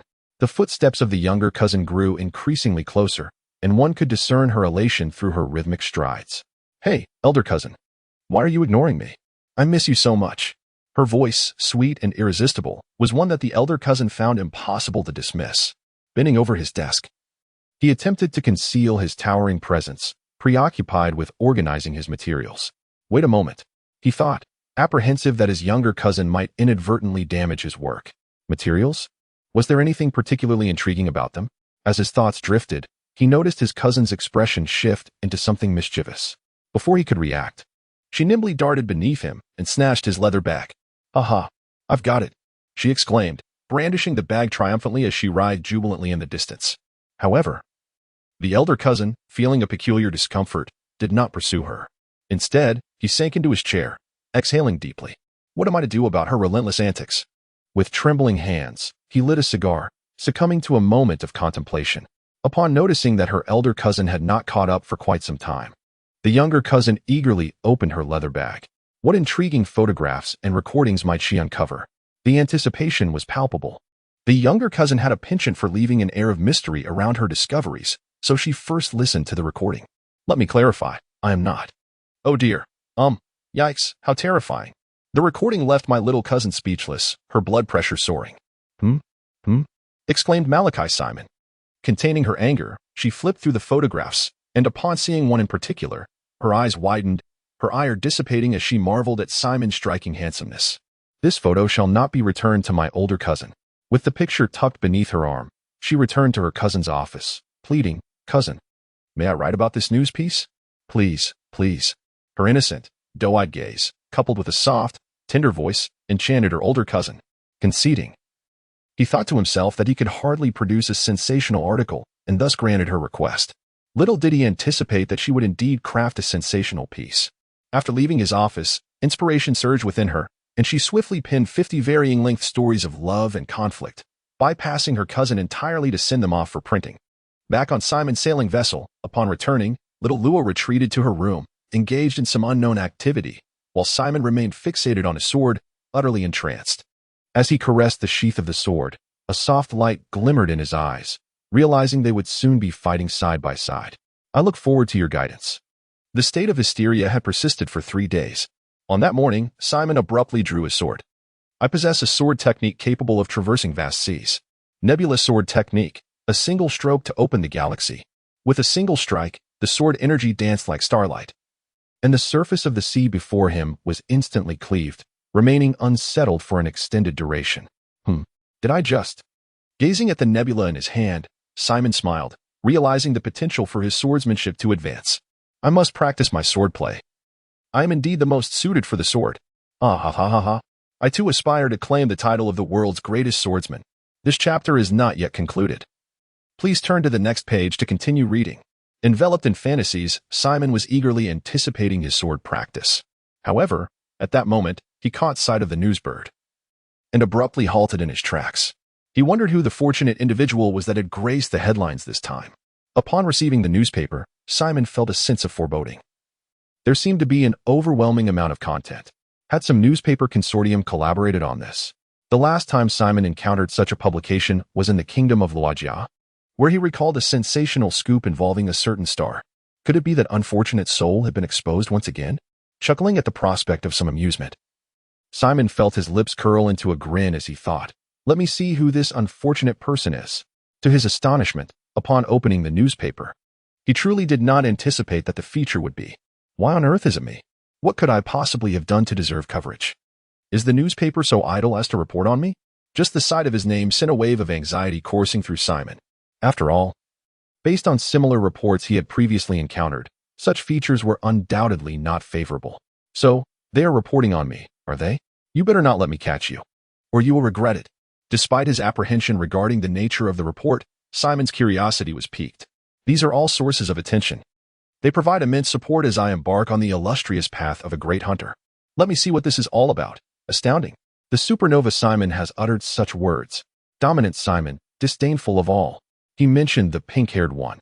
He must hold me in his heart. Alas. So engrossed was I that Simon actually advised me to keep my voice down. A heartfelt declaration, resonating across the seas. Not witnessing me, this renowned bounty hunter faded into obscurity.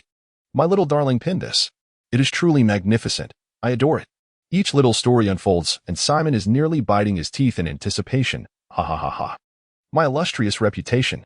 Simon can already foresee how his fame will evolve with the dissemination of these newspapers. Alas, I had initially hoped to interact with you all as a bounty hunter. Yet, you have chosen to act in this manner. I shall no longer feign. I accept it. Any fame is still fame, and this provides a perfect opportunity to establish my own hunter guild. Since I find myself at the epicenter of this discourse, it is only fitting to ride this wave of momentum. Grasping the phone bug, Simon began to contact Mr. Howe. Buzz buzz buzz, buzz buzz buzz. Hello, is this Mr. Howe? Ah, Mr. Simon. What brings you here? On Jeanery Island, within the press office, Mr. Howe was quite astonished to receive Simon's call. As Simon had now attained celebrity status. Mr. Howe, I wonder how you perceive the recent frenzy of reports about me. Oh dear, Mr. Simon, your fame has soared tremendously. I was just about to write something to ride the wave. Mr. Howe's remark filled Simon with satisfaction. He had indeed entertained this idea. Oh, Mr. Howe, you have such a notion? What a delightful coincidence. I too wish to elevate my fame further. Could you assist with that? Simon's inquiry left Mr. Howe momentarily speechless. Should he abandon a previously negotiated star's gossip for the currently blazing Simon? Mr. Howe deliberated, but as the catmate approached, his thoughts began to shift. Mr. Simon has aided me greatly. I must reciprocate.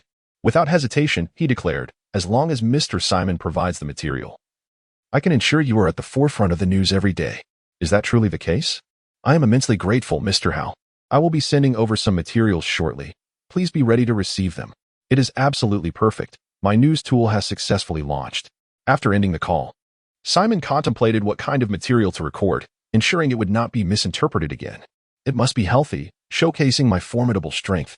After pondering for a moment, Simon devised a plan. First, he must capture his impeccable physique on film. Stripping off his shirt, Simon struck a series of muscular poses, push-ups, jabs, Iron Mountain pose, and half-turns. After completing the sequence, he felt invigorated. Second, he aimed to display his new weapon, the formidable Dokwai knife number 21, Nebula. Gripping the knife with his fist against his chin, he gazed into the distance. With his back turned, he raised the Nebula sword high, its luminous blade casting a radiant glow upon him. After executing these movements, Simon felt incredibly handsome. How could he be this striking? Lastly, of course, there must be some sensational news. Without such flair, how could there be any excitement? He and 6 captains found a secluded corner to capture some potentially misconstrued images. Without a second thought, Simon sent them directly to Mr. Howe, not bothering to review them. At this moment, what was Mr. Howe up to? Ah, yes. Indeed. It is crucial to invest significantly in skilled writers. This is vital for me. After hanging up, Mr. Howe wore a serious expression. This was his first time undertaking such a grand endeavor. There could be no room for oversight. Just then, the photos sent by Simon arrived. What does Mr. Simon mean by this? Is he suggesting a particular direction? Gazing at these images, Mr. Howe began to speculate on Simon's intentions. Based on their conversations and these photos, Mr. Howe surmised that Simon intended to intensify their efforts. Since this was Simon's intention, it would be straightforward. In this field, my prowess has never been surpassed by anyone else. If we do not capitalize on this momentum, we will miss the opportunity. The timing is perfect for publishing. Although many writers have yet to arrive, we cannot afford to wait any longer. Recognizing the weight of the task ahead, Mr. Howe promptly summoned the 16 editors he had recently recruited. Clearing his throat, he declared, "Now, let us convene a news meeting. These are the materials I have just obtained. Your mission is to weave these into a narrative. Ideally, it should unfold like this." As he presented some of his recent writings, Mr. Howe turned sharing them with the editors. This chapter is not yet complete. Please click to the next page to continue enjoying the captivating content. The editors summoned by Mr. Howe are no ordinary individuals. Each possesses unique skills, standing as elites in their respective fields. The question arises, shall the boss allow us the freedom to express our creativity? Or are we bound to adhere strictly to a template? Among them is the reigning champion of the Nanhai bestseller list for a decade, who, after reviewing the materials, voiced his concerns. If possible, let us not stray too far from the template. This individual has recently gained considerable fame, and his story must be published promptly. Ah, understood. The others had no further inquiries, and the meeting concluded swiftly. Meanwhile, Mr. Howe remained seated, still in contact with the printing house. With Mr. Howe's assistance, the circulation could rise swiftly. It seems the base must hastily decide its location. After transmitting the photographs, Simon temporarily set aside the matter of training in swordsmanship. The priority now is to establish the guild's headquarters. Has little Luo not emerged yet? It has already been 3 days. Gazing at the sealed room, Simon wrestled with the dilemma of whether to call little Luo out. What do you think, Wolf? Unable to make a decision, Simon sought an answer from Wolf. Yet Wolf merely tilted his head, blinking, without uttering a word. Alas, why are you silent at this moment? After a prolonged period of companionship, Simon discerned that Wolf's intelligence fluctuated over time. During certain intervals, Wolf's cognitive abilities could reach a level of normalcy. However, for the majority of the time, Wolf remained that mute doll, devoid of speech. Perhaps it was better to refrain from disturbing little Luo. She might be preoccupied with something of great significance. Ultimately, Simon chose not to knock on the door to summon little Luo. Instead, he suggested to Wolf that they explore the island for any uninhabited isles. At this moment, one might indeed encounter islands that had suffered complete devastation. Simon deemed this a plausible possibility, considering the nation had recently endured a cataclysmic war. After instructing the 6 captains to safeguard the hanging ship and protect little Luo, Simon and Wolf disembarked. Which island should they venture to? He realized he was not particularly familiar with this area. Alone, Simon felt an unsettling disorientation, reminiscent of returning to a deserted isle. It seemed as though the pirate cannon brigade had bombarded an island. What was its name? In Simon's recollection, there existed a severely ravaged island. Yet he could not recall its precise direction. It should be in this direction, perhaps. Gazing westward, the landscape appeared somewhat familiar. It seemed there was no definitive direction. Since he had come this far, he might as well follow his instincts. Thus, he journeyed westward. Simon was oblivious to where he was headed. Throughout his trek, he encountered no pedestrians. It appeared that everyone was occupied with repairing their homes. As he continued onward, his vision began to blur, and he inadvertently changed direction. After half an hour of wandering, Simon felt his patience beginning to wane. At that moment, a figure, seemingly a 146, approached while savoring a lollipop. Initially, this individual ambled along with her head bowed, but as she passed by Simon, she inexplicably lifted her gaze. Meow? Meow, meow, meow. Simon, she exclaimed in astonishment. Could you please lower your voice a bit? Meow, the esteemed Simon actually requests me to be quiet. Hiki. Simon was left speechless, pondering the peculiar behavior of this person. How could one act in such a manner? Such a situation is exceedingly rare. Simon found himself devoid of any solutions. I have other matters to attend to, so I shall take my leave. He felt that remaining here would only exacerbate the circumstances. Grasping Wolf's hand, Simon fled like the wind. How can this be? I yearned for a deeper conversation with Simon. The forlorn 146 gazed longingly in the direction Simon had departed. Had she not been preoccupied, she would have surely pursued him. Turning the corner, 146 entered the number 1 newspaper office. Cousin, I have returned. Upon hearing this voice, the elder cousin hastily emerged from his room, warmly inviting her to sit. Dear cousin, why did you not announce your arrival? I am utterly unprepared.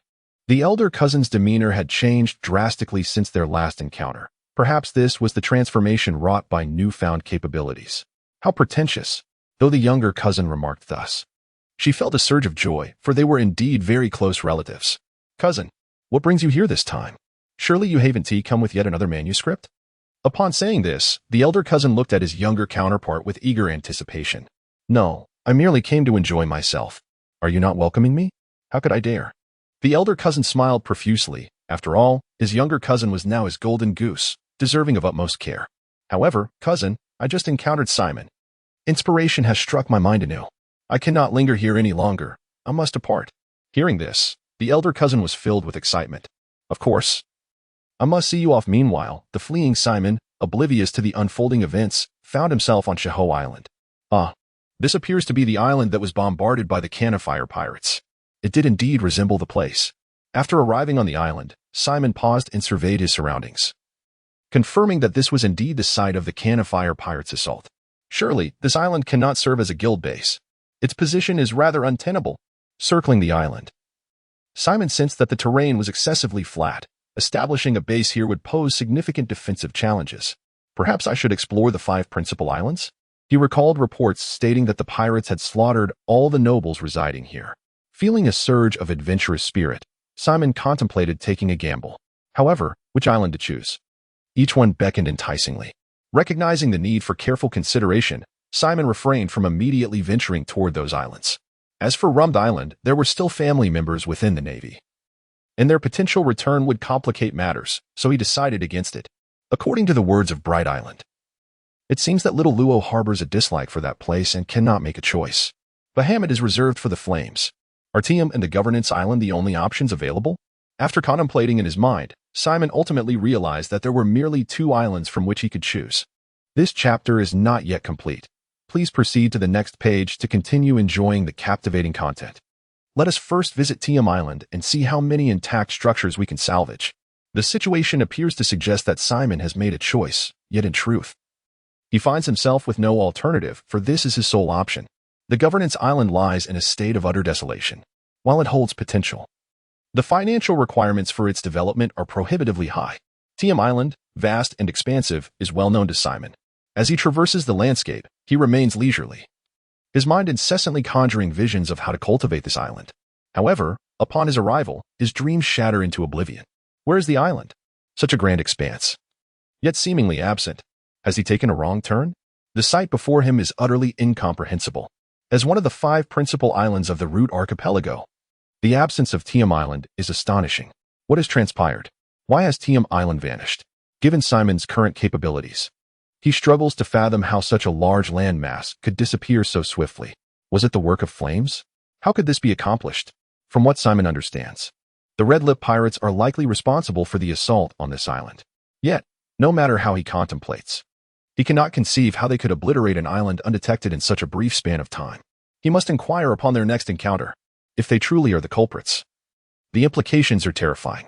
The vanishing of Tiam Island casts a shadow over Simon's heart, leaving him to ponder whether Governance Island is indeed the most suitable option for him. With a deep sigh, he resignedly accepts this reality and departs, accompanied by Wolf, heading towards Governance Island. Surely, nothing further unexpected will occur here. As they journey towards Governance Island, Simon is plagued with worry that calamity may strike once more. Fortunately, the area remains intact, much like before, consisting solely of a dilapidated room and countless scattered stones. Ah, splendid! The environment here is quite favorable. With some diligent renovation, it could yield perfection. After meticulously surveying the island, Simon's mind begins to paint vivid images of its potential. Yet, he ponders the ownership of the land. Which family possesses the deed? If he were to forcibly occupy this territory, would he face repercussions in the future? Given his pursuit of a reputable path, he must strive to avoid such entanglements. Does that decrepit room harbor any pertinent information regarding ownership? With the 4 great families nearly exterminated, Simon finds himself devoid of resources to acquire information. Upon reaching this purported governmental chamber of the Source Nation, Simon is taken aback by the starkness of his surroundings. Though he had heard tales of this locale, its simplicity is truly astonishing. The room appears far more dilapidated than the outside, with a table on the verge of collapse, chairs riddled with holes and decay, and bookshelves adorned with cobwebs. How long has it been since anyone conducted business here? These items are no longer of any use. Is it truly starting from scratch? The thought of the expenses required to completely renovate this island overwhelms Simon, especially since the restoration is still underway, making it difficult to find workers. Alas, life is not easy, Simon sighs. Yet, how can all these books be left to waste? What have the 4 prominent families been doing all this time? Although the shelves are thick with cobwebs, the books appear to be in remarkably good condition. Observing the multitude of volumes, Simon feels a sense of regret and contemplates tidying up, hoping to find some intact books to rescue. After all, he is a young man who cherishes reading. Titles such as The Arhut and the Witch, The Legend of Jean Island, The Mystery of the Ruth Island's Birth, a compendium of devil fruits, a catalog of renowned blades, and a guide to the use of male dogs beckon to him. Although the collection of books here is not extensive, it is certainly substantial, featuring many titles unknown to Simon. Among them is a peculiar book titled The Guide to the Use of Arhuts and Witch Hounds, which Simon had never encountered before. After discarding some unusable volumes, he opened the book and, upon seeing the term Arhut, his mind inevitably conjured thoughts of his own martial arts. Could it be related to the romantic exploits of that illustrious predecessor? Influenced by his own practice, it was not beyond the realm of possibility. feeling a sense of revelation. Simon curiously began to delve into the narrative. As he anticipated, the protagonist was indeed the esteemed elder from the kingdom of Loagia.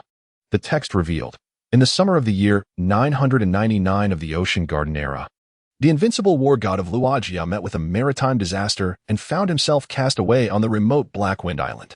The weather that day was slightly overcast, and the witch, bright pure white, who found no amusement on the island, unexpectedly discovered him on the beach. Upon seeing the unconscious war god, bright pure white's possessive instincts overwhelmed her. And, noticing no one was around, she imprisoned him in a dungeon. Every day, bright pure white remained by his side, professing her affections. However, he did not awaken for several months, and one day, upon returning to the dungeon, she found only a letter. After that day, no one in the Source Element Kingdom ever laid eyes on the witch bright pure white again. Subsequently, rumors circulated that a girl, resembling an angel, had appeared beside the war god of Loagia. How romantic! Could that angel be the witch? The vividness of the tale compelled Simon to indulge in a bit of shipping. He had not anticipated such a bizarre story surrounding his predecessor. He had only been aware of their more fervent exploits in the kingdom of Loagia. But now he felt he had unlocked a new realm of understanding. Indeed, rescuing these books had proven to be a judicious decision, for he nearly missed this captivating narrative. What if these volumes differed from the version he had read? Observing the array of peculiar books on the table, Simon deemed it necessary to investigate further. With some time to spare, he pondered which to read first. His curiosity piqued by titles such as Demon Fruit Compendium, The Mystery of the Root Archipelago, and The Guide to Hounds. Simon's gaze flitted back and forth among these three books, yet it lingered on the one concerning hounds. Dogs. In a sense, Wolf was akin to a dog, so it would not be amiss to peruse this volume for insights, right? It was certainly not driven by any ulterior motive. Following an agonizing internal debate, Simon could no longer resist temptation. After swallowing hard, he picked up the book, his heart fluttering with trepidation. Though Wolf was not male, the principles should remain consistent. With a heart brimming with trepidation, Simon's trembling fingers grazed the weathered cover of the tome. Slowly, almost reverently, the ancient pages yielded to his touch. Having perused this canine compendium to its conclusion, Simon carefully returned the volume to the tabletop. Pressing his palms together in solemn gratitude, he whispered, "My deepest appreciation for this enlightenment." The student has now glimpsed the profound mysteries of existence. At this moment, Simon radiated an ethereal glow, resembling a sage among mortals. Learning transcends mere study. It is through practice that true knowledge is attained. Wolf, let us swallow and engage in some practical application. After 40 minutes, as Simon tidied his garments, he felt that this session of learning had been remarkably fruitful. Indeed, regular study is essential. These postures were previously unknown to him, and he was oblivious to the identity of the master behind them. Glancing at the book, Simon found no signature, as if someone had merely compiled remnants of manuscripts for publication. Following this practical encounter with knowledge, Simon felt temporarily incapable of absorbing any further information. He resolved to continue his search, for the treasures here might exceed his expectations. Having only surveyed the bookshelf in this room, Simon believed he ought to explore the other 4 chambers. He traversed the corridor to the door adorned with the nameplate of the Rumpt family, deducing that these 4 rooms were designated for distinct families. Without further contemplation, Simon boldly pushed the door open. Dust, accumulated over time, cascaded down from the lintel, showering Simon's face. Coughing and brushing the dust from his hair, he was filled with exasperation. How long has it been since anyone visited this room? He wondered. Some of the dust even found its way into his mouth, leaving him utterly disgusted. You had better yield some worthwhile discoveries, or I shall not be so gracious. Rolling up his sleeves, Simon felt a surge of impatience. Upon entering the room, he observed a decor steeped in nautical themes, fitting for the Rumpt family. After a thorough rummage, the room was left in disarray, revealing the floor beneath, yet he found no valuable items. Indeed, there is nothing, he exclaimed in disbelief. Bending low, he drew his sword and declared, "Starlight blade, meteor shower," in a state of utter chaos. Simon astonishingly executed 2,661 strikes in the blink of an eye, setting a new personal record. As the shimmering light of the blade faded, the room was rendered non-existent, lost to the void beyond. Ah, what a relief! He gently tousled his hair, which had become slightly disheveled from the vigorous activity, and a radiant smile returned to Simon's face. It is truly lamentable that such a perfect room has vanished. Alas, One wonders what peculiar thoughts are occupying Simon's mind. After all, it was his own doing, yet he continues to speak in riddles. Upon returning to the original room, Simon contemplated the 3 remaining directions, pondering. The Bright family is engaged in such business. Could it be that there are numerous strange artifacts? Indeed. Simon's understanding of the 4 families was most profound in relation to the Bright family. This is not merely Simon's fondness for the products of the Bright family. Rather, it is a matter of serendipity. The witch in Rohan and the witch belongs to the Bright lineage, a testament to fate. Following the corridor to the lower left, Simon arrived at the threshold of a room. Just as he was about to push the door open, he hesitated. Wait, this is the chamber of the Bright family. And it might be brimming with contraband. Surely, it can't be. Can it? Yet, Simon's momentary hesitation was fleeting. His yearning for the mysterious realm was insatiable. Come on. I, the valiant Simon, shall accept the challenge. To avoid a repeat of the last incident where he was engulfed in dust, Simon opted for a more forceful approach this time. With a single, powerful punch, he sent a gust of wind crashing through the weathered wooden door, the freshly settled dust trailing behind him like a dramatic effect. In an instant, the room was enveloped in a cloud of dust. This seems to have gone awry. Standing outside the room, Simon gazed into the hazy interior, which appeared even more cluttered than the previous chamber.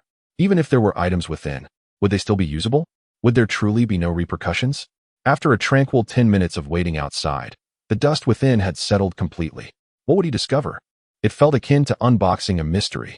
Sensing it was time, Simon stepped into the room, his footsteps light, as if he feared stirring the dust anew. Each place he traversed was marked by clear footprints. Standing in the center of the room, he surveyed the dark decor surrounding him, which exuded an atmospheric charm. It seemed there were no illicit items here after all. A rather ordinary room, indeed. At this moment, Simon felt a tinge of disappointment, for the reality vastly diverged from his expectations. Could it be that the contraband resided on Bright Island? Should he discreetly find a moment to investigate? He harbored an inexplicable obsession with prohibited items, yet this was not the time for such musings. It was prudent to ascertain what treasures lay before him and what should be discarded. He also needed to expedite the establishment of his guild, without the allure of temptation. Simon's search was rather cursory, merely a fleeting glance that suggested there was little of value here. Perhaps he should explore other chambers. Just as Simon was about to depart, his eye caught a glimpse of something intriguing. Was that? Inspecting the familiar shape, he retrieved a book titled The Arhut and the Witch. Within one of its illustrations, he indeed discovered the image he sought, the witch's dungeon. So this was the place. After several comparisons, Simon confirmed that the statue before him was the mechanism to unlock the witch's dungeon. He was on the verge of stepping into the intimate realm of that ancient figure and the witch from 5 centuries ago, and excitement surged within him. His heart raced, and his trembling hands betrayed his inability to remain composed.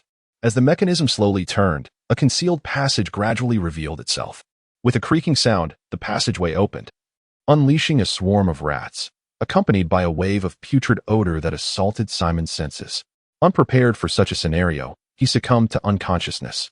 Half an hour later, as the stench began to dissipate, Simon regained his awareness. Had he just glimpsed a bridge? Was it merely an illusion? Yet, that old lady was so kind, even offering him soup. Surveying his surroundings, Simon felt an uncanny sense of déjà vu. What was it that he intended to do? Oh, goodness. How terrifying. In a sudden revelation, Simon comprehended the entirety of the situation. He had inadvertently traversed the bridge of oblivion. Had he consumed that bowl of soup, he might have become a fool. The thought was truly horrifying. Merely inhaling the scent could induce temporary amnesia. What had transpired just moments ago? Gazing at the now opened entrance, Simon hesitated to enter, his heart racing. All he had done was open the passage, and a swarm of rats had rushed out. What happened next? He struggled to recollect the preceding events, yet a crucial piece remained elusive. Simon felt as though his mind might explode. He dared not descend into the dungeon until he unraveled the mystery.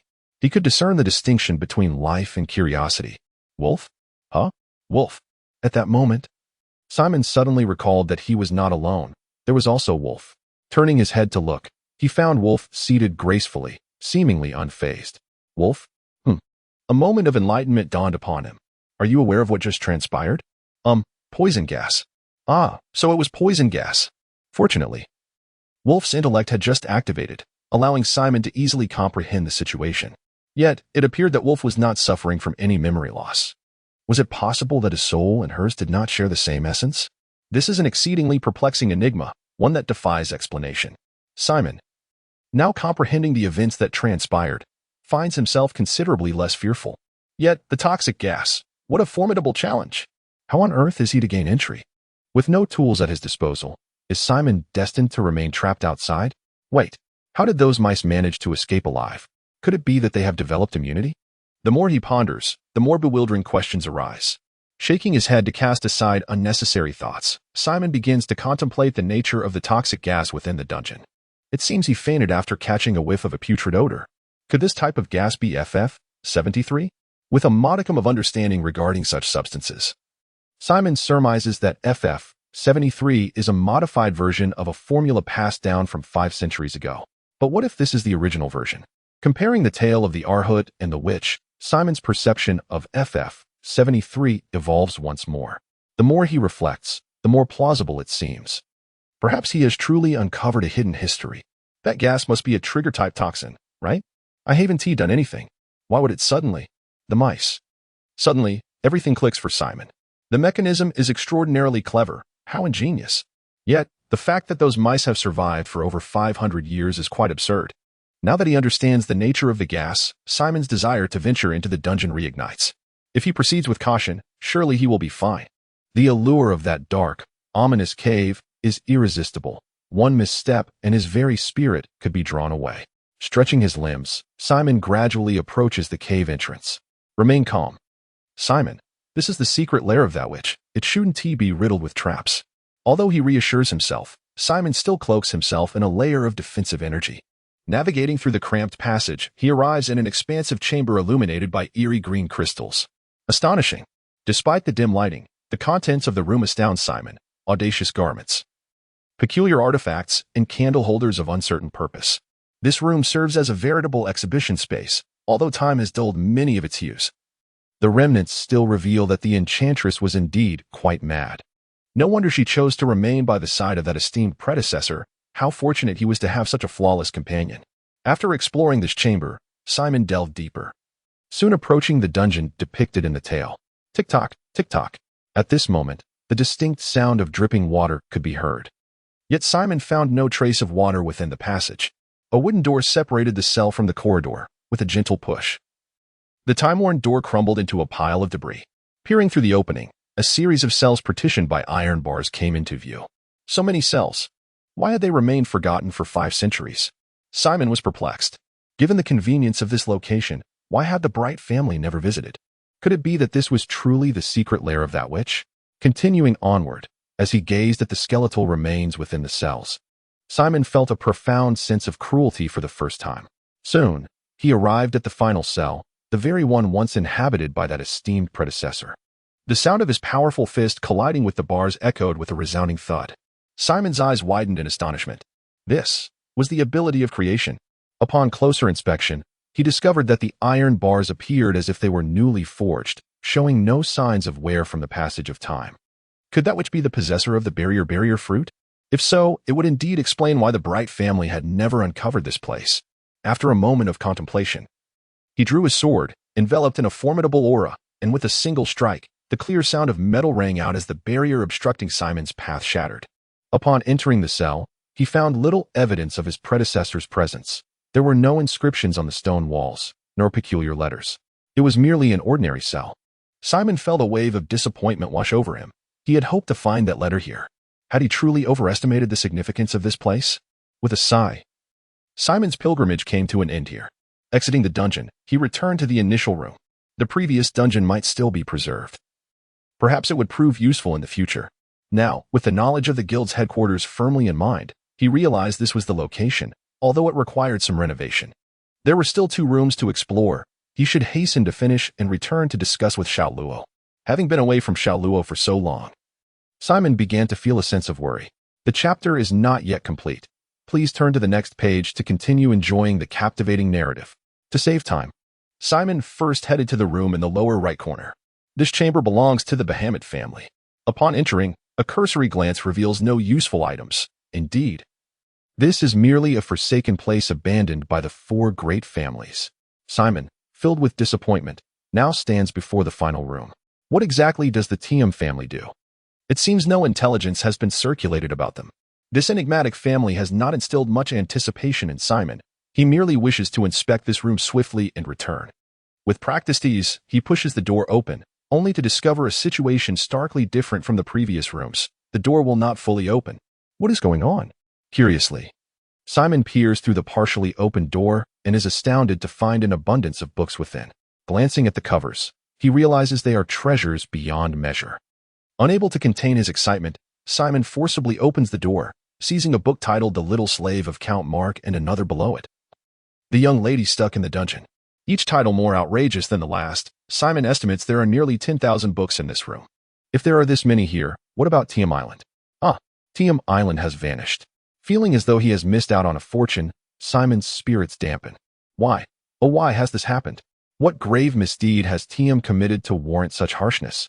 Is knowledge truly a crime? O'Hara is in such a plight. And now Tiam too. Simon curses in disbelief for nearly an hour. These treasures cannot be lost. They must be hidden away, securely. As his emotions gradually stabilize, Simon gazes at the books with growing concern, sensing that one day they might inexplicably vanish. But where to conceal them? There seems to be no safe place nearby. A secure location? The dungeon appears to be an excellent choice. Perfect indeed. The dungeon is a private chamber known only to him. As long as he does not disclose its existence, these precious items will remain safe. After tidying up the display room within the dungeon, Simon relocates all the books there. Phew. Now he feels assured. Surely this island will not mysteriously disappear as well. After blocking the door with stones, Simon feels quite satisfied.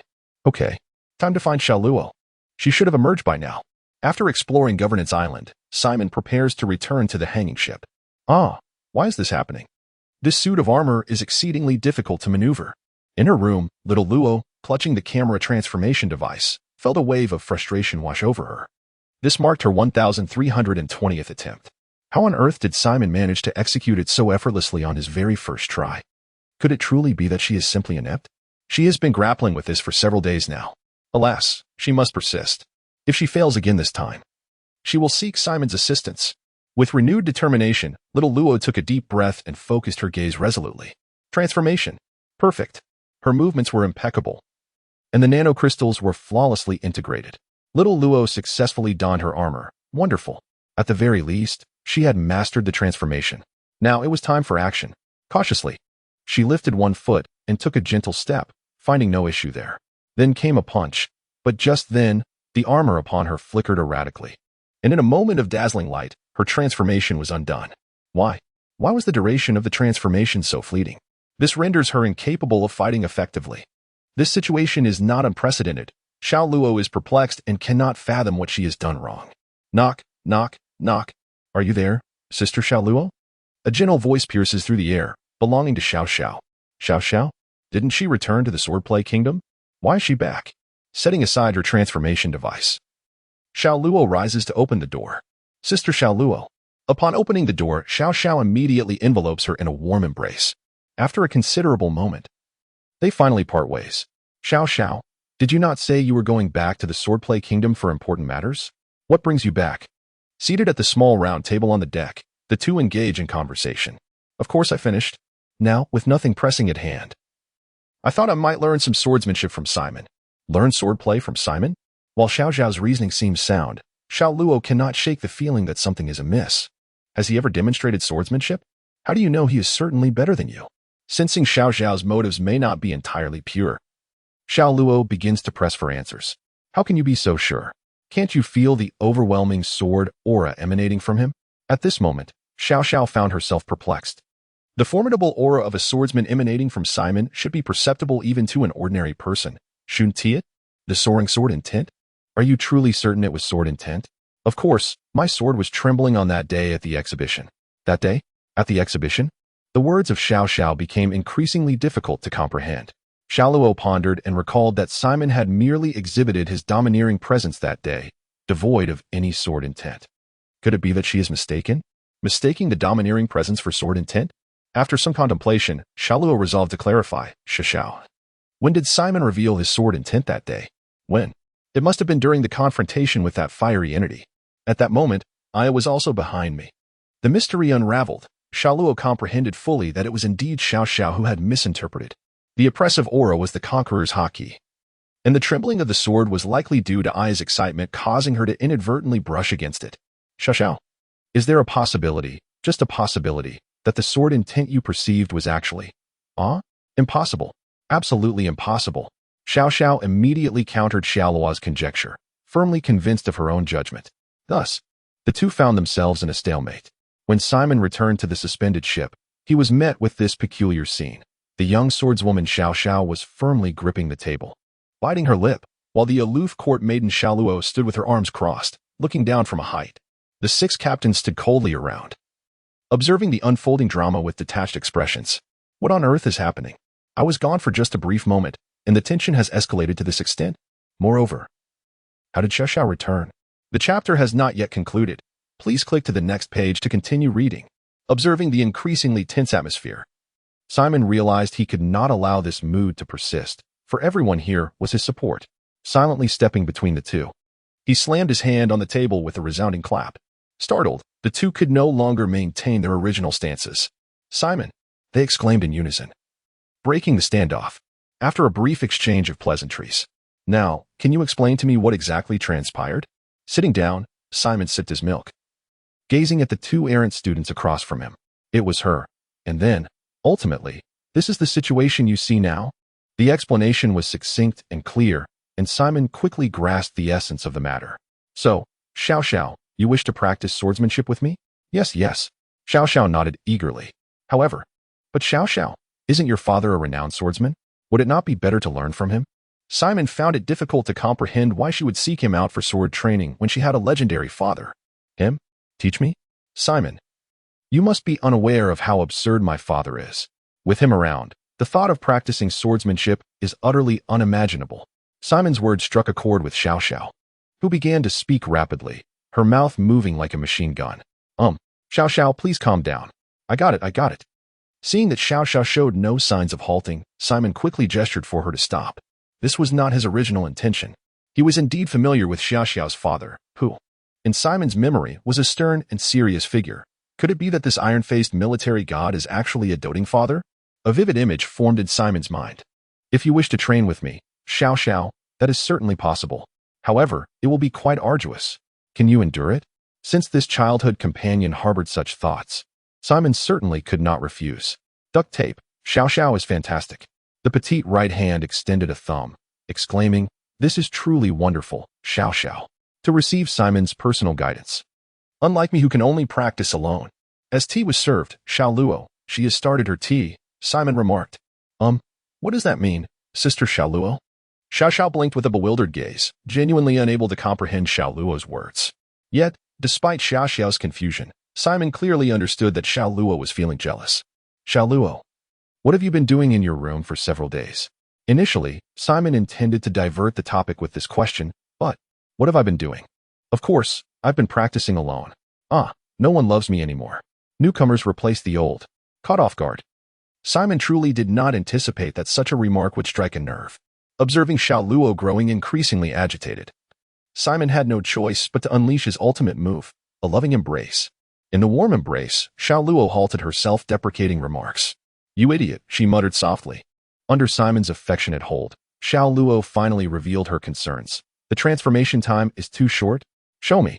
Upon hearing Xiao Luo's words, Simon did not perceive it as her fault, but rather suspected that the transformation device might be out of power. Soon, Xiao Luo returned with the device. What is this?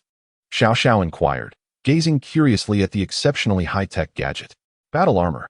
This is filled with Simon's love. After handing the transformation device to Simon, Xiao Luo began to boast. However, the adorable Xiao Xiao could not grasp the underlying meaning of Xiao Luo's words and merely nodded politely. Transform. Upon merely observing the transformation device, Simon could not discern any issues and thought that experimenting with it might yield insights, so he transformed directly. Dressed normally, nothing seemed amiss. Next was the waiting game. Standing still like a statue, 10 minutes passed, yet Simon had not reverted from the transformation. Is this not a problem? Thinking that perhaps his movements were too minimal, he performed a set of calisthenics, yet still, there were no signs of reverting. What is happening? Is this normal? After testing for a considerable duration, Simon encountered no situation that forced a reversion. Xiao Luo, could you operate it for me to see? After the transformation was lifted, Simon handed the transformation device to Xiao Luo, eager to understand the circumstances surrounding the forced reversion. Xiao Luo, gathering her courage, did not refuse and transformed once more with remarkable ease, indicating that compatibility was likely not the issue. After observing her for approximately 10 seconds, Simon noted that Xiao Luo appeared completely normal. Encouraged by Simon, Xiao Luo tentatively took a step forward, but at that moment, the armor began to flicker. Within mere seconds, she was abruptly forced out of her transformation. What? Simon was taken aback by the unfolding events. How could this happen? Simon, you see, this is precisely why we cannot engage in battle. With a pouting expression, Xiao Luo confided in Simon as she held the transformation device. Taking it back, she transformed again without any complications this time. Why does it work perfectly for me, but turns into this for Xiao Luo? Is there something different about us? Pondering over this, Simon found himself at a loss. Should we perhaps ask Mr. Hao Hao? Yet, this thought was quickly dismissed. Although Mr. Hao Hao was indeed influenced by his abilities, it was merely an indirect effect, one that could be restored. However, if the stimulation were too intense, losing control was a possibility. Wolf. Why not give the transformation a try? As Wolf initiated her transformation, success. Her transformation posed no issues whatsoever, and she moved freely without any hindrance. This left Simon in a state of perplexity. What distinguished Xiao Luo from us? No matter how he pondered, he could not fathom it. He realized he needed external assistance. Producing his communication device, Simon contacted Xiao Mao. After exchanging a few secretive words, it wasn't long before he received comprehensive intelligence regarding this transformation device. Amplification armor? It could enhance the internal energy for armorization. Did this imply that Xiao Luo's internal energy was deficient? With his poor reading comprehension, it took Simon quite some time to grasp the situation. Yet, what exactly was this energy? Was it dominance? After much contemplation, this seemed to be the only possibility. As he continued to read, he discovered it described an external energy source that enabled individuals with insufficient energy to utilize this armor. So that was it. However, the cost of this external energy source was exorbitant. Merely glancing at the materials, Simon realized that this was something he could not procure on his own. This chapter is not yet concluded. Please proceed to the next page for continued reading. Is it solely permissible for Xiao Luo to train in this power? After glancing at Xiao Luo, Simon felt it prudent to inform her. In his explanation, "Oh, I see. This means I must learn this thing called haki in order to transform and engage in combat, correct?" Xiao Luo listened, partially understanding. "Yes, precisely. If you do not wish to learn, Xiao Luo, then you may." "I wish to learn." Before Simon could finish his sentence, Xiao Luo's eyes sparkled with enthusiasm as she interjected, casting a glance at Xiao Xiao. "How splendid. With Sister Xiao Luo on board, we can all train together." Unbeknownst to Xiao Xiao, who did not grasp Xiao Luo's provocation, she was simply elated at the prospect of training alongside Xiao Luo. However, let us set aside the training for now, as we still have an important matter pending. Observing the two individuals who had resumed their peaceful demeanor, Simon recalled his intention to establish a guild. An important matter? Indeed. I have already selected the location for the guild's foundation. Now, we must deliberate on the design of the guild. Accepting the fruits offered by Bai Qi, Simon turned his gaze toward Xiao Luo. "Have you chosen? Where is it?" After a moment of excitement, Xiao Luo regained her composure. "The governance island." Pfft. Caught off guard, Xiao Luo spat out a segment of the tangerine she had just bitten into, which Simon, still with his mouth agape, adeptly caught. So sweet. At that moment, Xiao Luo was too astonished to pay attention to Simon's actions, eagerly inquiring, "Where?" "The governance island." Simon reiterated emphatically, "But why choose that location? Are there no other suitable places?" Now less shocked, Xiao Luo sought to understand Simon's rationale for selecting this site. The reasoning for this choice? Naturally, this part is omitted for brevity. It is strategically advantageous for both offense and defense. During Simon's explanation, Xiao Luo felt somewhat dizzy. "Ah, is it over?" "It is." "Ah, I did not. Please let me explain." Xiao Luo now felt quite embarrassed, utterly mortified. It was she who had posed the question, yet had dozed off midway. This was truly inexcusable. Therefore, Xiao Luo, what kinds of structures do you think we should establish? Simon, unfazed, continued to inquire. "Structures, you say? We should definitely have a grand hall, shouldn't we? Given your abilities, Simon, many will undoubtedly join the guild in the future. Xiao Luo's words brought immense joy to Simon. All right, I'll remember that. Is there anything else you desire? Well, shouldn't we have a training ground? It would certainly facilitate our practice, wouldn't it? That's a valid point, Simon conceded, adding it to their plans. What about you, Xiao Xiao? Do you have any suggestions? Noticing Xiao Xiao's eager demeanor, Simon inquired, could you reserve a space for me to build a house? I could also join that guild. Xiao Xiao replied earnestly. Since they were friends, such a modest request was easily granted. Should we not also? Okay, now that we have delineated the layout, it is time to seek out workers. Let's split up and find them. With his small notebook stowed away, Simon was ready to commence the search for laborers. Wait a moment, Simon. At that moment, Xiao Xiao called out to Simon. What is the matter, Xiao Xiao? Simon, I know a master architect who happens to be available and can assist us. Oh, is he from the construction team? Xiao Xiao's words immediately piqued Simon's interest. No. He possesses the architectural fruit. He constructs buildings at an astonishing speed. An architect with the architectural fruit? Simon was taken aback, realizing that such a devil's fruit existed. If possible, let us invite him. The matters of the guild should be resolved as swiftly as possible. After all, the fervor surrounding such things can dissipate rapidly. In recent days, Simon has been experiencing a sense of trepidation as he peruses his newspaper, feeling the heat of events escalating at an alarming rate. It leaves him with the impression that a sudden downturn is imminent. However, soon enough, Xiao Xiao brings forth delightful news. The renowned architect, Hao Jian, is currently on a nearby island and is expected to arrive here in approximately 3 days. 3 days, indeed. It is time to commence preparations for the guild recruitment. After imparting some knowledge to Xiao Xiao and Xiao Luo, Simon once again dialed Mr. Hao Hai's number. Hello, is this Mr. Hao Hai? Ah, my dear Mr. Simon. What brings you to call today? Simon felt a mix of exasperation and disbelief. Mr. Hao Hai's tone had inexplicably become rather distasteful during their time apart. Well, Mr. Hao Hai, I am preparing to establish a hunter guild, so you know what that entails. Ah, a prelude, I see. It's always a pleasure to converse with an astute individual. Within a mere 10 minutes, the two reached a splendid agreement. Then I shall entrust this matter to you. With their arrangement in place, Simon eagerly awaits the establishment of the guild, envisioning the day he will capture some photographs to announce it to the world. The following morning's newspaper boldly proclaimed, astonishing. The supernova bounty hunter dares to undertake such an endeavor.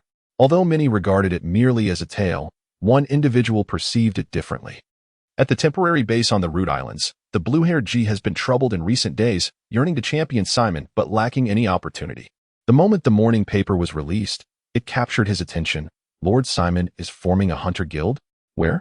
Upon meticulously examining the article, G made a startling discovery. Simon intended to establish the guild on Root Island.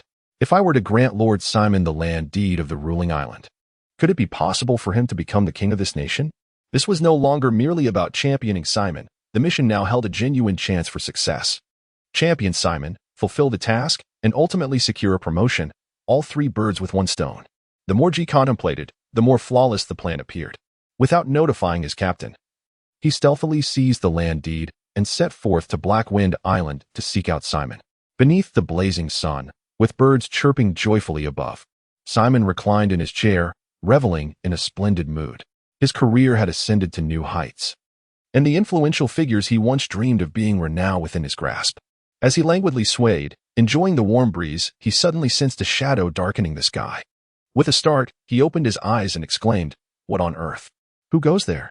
Dressed in a striking white robe, a hint of lemon fragrance wafted from the blue hair that peeked through the mask. The large mask bore a distinct character for. This chapter is not yet complete.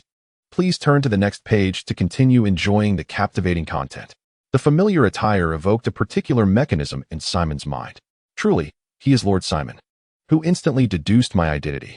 At this moment, G was overwhelmed with excitement. Her idol stood before her, and had it not been for the mask that concealed her emotions, she would surely have been unable to restrain herself. "What do you lackeys seek from me?" Simon's expression was grave, struggling to comprehend what had incited this troublesome group. "Ah, Lord Simon has scolded me. He must hold me in his thoughts. There is a matter that requires your cooperation." "Oh, and what if I choose not to cooperate?" Uncertain of G's intentions, Simon was already prepared for battle. "Lord Simon, this is a win-win situation. Why would you not accept? Do enlighten me." Noticing that G did not appear to seek trouble, Simon momentarily lowered his guard. "Lord Simon, You are about to establish a hunter's guild, are you not? You are already aware of this. Huh. I possess a deed to the governing island. If I were to present it to you, would you accept the title of king of this nation? At this moment, Simon narrowed his eyes, perplexed. According to Simon's knowledge, the CP0 organization would not negotiate with a mere insignificant individual. Why would they support him in becoming the king of this nation? What advantage could this possibly yield for them? This nation needs to become a member of the world government, and you are the most suitable candidate. Are you so confident that you can persuade me to assume the role of king for this country? The suggestion from the CP agent truly stirred Simon's heart. After all, becoming a member of the world government would bring numerous advantages. With just over a year until the World Conference convenes, he mused. If I propose certain recommendations at the conference and they are approved, the benefits are too substantial to dismiss. Although the true intentions of the CP agent remain unclear, her offer is impossible to decline. I shall ascend as the king of this nation, yet I require you to be my governor. As Simon accepted the deed presented by the agent, he articulated his request for an exchange. He merely sought such a title, believing that governing the nation should be entrusted to someone else. Furthermore, having a visible figure in power would be far easier to guard against than a clandestine CP agent. At that moment, the agent trembled with disbelief, never anticipating such an outcome. Lord Simon's governor, she exclaimed. Doesn't that mean I could be with Lord Simon every day? Her heart was elated. Compared to mere promotions, the position of governor was exceedingly gratifying. Certainly. However, I hope that Lord Simon can accomplish this within a month, as certain entities will not afford us much time. After the agent departed, Simon found himself bewildered. What did it mean? Are there others vying for the throne? In this archipelago, where the 4 great families have nearly perished, Simon could hardly conceive of anyone capable of swaying the residents here. Or perhaps it pertains to the internal power struggles within the CP organization. Aren't they merely tools? Could such dynamics exist among them? Having only gleaned knowledge about the CP intelligence agency through anime and various sources, Simon was not well versed in their promotion system. Yet, as the savior of this nation, I indeed possess the most significant opportunity to claim the throne. My reputation and status are impeccable. It is a splendid coincidence. Blue-haired agent. Although I remain uncertain of your true motives, I am profoundly grateful for your support. At that moment, a breeze swept through, its subtle chill rousing the lethargic bird. Oh no, did she just catch sight of my bird? I hastily concealed it, seething in the direction of the vanished figure. I surmised that her earlier trembling was perhaps a stifled laugh. Oh dear, this is disastrous. Simon's cheeks flushed crimson, rendering him incapable of coherent thought.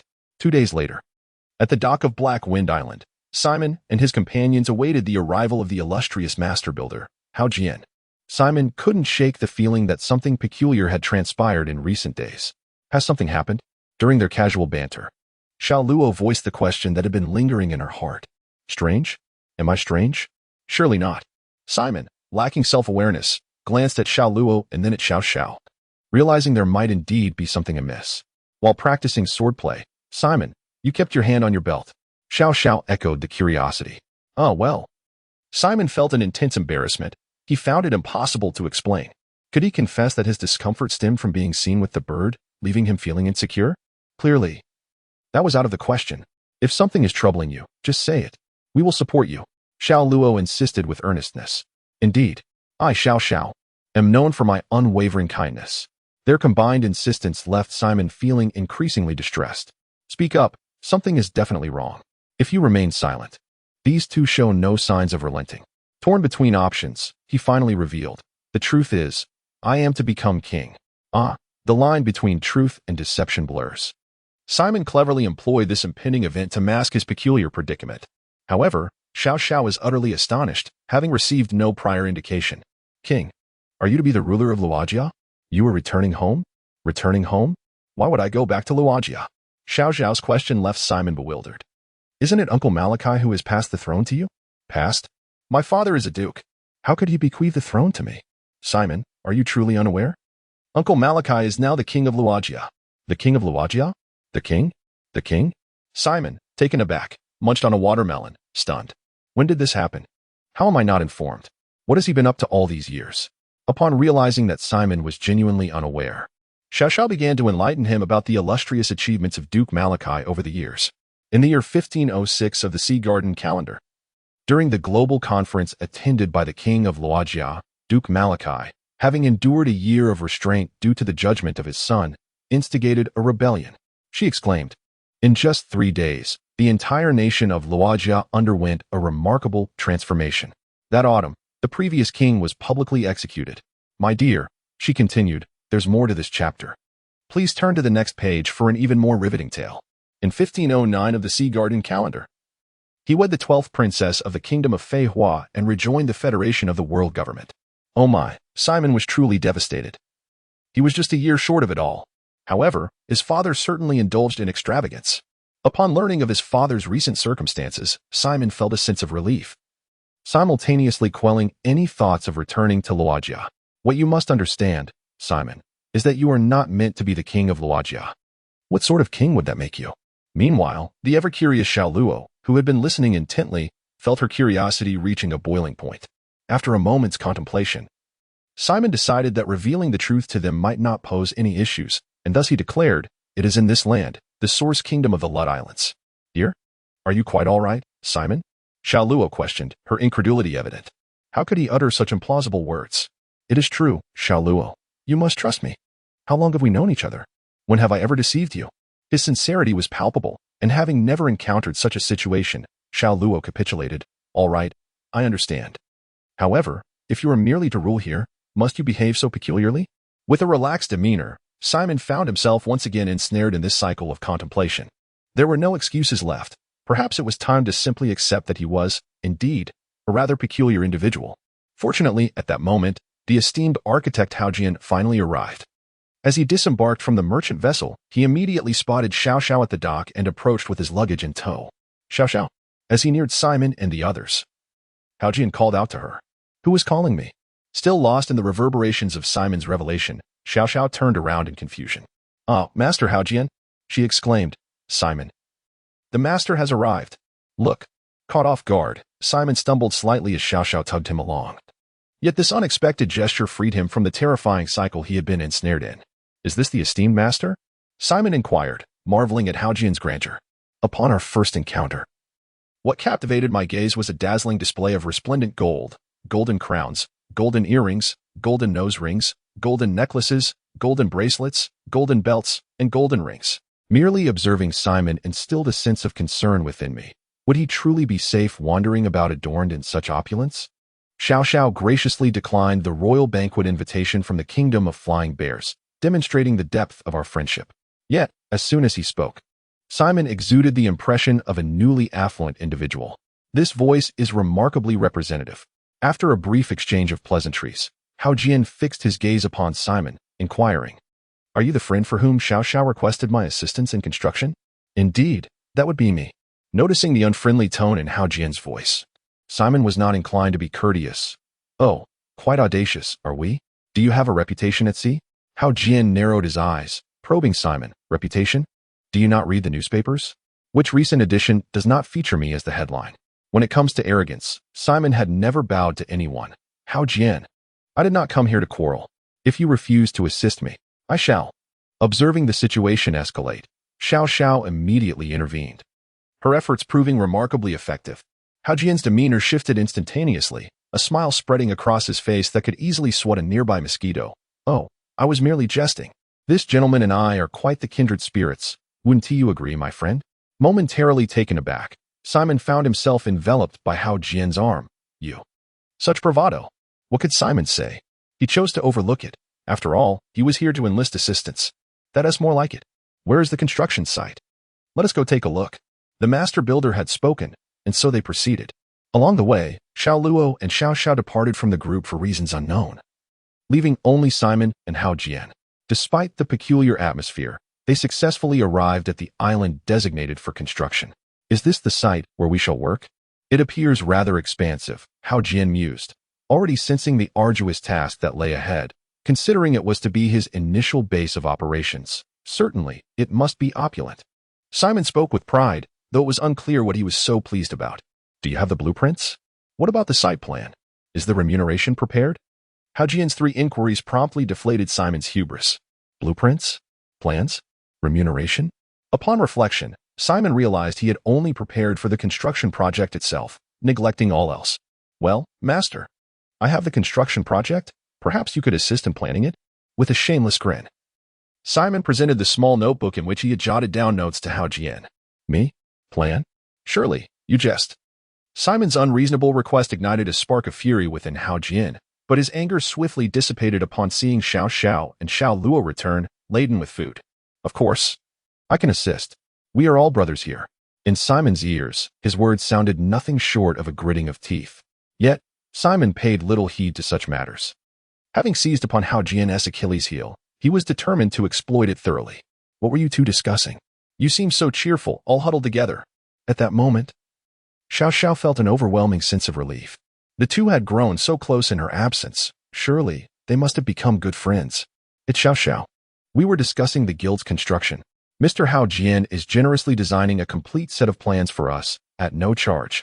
How incredibly kind, Simon exclaimed, his tone exaggerated, occasionally glancing at Hao Jian. You truly are wonderful. Indeed, Xiao Xiao, that's precisely the case. I have a knack for this sort of thing. And when I realized you lacked a comprehensive plan, the idea came to me instantly. Hao Jian's heart burned with ire, yet he dared not express it, opting instead to glare at Simon with eyes as sharp as daggers. Really? Then, Hao Jian, could you build my house right across from the guild? Upon learning that regional planning was Hao Jian's domain, Xiao Xiao felt a flicker of inspiration. Xiao Xiao, you intend to build your house here too? It certainly requires meticulous planning. Her words transformed Hao Jian's seething anger into fervent enthusiasm. I had initially considered cutting corners, but since Xiao Xiao's house is involved, I must take this seriously. By a stroke of luck, Simon narrowly avoided having to settle for a shoddy construction. Thank you, Xiao Xiao. Master Hao Jian, do you prefer to eat first or?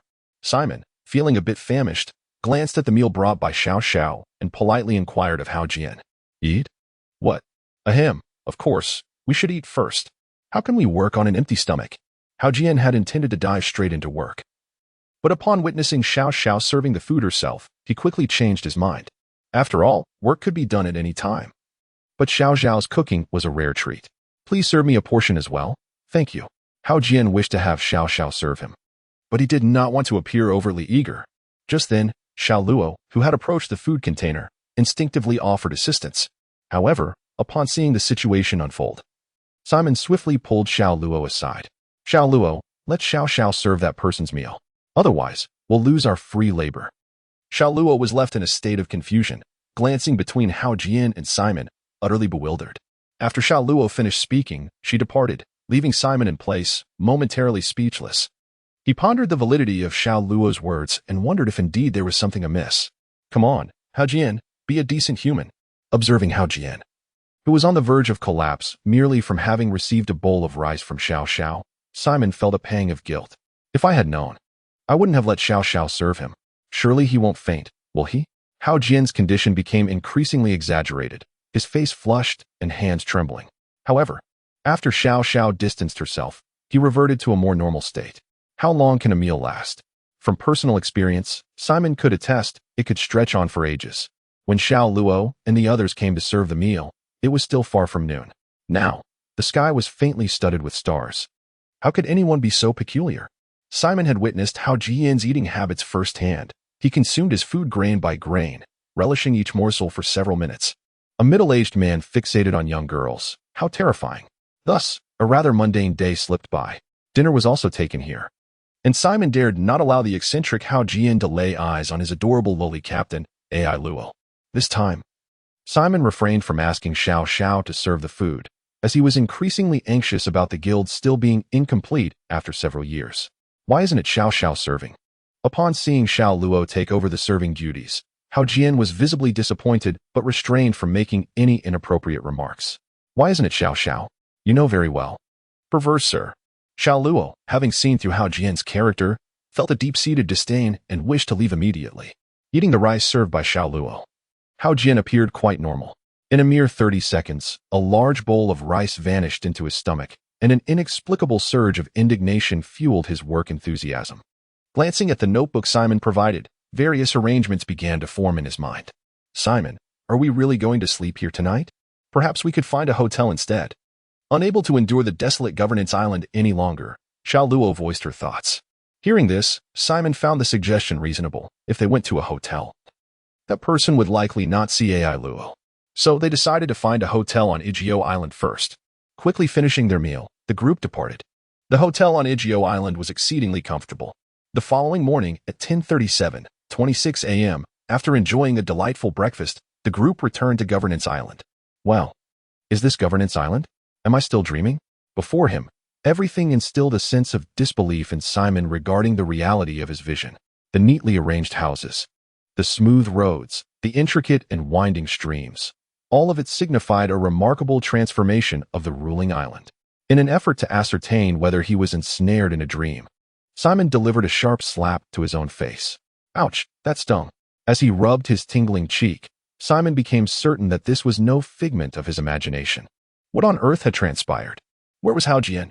At that moment, Simon finally recalled Hao Jian, and upon inquiring around, he discovered that no one seemed to know his whereabouts. Surely, no one failed to inform Hao Jian yesterday. Could he have spent the entire night transforming this place? Upon the emergence of this conjecture, Simon's lips began to twitch. The esteemed master Hao has indeed proven his prowess. At this moment, Simon's heart was filled solely with admiration. Hao Jian truly embodies the essence of a master builder. His construction speed surpassing even that of a printer. Xiao, where does Master Hao typically conclude his work?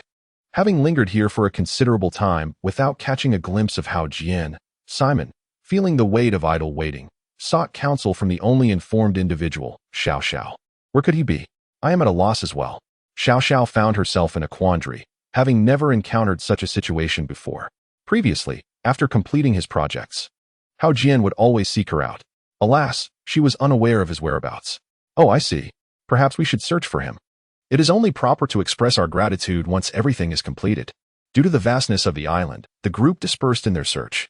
Once the others were out of sight, Simon stealthily approached the location of the only room on the former ruling island. I hope he hasn't rummaged through my treasures. Surely, that dungeon hasn't been discovered. What if he has rewarded himself into a stupor there? Noticing that this place had also undergone alterations, Simon felt a surge of anxiety. He hurried to Bright S' room, and upon observing that the mechanism remained intact, he let out a sigh of relief. Thank goodness. It appears nothing has been uncovered. Turning the mechanism and entering the dungeon, Simon's apprehension grew as he ventured further. Could it be that he has truly been discovered? Observing the subtle signs of renovation, his heart raced. The former secret room, where he had placed a stone at the entrance, now bore a pinkish-purple door in its stead. Surely not. I have yet to peruse those books. With a heavy heart, Simon pushed the door open. Phew. Thankfully, all the books were neatly arranged, alleviating his worries. It must be the influence of his abilities.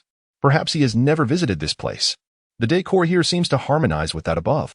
Having escaped the dread of losing valuable possessions, Simon began to examine the decor around him. As he wandered, he arrived at the cell area. Has this been renovated as well? His abilities are truly formidable. With such a project in his hands, the money must be flowing in abundance. My dear reader, there is more to this chapter. Please click the next page to continue reading. The story only gets more thrilling. At this moment, Simon began to comprehend why Hao Jian lived so extravagantly. After inspecting his secret base, he ascended, for lingering too long could increase the likelihood of discovery. Upon exiting the room, he stepped onto the street and, glancing to the right, noticed the guild hall. So this place was directly across from the guild hall. In his haste, he had failed to notice this detail. Was this not an ideal lodging location? In an instant, Simon deduced the identity of the owner of the house behind him. It seemed Xiao had mentioned her room would be opposite the guild. They must be neighbors. As he gazed at the adjacent house, an inexplicable sensation gripped Simon. He felt Hao Jian might be nearby. Surely not. Could there truly be someone so peculiar? As this thought crossed his mind, he felt a bit deranged himself. Shaking his head, he considered the possibility and quietly approached the house already reserved by Xiao. Just then, a voice called out from a distance. It was Xiao Luo. How fortunate. Simon's hand was merely 5 centimeters from the doorknob. Xiao Luo? Had they found Hao Jian? Suspecting this might be true, Simon turned and headed towards Xiao Luo. Indeed, he found Hao Jian, albeit in a state of deep slumber. Had he exhausted himself completely? How could he have pushed himself to such extremes? Simon understood the state of exhaustion but was perplexed. Was a mere project worth such sacrifice? Yet, the sight of this dedicated man earned Simon's respect. Truly, a master is a master. Such dedication is rare in the industry. One must approach a master with reverence. After simply finding a room to accommodate Master Hao Jian, Simon took his leave. Moshi, Mr. Hao. Everything is ready. Please commence your actions. Having completed all the filming, Simon entrusted the remaining tasks to Mr. How and turned his attention to the next matter at hand. This nation requires a leader. In a realm now devoid of noble governance, chaos has begun to unfold. No one wishes for their lives to descend into turmoil. Villains must face the law's retribution. Rights and music have collapsed. I, Malachi Simon, the arbiter of justice, shall not permit the wickedness of the world to prevail. Cloaked in a purple mantle of unknown origin, Simon traversed the 46 islands of the Lute archipelago, confronting evildoers with unwavering resolve. On this day, the citizens of Uensu Kingdom seemed to behold a glimmer of hope. "Mother, look, it's Lord Simon," exclaimed a little girl from Shirho Island, grasping her mother's hand as she spotted Simon soaring above the rooftops, joyfully shouting his name. "Oh, Lord Simon," cried a youthful maiden from Air E Island, recently saved by him, captivated by his radiant smile. Across Shi Island, Shawudo, and Ursendeo, whispers of Simon's heroic deeds spread like wildfire. If only Lord Simon could remain here. We do not wish for him to leave. Uensu Kingdom needs you, Lord Simon. Gradually, the atmosphere on the islands began to shift. Gratitude towards Simon transformed into fervent admiration. Could it be the influence of CP? The manipulation of public opinion is indeed formidable. Standing atop a lofty edifice, Simon's cape billowed dramatically in the wind as he surveyed the throngs below. Soon, the populace would surely elevate me to that esteemed position. Would they not? Should I intertwine my fate with the guild's establishment? Such a dilemma. While merging our narratives would heighten intrigue, it might also diminish the likelihood of success. Yet, those concerns are for tomorrow. For now, I must maintain my reputation, for significant news from the sea could arrive at any moment. On Urki Island, my little cousin stealthily entered the newspaper office. "Elder cousin, I shall make Lord Simon the king of this nation." Her proclamation astonished her elder cousin. "What a peculiar notion. Cousin, are you quite all right? We can write stories, but let us not become ensnared within them." He assumed his little cousin was merely indulging in whimsical storytelling and sought to offer reason. However, she was utterly sincere. "Elder cousin, please assist me. I have already contacted Lord Simon's support group. The island is now rife with voices urging for Simon to remain." Swallowing hard, her elder cousin was taken aback by her earnestness and proactive approach. "But cousin, I merely meant hypothetically. What if Simon does not desire to be king?" "Impossible, absolutely impossible. Lord Simon will undoubtedly agree." Alas, his little cousin was entirely fervent. At that moment, he dared not challenge her resolve. She was beyond persuasion. Days later. How could this be? Who has taken such action? Within the guild hall on the governing island, Simon's expression was grave. "I had anticipated a considerable delay before the populace would demand my ascension. Yet, what is this situation? Why has it commenced at such a time?" Originally, Simon had set out today with a heart full of joy, intent on vanquishing evil. However, upon his immediate arrival, he was swiftly encircled by a throng, proclaiming, "Lord Simon, this nation requires your presence. Remain here with us. We need you to lead us. Ascend to the throne, Lord Simon. King, king, king." As the situation spiraled beyond control, Simon, fearing for his safety, hastily shed his cloak and retreated. Has Mr. Howhow's newspaper not yet arrived? If this continues, the very essence of the Hunters Guild shall be irrevocably altered. This unforeseen circumstance compelled Simon to inquire about Mr. Howhaw's progress. Mr. Howhaw's response was, "In 3 days. The morning news will broadcast it, and the entire world shall behold this news." 3 days? The entire world? What novel endeavor is Mr. Howhaw embarking upon? His reply genuinely took Simon aback. He merely requested a somewhat grander spectacle, but did it necessitate such magnitude? If it were to be a misstep, it would indeed be a considerable embarrassment. Nevertheless, in 3 days' time, preparations for the throne should be feasible. Should he contact G and reach out to the world government? Convinced that he could orchestrate something remarkable, Simon swiftly dialed G's confidential number. At this moment, at the temporary station of CP0, G is confronting the captain of the current expedition. Do you comprehend the gravity of your actions? The chapter is not yet concluded. Please click on the next page to continue reading. Captain Catface was exceedingly irate, as one of his subordinates had engaged in such actions. What had transpired? It was merely a fulfillment of my responsibilities. In response to the captain's inquiry, the subordinate felt no remorse for his actions. Suddenly, the sound of a phone bug interrupted their conversation. It was a call from Simon. The notion of hierarchy was promptly dismissed, for, in truth, they were all equals. "Hello." "Hello." Simon's voice resonated. Due to the captain's presence, the subordinate refrained from addressing Simon as Lord Simon. However, being disregarded during a reprimand was intolerable for the captain, who immediately took action. Provide me with the contact information for the world government. I have matters to discuss with them. As the subordinate evaded Captain Catface's attacks, a smile crept across her face, for she realized that Simon's words indicated success. Are you still not stopping? You heard it just now, right? This nation has officially joined the ranks of the world government. Once the phone bug was disconnected, the subordinate felt liberated from any reservations. No, not yet. I will not concede. This nation cannot be the dominion of a single individual. Recalling the secret orders she had received, Captain Catface was now deeply agitated. This disobedient subordinate, G, had the audacity to act independently and create such a troublesome situation. As the sole individual privy to the secret orders, Captain Catface had now resolved to eliminate Simon. What are you attempting? Sensing Captain Catface's increasingly ruthless strikes and his growing silence, G immediately realized the peril. Chafe, finger pistol, thud.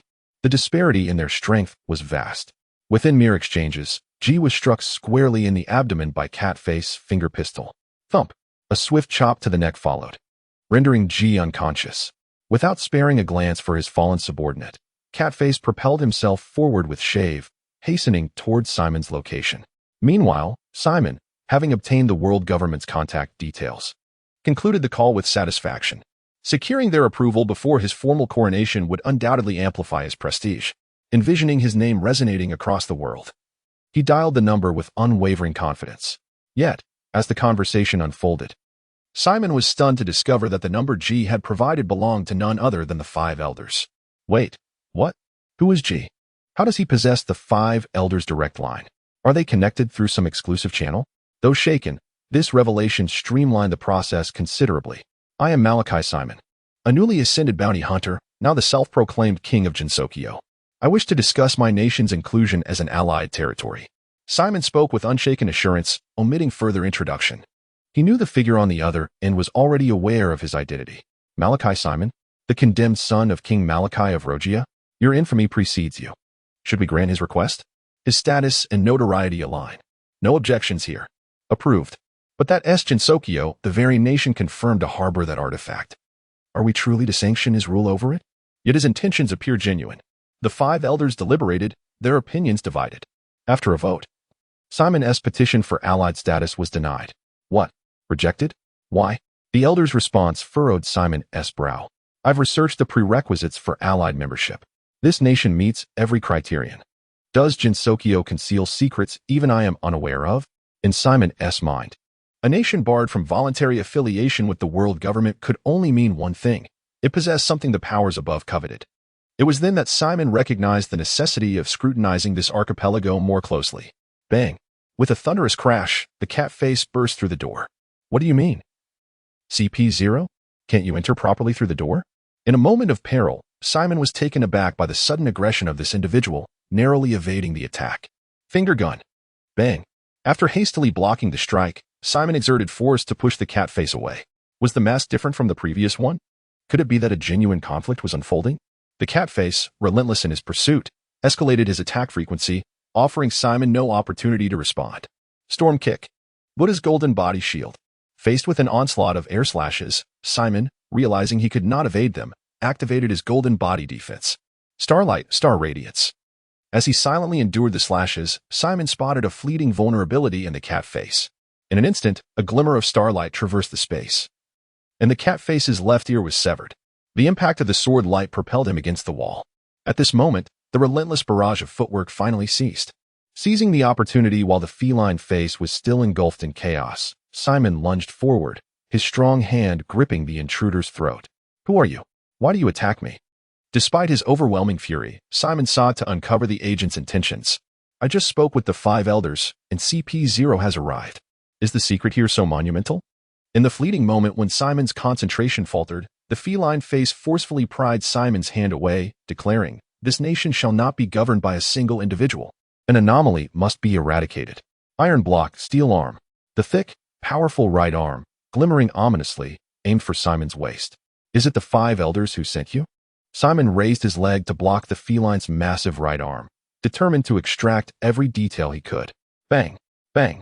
The feline face offered no further explanations, remaining utterly silent. No words? Simon, having toyed with the feline for a while, found his patience waning. With a sudden backward leap, he declared, Iato, nebula slash. In an instant, the blade's light illuminated the scene, freezing time itself as the formidable CP0 agent was struck down by Simon's sword. Why resort to this? Would it not be better to live peacefully?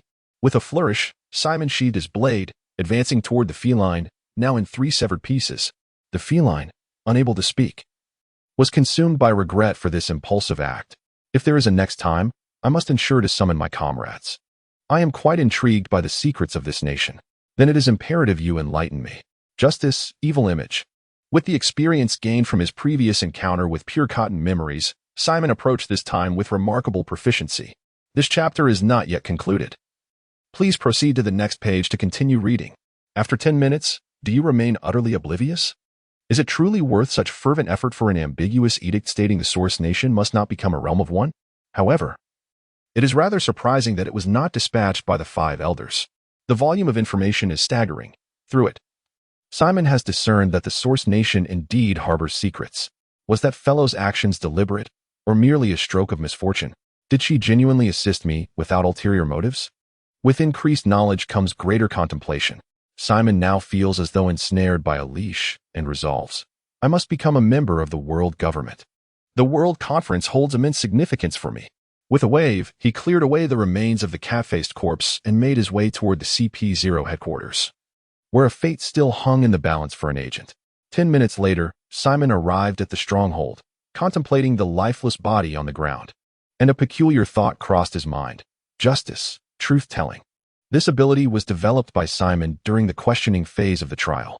In the courtroom, when struck by the truth, one can only speak with a clear conscience. Why must you make me the king of this nation? Only support Lord Simon. Confusion enveloped Simon. What does only support me? Having never encountered the culture of the V-Circle, Simon was utterly bewildered by this term. However, after an extensive hour of inquiry, he discovered that this individual before him harbored no ill intentions. In fact, she was a fan of his. It was truly remarkable. Simon felt an overwhelming sense of tolerance towards fans, tending to her wounds personally and assisting her to rest on the bed. Not long after lying down, she awakened, her eyes fluttering open to reveal Simon before her. Am I dreaming? Despite her voice being somewhat hoarse, it could not mask the joy within. Simon offered her a glass of water, sharing the unfortunate news of the failed bid to join the world government. I do not understand why those 5 old men disagreed. Upon seeing her awake, Simon promptly informed her of the current status of their joint project. Not successful? That shouldn't be the case. She was taken aback. She had never encountered the world government's refusal to accept new members before. Overcome with emotion, she attempted to sit up. Lie down. Don't move. Wait until you are healed. Simon's tone was unusually authoritative, yet it proved remarkably effective. Upon hearing this, she promptly reclined, her cheeks flushed. After spending some time there, Simon decided to take his leave. Without the backing of the world government, persuading this archipelago would not be an easy task. Must I resort to live streaming? Merely contemplating this made Simon's head ache. It seemed that every significant event since his arrival had been broadcasted live. Alas, I truly do not wish to live stream. Could there not be so many coincidences? Despite his reluctance, this appeared to be the most viable solution. Since the collection of information was progressing too slowly on his own, Simon returned to the suspended ship, intending to seek assistance from the 6 captains. However, upon arriving at the ship, he sensed something amiss. Xiao Luo, Xiao Wolf, why are you back? Where is Hao Jian? Simon was taken aback, his jaw dropping in disbelief. He had painstakingly kept Hao Jian away from the ship. Had he been outsmarted? How has left? Apparently, a chicken cutlet shop is seeking him for a massive project.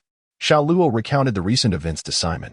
Upon learning that Hao Jian had departed without coming here, Simon felt relieved. His beloved lowly captain hadn't been seen by that pervert. Perfect timing, Xiao Luo. Since all of you are here, in 3 days, I'll broadcast live from the guild hall on the administrative island. Let's prepare the equipment.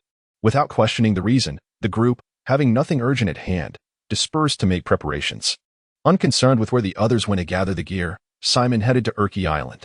He had come here because he'd heard of a rather renowned newspaper office on the island. Number 1 newspaper. This must be the place. Gazing at the minimalist design of the office, Simon's impression instantly improved. What a refreshing atmosphere. The people working here must be incredibly patient. Encountering no obstacles, Simon strode directly to the last room at the end of the hallway. DBG?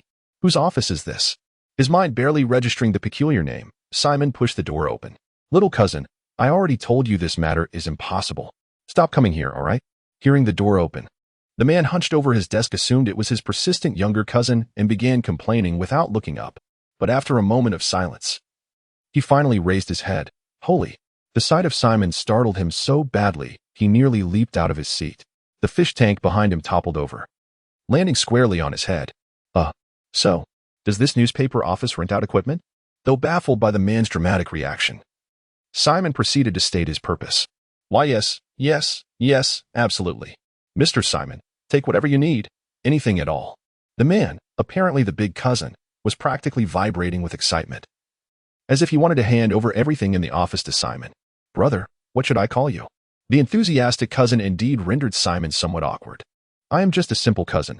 Everyone calls me Big Cousin, he exclaimed. Oh, Big Cousin, is this newspaper office yours? Observing how effortlessly this cousin lent things to him, Simon felt it prudent to clarify matters to avoid any unnecessary disputes regarding family enterprises. Dear cousin, perhaps we could adopt a more conventional demeanor. Simon found the cousin's overly respectful attitude rather disconcerting. I usually behave this way, please do not take offense. Feeling that remaining there was akin to enduring a torment, Simon concluded the discussion regarding the rental period for the equipment and took his leave. Shortly after Simon departed, his little cousin arrived. Big cousin, help me. In casual conversation, it became apparent that the little cousin had little hope left. Ah, is that you, little cousin? Come, sit down. Why didn't you inform your cousin of your visit today? The little cousin was filled with questions, astonished by the sudden kindness of Big Cousin. This chapter is not yet concluded. Please click on the next page to continue reading. Have I done something particularly remarkable? Cousin, are you unwell? The younger cousin's face was contorted with disdain, feeling that at this moment, the elder cousin was utterly repugnant, and she had no desire to approach him. How could this be? It is simply, what? The younger cousin was utterly astonished to learn that Simon had come to borrow equipment.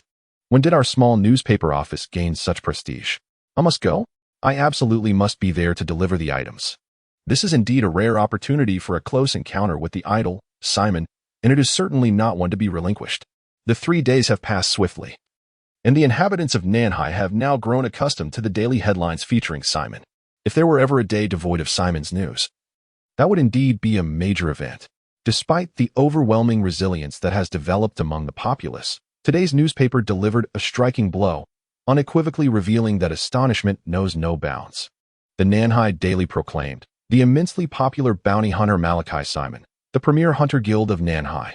Meanwhile, the World Daily announced, a beacon of hope for the suffering. The superlative hunter Malachi Simon issues a call to arms. Shock, astonishment, and more shock ensued. Simon had contemplated how Mr. How would publicize his endeavors. Yet he never anticipated that this individual would release 2 different newspapers, each varied in content yet brimmed with fervor, leading Simon to momentarily ponder whether he was on the brink of ushering in a new era for bounty hunters. Setting aside the stunned islanders still reeling from the news, Simon had pressing matters at hand to convey the establishment of his bounty guild to the island. His equipment was prepared, as informed by his younger cousin who set up the devices. After tidying up his appearance, Simon ascended the platform. Ahem. Greetings to everyone in the Loot Archipelago. I am Simon, Malachi Simon.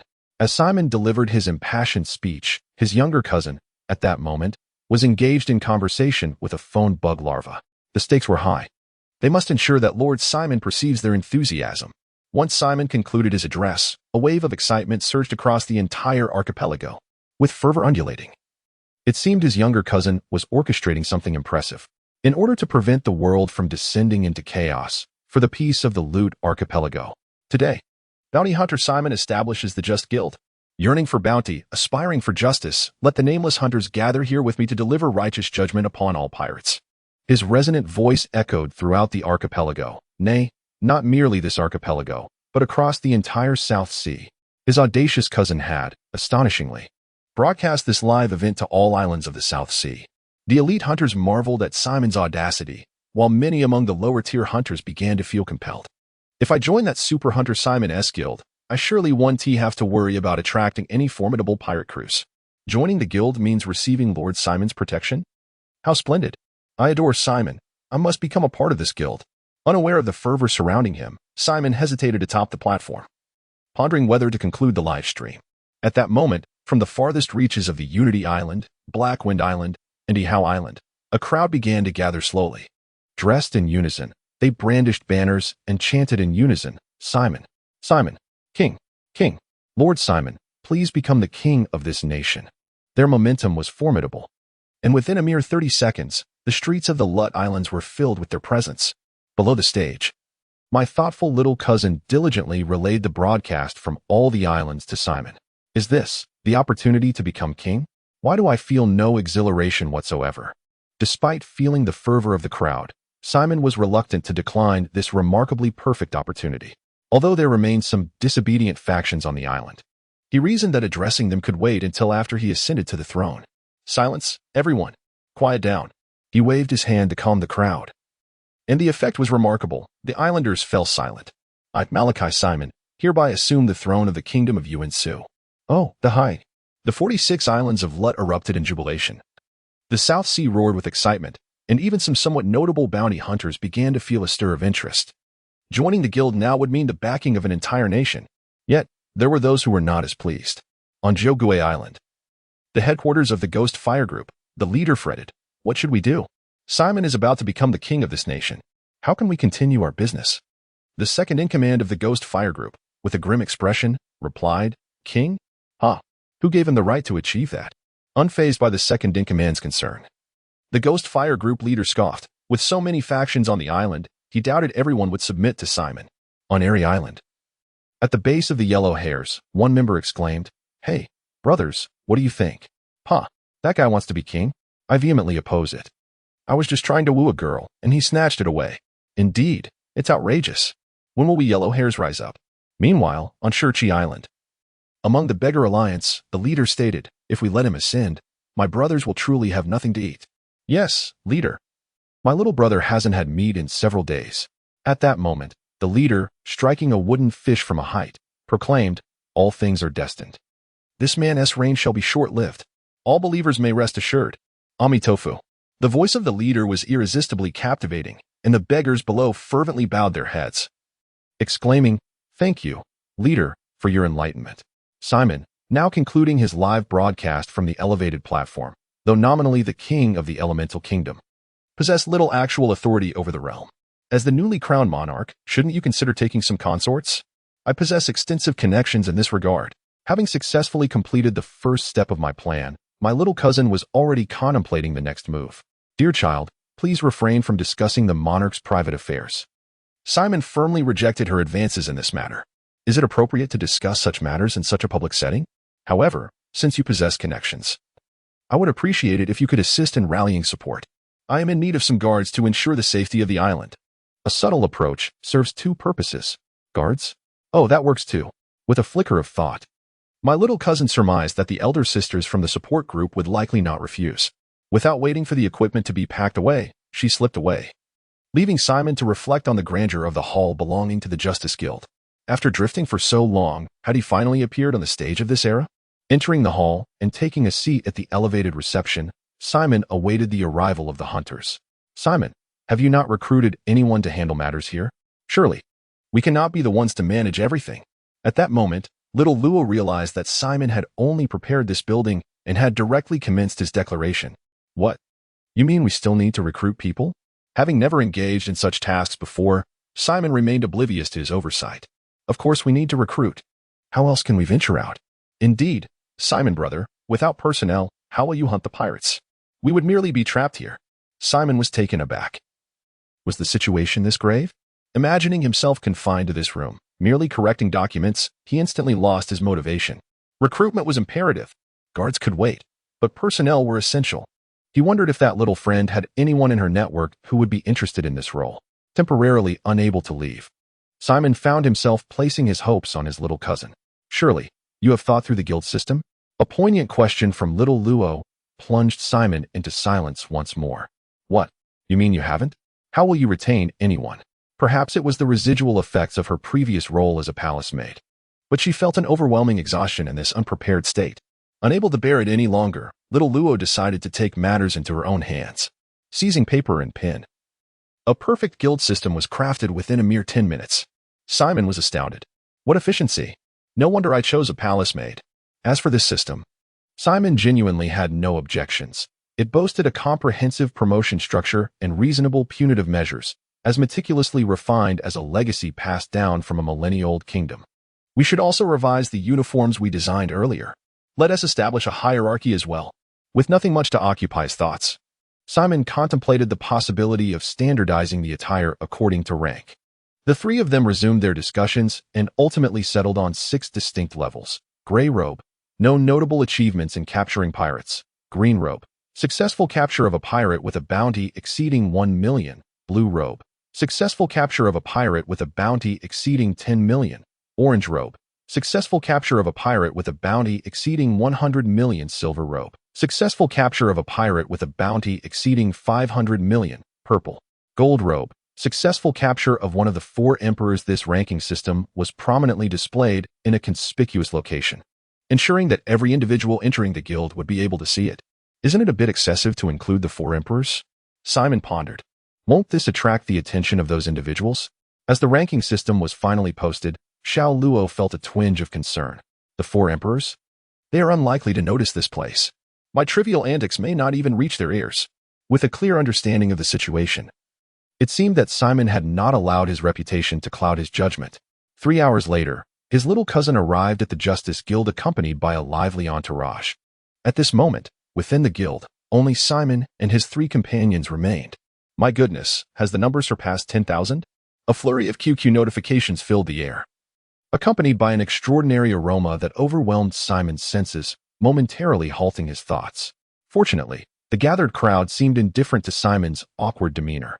After a period of careful selection, Simon retained 4,600 individuals. My guild still requires additional members. Does anyone wish to join? Simon inquired of those who had not been chosen, directing the 4,600 to the training grounds behind. To his surprise, Simon underestimated his own allure to this support group. Not a single member of this diligent guild staff chose to withdraw.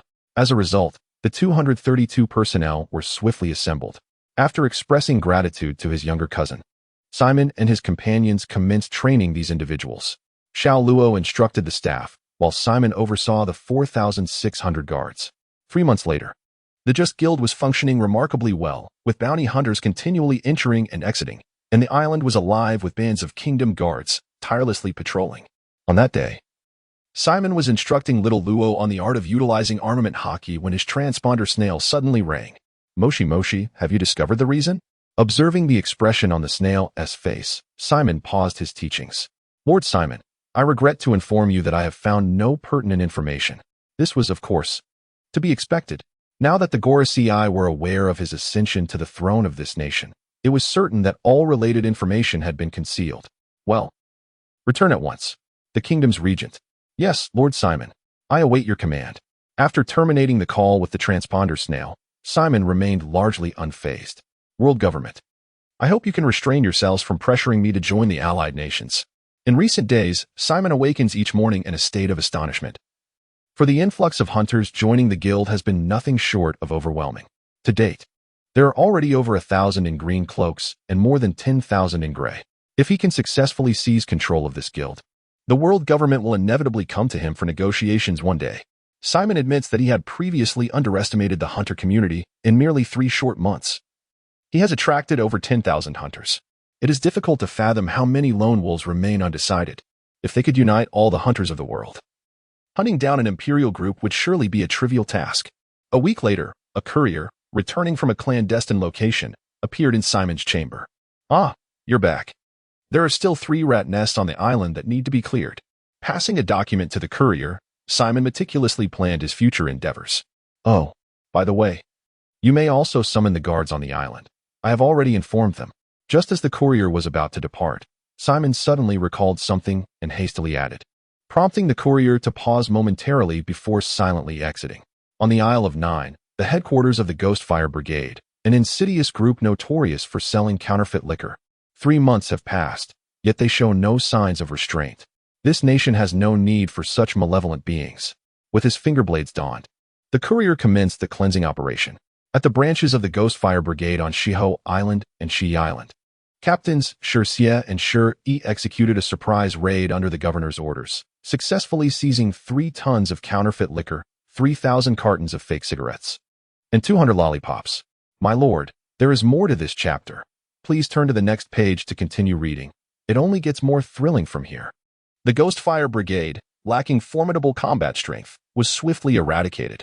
Upon completing the cleansing on Airy Island, the courier arrived here, proclaiming, "The sisters on this island belong to Lord Simon. You yellow-haired rascals shall vanish from here." The courier harbored genuine fury towards the yellow-haired individuals, perhaps recalling some unpleasant memories. An hour passed, and this once notorious gathering place for the yellow-haired now bore no trace of its former inhabitants. Meanwhile, a girl, having accidentally wandered into this area while gathering flowers nearby, exclaimed in distress, "Oh no, how did I end up here? Mommy, help me." Her heart was in disarray, for the rumors that accompanied her growth lingered heavily upon her. Just as she pondered the absence of the golden-haired figure, her gaze shifted to the scene beside her. Reminiscent of a hellish nightmare, an unsettling tableau of human spectacle, she sought refuge from the mounting pressure, arriving at the opulent edifice known as the Beggar Alliance. Beggar? You audacious old men who shatter the sanctity of others' families. After dispatching the devotees within, she confronted the leader. Why sully your hands with blood, benefactor? Instead, lay down your weapon and join me in blissful tranquility. The resonant chants echoed, momentarily clouding her mind, but upon hearing the phrase "join me in bliss," fury ignited within her. You shameless old fool, who desires to share bliss with you? Begone! Storm kick. With a swift motion, dust and smoke billowed forth, yet astonishingly, the leader remained unscathed. A formidable being? Observing the shield enveloping the leader, she hesitated in confusion. Indeed, I am the guardian of the shield fruit. My immobility renders me invincible. The old leader's unwavering confidence was evident, his expression unchanged. The shield fruit? That rings a bell. When did I hear of it? The leader's words resonated with her, recalling a lesson from her instructor about a fruit most suited for partnerships. Acquiring this fruit would make one a true protector of the celestial dragons. This presents a dilemma. The fruit's defensive capabilities are unparalleled. The atmosphere grew tense.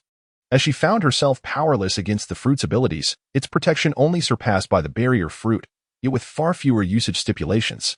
A sudden sneeze escaped the old leader, and in that moment, she noticed the shield had vanished. Without hesitation, she launched a swift kick, but alas, the opportunity was fleeting. As her strike neared, the shield reemerged. What a close call! I nearly fell victim to a sneak attack. Though the leader feigned fear, his demeanor remained unchanged. Why would he? Could it be? Sensing she had unraveled the truth, she decided to experiment, conjuring a cloud of dust to disrupt the leader's composure. Yet, he stood steadfast, unyielding as a mountain. Indeed, you can only maintain this formidable shield when you remain still. This protective fruit was originally intended for the safeguarding of others. Self-preservation has its limitations. Upon grasping this truth, Ji no longer felt urgency. He simply needed to wait for the moment when the old leader could no longer resist movement.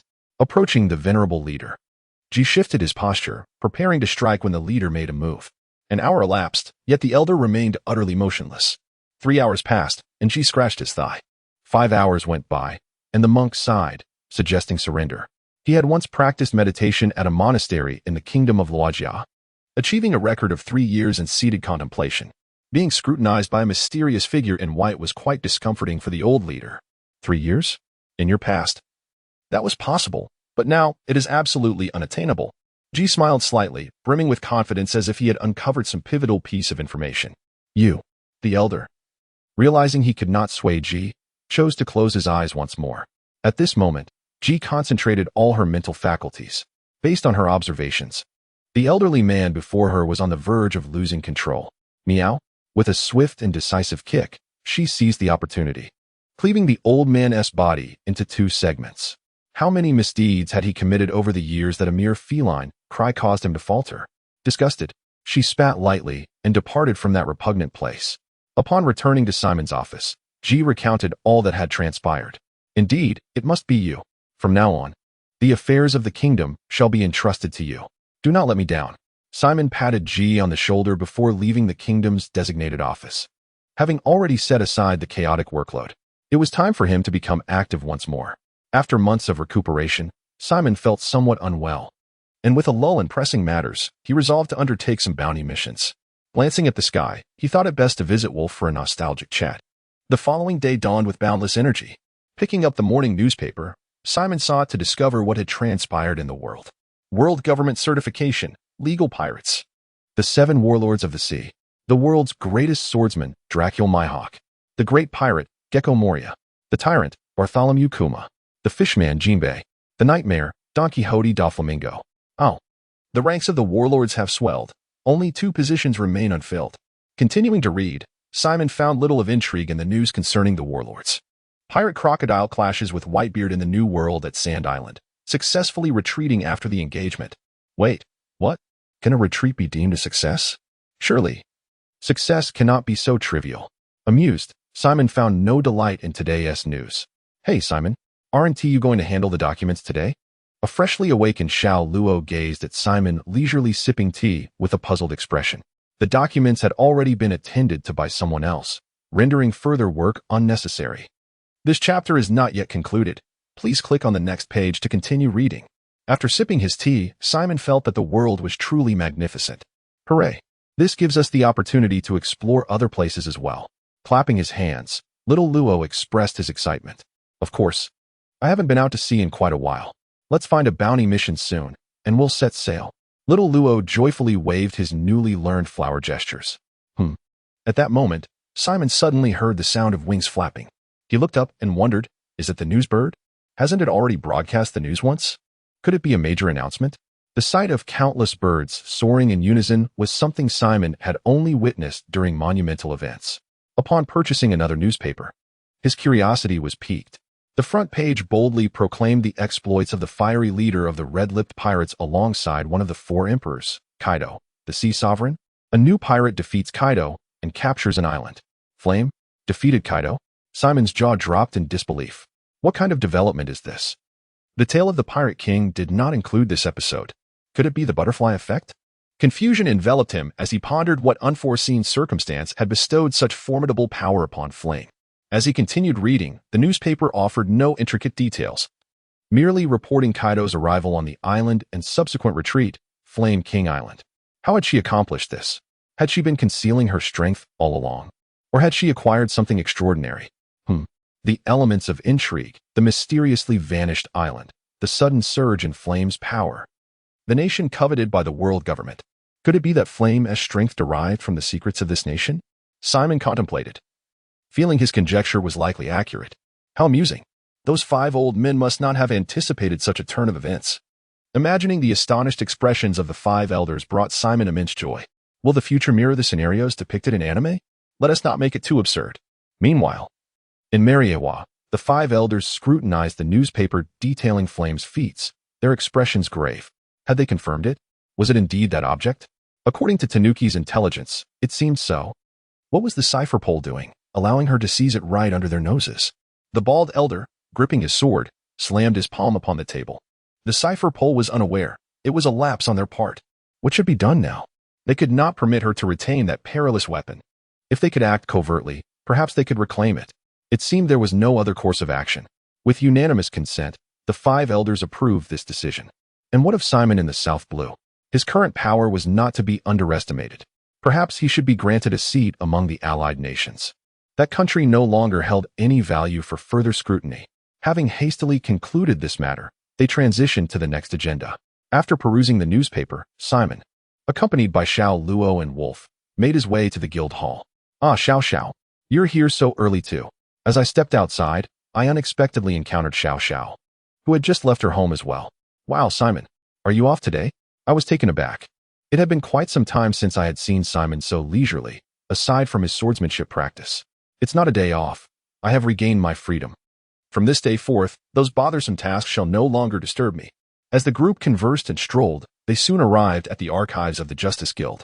This is the repository of all bounty tasks within the guild, containing not only the wanted posters of pirates but also various bounties posted by individuals, such as catching cats or finding dogs.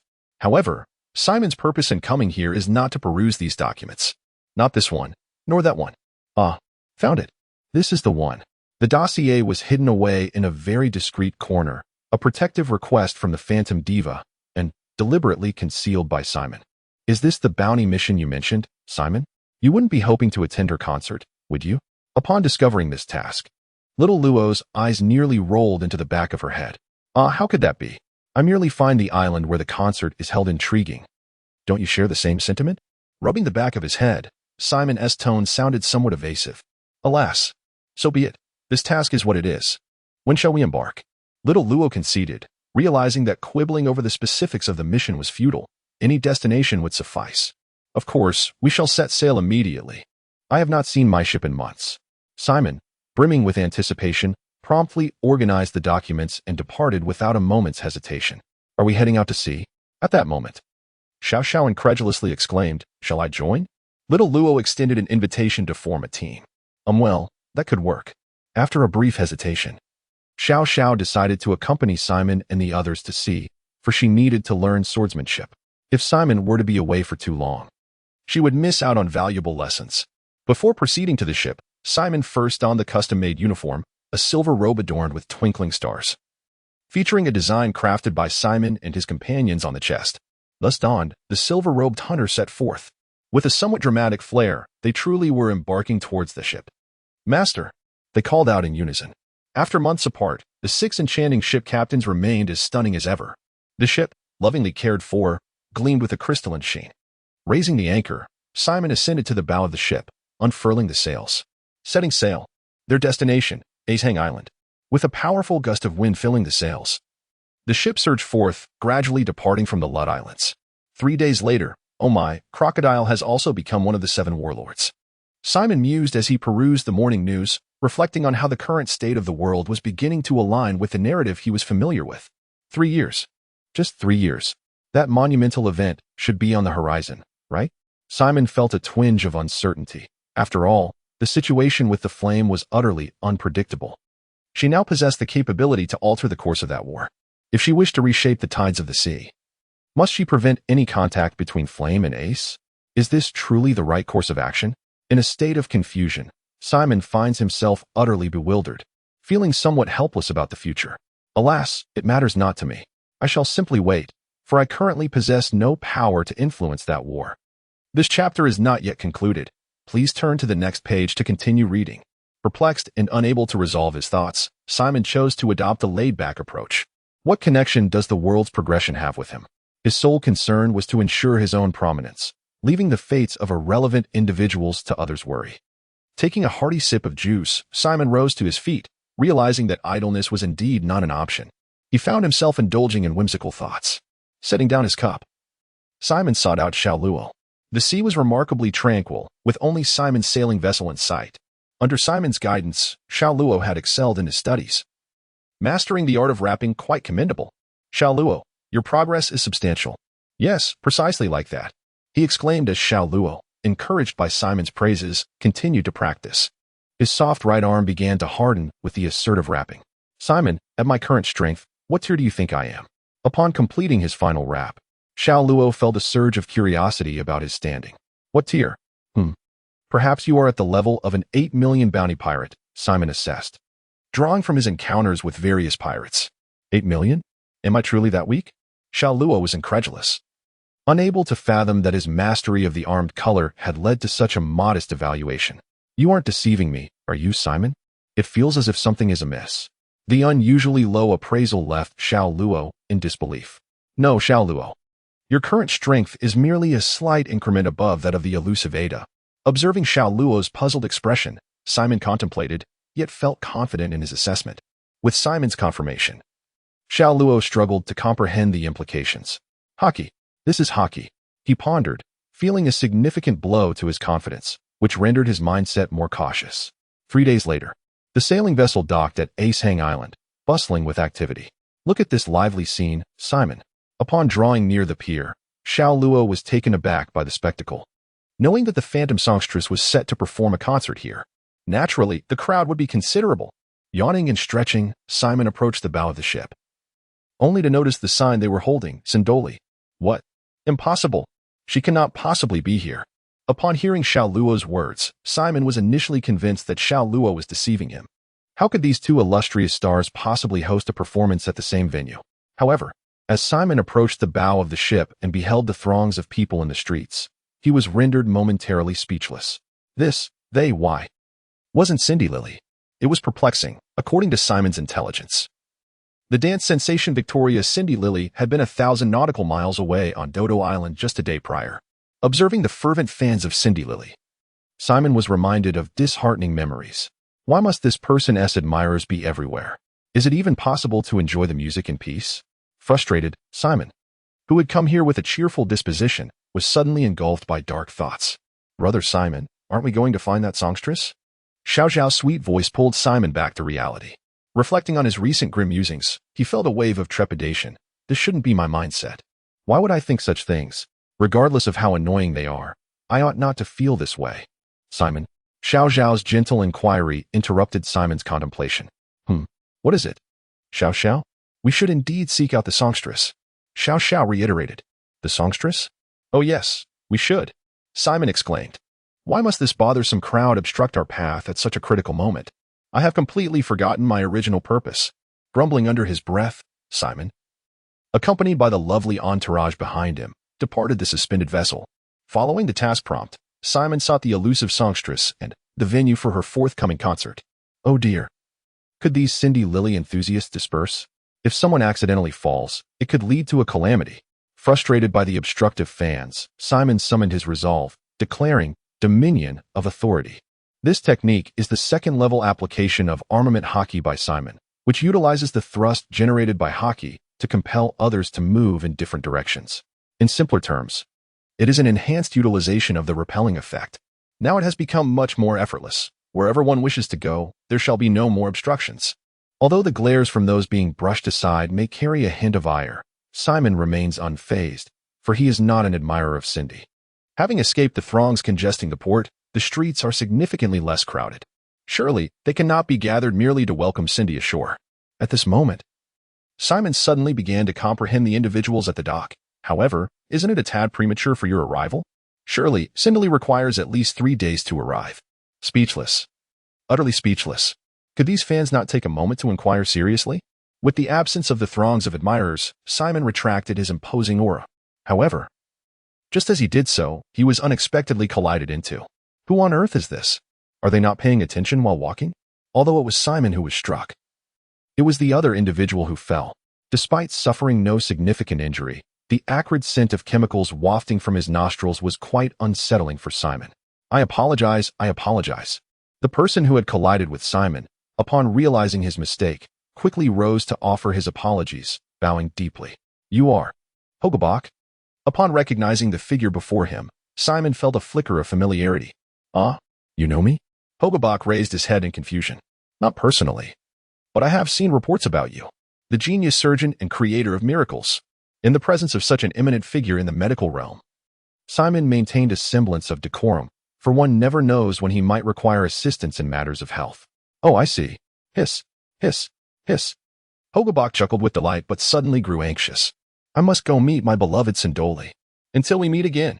After expressing his apologies, Hogabok hurriedly dashed towards the dock. The street was left in a state of disbelief. Ugh, another obsessive fan of Sindoli. Is this person truly that remarkable?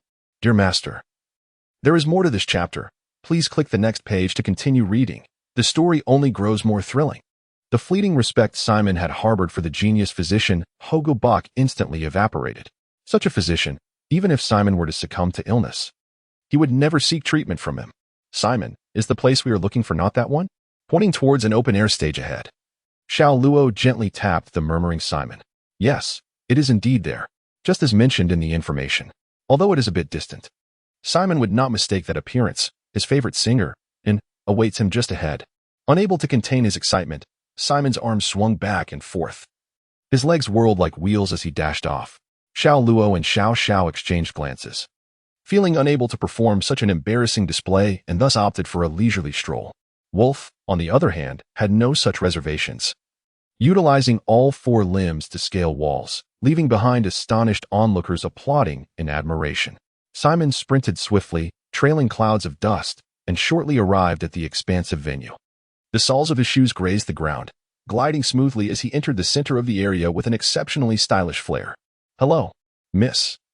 May I inquire if this is the venue for Anne's concert? With a dramatic toss of his head, he revealed a toothy grin. However, the lady before him merely rolled her eyes. This is the dance stage of Victoria Sindoli. What do you mean, sir? Silence did not stem from Simon's reluctance to speak, but rather from the embarrassment that made him feel as though he could excavate an entire auditorium with his foot. I'm sorry for the intrusion. He respectfully bowed and turned to flee, covering his face. Only the lady remained, perplexed as she watched Simon's retreating figure. As Simon ran back, obscuring his vision with his hands, he collided with the approaching wolf, enveloped in a soft embrace. Breathing in, he caught a delightful scent, though it was somewhat suffocating. Gasping for air, Simon pushed Wolf away, inhaling the fresh air deeply, narrowly avoiding a return to that bridge. What a close call. It took Simon a while to regain his composure and survey his surroundings. Where were Xiao Luo and the others? Had they not followed? After searching extensively, he failed to spot Xiao Luo and her companions. Casting a glance at Wolf beneath him, Simon decided to wait for a while. Yet, why was that stage designated as Sindoli's? It seemed akin to Anne's stage. With time to spare, Simon's curious gaze returned to the stage, but it appeared identical to Anne's. By the way, was Anne's stage located on that island? As the impulsiveness gradually subsided, Simon began to experience a flicker of doubt. He reached out, only to discover that the task document was, astonishingly, absent from his possession. Where was the commission file? Was it not supposed to be in my grasp? Panic immediately set in. This was no trivial matter. That document was of utmost significance to him. A frantic search ensued, yielding nothing but an exacerbation of his disheveled state. Simon, what are you doing? Didn't you head to the stage? The slow approach of Xiao Luo and her companions, observing Simon's disarray, prompted their curious inquiries. Xiao Luo, I can't find my document. Simon exclaimed tearfully. Document? Isn't it right here with me? Xiao Luo retrieved the file from her bosom, puzzled, as this was the very document Simon had asked her to stow away. What? It's with you? Simon's feigned tears ceased, and as he gazed at the document in Xiao Luo's hand, he recalled his recent behavior. A resounding slap to his forehead followed. Oh, Simon, what on earth are you doing? How could you forget something so crucial? Nevertheless, Simon's demeanor was indeed peculiar. Since arriving on this island, his intellect seemed somewhat diminished.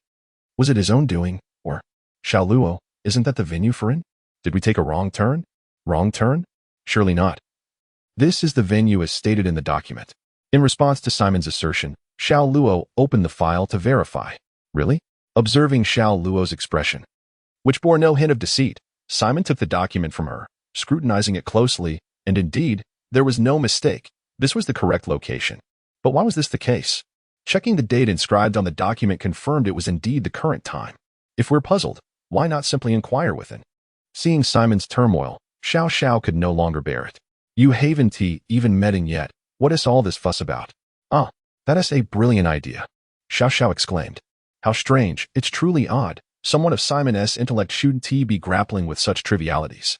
Regardless, the group made their way towards the temporary lodging of the elusive songstress, and we're about to meet in. How should we address her? With each step drawing them nearer, Simon's excitement mounted. After navigating a series of intricate procedures, they finally encountered In, who was leisurely enjoying afternoon tea. Missin. These are the representatives from the Justice Guild. The agent, after bringing Simon and the others over, introduced them to In. The members of the Justice Guild. Is it that incredibly renowned guild? And, upon hearing the words Justice Guild, was so taken aback that she momentarily set aside her afternoon tea. Hello, Miss Anne. I am Malachi Simon, the president of the Justice Guild. Simon, in front of his beloved songstress, performed a noble bow, exuding utmost gentlemanliness. I am Anne, the adorable and enchanting little singer, and playfully introduced herself, instantly piercing through Simon's heart. How can there be such a delightful creature in this world? He thought. Oh my, is this an angel? With a pure, infatuated smile, Simon's embarrassment was laid bare as he surprisingly drooled, much to the detriment of his image. Upon noticing a change in Anne's expression, little Luo immediately sensed that something was amiss with Simon. When she looked closer, she indeed found him in a state of confusion. Shaken by little Luo, Simon scanned his surroundings, and upon meeting Anne's slightly disdainful gaze, he felt a wave of regret wash over him. What have I done? He lamented, to display such an unbecoming demeanor in front of Anne. Yet, regardless of Simon's internal turmoil, he could not alter what had transpired. Realizing he could not allow his image to be forever tarnished in Anne's eyes, he began to prepare to showcase his admirable qualities. This chapter is not yet concluded. Please click the next page to continue reading. Listen, everything that just transpired was merely an accident. I assure you, there is nothing peculiar about myself. I will take full responsibility for the security this time. Whatever the situation, I can resolve it. However, upon hearing this, and did not appear particularly pleased. I apologize, Mr. Simon, but this concert has been cancelled. The typically sunny and now bore an expression of melancholy. Cancelled? Why? The shocking news struck Simon like a bolt from the blue, making it difficult for him to accept this reality. A certain superstar is set to perform, and here I am, a mere singer, forced to yield. After voicing his thoughts, and seemed somewhat relieved, her mood appearing less dismal. Is there truly no other alternative? Simon could hardly believe that his first experience of being a fan had devolved into such a predicament. This concert can be rescheduled to another island. After all, it has not been publicly announced yet. Even Simon, who had just exhibited a lovesick expression, found solace in its comfort when he appeared saddened. If possible, could we go to the Lewd Islands? Here, we would not be disturbed by anyone.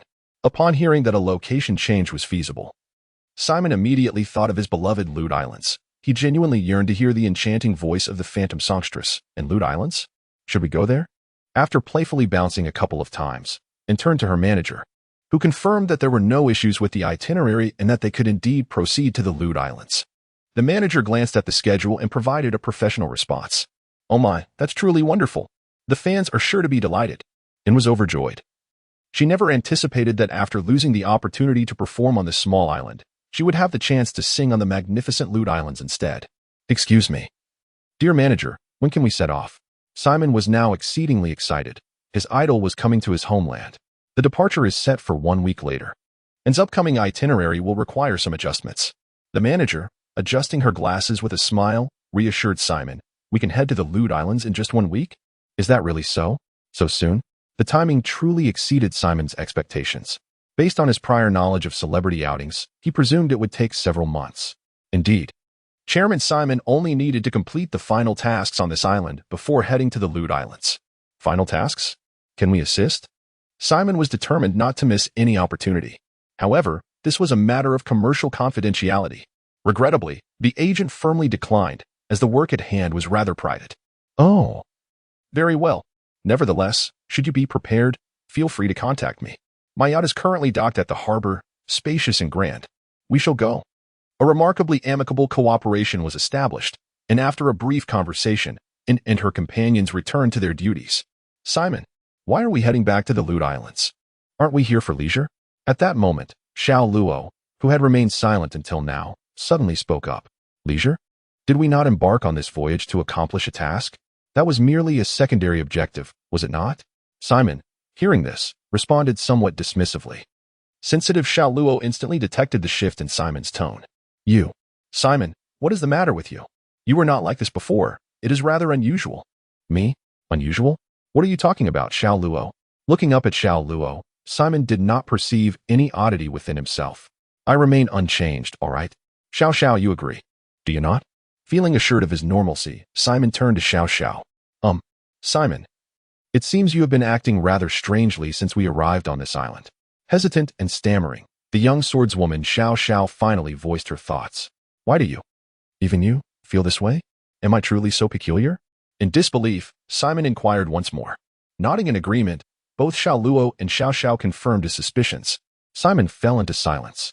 While one person's perception might be a misunderstanding, if two individuals sensed something amiss, it was likely an indication of his own issue. Am I strange? Have I done something wrong? Have I merely? Closing his eyes, Simon meticulously reflected upon his unusual behavior since arriving on this island. Tilting his head left, then right, cradling his head in his hands, he pondered repeatedly. Yet, no matter how he contemplated, Simon felt his actions were entirely normal. Was it truly just Xiao Luo and Xiao's misperception? Am I genuinely that peculiar? Surely, those behaviors were quite ordinary. Simon truly felt exhausted from his thoughts. No matter how he pondered, he believed he had no issues at all. Simon, have you not noticed that since your arrival on this island, your emotions have become considerably more fervent? It was a stark contrast to his previous demeanor, which had been remarkably composed. Reflecting on Xiao Luo's words, Simon began to realize that perhaps there was some truth to her observation. Have I become more emotional? How could this be? Could it be that idolizing someone truly affects one's intellect? After a moment of calm contemplation, Simon sensed that he might indeed have some issues. Observing Xiao Luo and her companions, he felt compelled to take action. Shall we go shopping? He suggested. It struck him as an odd thought, but he could not shake it off. Shopping? No? Simon, are you not aware that the islanders have all flocked to the port? At that moment, Xiao Luo was at a loss for words. She had just come from the port herself and could hardly believe she had forgotten such a detail. Well, of course. I know. It's just that it slipped my mind for a moment. Besides, not everyone on the island must be there, right? What if some have chosen to stay behind? Not everyone adores Victorious and Lori. After all, Simon, reluctant to admit his oversight, launched into a fervent justification. It seems you might be correct. There are indeed individuals who have not gone to the port. His assertion prompted Xiao Luo to reflect and recall that, indeed, some had remained. Right. Seeing that Xiao Luo did not contest his claim, Simon could not help but smile. However, he pondered, what is the point of being in a place where only a handful of people gather? How can one know unless they explore? What if it turns out to be quite fascinating? This chapter is not yet concluded. Please click to continue reading. As if oblivious to Xiao Luo's disdainful remarks, Simon, noticing her tone softening, took her hand and strolled onto the nearly deserted street. Despite their efforts, they found themselves outside, walking along the almost vacant street. Xiao Luo's spirits were not particularly high, her steps lacking in vivacity. You ought to be cheerful, Xiao Luo. Just look at how spacious this street is. It's utterly uncrowded. To prevent Xiao Luo from broaching any peculiar topics again, Simon endeavored to maintain an upbeat demeanor as they meandered from one street to another. However, Xiao Luo's morale suffered greatly. Her eyes appeared vacant, resembling a doll that had been played with carelessly. Suddenly, she shook her head vigorously, exclaiming, No. What is the purpose of this aimless wandering? The street, devoid of any people, lacked even a semblance of scenery. Realizing that they could not continue in this manner, Xiao Luo halted her steps. Xiao Luo? Simon, caught off guard by her grasp on his arm, turned his head in confusion. Simon, can we go somewhere with people? Xiao Luo smiled at the somewhat naive Simon. Well, okay. Sensing that he could no longer feign enthusiasm, Simon contemplated where they might encounter individuals who had not gone to the harbor. The clinic? No. Hogabake is there, so it must be empty. The restaurant? Impossible. Everyone is at the harbor. No one would be dining. The newspaper office? That is even less likely. The reporters would surely be among the first to arrive. The stage? That place is only for workers. It would be even more uninteresting. Oh dear, where on earth can we find people? To his astonishment, Simon struggled to conceive of any place. The renown of the illustrious Sindoli on Asang Island was unparalleled. It seemed to captivate the hearts of all ages on the island. Glancing around, he noticed that apart from dogs, no other creatures were in sight. Simon, why aren't you moving? What are you doing standing there?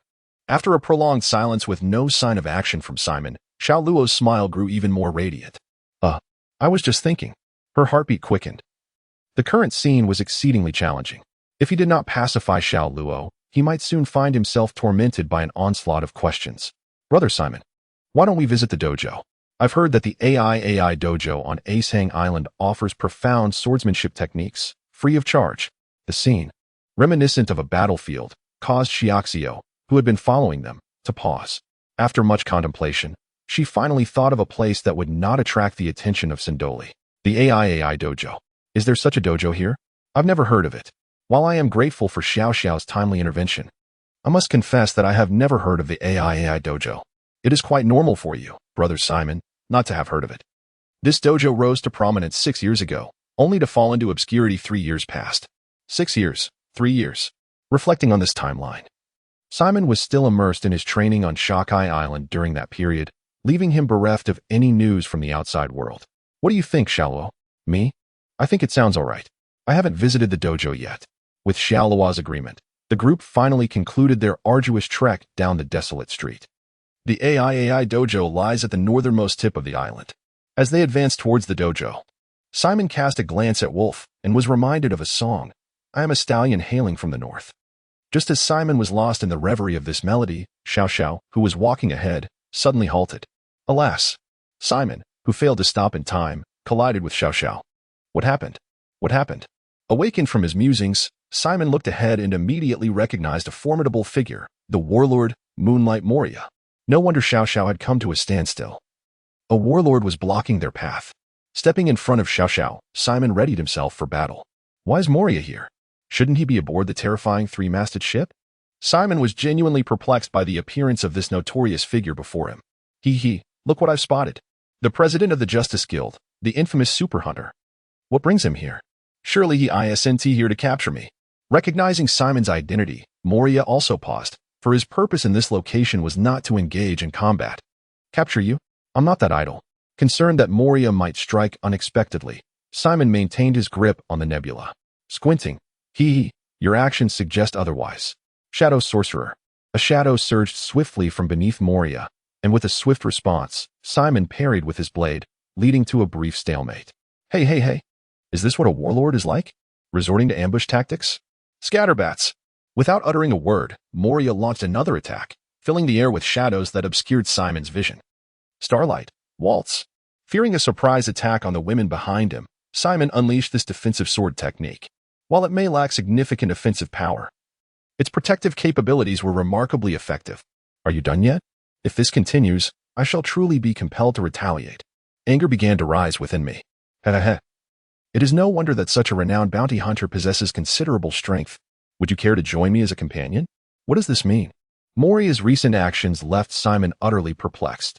One moment he was speaking normally, the next he struck unexpectedly, and then, inexplicably, extended an invitation.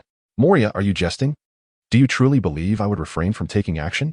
Simon found himself unable to tolerate Moria's condescension any longer. Are you truly not coming? What a pity. With the conversation lacking substance, Simon's patience waned. He raised his nebulous sword, preparing to unleash a powerful strike. Now is not the time for frivolity. Shadow Mage, switch. Starlight slash. Simon's immense sword aura sliced toward Moria, yet at the last moment, Moria had exchanged positions with the Shadow Mage. This strike merely cleaved the Shadow Mage in twain, failing to reach Moria, leaving Simon temporarily in a defensive stance, and after a prolonged silence, he pondered, where has everyone gone? This region is so serene that even an ant cannot be found. Have they left? Just like that? Is this all there is to the 7 warlords? Simon truly cannot comprehend what Moria is scheming. Is everything all right, Simon? Little Luo, who believes Moria will not emerge again, looks at Simon with concern. Young master. There is more to this chapter. Please click to the next page to continue reading, as it becomes even more thrilling. It's fine. The aimless battle has left Simon feeling like a fool. Moria would not appear here without reason. What could his objective be? His gaze is profound. Yet Simon cannot draw any conclusions. After calming his turbulent emotions, the group continues towards the AI dojo. Brother Simon, what do you think would happen if I fought that Moria? Xiao Xiao, feeling somewhat ashamed of her recent timidity, seeks Simon's assessment. You might hold your ground for 3 minutes before your shadow is taken. He exaggerates slightly, estimating Xiao Xiao's abilities higher, not wishing for her to be overly disheartened. 3 minutes, whispers. Is it really that brief? Xiao Xiao's expression is complex. She had never perceived her strength to be so feeble. Whether pursuing Mauser or commanding a fleet, she had always believed herself formidable. I must master the secrets of the AI dojo. If I can only withstand a mere 3 minutes against a warlord, what will I do when confronted by an emperor? One must admit, Xiao Xiao's sense of danger is quite acute, perhaps due to her recent tales of the cautious hero. As they exit the densely constructed area, they arrive at the woods before the dojo. Passing through this grove will lead them to the AI dojo. Just before entering the woods, Simon suddenly halts. Could it be the port where Moria is headed? Could he also be an admirer of Lady Victoria? What a wild assumption for Simon to make. Why has Simon stopped? Is there something peculiar about this grove? Upon noticing Simon's pause, Xiao Xiao, Little Luo, Wolf, and the 6 captains come to a halt as well. No. I merely recalled something. Briefly brushing it off, Simon resumes his journey to the AI dojo. Meanwhile, not far away, a small girl is nervously covering her mouth atop a tall tree. Only after Simon and the others have moved further away does she dare to lower her hand. That nearly scared me to death. How could anyone suddenly appear here? Hasn't everyone gone to meet that woman? Panting heavily while patting her flat chest, Ailey continued swaying her twin pigtails as she wandered through the forest. But the direction they went, that leads to the morning dojo, doesn't it? Who still believes in those ghost stories nowadays? I certainly don't. At the entrance of the morning dojo, Simon and his companions finally arrived. Is this really a dojo? Could it be abandoned already? Simon's astonishment was understandable. The state of the establishment was beyond description. A crooked signboard, vines strangling the pillars, walls blanketed in emerald moss. Were it not for the relatively clean entrance, Simon wouldn't have spared it a second glance. Knock knock. With utmost courtesy, Simon rapped on the door. But then bang! With a thunderous crash, the wooden door collapsed onto the ground, shattering into countless fragments. The violent gust of wind sent the resilient nearby grass blades trembling. Simon's hand froze midair, suspended in disbelief. Xiao, are you absolutely certain this is still an operational dojo? By now, Simon's expectations had plummeted dramatically. Well, it should be. Still functioning, right? Even Xiao's confidence wavered. After all, the most recent information she'd heard about this place dated back several months. Faced with this situation, what else could Simon do? Well, we're already here. Might as well take a look inside. For an extended period. Simon and his companions encountered no signs of life, prompting them to venture inside. Upon passing through the door, they were greeted by an expansive courtyard. The neglect of which was evident. Leaves had accumulated to ankle height. In a moment of disbelief, Simon had initially assumed that the dojo was maintained, given the pristine condition of its entrance. Alas, he was gravely mistaken. Aside from the entrance, the interior was woefully unkempt. Now, Xiao's enthusiasm had waned. As she pondered the feasibility of the lofty aspirations she had just proclaimed, navigating the desolate area with great difficulty, they finally arrived at the backyard. Following a narrow path, they spotted an elderly man with a white beard, filling them with excitement at the sight of a living soul within the dojo. Sir, is this the dojo that offers free teachings of profound principles? Simon inquired, emphasizing his question. Although Xiao felt that Simon's approach lacked decorum, she chose not to voice her concerns. However, the old man exhibited no response. Could it be that my voice was insufficiently loud? Observing the elderly figure remain unperturbed, Simon surmised that perhaps his previous utterance had been too soft. With a resounding shout, "Get up!" Simon's voice echoed powerfully, causing a tile from the nearby roof to dislodge and fall. At this moment, Xiao Luo was utterly astonished. Simon's actions were surely the result of some significant ailment. Otherwise, such a display would be unfathomable. Yet, when he glanced at the old man, he remained as steadfast as a mountain, completely unperturbed. Goodness! How could this individual be so extraordinary? How could he remain oblivious to everything around him? Simon found himself at a loss. Unable to rouse him with mere shouts and unwilling to resort to inhumane methods, he was truly at his wit's end. At that moment, Xiao gradually approached. "Grandpa, may I learn the profound mysteries?" The instant her words left her lips, the old man with the white beard opened his eyes wide, and the sword intent within pierced through the entire island, nearly severing one of Moria's arms. Enraged, Moria cursed under his breath, glancing in that direction, ready to charge over. However, he suddenly halted upon witnessing something, and looking again at the old man with the white beard, the latter exclaimed, "Little girl, where?" Accompanied by his coarse speech, hot breath surged from his nostrils as his head spun, locking his gaze onto Xiao, letting out a mischievous chuckle. The peculiar old man with a strange grin indeed startled Xiao, triggering a reflex that caused her to close her eyes and flail wildly with her sword. In the midst of her frantic strikes, she suddenly recalled the teachings imparted by Simon. Gradually, each blow began to manifest into strands of sword energy. The old man, seasoned by life's tempests, merely raised his middle finger and, with a languid motion of both hands, effortlessly deflected all of her feeble sword energies. Ah, my dear master. There is more to this chapter. Please turn to the next page to continue reading, for the unfolding tale grows ever more captivating. What a master indeed. The old man's nonchalant demeanor truly outshone Simon, for was not the pursuit of such mastery the very purpose of her sword practice? As Xiao unleashed an increasing number of strikes, the old man's expression morphed into something beyond words. Eventually, as her blows began to falter, she opened her eyes to behold the lecherous visage of the white-bearded elder, gesturing at her with a mocking middle finger. Unable to bear such indignity, Xiao let out a fierce cry and summoned all her strength to unleash an overwhelming surge of sword energy. "You scoundrel! Behold my sword." This strike encapsulated all of Xiao's pent-up fury, its intensity remarkably enduring. Despite the old man's fingers being crossed, he was still compelled to retreat by 3 millimeters. With one hand resting on his sword, Xiao's gaze remained unwavering. At that moment, the old man dispelled the sword's aura, chuckling lewdly as he rubbed his hands together and licked his white beard, approaching Xiao with a sinister grin. "The heavens are filled with stars, and the earth is adorned with nebulas. With a sharp sword in hand, nothing is beyond my reach. Nebula technique, the universe. In this predicament, Simon felt compelled to act, for Xiao Xiao was not the sort of elderly man one could easily approach. However, to his astonishment, as he unleashed his strike, Simon discovered that his sword halted mere inches before the man's two middle fingers, as if an invisible force lingered between the blade and his fingers. Could it be? Upon witnessing this, an incredible thought flashed through Simon's mind. Liu Ying? Surely not. Is it possible that someone in the South Sea possesses such a skill? This situation rendered Simon increasingly cautious, for if this truly were the elusive Liu Ying, the elderly gentleman before him could not be underestimated. The clash of sword energy and the old man's middle finger remained in a tense stalemate. Suddenly, with a slight twist of his finger, the sword energy was effortlessly deflected into the sky. Yet, instead of advancing toward Xiao Xiao, the old man slowly settled into a seated position. This peculiar behavior left Simon perplexed. What was this man's intention? Just as Simon hesitated over whether to make another move, the old man spoke anew, proclaiming, "I am the venerable head of this dojo, lamenting the loss of my teachings. Have you come here to learn the secrets of the arts?" His voice bore an inexplicable warmth, entirely shedding the earlier lecherous demeanor.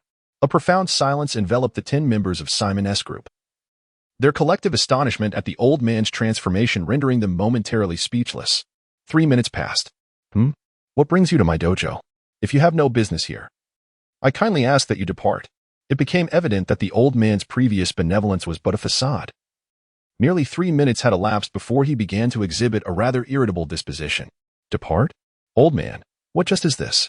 After having conducted himself in such a manner, you now request our departure?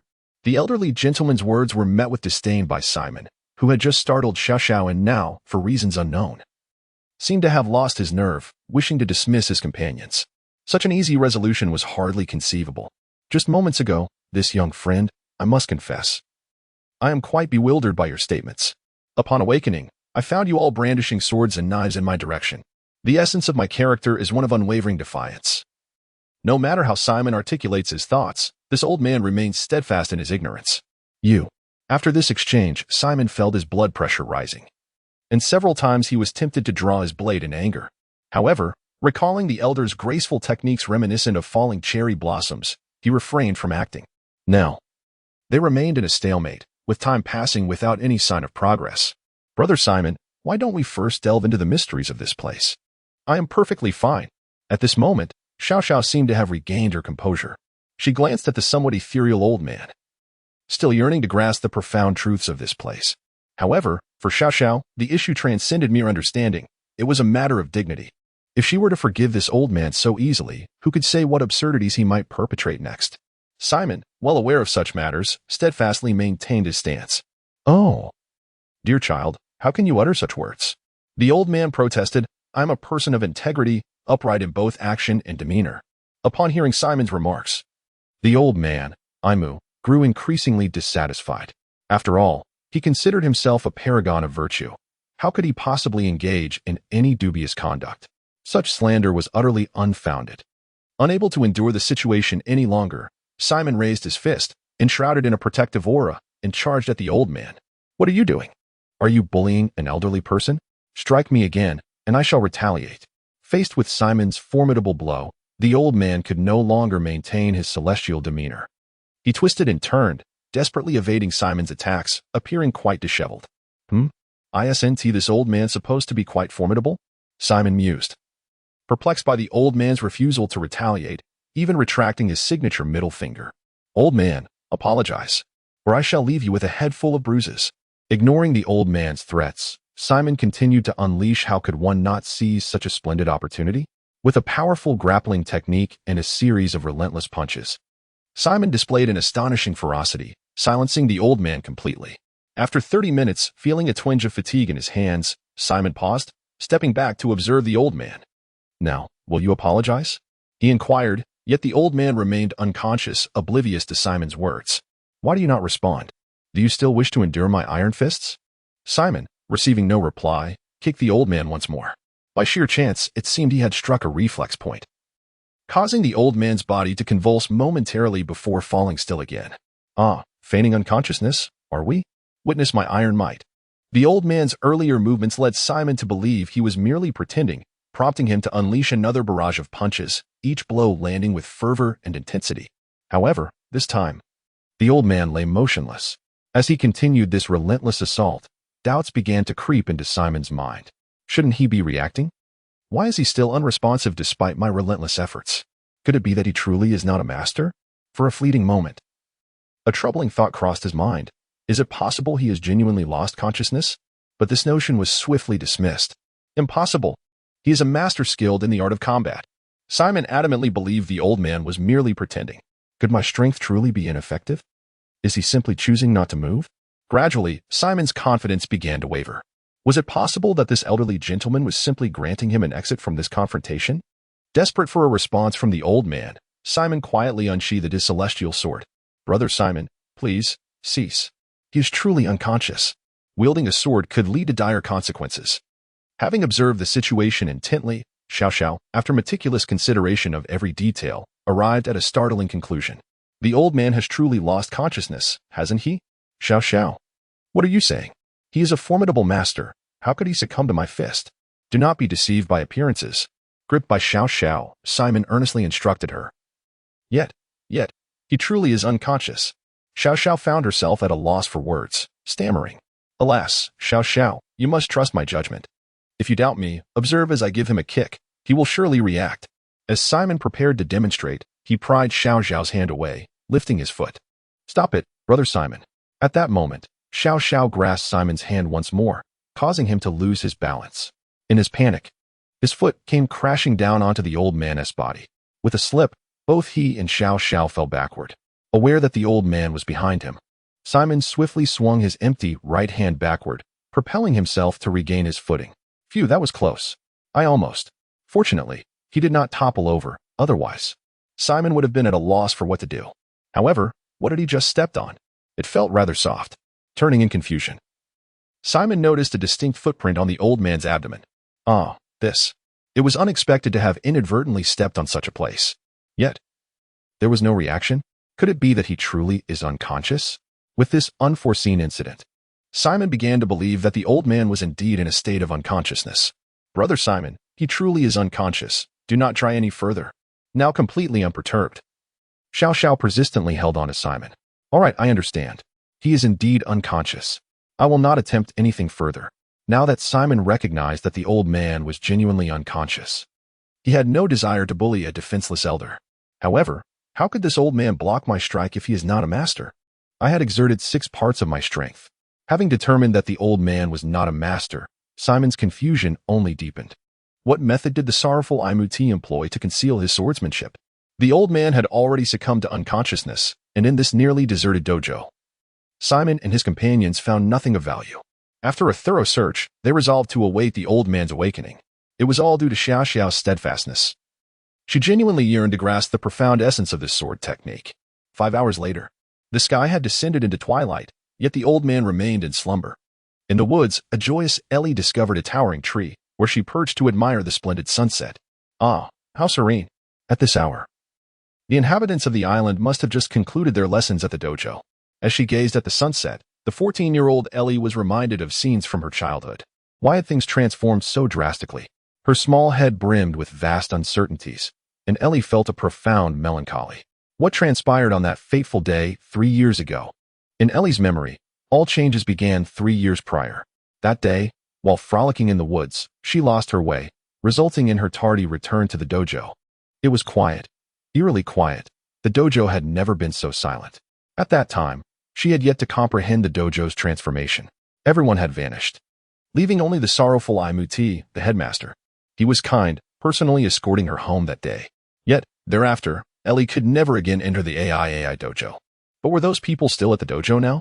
Surely nothing had happened to them? The headmaster had mentioned that one should not linger in the dojo at night. As she gazed at the dimming sky, Ellie cast a worried glance towards the AI dojo. Should she go over to remind them? Observing the remnants of sunlight, her innate kindness compelled her to take action. Unable to enter the dojo, Ellie sought out her secret hideaway to retrieve a sound-amplifying insect. By the time she arrived at the AI dojo, the sunset had nearly faded away. After a simple adjustment, Ellie began to shout, "Listen! Do not stay in the dojo at night. Unpleasant events may occur." To ensure Simon and the others could hear her, Ellie continued to call out. Huh? What sound is that? Simon, seated on the ground and nearly dozing off, seemed to catch Ellie's voice. Do not remain in the dojo at night? Where is that voice coming from? He stood and scanned the surroundings but could not discern who was speaking. However, it was indeed late, and they ought to depart. Glancing at the sky, Simon concluded that waiting any longer was futile, so he roused little Luo and the others. Let's go, it's time to head home. We shall return tomorrow. Awakened from her slumber, Xiao Luo glanced at the sky, stretched languidly, and remarked, "This place is utterly dull. I shan't come back tomorrow. I intend to seek out Missen for some amusement." On this particular day, little Luo found herself thoroughly bored and resolved never to return to this dreary place. After rousing everyone, Simon and the others departed, and before leaving, they kindly draped a tattered blanket over Ai Muti. At the entrance, Ellie continued shouting loudly, entirely absorbed in her emotions and oblivious to Simon and his companions. "Children, you can stop now. We are out." Upon discovering that a charming young girl with twin ponytails was calling out, Simon promptly reminded her, "Huh? You were already out. That's wonderful." Seeing that no one was missing from Simon's group brought Ellie immense joy, as if she had saved the world. "Little master, there is more to this chapter. Please click the next page to continue reading. It gets even more exciting." "Yes, we are out," Ellie exclaimed. "Little friend, why do you say we can't stay here at night?" As they departed the dojo, Simon was increasingly curious about Ellie's repeated exclamations. I don't really know. It was Director Ai Muti who said we must not stay in the dojo at night. Apparently, something bad could happen." The honest Ellie, unwilling to deceive, candidly conveyed to Simon the reason they could not remain there after dark. "If we stay here at night, will something bad happen? Is it that old man who said so? Surely he can't be lying to her." With only a fleeting impression of Ai Muti, Simon felt that what Ai Muti had told Ellie might not be entirely true. "Oh, I see. Now that it is so late, we should return to the town." Observing the sun nearly set, Simon was disinclined to linger in this peculiar location. Acknowledging Simon's reminder, Ellie quickly nodded in agreement as the last rays of sunlight vanished. They successfully navigated through the woods and returned to the town. Meanwhile, within the dojo, Ai Muti, covered by a blanket, was thrashing about wildly, emitting inexplicable roars. Strangely, no matter how he struggled, the tattered blanket remained steadfast, refusing to budge. "Damn it! Ai Muti will not yield. Why is it that even when the old man is unconscious, I am still unable to escape?" All through the night, mournful howls echoed through the dojo, yet tragically, no one could hear them. The next morning, Simon emerged onto the deck of the hanging ship, stretching lazily in the crisp dawn air. Before long, however, the docks began to swarm with people once more, the same crowd as yesterday. Their persistence was baffling. Did they not have lives to attend to? To obsess so over a mere dancer, Simon couldn't fathom it. What had become of this island? Where were the sane individuals? So far, the only local who seemed remotely normal was Ailey. As time passed, the throng only grew denser. By the time Luo and the others awoke, the pier had returned to the same chaotic spectacle as the day before. With Simon's imposing presence clearing the way, they pressed forward without incident. Once free of the harbor, Luo perked up. "Simon, I made plans with Ailey today. She mentioned a fascinating spot. Want to join?" Simon was taken aback. They returned together last night. When had Luo arranged this? "Perhaps another time," he replied. "Today, I'd like to visit the morning dojo." Not only was he concerned about Xiao Xiao being alone, but Ailey's cryptic words had also piqued his curiosity about the dojo's secrets. That's a shame. Ailey made it sound so exciting. Luo pouted, visibly disappointed. "We have plenty of time," Simon reassured her. "We'll be on the island for days yet. You can take me another time." Comforted, Luo brightened. Perhaps it would be better with just the two of them. As they pressed onward, they soon reached the edge of the forest, where Ailey stood waiting, as if she'd been there for hours. "Yo, Ailey-chan, you're adorable as ever." Luo couldn't resist ruffling Ailey's hair the moment she saw her. Stop that. My hair's a mess now. It takes forever to fix," Ailey protested, clutching her head as her twin tails swayed indignantly. Sorry. Simon had expected the two to grow so close, but seeing them like this eased his worries. "Luo, why don't the 6 captains accompany you as well?" he suggested. "They've been rather inconspicuous around me." Not entirely reassured about Simon being alone with Xiao Luo, he allowed his 6 captains to depart. "Excellent. The more, the merrier." Without waiting for Xiao Luo to speak, Ailey promptly expressed her agreement. Well, all right." Upon witnessing Ailey's unexpected consent, Xiao Luo felt it inappropriate to voice any refusals. "Have fun. We shall head to the dojo first. Farewell, Sister Xiao Luo." Simon and Xiao Xiao waved goodbye before leaving the group to make their way to the AI dojo. Meanwhile, Xiao Luo and the others followed Ailey to that intriguing location. Simon and Xiao Xiao arrived once more at the backyard. Has the old man not awakened at all throughout the night? Observing AI Muti still in the same state as yesterday, Simon found himself genuinely perplexed. Could it be that I inadvertently caused his demise? Xiao Xiao, wait here for a moment while I check on that old fellow, to avert any further unforeseen incidents. Simon instructed Xiao Xiao to maintain her distance.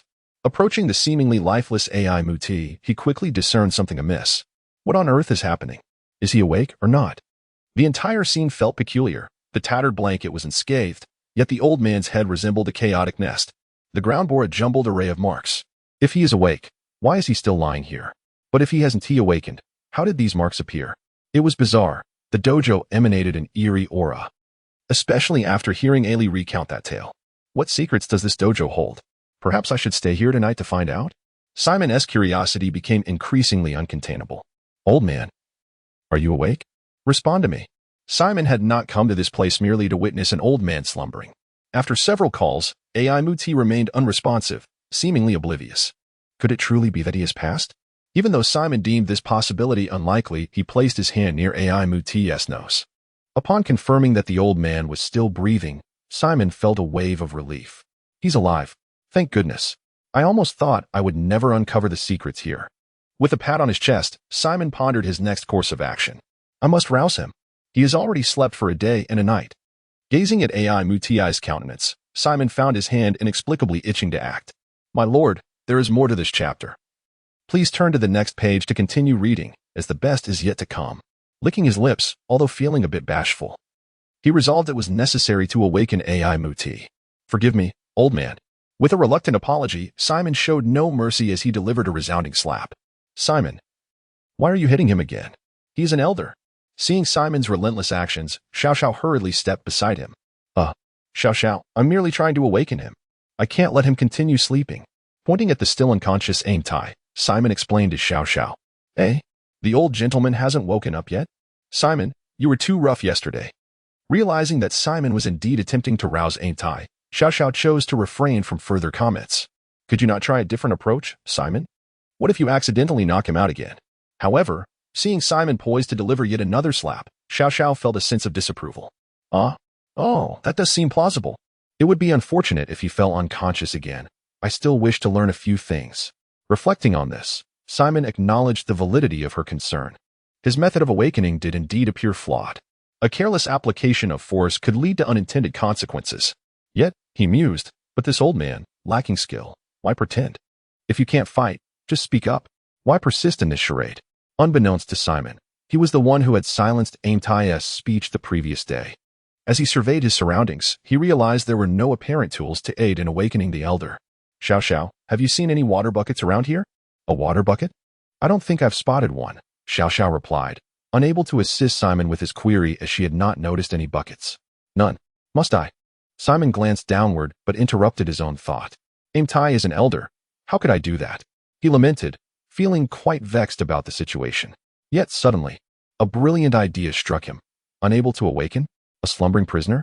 My abilities should suffice. Gazing at Aim Tai, Simon felt compelled to test his newfound notion. If this worked, the potency of his justice fruit abilities would surpass his expectations. Regardless of the outcome, I shall try. With determination, Simon directed his abilities toward Aim Tai. Justice, domain of judgment. As usual, the domain of the justice fruit slowly unfurled, but upon encountering the tattered blanket, it abruptly vanished. What? What on earth is this blanket? Simon had never encountered a situation where his abilities were interrupted. Gazing at the blanket, curiosity piqued within him. Could it possibly contain hollow stone? With a sense of wonder, Simon reached out to touch the blanket, yet nothing transpired, as if it were an ordinary piece of fabric. Was it not hollow stone? Just then, Simon noticed a tear in the blanket, revealing its interior. He cautiously inserted his hand, and in an instant, he was taken aback by the coarse texture and an overwhelming sense of weakness. Hollow stone. Astonishingly, it truly was hollow stone. Simon was genuinely astonished. He had never anticipated that a seemingly inconsequential blanket he had picked up the day before could be made of hollow stone. Was this dojo really so extravagant? Did a mere discarded blanket contain such valuable material? Instead of pondering how the Hailu stone came to be here, Simon marveled at the profound heritage of this dojo. Silently withdrawing his hand, he contemplated the implications. Could this old man possibly be an ability user? Awakening in the night. He found himself too weak to extricate himself from the blanket, ultimately succumbing to exhaustion and drifting back into slumber. Upon reflection, Simon couldn't help but chuckle, exclaiming, "How unfortunate for that old fellow." However, after a brief moment of amusement, a sense of unease washed over him. Wait a minute. If he is indeed asleep, then why did he not react when I slapped him across the face? The enigma remained truly unsolved. Nevertheless, Simon dismissed the troubling thoughts. Now that he understood it was the blanket that hindered the fruit's ability, all he needed to do was ensure that the field of power did not come into contact with the blanket. Judgment field. This time, Simon's ability merely enveloped Aim's head, and soon he received feedback from his power. The words Sin and Sin manifested themselves above Aim's mind. What? Two? Upon seeing these two words, Simon narrowed his eyes. During judgment, a person can only bear one sin. Yet Aim displayed two sins. Could it be that another entity resided within him? Simon had thoroughly studied his own abilities. And in this scenario, there existed but one possibility. Aim's body housed another being. But was this old man not rather ordinary? Where, then, was the other person within him? Could it be that this entity was concealed by the powers at play? At this moment, Simon was filled with curiosity regarding the old man's abilities. Should he awaken him? Or would it be more prudent to explore his memories first? He was torn between the decision to wake the old man and hear his words, or to stealthily uncover the events that had transpired. After glancing at Xiao Xiao, Simon concluded that perhaps a discreet investigation would not be such a misstep, especially considering the old man's rather dubious character. What if he were to awaken and refuse to speak? Justice, evil image. Ultimately, Simon could not suppress his curiosity and delved into the old man's memories.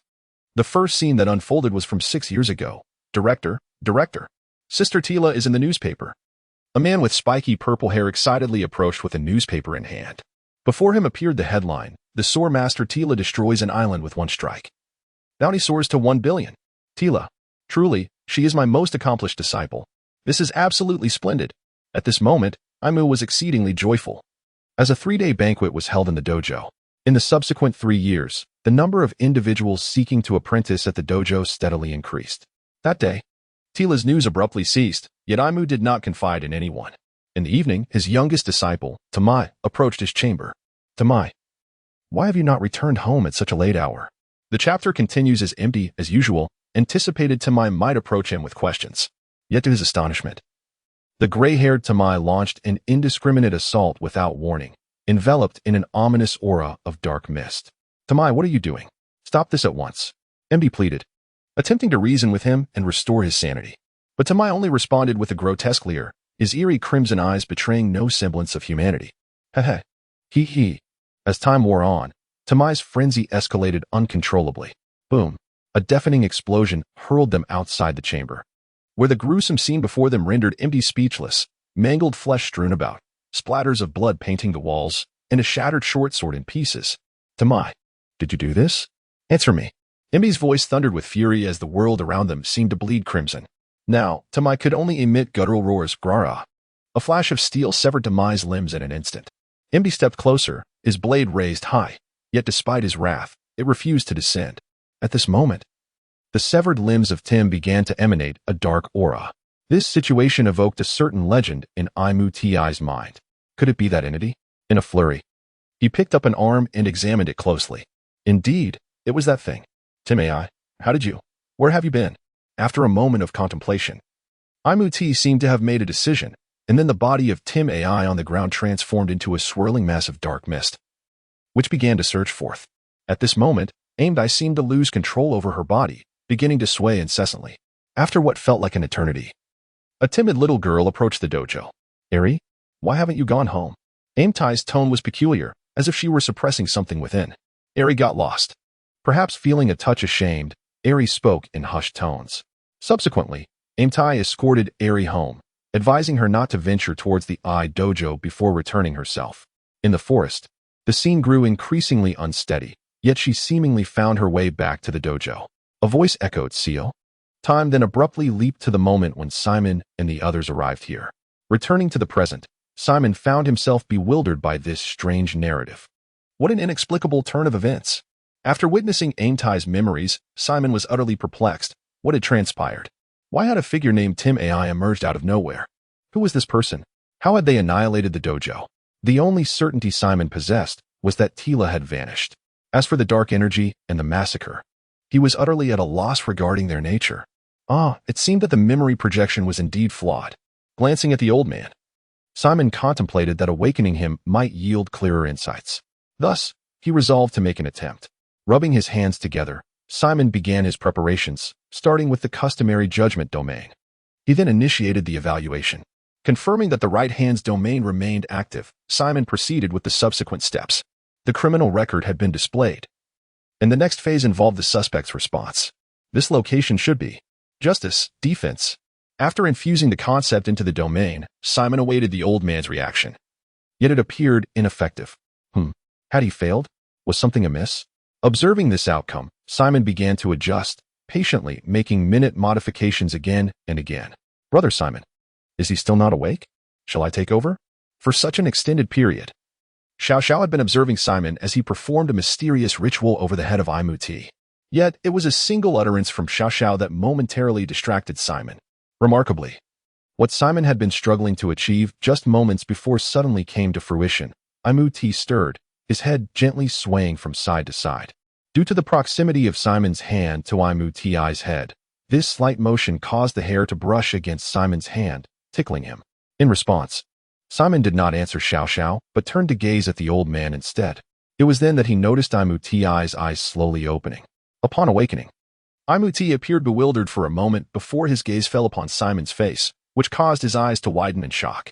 However, when he attempted to move, he found himself inexplicably weak. A glance downward revealed a blanket draped over him, prompting him to abandon his struggle. Young friend, I am merely an ordinary curator. I truly have no idea what I have done. Might you allow me to be freed? Upon hearing this, Simon shook his head. Sir, if I were to release you now, would you be able to ensure that entity does not manifest? What entity?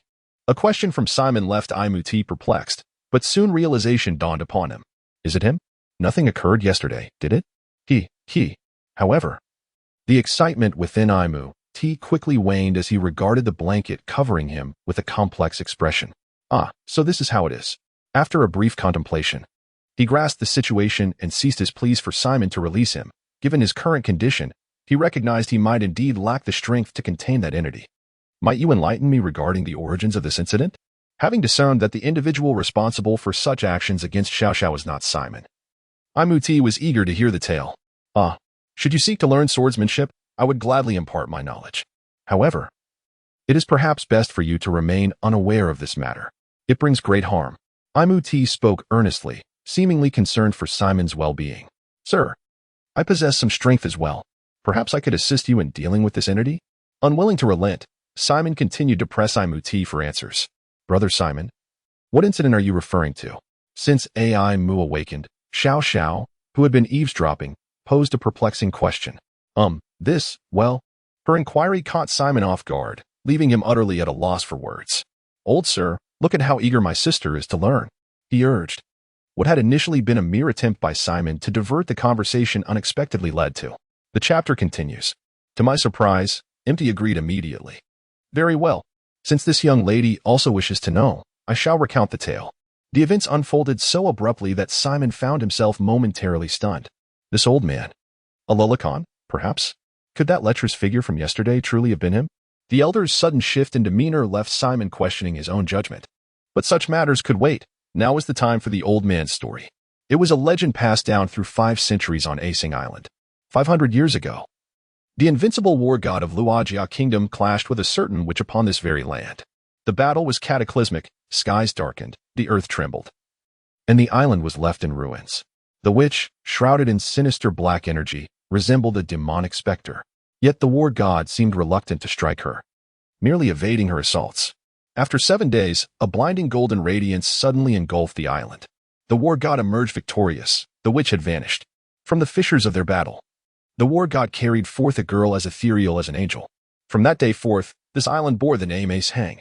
Before departing, however, the war god warned the island's inhabitants never venture into the battlefield's crevices lest unforeseeable calamity befall them. At first, the people obeyed. But one day, a curious youth entered. When he re-emerged, his body was wreathed in the same malevolent black energy as the witch. Fortunately, a passing master subdued him. From then on, that battleground became forbidden. This is what you wish to know, yes? Empty glanced at Simon. Oh, no. I was asking about the black energy, not some forbidden zone. What nonsense is this? Frustrated, Simon clawed at his hair. This was not the information he sought. HM? The black energy? Wasn't that just a byproduct? Did you not grasp the legend? Empty's gaze was a mix of bewilderment, disdain, and utter indifference. Who could possibly understand that? It's completely unrelated. Enraged, Simon slammed his palm against the ground and jabbed a finger toward Empty's head, causing the old man to flinch and squeeze his eyes shut in fear. Black energy? What black energy? Xiao Xiao gazed at Simon with a hint of bewilderment. She had merely spoken casually, never anticipating that Imuti would immediately commence his explanation.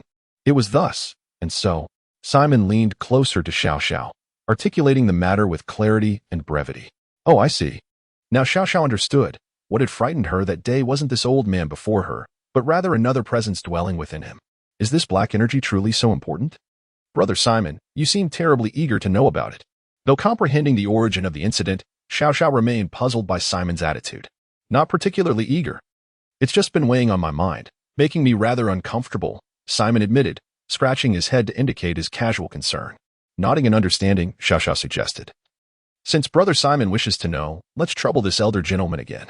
Sir, could you please explain? The moment Xiao Xiao spoke, the previously indifferent old man Empty suddenly became animated with excitement. This confirmed it. The old man was undoubtedly a Lilicon. This black energy is actually. As Simon and the others listened to the old man's historical account, Xiao Luo and her companions followed Ailey to a massive canyon.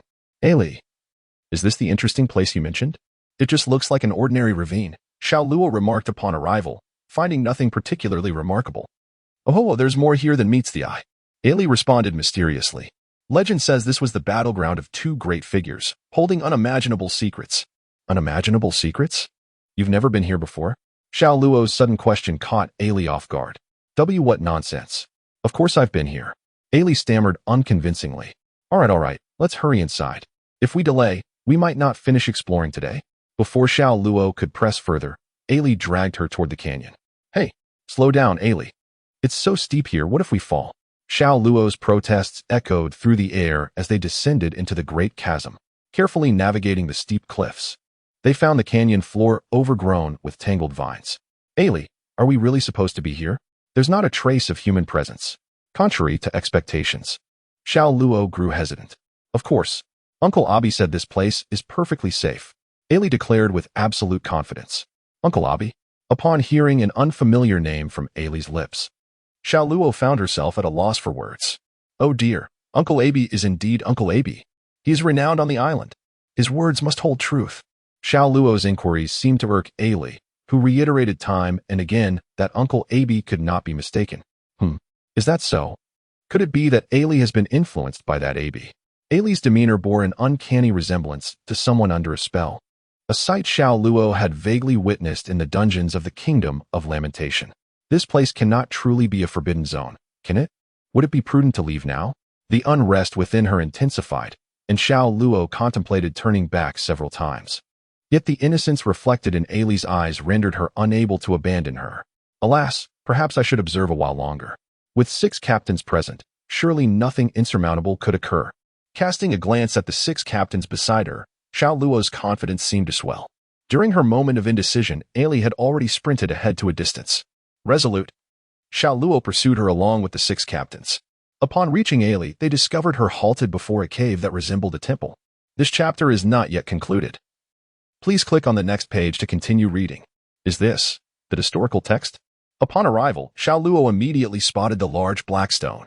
Having previously acquired knowledge in this area from Simon, Xiao Luo understood what this object truly was. At that moment, Ailey stirred. Instead of moving towards the historical text, she turned towards a narrow path. Wow, this is it. Uncle Abi truly did not deceive me, just as Xiao Luo was about to follow her. Ailey's voice of delight echoed from within the pathway. Through the narrow passage, Xiao Luo saw Ailey joyfully dancing before a stone statue. Ailey, did you come here in search of this? What on earth is it? Xiao Luo was filled with curiosity about Ailey's intentions for seeking this object. For it was the statue of the pure white angel. Uncle Abi had asserted that it could return the island to its former glory.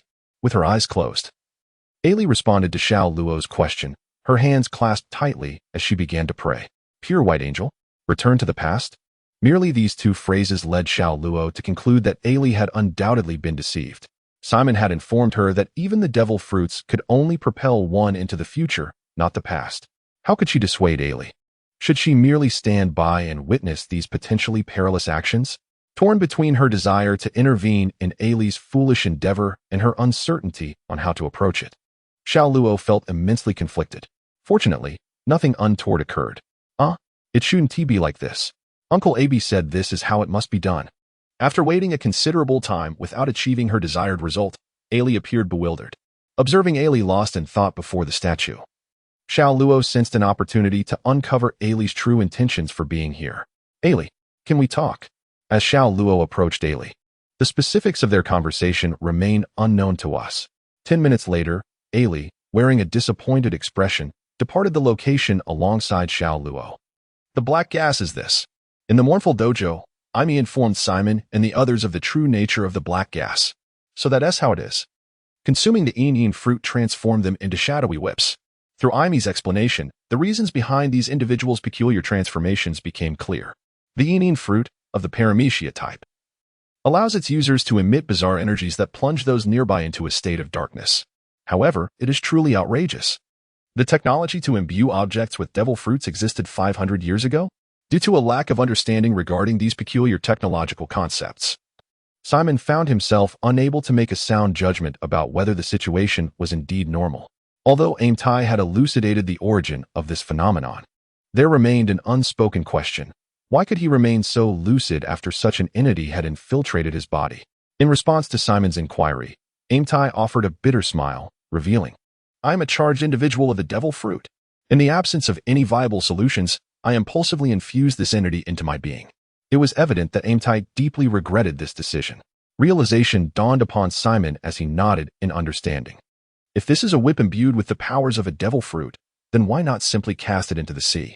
Wouldn't he that effortlessly resolve the issue? Is that even possible? Aimtai appeared momentarily bewildered, but the logic began to resonate. Indeed, it could potentially remedy the complications brought forth by the devil fruit. Of course, that is perhaps the simplest solution. There is no better alternative. Simon felt an immense sense of pride in having conceived such a brilliant idea. My young friend, I believe you are absolutely correct. Shall we venture to the seaside? Aimtai, equally eager to rid himself of this burden, readily suggested heading to the shore. Let us go. Thus, Simon hoisted Aimtai and they made their way to the beach. Wait, what? Xiao Xiao stood there, utterly dumbfounded, bewildered by their sudden detour to the seaside. Weren't we discussing history? Lacking any clear direction, she decided to accompany them. Upon reaching the beach, they fortuitously encountered the returning little Luo and her companions. Little Luo, have you come to the beach for fun? Aimtai exclaimed, before Simon and little Luo could reminisce. Ellie, spotting Aimtai perched on Simon's shoulder, began to shout excitedly. Ellie, is that really you, all grown up?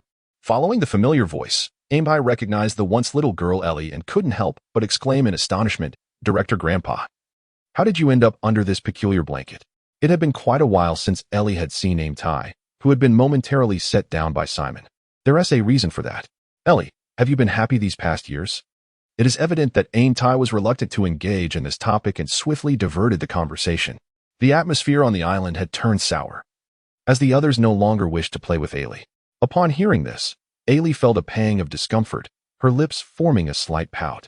Meanwhile, after a cordial exchange, Simon and Xiao Luo began to comprehend the reason behind their presence here, a peculiar canyon and the statue of a pure white angel. The more Simon listened, the more bewildered he became. Was Xiao Luo not recounting the very forbidden place Aimtai had mentioned? Casting a glance at the elderly Aimtai sprawled on the blanket, Simon exhaled in relief, thankful that the old man had managed to seal that entity away. Otherwise, he felt fortunate, truly fortunate that no untoward incident had transpired. However, now he was increasingly eager for that malevolent entity to vanish completely. Aimtai, the curator, might it be permissible to cast that thing into the sea? Although Ailey and Aimtai were currently engaged in a tearful conversation, it was best that the ominous whip of the fruit disappeared swiftly. With a keen gaze, that will suffice. Release me. Despite his desire to converse further with Ailey, There were pressing matters at hand. After soothing Ailey, Aimtai began to suppress his emotions. Curator, I shall lift the blanket. After giving a heads up and receiving Aimtai's consent, Simon swiftly pulled back the blanket. As it was lifted, Aimtai's condition noticeably began to shift. The chapter is not yet concluded. Please proceed to the next page to continue reading. With sluggish steps and a gaze that began to blur, his expression grew increasingly indistinct. Nonetheless, Aimtai did not succumb to madness. He persevered, yearning for the return of peace to the island. Let that unnecessary entity remain forever submerged in the depths of the sea. Release it all. Aimtai gathered the darkness within him into a swirling black orb. Upon closer inspection, one could discern the shape of a whip inside. As the orb expanded, Aimtai's mental state began to improve remarkably. After expelling all the dark energy, he shouted, "Ha!" The black sphere shot forth like a laser into the ocean. And after a considerable time, the surface of the sea returned to tranquility. At that moment, Ai Muti, who had been standing firmly, suddenly knelt down, gasping for breath. Grandpa Guanzhong. Upon witnessing this, Ai Li immediately panicked and rushed to Ai Muti's side. It's nothing, just a bit fatigued. Ai Muti gathered his spirits, a smile illuminating his face. This is truly wonderful. Now there are no more forbidden places on the island. As he sat down, he gazed at the sea and began to speak with contentment. Forbidden places? Grandpa Guanzhong, are there still forbidden places on the island? Ai Li, inadvertently overhearing, felt a surge of curiosity. Haven't you heard from your family? Our Ai Shang Island has a Grand Canyon that is off limits. With a hint of surprise in his tone, Ai Muti was taken aback that Ai Li was unaware of this matter. A Grand Canyon? Why is it considered a forbidden place? Still oblivious to the fact that the Grand Canyon was the very one Ai Li intended to visit, her curiosity persisted.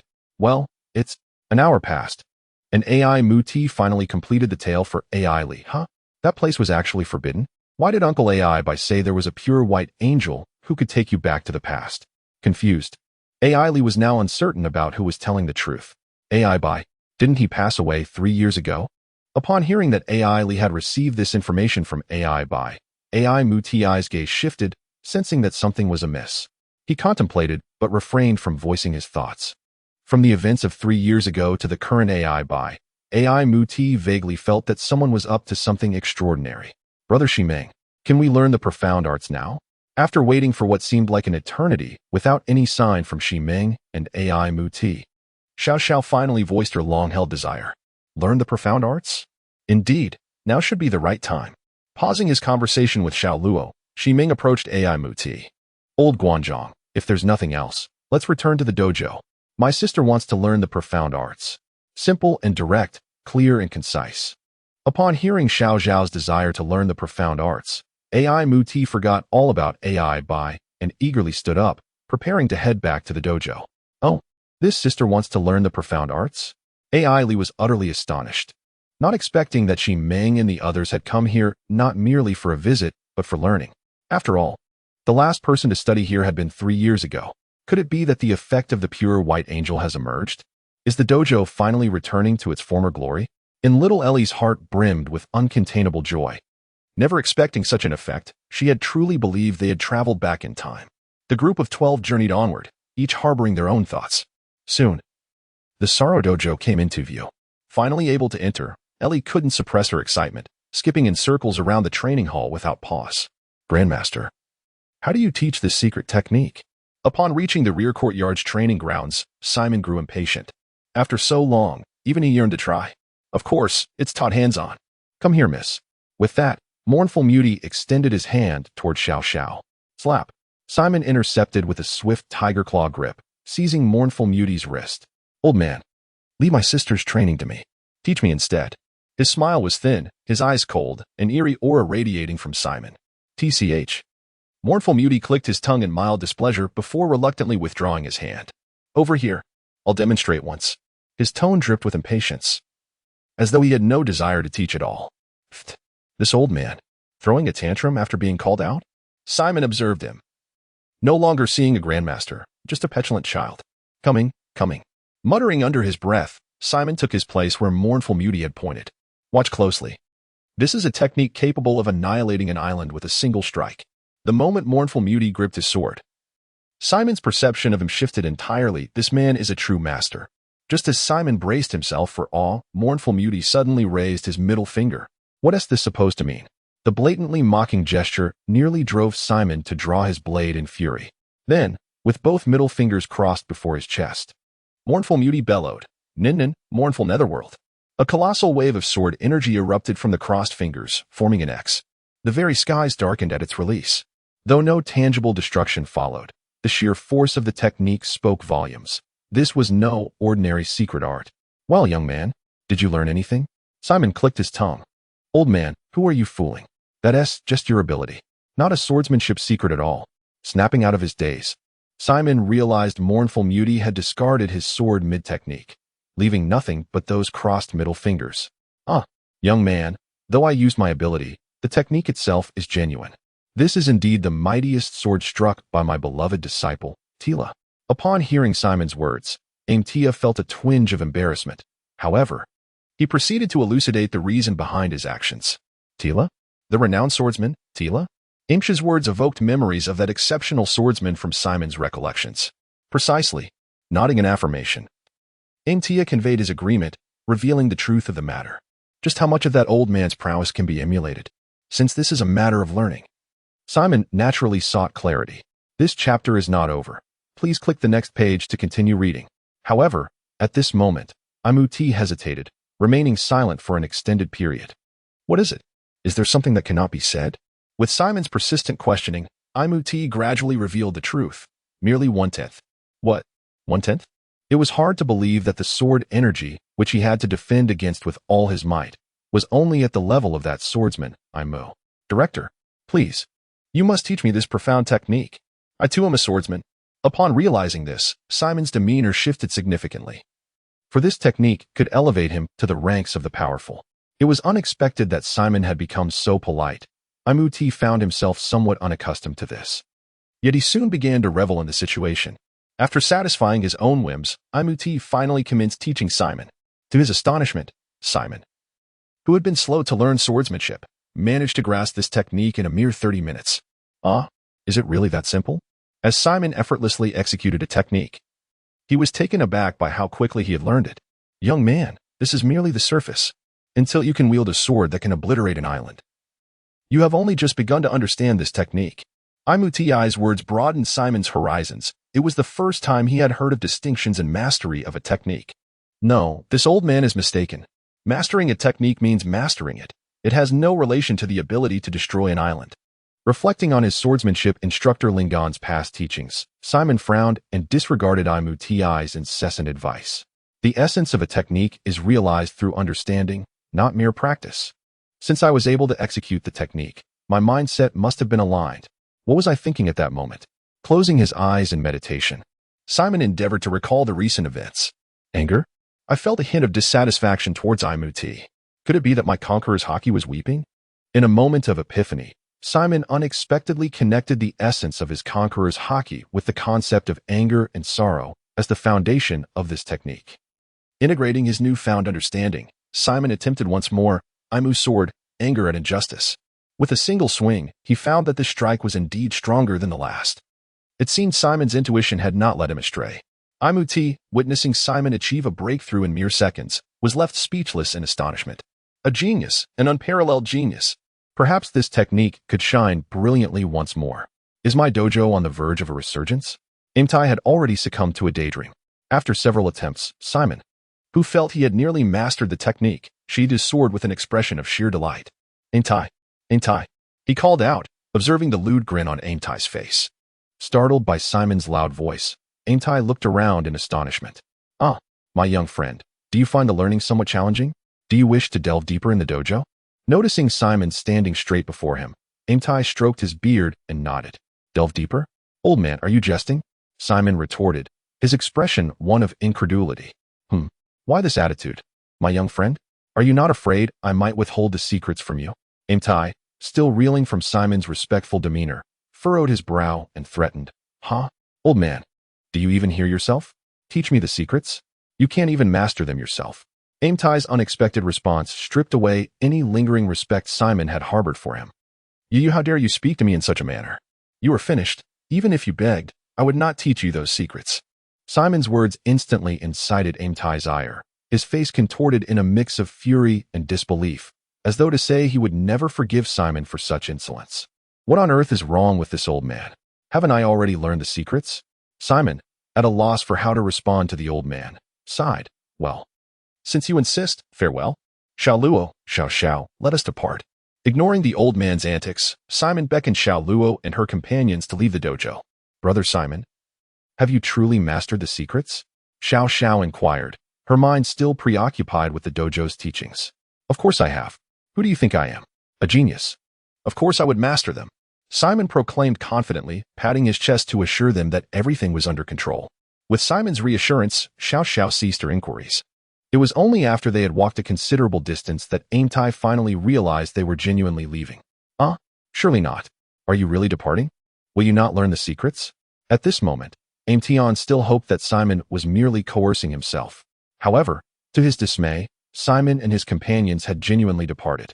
Even when they heard Aimshin's words, there was no response.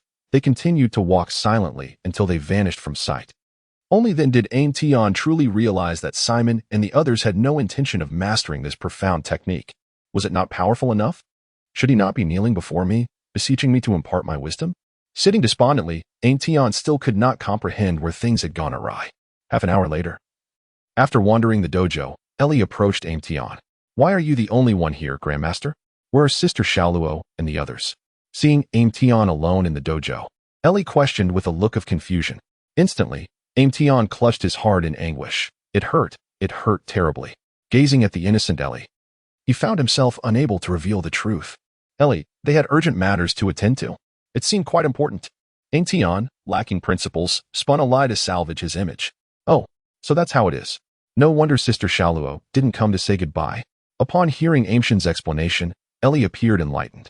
At this moment, aboard the Jiao ship, Simon, holding a cup of delightful juice, glanced at Xiaoluo and remarked, My lord, there is more to this chapter.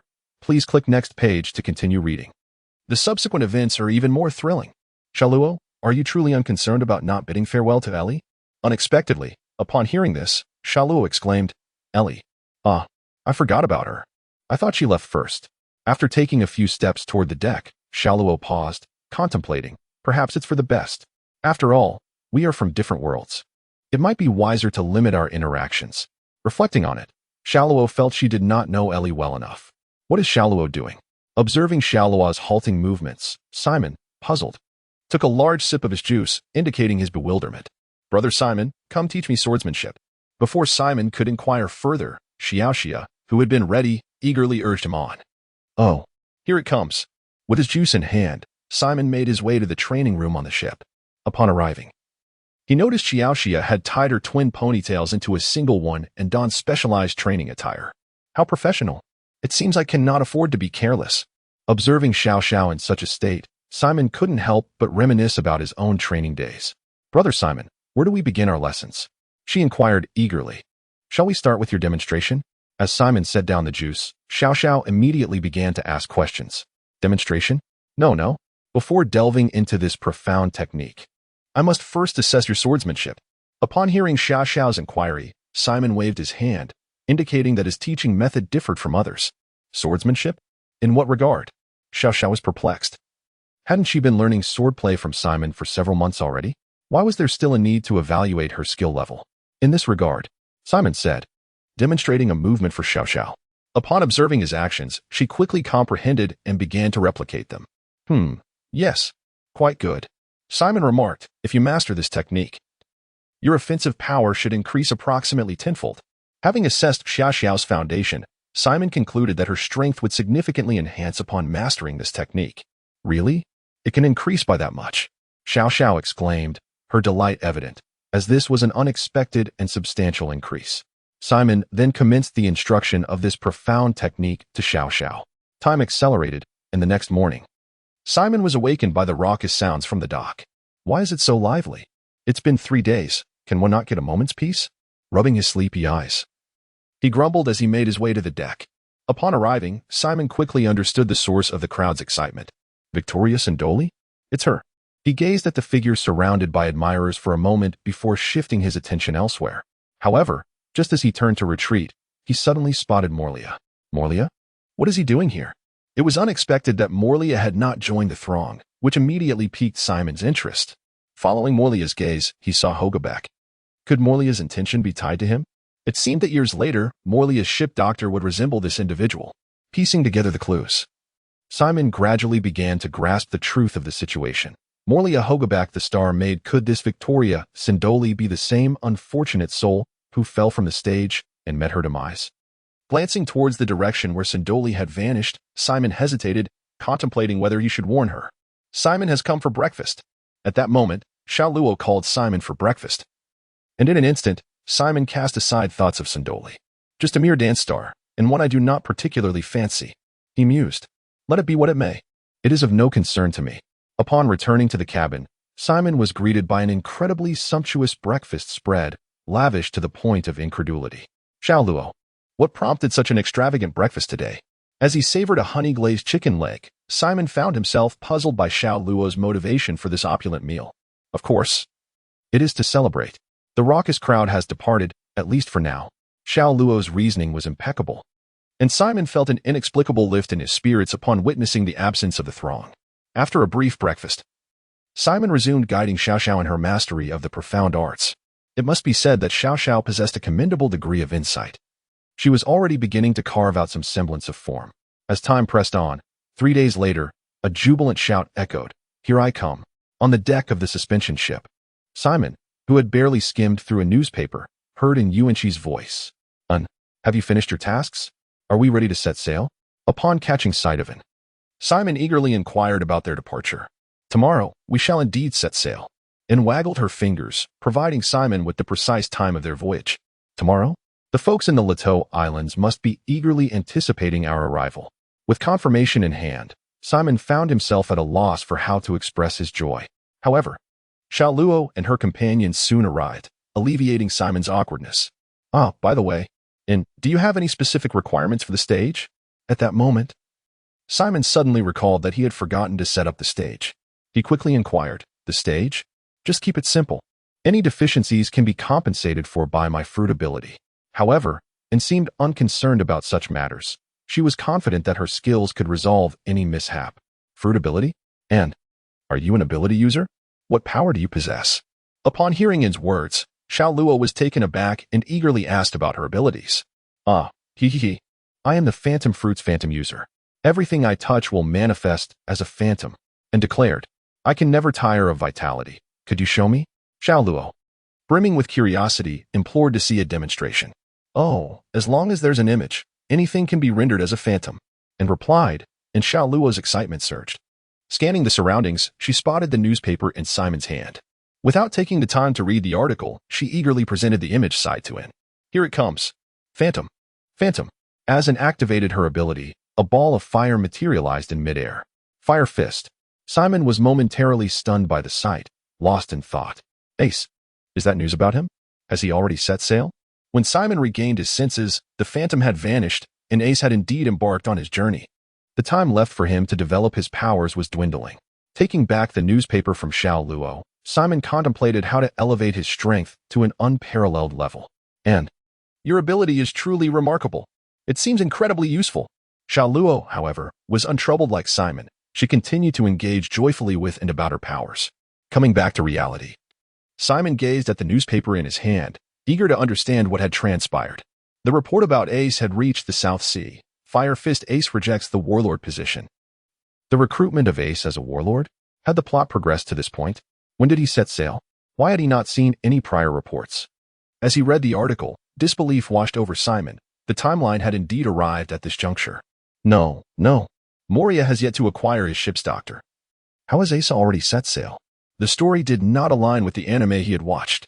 It felt as if someone had influenced the course of events. Could it be that my existence has altered the timeline? However, I have only spent 8 years in Luajia country. The timeline should not have altered so significantly. Confounded. Simon could not comprehend it at all. After replaying the anime's plot in his mind, he pondered that perhaps these changes were not of great consequence.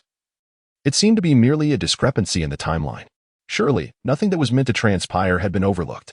Although he felt some curiosity about how the world's development might unfold, for the moment, it was best not to disturb Simon's plans. After spending several hours here, and temporarily departed. Following N's departure, Simon contacted the governor of the Lutetia Islands to finalize arrangements for the stage. With everything set, he eagerly anticipated returning to the Lutetia Islands within the following day. The next morning dawned bright and sunny, an ideal day for departure. "Hello, I'm back." At 9 o'clock in the morning, N and her manager arrived with several large suitcases in tow. This time, it was still Xiao Luo who received N. As Simon unexpectedly found himself at a loss for words once again in its presence. Once everything was prepared, the suspended ship set sail. After Simon and his companions departed from the port, a figure cloaked in black appeared at the harbor. Have they left? Very well. A change of target is in order. The appearance of a renowned dance star encountering an accident on stage is bound to become sensational news. Hehehe. The figure cloaked in black stared vacantly in the direction Simon and the others had departed for an extended period, before inexplicably emitting a peculiar laughter. After a brief spell of mirth, he turned away, and in that fleeting moment, a bad insignia could be discerned upon his visage. Meanwhile, a ship was gliding smoothly across the ocean, carrying the world's most exquisite woman, the pirate Empress Boa Hancock. It was her inaugural voyage for hunting. With a bounty of 80 million berries. TSK. Has Morgan's nothing else to report? Such exaggerated claims. As Simon perused today's morning paper, the anticipation he once felt had long since evaporated. After all, no matter how one looked at it, these major headlines were merely familiar narratives to him. Yet the Empress? The land of women is indeed a splendid locale.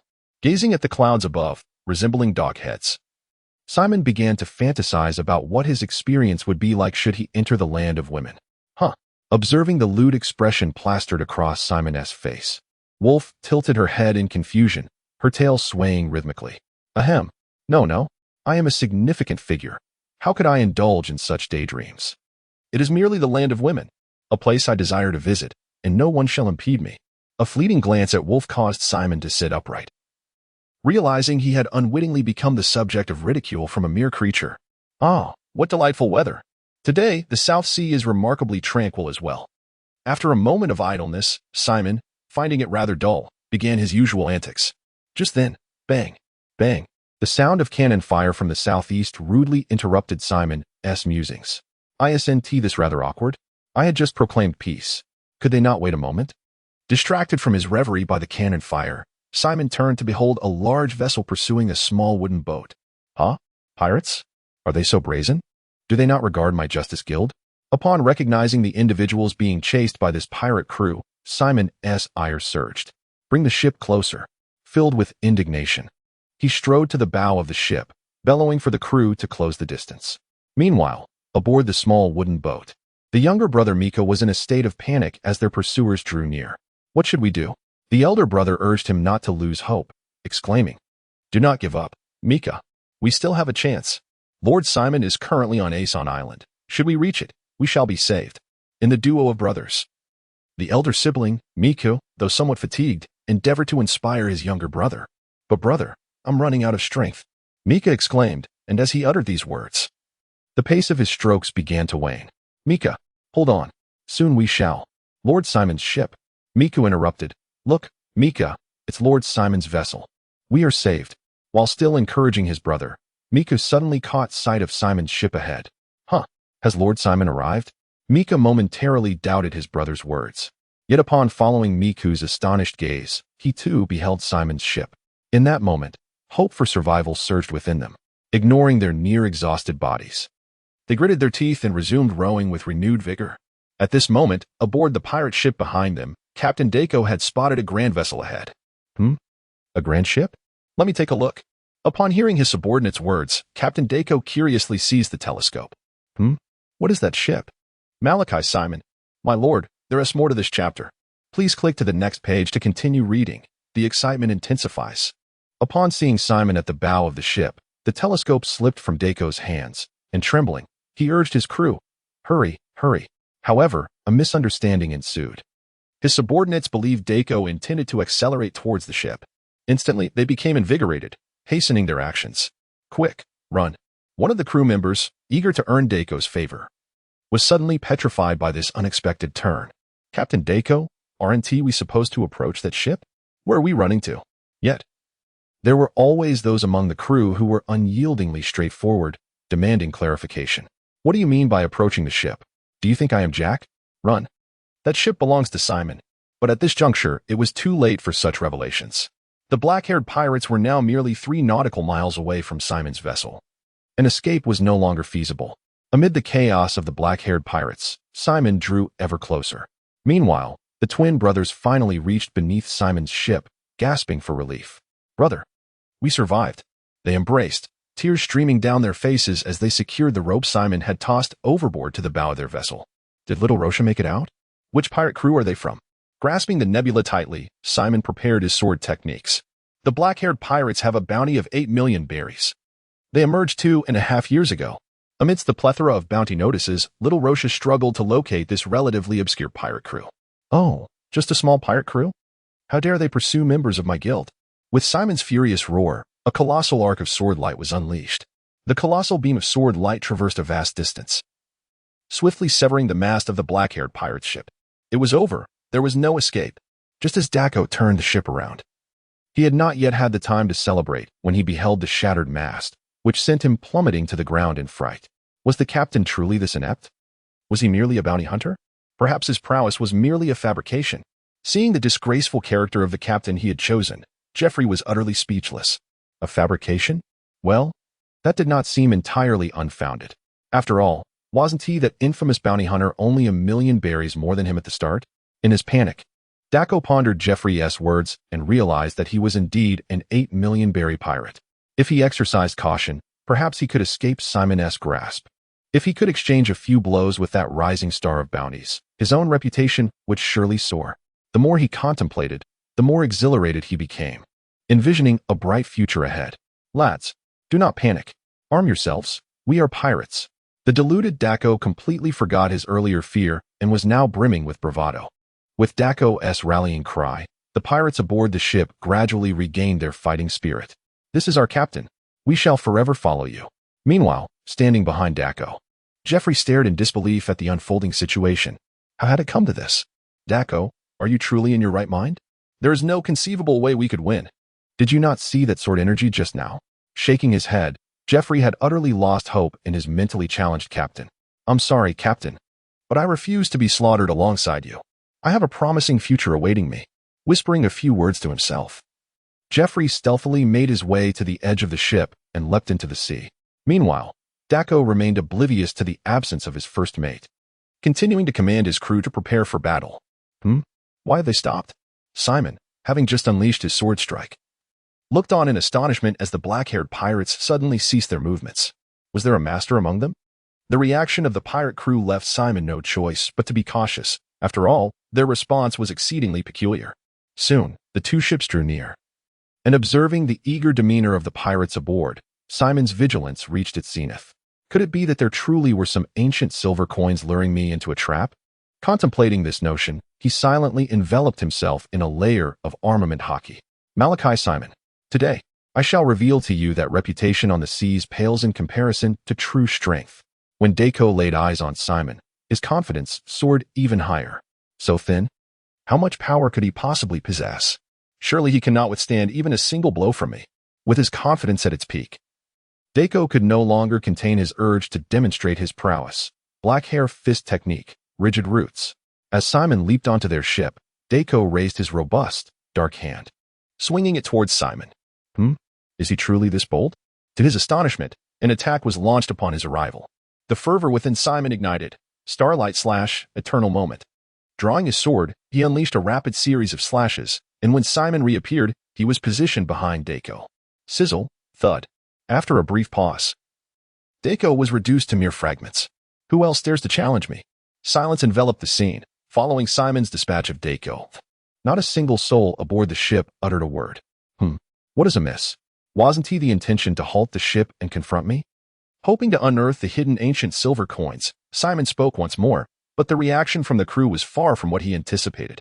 Oh no, the captain is dead. What do we do? Run for your lives. I am not ready to die. In an instant, the pirates aboard the ship abandoned their weapons and leapt into the sea. Oh no, this simply will not do. Those who dare to pursue my guild cannot be allowed to escape so easily. Narrowing his eyes, Simon steadied himself.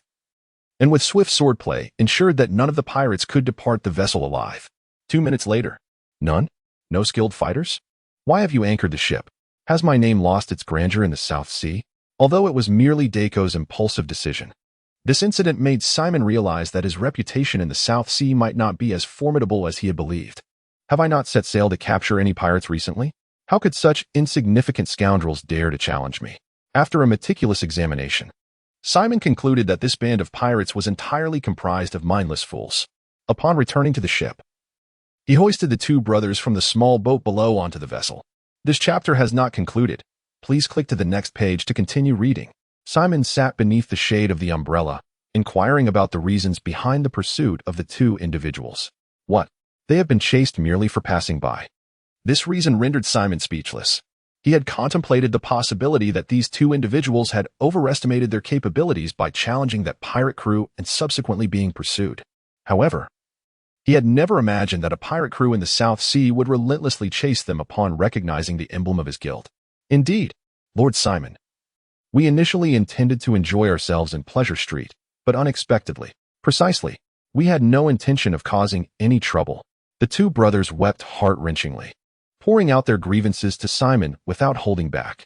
All right, stop crying. Hearing their lamentations, Simon felt somewhat exasperated. Did these two hulking men truly need to react so dramatically? It appeared that the reputation of the Justice Guild was not yet firmly established in the South Sea. In due time, it was imperative to ensure the South Sea recognized the Justice Guild. After silencing the brothers' sobs, Simon quietly shared his future plans. Brother, did you hear that? Lord Simon has grand plans. Little brother, did you hear as well? We might have a chance. The two brothers, who had initially wished to continue their lamentations, exchanged glances upon overhearing Simon's words. Through a silent communion, they communicated their thoughts, albeit with some misunderstanding, yet their shared desire to instigate something was unmistakable. Simon, look what I found. Just as Simon was pondering how to execute his plan, Little Lo unexpectedly approached with a worn-out chest. Was it merely a chest? Could it possibly contain a devil fruit? Observing the chest in Little Lo's hands, Simon was not particularly convinced it held anything of significant value. Of course, it couldn't possibly be that, he mused. What could it be? Care to take a guess? Little Lo placed the chest before Simon but refused to let him see inside. A sailing log? Unable to withstand Little Lo's playful pouting, Simon made a random guess. Bzzz. Wrong answer. Little Lo exclaimed gleefully. The correct answer is a treasure map. Seeing Simon's incorrect guess, Little Lo whirled joyfully before opening the dilapidated chest. A treasure map? Could it possibly lead to the treasure trove of this pirate crew? Upon realizing this was indeed a treasure map, Simon felt little excitement. After all, what significant treasure could a minor pirate crew possess? Their treasure location? Not likely, given the condition of the old wooden chest. It was hard to envision it being linked to their treasure site. Simon's somewhat dismissive tone left Little Lo feeling disheartened. Not. Then whose treasure map is this? Xiao Luo's words piqued Simon's interest, for this was the fabled treasure site of Simter. It was the legendary realm of the mightiest swordsman from 3 centuries past. An invincible tale. As Xiao Luo recounted this saga, her eyes sparkled as if she were in the presence of an idol. The legends of the kingdom of Laonian? Could they truly be of the same ilk as that esteemed predecessor, given that it was already a royal legend?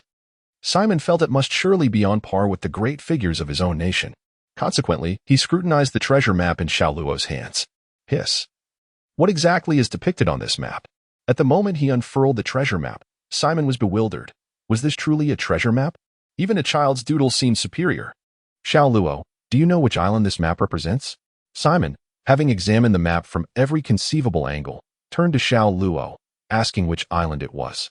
Of course, I do not know, Xiao Luo replied with an air of pride. However, according to legend, the island most frequented by Simter was Glacier Island. Glacier Island? Upon hearing Xiao Luo's words, Simon, who had intended to hand the treasure map back to her and abandon further contemplation, began to rummage through his mind for information regarding Glacier Island. Glacier Island? Glacier Island? Why have I never heard of this island? After much reflection, Simon could not ascertain the location of Glacier Island. It lies in the Aurora Sea. Simon, have you never heard of the legend of the Aurora?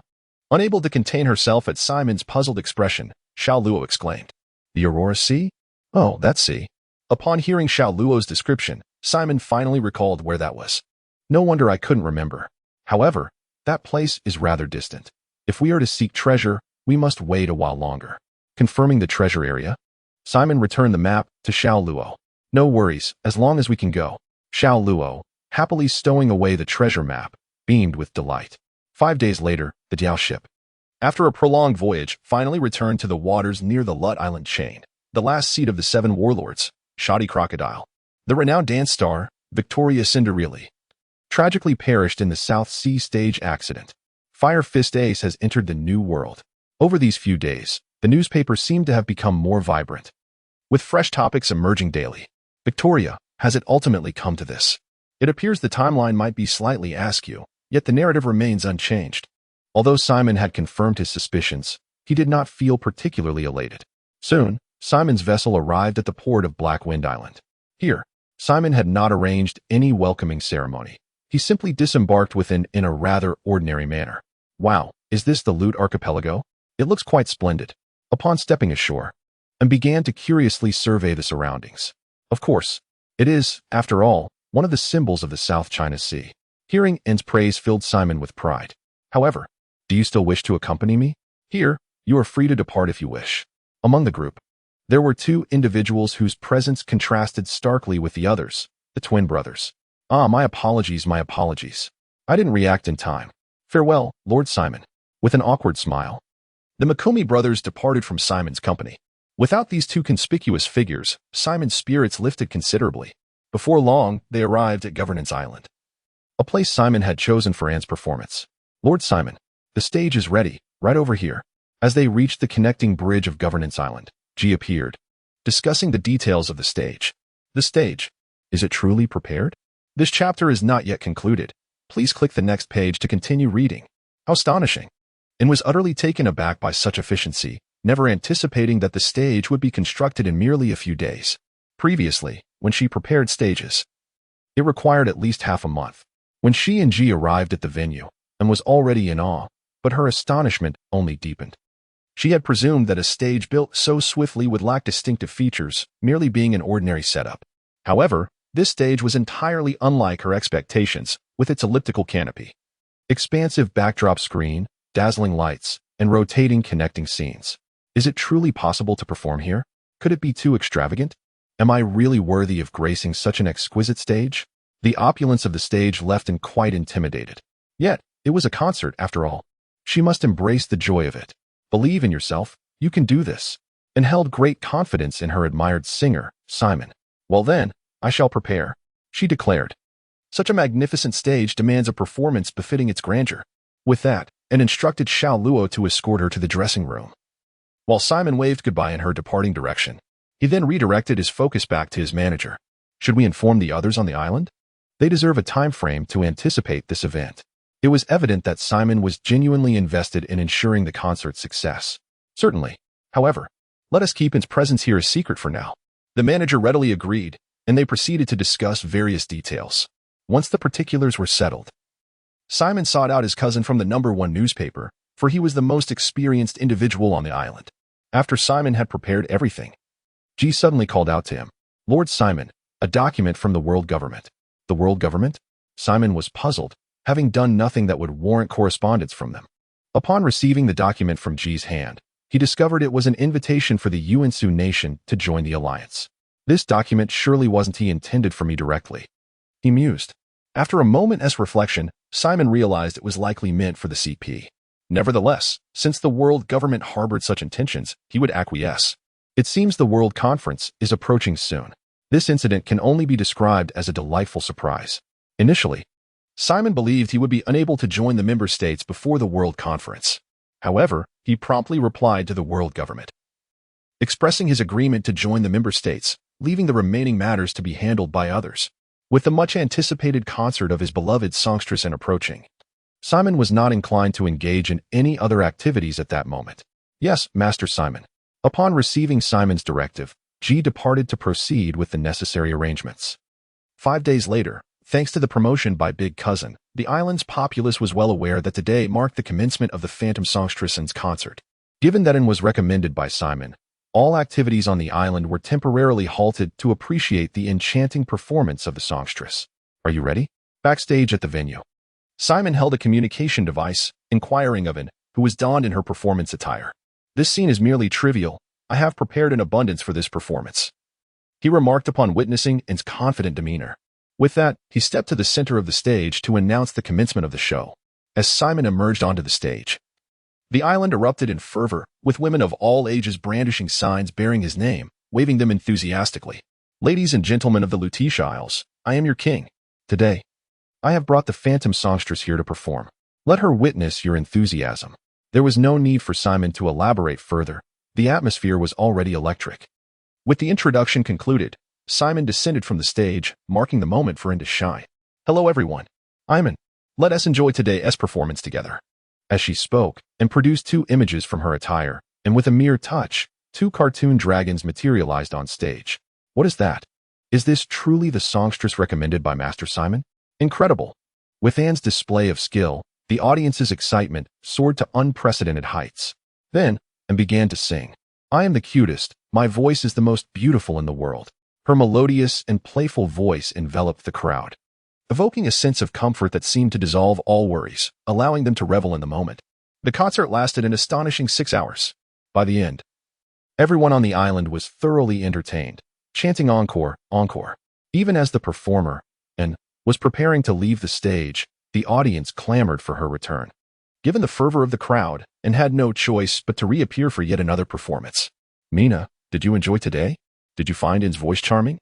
After one song, Anne did not immediately depart the stage. Instead, she engaged with the audience, radiating joy and affection.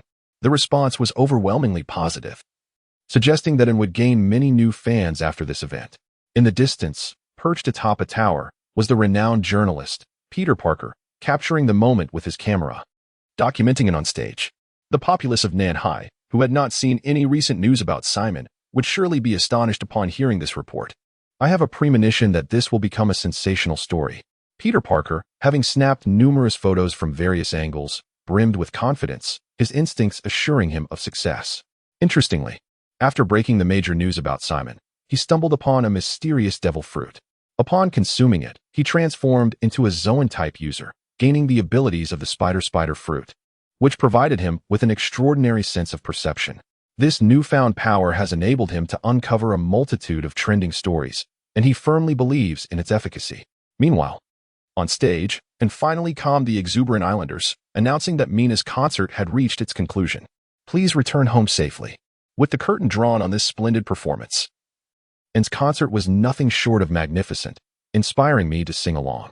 Backstage, upon Anne's return, Simon was overwhelmed with excitement, his emotions still in turmoil. He found it difficult to articulate his feelings. It was merely an ordinary concert. "Young master, there is more to this chapter. Please turn the page to continue reading. The best is yet to come. You are being quite dramatic, but thank you," and remained as vibrant as ever, seemingly unaffected by fatigue. However, Simon was not one to overlook the obvious. He knew Anne must be exhausted after such a lengthy performance. After lingering for a moment, he decided to leave. "Perhaps we should hold a banquet tonight. It has been far too long since we last celebrated." As they made their way toward the front of the stage, Xiao Luo proposed this idea. "A banquet? Wouldn't it be a bit premature to host a feast right after a concert?" Upon hearing Xiao Luo's suggestion, Simon hesitated, for he realized that should a banquet be held, and would likely be deprived of rest. After all, it was merely a gathering for dining and conversation. Surely it would not be too much. "Simon, you wouldn't want him to depart tomorrow without having been properly entertained, would you?" With deft persuasion, Xiao Luo skillfully cornered Simon, presenting an argument so compelling that it left him no room for refusal. "Of course it shall be held. How could we possibly let him leave without hosting a banquet?" With this thought, Simon's steps halted. He had no inclination to concern himself with the stage affairs at the moment. He promptly sought out the 100 guards of the governance island and instructed them to prepare some provisions, for a banquet was to take place this evening. "A banquet? Rest assured, my lord Simon, tonight's feast will undoubtedly be a spectacle to behold." The captain of the 100 warriors, upon hearing this, exhibited a gleam in his eyes and broke into an exaggerated smile. Observing this captain's mirth, Simon felt a twinge of unease. Yet, considering that this was his own attendant and indeed a devoted admirer, he hoped that no ill intentions would arise. After some contemplation, Simon dismissed the reason behind the guard's cheerful laughter. "Ladies, assemble." Following Simon's departure, The commanding officer gathered the 99 guards present. Lord Simon has grand plans for tonight. A banquet. The atmosphere, previously serene, could no longer maintain its solemnity upon the announcement of the banquet. Silence. It must be noted that the captain commanded a considerable presence. A single roar restored tranquility to the surroundings. Such pivotal news could not remain a secret. Our supporters await our word. Now, let's disperse and ensure that the families on the island are informed of this development. Additionally, preparations for the ingredients must be made. Dismissed. With remarkable organization. The tasks were assigned, and the gathering soon dispersed. Before long, the islanders began to notice that today's girls appeared somewhat peculiar. Eggs? Are you here to buy eggs too? The proprietor of the egg shop stared incredulously at the 18-year-old girl before him, bewildered by the influx of girls purchasing eggs. Many shopkeepers, like him, were equally perplexed, particularly those selling potent nourishment, who found their supplies entirely depleted. Among them was an irate octogenarian. What? Out of stock? Did you not claim that these oysters would never run out? He exclaimed. Without them, how am I to deal with that enchantress tonight? The old man's deep-set eyes glared at the shopkeeper, resembling a skeletal figure. Oh dear, I never anticipated this, lamented the shopkeeper. Who could have foreseen such a surge of girls seeking these items? Once, he believed his ample stock would ensure he would never face shortages. Yet who could have predicted that all 46 islands of Ludu would converge to purchase these goods? Have you also seen a multitude of girls buying here? Inquired another 75-year-old man who had just entered. Ah, sir, what do you mean by that? Is it the same elsewhere? Upon hearing the elder's words, the oyster shop owner grew curious. Not all places are like this. It's just a few shops selling aphrodisiac products. He waved dismissively, indicating that it wasn't quite so exaggerated and that not every establishment faced such a predicament. Brother, are all the items in those shops sold out? At this moment, the elderly gentleman in his 80s began to grasp the situation and hurriedly inquired of the septuagenarian beside him. It's all gone, all of it. He pondered what had prompted the young women today to indulge in such peculiar purchases. With a sigh, he lamented the swift passage of time. Soon, evening fell upon them. In celebration of tonight's concert, we have prepared a grand banquet. In In's room, Xiao Luo shared this delightful news with her. Oh my, a banquet. How incredibly thoughtful. And was elated, showing no signs of fatigue or reluctance. It appeared Simon had indeed overthought the matter. Of course, tonight promises to be extraordinarily lavish. Although I remain unaware of Simon's precise preparations, that does not hinder Xiao Luo's exuberance. Shall we go? My stomach is already grumbling, enthusiastic about the impending feast, and was eager to reach the banquet venue. Let us proceed. I wonder if Simon is ready. In the central square of the ruling island, Simon stood in stunned silence. What on earth is this? Why are there so many people? The scene before him was a riot of color and revelry, filled with flowing hair and laughter. For a fleeting moment, Simon thought he had stumbled into a realm of women. Zhengji, I instructed you to prepare only the ingredients. What is the meaning of this crowd? Struggling to comprehend the situation, Simon approached the head of the guards. Zhengji, my lord Simon, they are the kingdom's guardians. This joyous occasion is indeed in honor of them. Zhengji, having anticipated Simon's inquiry, remained unperturbed. Ah, well, that's true. What could Simon say? He had to accept it, for these were indeed his diligent subordinates. But surely, we have prepared enough ingredients to sustain tonight's festivities? Setting aside the crowd, Simon's primary concern was whether there would be sufficient provisions. This chapter is not yet concluded. Please click the next page to continue reading. Fear not, my lord Simon. Everyone has procured an abundance of ingredients. With a confident pat on the chest, it is assured that tonight's provisions will suffice. Upon receiving this reassurance, Simon decided not to linger any longer, for he spotted Xiao Luo, and in Xiao Luo, the scale of today's banquet is quite grand, isn't it? It seems that there are as many as 10,000 participants. Without waiting for a response from Xiao Luo and her companions, Simon immediately began to elaborate on the magnitude of the evening's festivities. Wow, such a multitude. This gathering surpasses the attendance at any concert I've held on my small island. Upon taking a closer look, and was taken aback by the sheer number of people present. Is this truly the number of guests one would expect at a banquet? What on earth is going on, Simon? Why are there so many people? Upon witnessing the crowd, Xiao Luo pulled Simon aside and whispered her concerns. I have no idea. It was arranged by the captain of the guards. Simon, equally perplexed, shrugged his shoulders in resignation, indicating that this was not his decision. With no further words to offer, Xiao Luo realized that the situation was beyond their control. Skipping unnecessary formalities, the banquet officially commenced. As it was a joyous occasion, the focus was solely on food and drink, devoid of any performances. Lord Simon, please enjoy this delightful fried egg. Would you care to try my oysters, Lord Simon? You are sure to love this chive pocket, Lord Simon. This is delicious as well, Lord Simon. Lord Simon. The banquet was entirely different from what Simon had envisioned. The girl's attentiveness left him feeling quite out of place. Please, eat. Enjoy yourselves. I shall wander a bit. At first, Simon indulged in a few bites, but as his body's reaction set in, he ceased consuming the offerings. Goodness, why do these ingredients have such effects? He struggled to endure the physical sensations, striving to suppress his primal instincts. However, Simon's abstention from the girl's provisions did not imply that they were devoid of other means. Subsequently, he witnessed a chaotic revelry at times. The collapse of reason occurs in an instant, particularly after one audacious girl took action. Time progressed to the following day at the port. Why are you leaving so swiftly? I wish for you to stay longer. Facing and her manager, who were preparing to depart, Simon felt a tinge of reluctance. We shall meet again. Besides, I have rested long enough. It is time for me to resume work. Despite the slight sense of helplessness, and ultimately took her leave. As her vessel drifted some distance from the port, Simon suddenly shouted, Marta? Upon seeing and turned back, he fervently waved his hand. It was only when the ship vanished from view that Simon returned to Governance Island to issue a bounty summons. The South Seas required a comprehensive purge. With Simon's command, the Justice Guild sprang into action. Receptionists promptly employed telephone bugs to contact the bounty hunters within the guild. Is this so rudimentary? Observing the personnel's efforts, Simon frowned. He resolved to equip everyone with a unified communication device, as the current method was far too sluggish. Without disturbing the workers, Simon proceeded to the archives. For reputation must be upheld with authority. Pirates of the South Seas, may you exhibit kindness. As he scoured the records for information on pirates, he meticulously plotted the route for this operation. Following the issuance of the bounty summons by the Justice Guild, bounty hunters from all guilds began gathering at the Lewd Islands. In the days that followed, the island's inhabitants witnessed figures clad in gray and green robes making their way from the port towards Governance Island. Look quickly. That's the renowned sharpshooter colonel, hunting solo amidst the myriad of pirates. Suddenly, a figure clad in blue drew the attention of everyone present.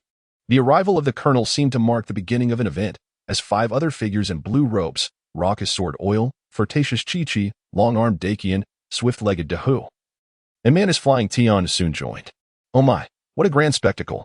What is President Simon planning? Surely he does not intend to hunt the Imperial squad?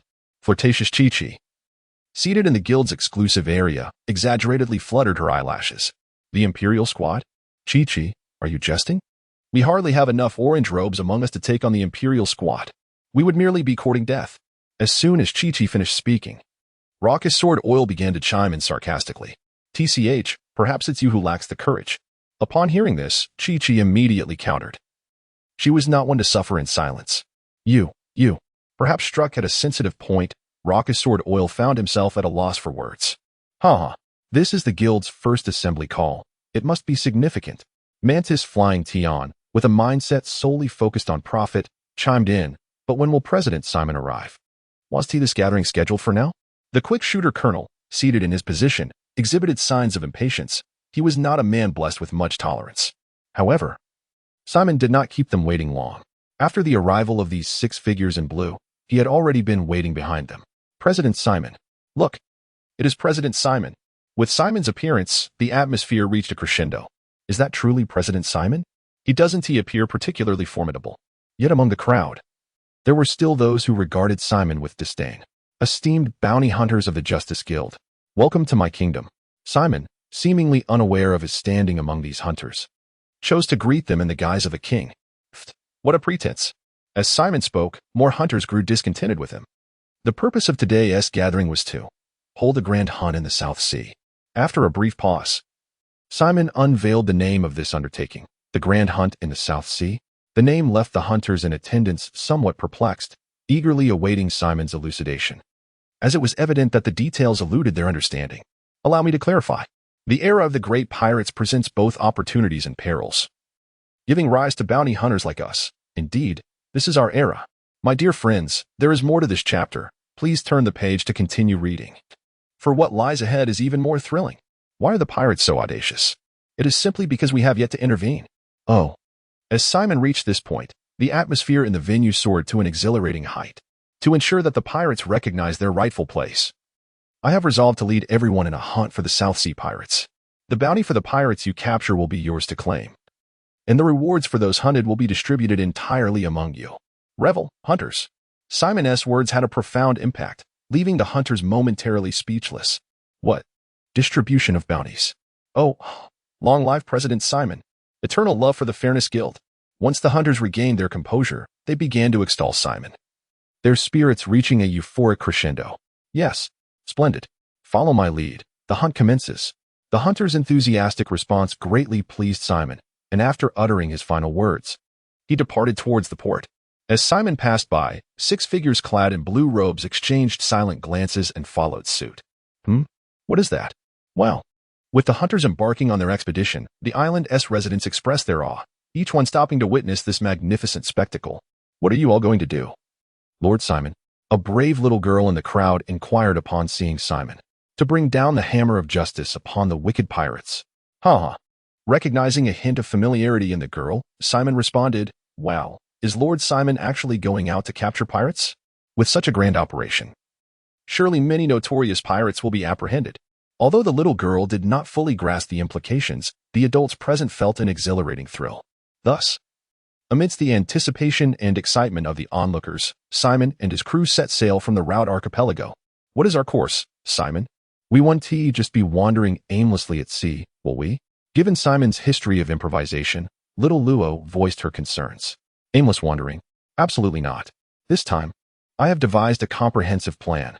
In order to alleviate Xiao Luo's concerns, Simon even presented her with the meticulously crafted route map: Firelight Island, Flaming Island, Ike Island, Lost Island, Jungle Island, Pastry Island, Gree Town, Dodo Island, Cree Village, and the Kingdom of Bash.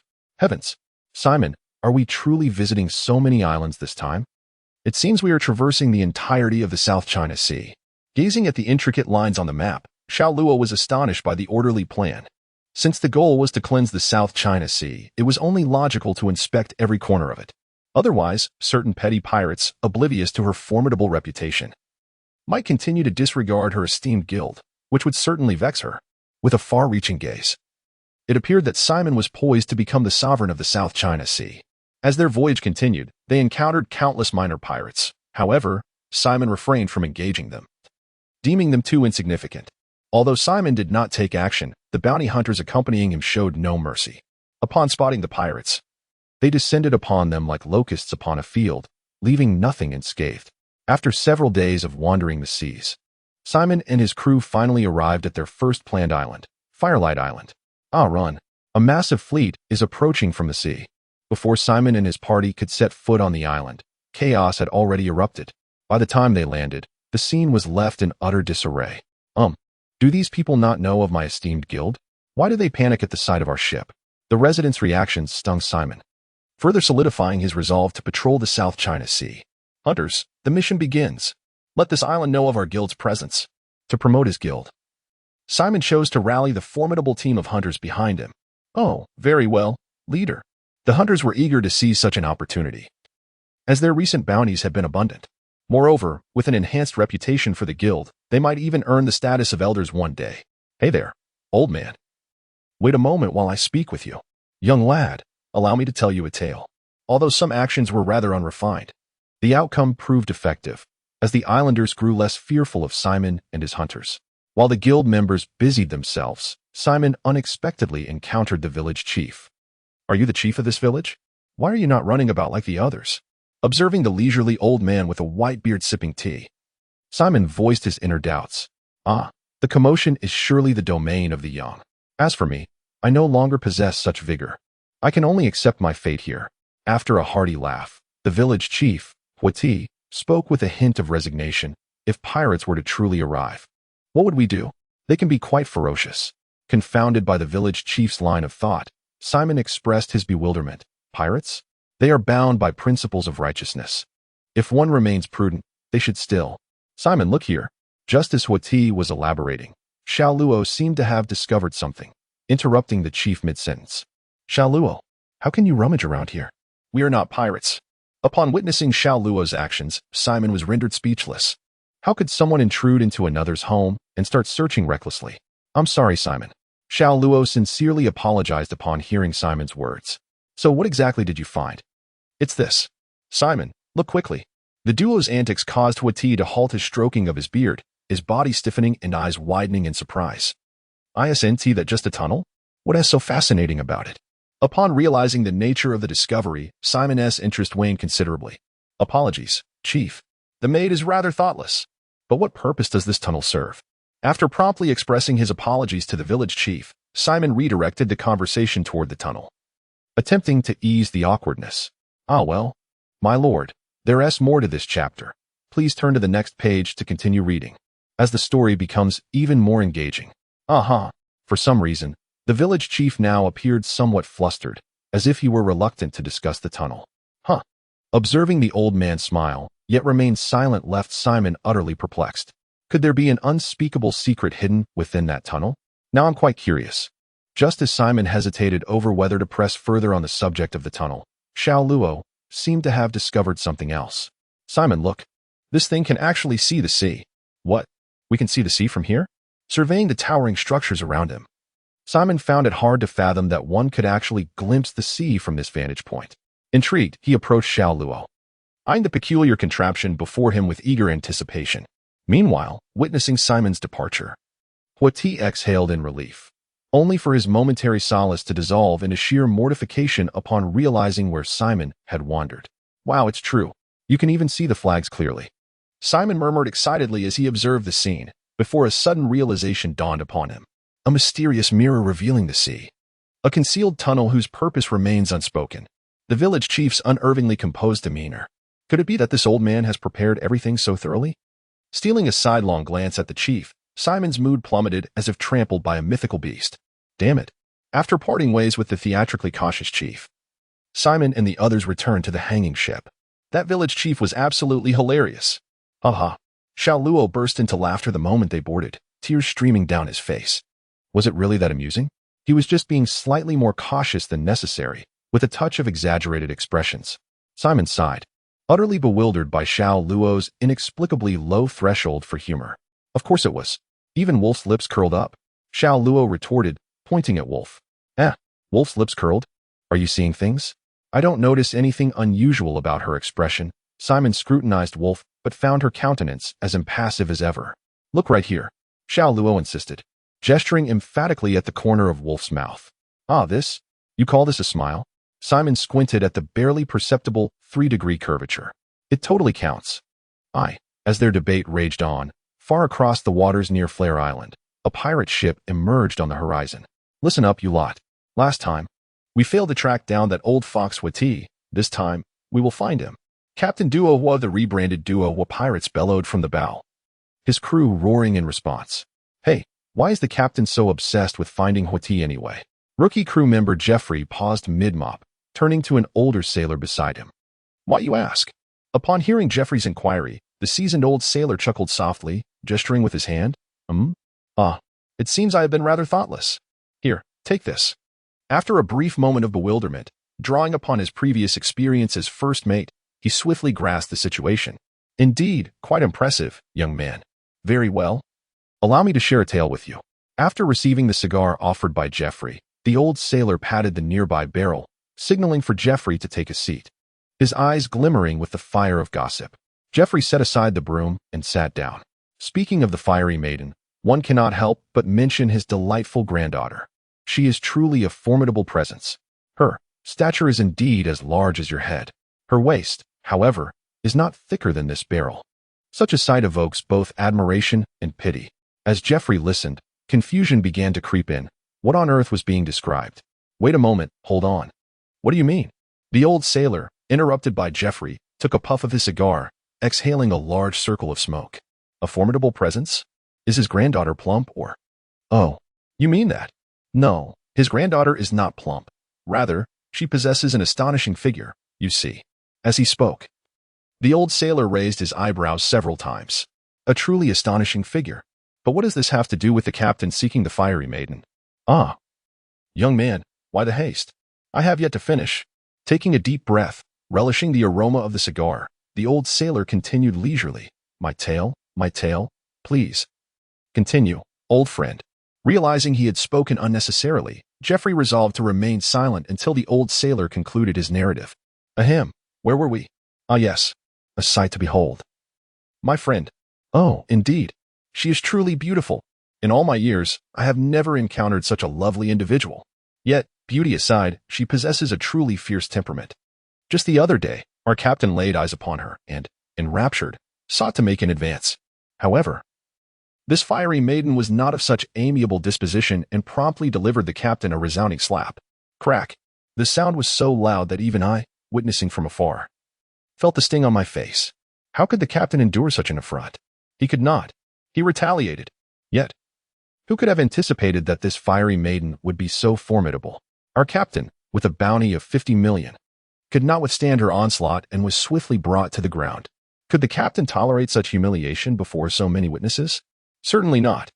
In the shadowy underbelly of the black market, the captain stumbled upon a highly classified revelation. The enigmatic Waru exhibited an uncanny obedience to her grandfather, Huati. Contemplating the potential of subduing Huati, a sinister grin crept across the old sailor's face, betraying his hidden glee, leaving Geoffrey increasingly apprehensive about his fate. A master capable of vanquishing a bounty of 50 million? Is this vessel truly intent on capturing her grandfather as leverage against her? Isn't this a fool's errand? No. I must hastily depart from the ship. What is it with the mental faculties of these pirates? Alas, dear reader, this chapter has more to unfold. Please turn to the next page to continue the enthralling tale. Geoffrey found himself at a loss for words, grappling with the unfortunate turn of events. What wretched fortune had befallen him, as the previous captain had foolishly dared to challenge Malachi Simon, only to meet a gruesome end? The new captain finds himself on a perilous path. Let us depart immediately, he exclaimed. A good friend of mine resides on Ike Island, and it seems he is faring quite well. Perhaps we should seek refuge with him? After some contemplation, Geoffrey conceived of an excellent destination. This companion is not a pirate. Hence there should be no issues. I must attend to some cleaning, so I shall take my leave now. Oh, go on, the old crew member, lost in his own reverie, paid little heed to Geoffrey's departure. Not wishing to intrude further, Geoffrey took up a bucket and mop, making his way toward the escape pod. Although he encountered several crew members along the way, none took notice of his actions. Upon reaching the escape pod, he untied a small boat and quietly departed from the ship. 10 minutes later, the pirate ship was drawing nearer to Firelight Island. Everyone hide. We must not be discovered by that vigilant old man. Otherwise, we shall fail to capture him. Confirming that they had entered the observation range of Firelight, Dodo immediately instructed the crew to conceal themselves while he donned his suit. Hiding? The lookout, hearing Dodo's command, halted his intention to survey the surroundings and reclined onto the soft bed behind him. The ship continued its course, and soon Dodo observed a multitude of vessels anchored outside Firelight Island. What event could be taking place today? Why are there so many ships? Although puzzled by the sight of so many ships, Dodo chose not to halt their advance. Hey Simon, look, a ship is approaching from the sea. On board the ship, Little Luo and Simon were engaged in a debate over whether the old man from Firelight was truly as intriguing as they claimed. In a moment of excitement, Little Luo turned and spotted Dodo's pirate crew sailing towards them. A ship? It must be a merchant vessel. I don't see any pirate flag. Casting a glance in that direction, Simon deemed it unnecessary to be overly concerned, especially since there was no pirate flag hoisted, and they were accompanied by a multitude of bounty hunters. What pirate would dare to act recklessly here? Should we not pay a visit? Little Luo mused, contemplating the intriguing possibilities of conversing with those aboard the merchant ship. Where to? No way. As the captain, I cannot engage in such frivolities. Without a moment's thought, Simon dismissed Little Luo's suggestion. Oh, come on. Just a quick glance. Unfulfilled in his desire, Little Luo resorted to playful persuasion. Just one glance. Only one. Unable to withstand the onslaught of Little Luo, Simon reluctantly acquiesced. Hooray! Upon hearing Simon's agreement, Little Luo joyfully leaped with delight. Just as Simon and Little Luo were in the midst of their playful banter, the ship of the Dwahua pirate crew finally docked. Ah, splendid. The people on the street haven't fled. This time, the old man should be none the wiser. As Dwahua observed the Firelight Island, serene as ever, he secretly rejoiced. Everyone, cough cough. Family, come forth. We have arrived at Firelight Island. Almost revealing his identity as a pirate, Duohua swiftly amended his words. Captain, how shall we proceed? Should we interrogate them one by one? Slap. How could I have such inept subordinates? With disdain, Duohua glared at the recent speaker. Decorum, decorum, above all. We are to masquerade as merchants this time. If we continue with such reckless conduct, do you fear the old man will escape too swiftly? Seizing the opportunity, Duohua began to educate his crew. Immersed in his fervent lecture, he failed to notice the arrival of Simon and little Luo. Simon, merchants. Is it truly so? Why does it feel as though they do not resemble merchants at all? Approaching closer to grasp the essence of Duohua's words. Little Luo's gaze turned quizzical, prompting her to inquire of Simon. Huh? Not like merchants? Who says so? In what way do they not resemble merchants? Simon remained silent. But upon hearing little Luo's voice, Duohua immediately elevated his tone. Who are you? What business do you have here? As he scrutinized the unfamiliar faces of Simon and little Luo, a flicker of menace danced in Duohua's eyes. This gentleman, sigh. Simon, face-palming, was at a loss for words, wondering how there could be such Na'vi individuals.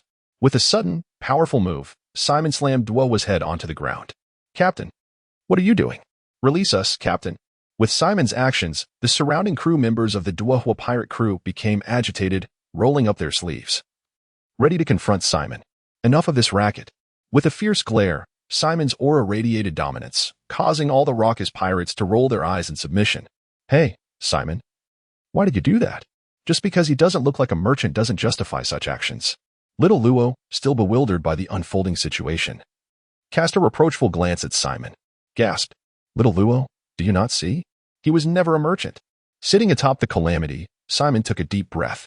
Not a merchant? How do you know, Simon? He never stated anything, did he? Upon hearing Simon's assertion, Xiao Luo was even more astonished. Did you notice what he said when he refuted you? What did he say during his rebuttal? Simon's words plunged Xiao Luo into reflection. I never expected that, Simon. He did not utter anything peculiar, did he? With his eyes darting about, Xiao Luo struggled to comprehend how Simon discerned the anomaly from that statement.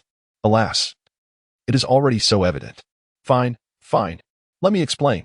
Seeing that Xiao Luo truly could not grasp it, Simon decided not to keep him in suspense. Firstly, what did he say while refuting you? Look, did you notice the word not? Then observe what he said next. Not like. Would a typical merchant express not like? Surely not. A normal merchant would assert that he is indeed a merchant, rather than convey uncertainty. Furthermore, after Simon's extensive explanation, Xiao Luo finally understood. Albeit in a daze. Why? The chapter is not yet complete. Please turn to the next page to continue enjoying the captivating content.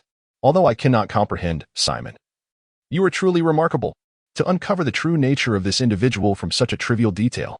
When Simon paused for a breather, Xiao Luo, after expressing admiration for Simon's insight, promptly set aside everything Simon had just explained. Ah, President Simon, here are the peaches I just picked. Do have a taste. Attracted by the commotion, the peach warrior, Xiao Tao, could hardly contain her excitement upon seeing Simon. Peaches? Oh, how could I possibly? Licking his lips, Simon snatched the peach from Xiao Tao's hand, for he truly adored peaches. During his trial, his final request was to savor a peach. President Simon, who have you captured? Could it be a bounty pirate of immense worth? Paying no mind to Simon's action of seizing the peach, Xiao Tao inquired about the calamity beneath Simon. Is he a bounty pirate? A bounty pirate? Xiao Tao was perplexed. It is either yes or no. Why the uncertainty? President Simon, may I see his face? I am well acquainted with all the bounty pirates in the South Sea. Perhaps eager to showcase her knowledge before Simon, Xiao Tao made the request to identify the person. Really? Then take a look. Upon rising and flipping the notorious Dora onto his other side, Simon eagerly observed Xiao Tao's actions. Ah, this visage, that distinct indentation on the right cheek. Could this individual possibly be the infamous captain of the Dora pirate crew? With a bounty of 50 million berries? After careful examination, Xiao Tao arrived at a staggering conclusion. The person whom Simon had been sitting upon was indeed a pirate with a bounty that reached 50 million berries. Who? Upon hearing Xiao Tao's words, Xiao Luo released her hold on Simon, her mouth agape in astonishment. A pirate. A bounty of 50 million. After listening once more to Xiao Tao's introduction, Xiao Luo was utterly flabbergasted. She had never anticipated that her intuition would yield such a significant discovery. Did Simon not notice our flag? How could he have dared? It was perplexing. Xiao Luo found it difficult to comprehend Dora's mindset. How, indeed? How could he have dared? Wasn't my purpose in embarking on this journey to enhance my reputation? Now, with such a remarkable tool at hand, how could I not inquire further? Xiaoluo's words prompted Simon to realize that asking about this pirate's motivations might prove beneficial for their subsequent endeavors. Xiaodao, do you have any rope? I need to interrogate this pirate gentleman. Of course, President Simon, replied Xiaodao, as she miraculously produced a 10-meter-long circular chain. Ah, well, that works too. It's not much different. After some hesitation, Simon ultimately refrained from voicing his thoughts. He-ho, with the circular chain in hand, Xiaodao expertly bound Dora in a tortoise-shell knot, a technique that was both intricate and practical, allowing certain elements to remain exposed while rendering the bound individual powerless to struggle. This. How is Xiaodao so adept? Could it be that she harbors an unspeakable secret? In but a moment's distraction, Xiaodao had efficiently secured Dora, observing the peculiar binding method and Xiaodao's serene demeanor. Simon's thoughts began to wander down an unexpected path. I must find an opportunity to converse with her. But for now, I shall ascertain what the pirates of the sea truly contemplate. Firmly establishing a plan for future dialogue in his mind, Simon shifted his focus to the captive Dora. To employ my abilities? Or, as he approached Dora, Simon hesitated if he were to utilize his powers. The impact during the subsequent revelations might not be as potent. Xiaoluo, do you think I should be more ruthless, or should I simply compel him to divulge the reasons? If there are any perplexities, one should inquire of Xiaoluo. This ought to be common knowledge for Simon, right? When simplicity is an option, one should certainly embrace it. After all, there is no one else around to witness such brutality. Who would it be for? Xiaoluo appeared rather indifferent to these matters. A fleeting glance at Simon was followed by her wandering off to engage in some unknown task. This seems rather reasonable, doesn't it? Indeed. The reports in the newspapers suggest that a violent demeanor does little to enhance one's reputation. At Xiaoluo's suggestion, Simon opted for the simplest method of interrogation, justice, truth, or dare. With regard to this ability, Simon had now mastered it with considerable finesse. Once he confirmed that Duo had entered the state of truthfulness, he awakened her with a splash of frigid water from a large bucket. What is happening? Why do I look like this? You did this, didn't you? Let me go? The lucid Duo immediately realized her current predicament. Bound as she was in a tortoise shell. It seems this person does not recognize who I am. Does he not read the newspapers? Simon was perplexed. Could it be that his earlier strike had been too forceful? How could this individual have forgotten? Ahem, Duo, do you know who I am? Rather than lingering in his own thoughts, Simon directly posed the question, considering Duo was indeed in a state of honesty. You? Who are you? I feel as though I've seen you somewhere before. Malachi Simon, president of the Justice Guild, power unknown. How could you? What have you done to me? Involuntarily responding to Simon's inquiry, Duo descended into a state of panic. Wait, you are the president of the Justice Guild. That super bounty hunter. Perhaps the shock jolted his mind to clarity. He managed to piece it together. Now that is a proper reaction. It seems my reputation has not yet waned. Yet, the delay in his realization suggested that perhaps my renown among pirates was somewhat diminished. With merely a fleeting reaction from Duo, Simon had already conjectured the entirety of the story. Why did you not evade upon seeing the Justice Guild's flag? What compels you to continue your voyage? Having resolved a lingering curiosity, Simon continued to interrogate the unfortunate captain. You do not know what the Justice Guild's flag looks like. Love sustains me. You do not know the Justice Guild's flag? Dear reader, there are more captivating chapters ahead. Please turn to the next page to continue your reading. Is this truly the primary reason? And what of love? Duohua's response left Simon feeling somewhat dissatisfied. The badge he and Xiaoluo had painstakingly designed was unknown at sea. However, Duohua's mention of love intrigued Simon. A pirate with a bounty of 50 million is here in search of love? What do such pirates typically engage in? His curiosity about this matter momentarily eclipsed his concern for his own reputation. Pray, elaborate on this love affair. Simon seamlessly posed his question, leaving Duo little time to offer any other response. Soon, he learned of this extraordinary love story, the granddaughter of the Fire Old Man? A superlative expert capable of defeating a 50 million bounty pirate in a single blow? Such a figure exists in the South Sea? How come I have never heard of her before? After hearing Duohua's tale, Simon was profoundly astonished, and a flicker of interest ignited within him for Fire Rue. The granddaughter of Fire Old Man. If only I could persuade this Fire Rue to join my guild. Lost in dreams of the future. Simon paid no heed to Duohua's current tirade. After some time, Realizing that the pirate captain was oblivious to other matters, Simon delivered another heavy blow, sending him into a deep slumber. President Simon, I was just about to ask, do you truly believe his words? Xiao Tao, still unaware that Simon was a devil fruit user, found his easy acceptance puzzling and ceased her inquiries. Xiao Tao, the devil fruit is indeed a remarkable thing, Simon remarked with a faint smile. Could it be that President Simon is actually a devil fruit user? This was the first time she had heard such a notion. Upon hearing Simon's words, Xiao Tao's curiosity dissipated, replaced instead by excitement. It's merely a trivial ability. How could it possibly compare to the devil fruit that President Simon must have consumed? It must be extraordinarily powerful. Xiao Tao remained skeptical of Simon's explanation. For how could someone as formidable as he be satisfied with a seemingly useless devil fruit? Strong? I suppose one could consider it quite strong. The potential he possesses is rather considerable. Reflecting on his fruit abilities, Simon felt that there were still numerous avenues for development. All right, let us not dwell on that. Xiao Tao, if you have the time, please escort this captain to the ship's prison. After entrusting the troublesome matter to Xiao Tao, Simon departed the port with Xiao Luo. Simon, why are we back here again? Are we here to witness that old man's folly? As Simon led him once more to the residence of the fiery old man, a smirk began to emerge at the corners of Xiao Luo's mouth. Watch his folly? Xiao Luo, he is an elderly gentleman. How can you say such things? At least show him a modicum of respect. Considering the discussions he intended to have with the fiery old man, Simon urged Xiao Luo to temper his demeanor. However, he truly,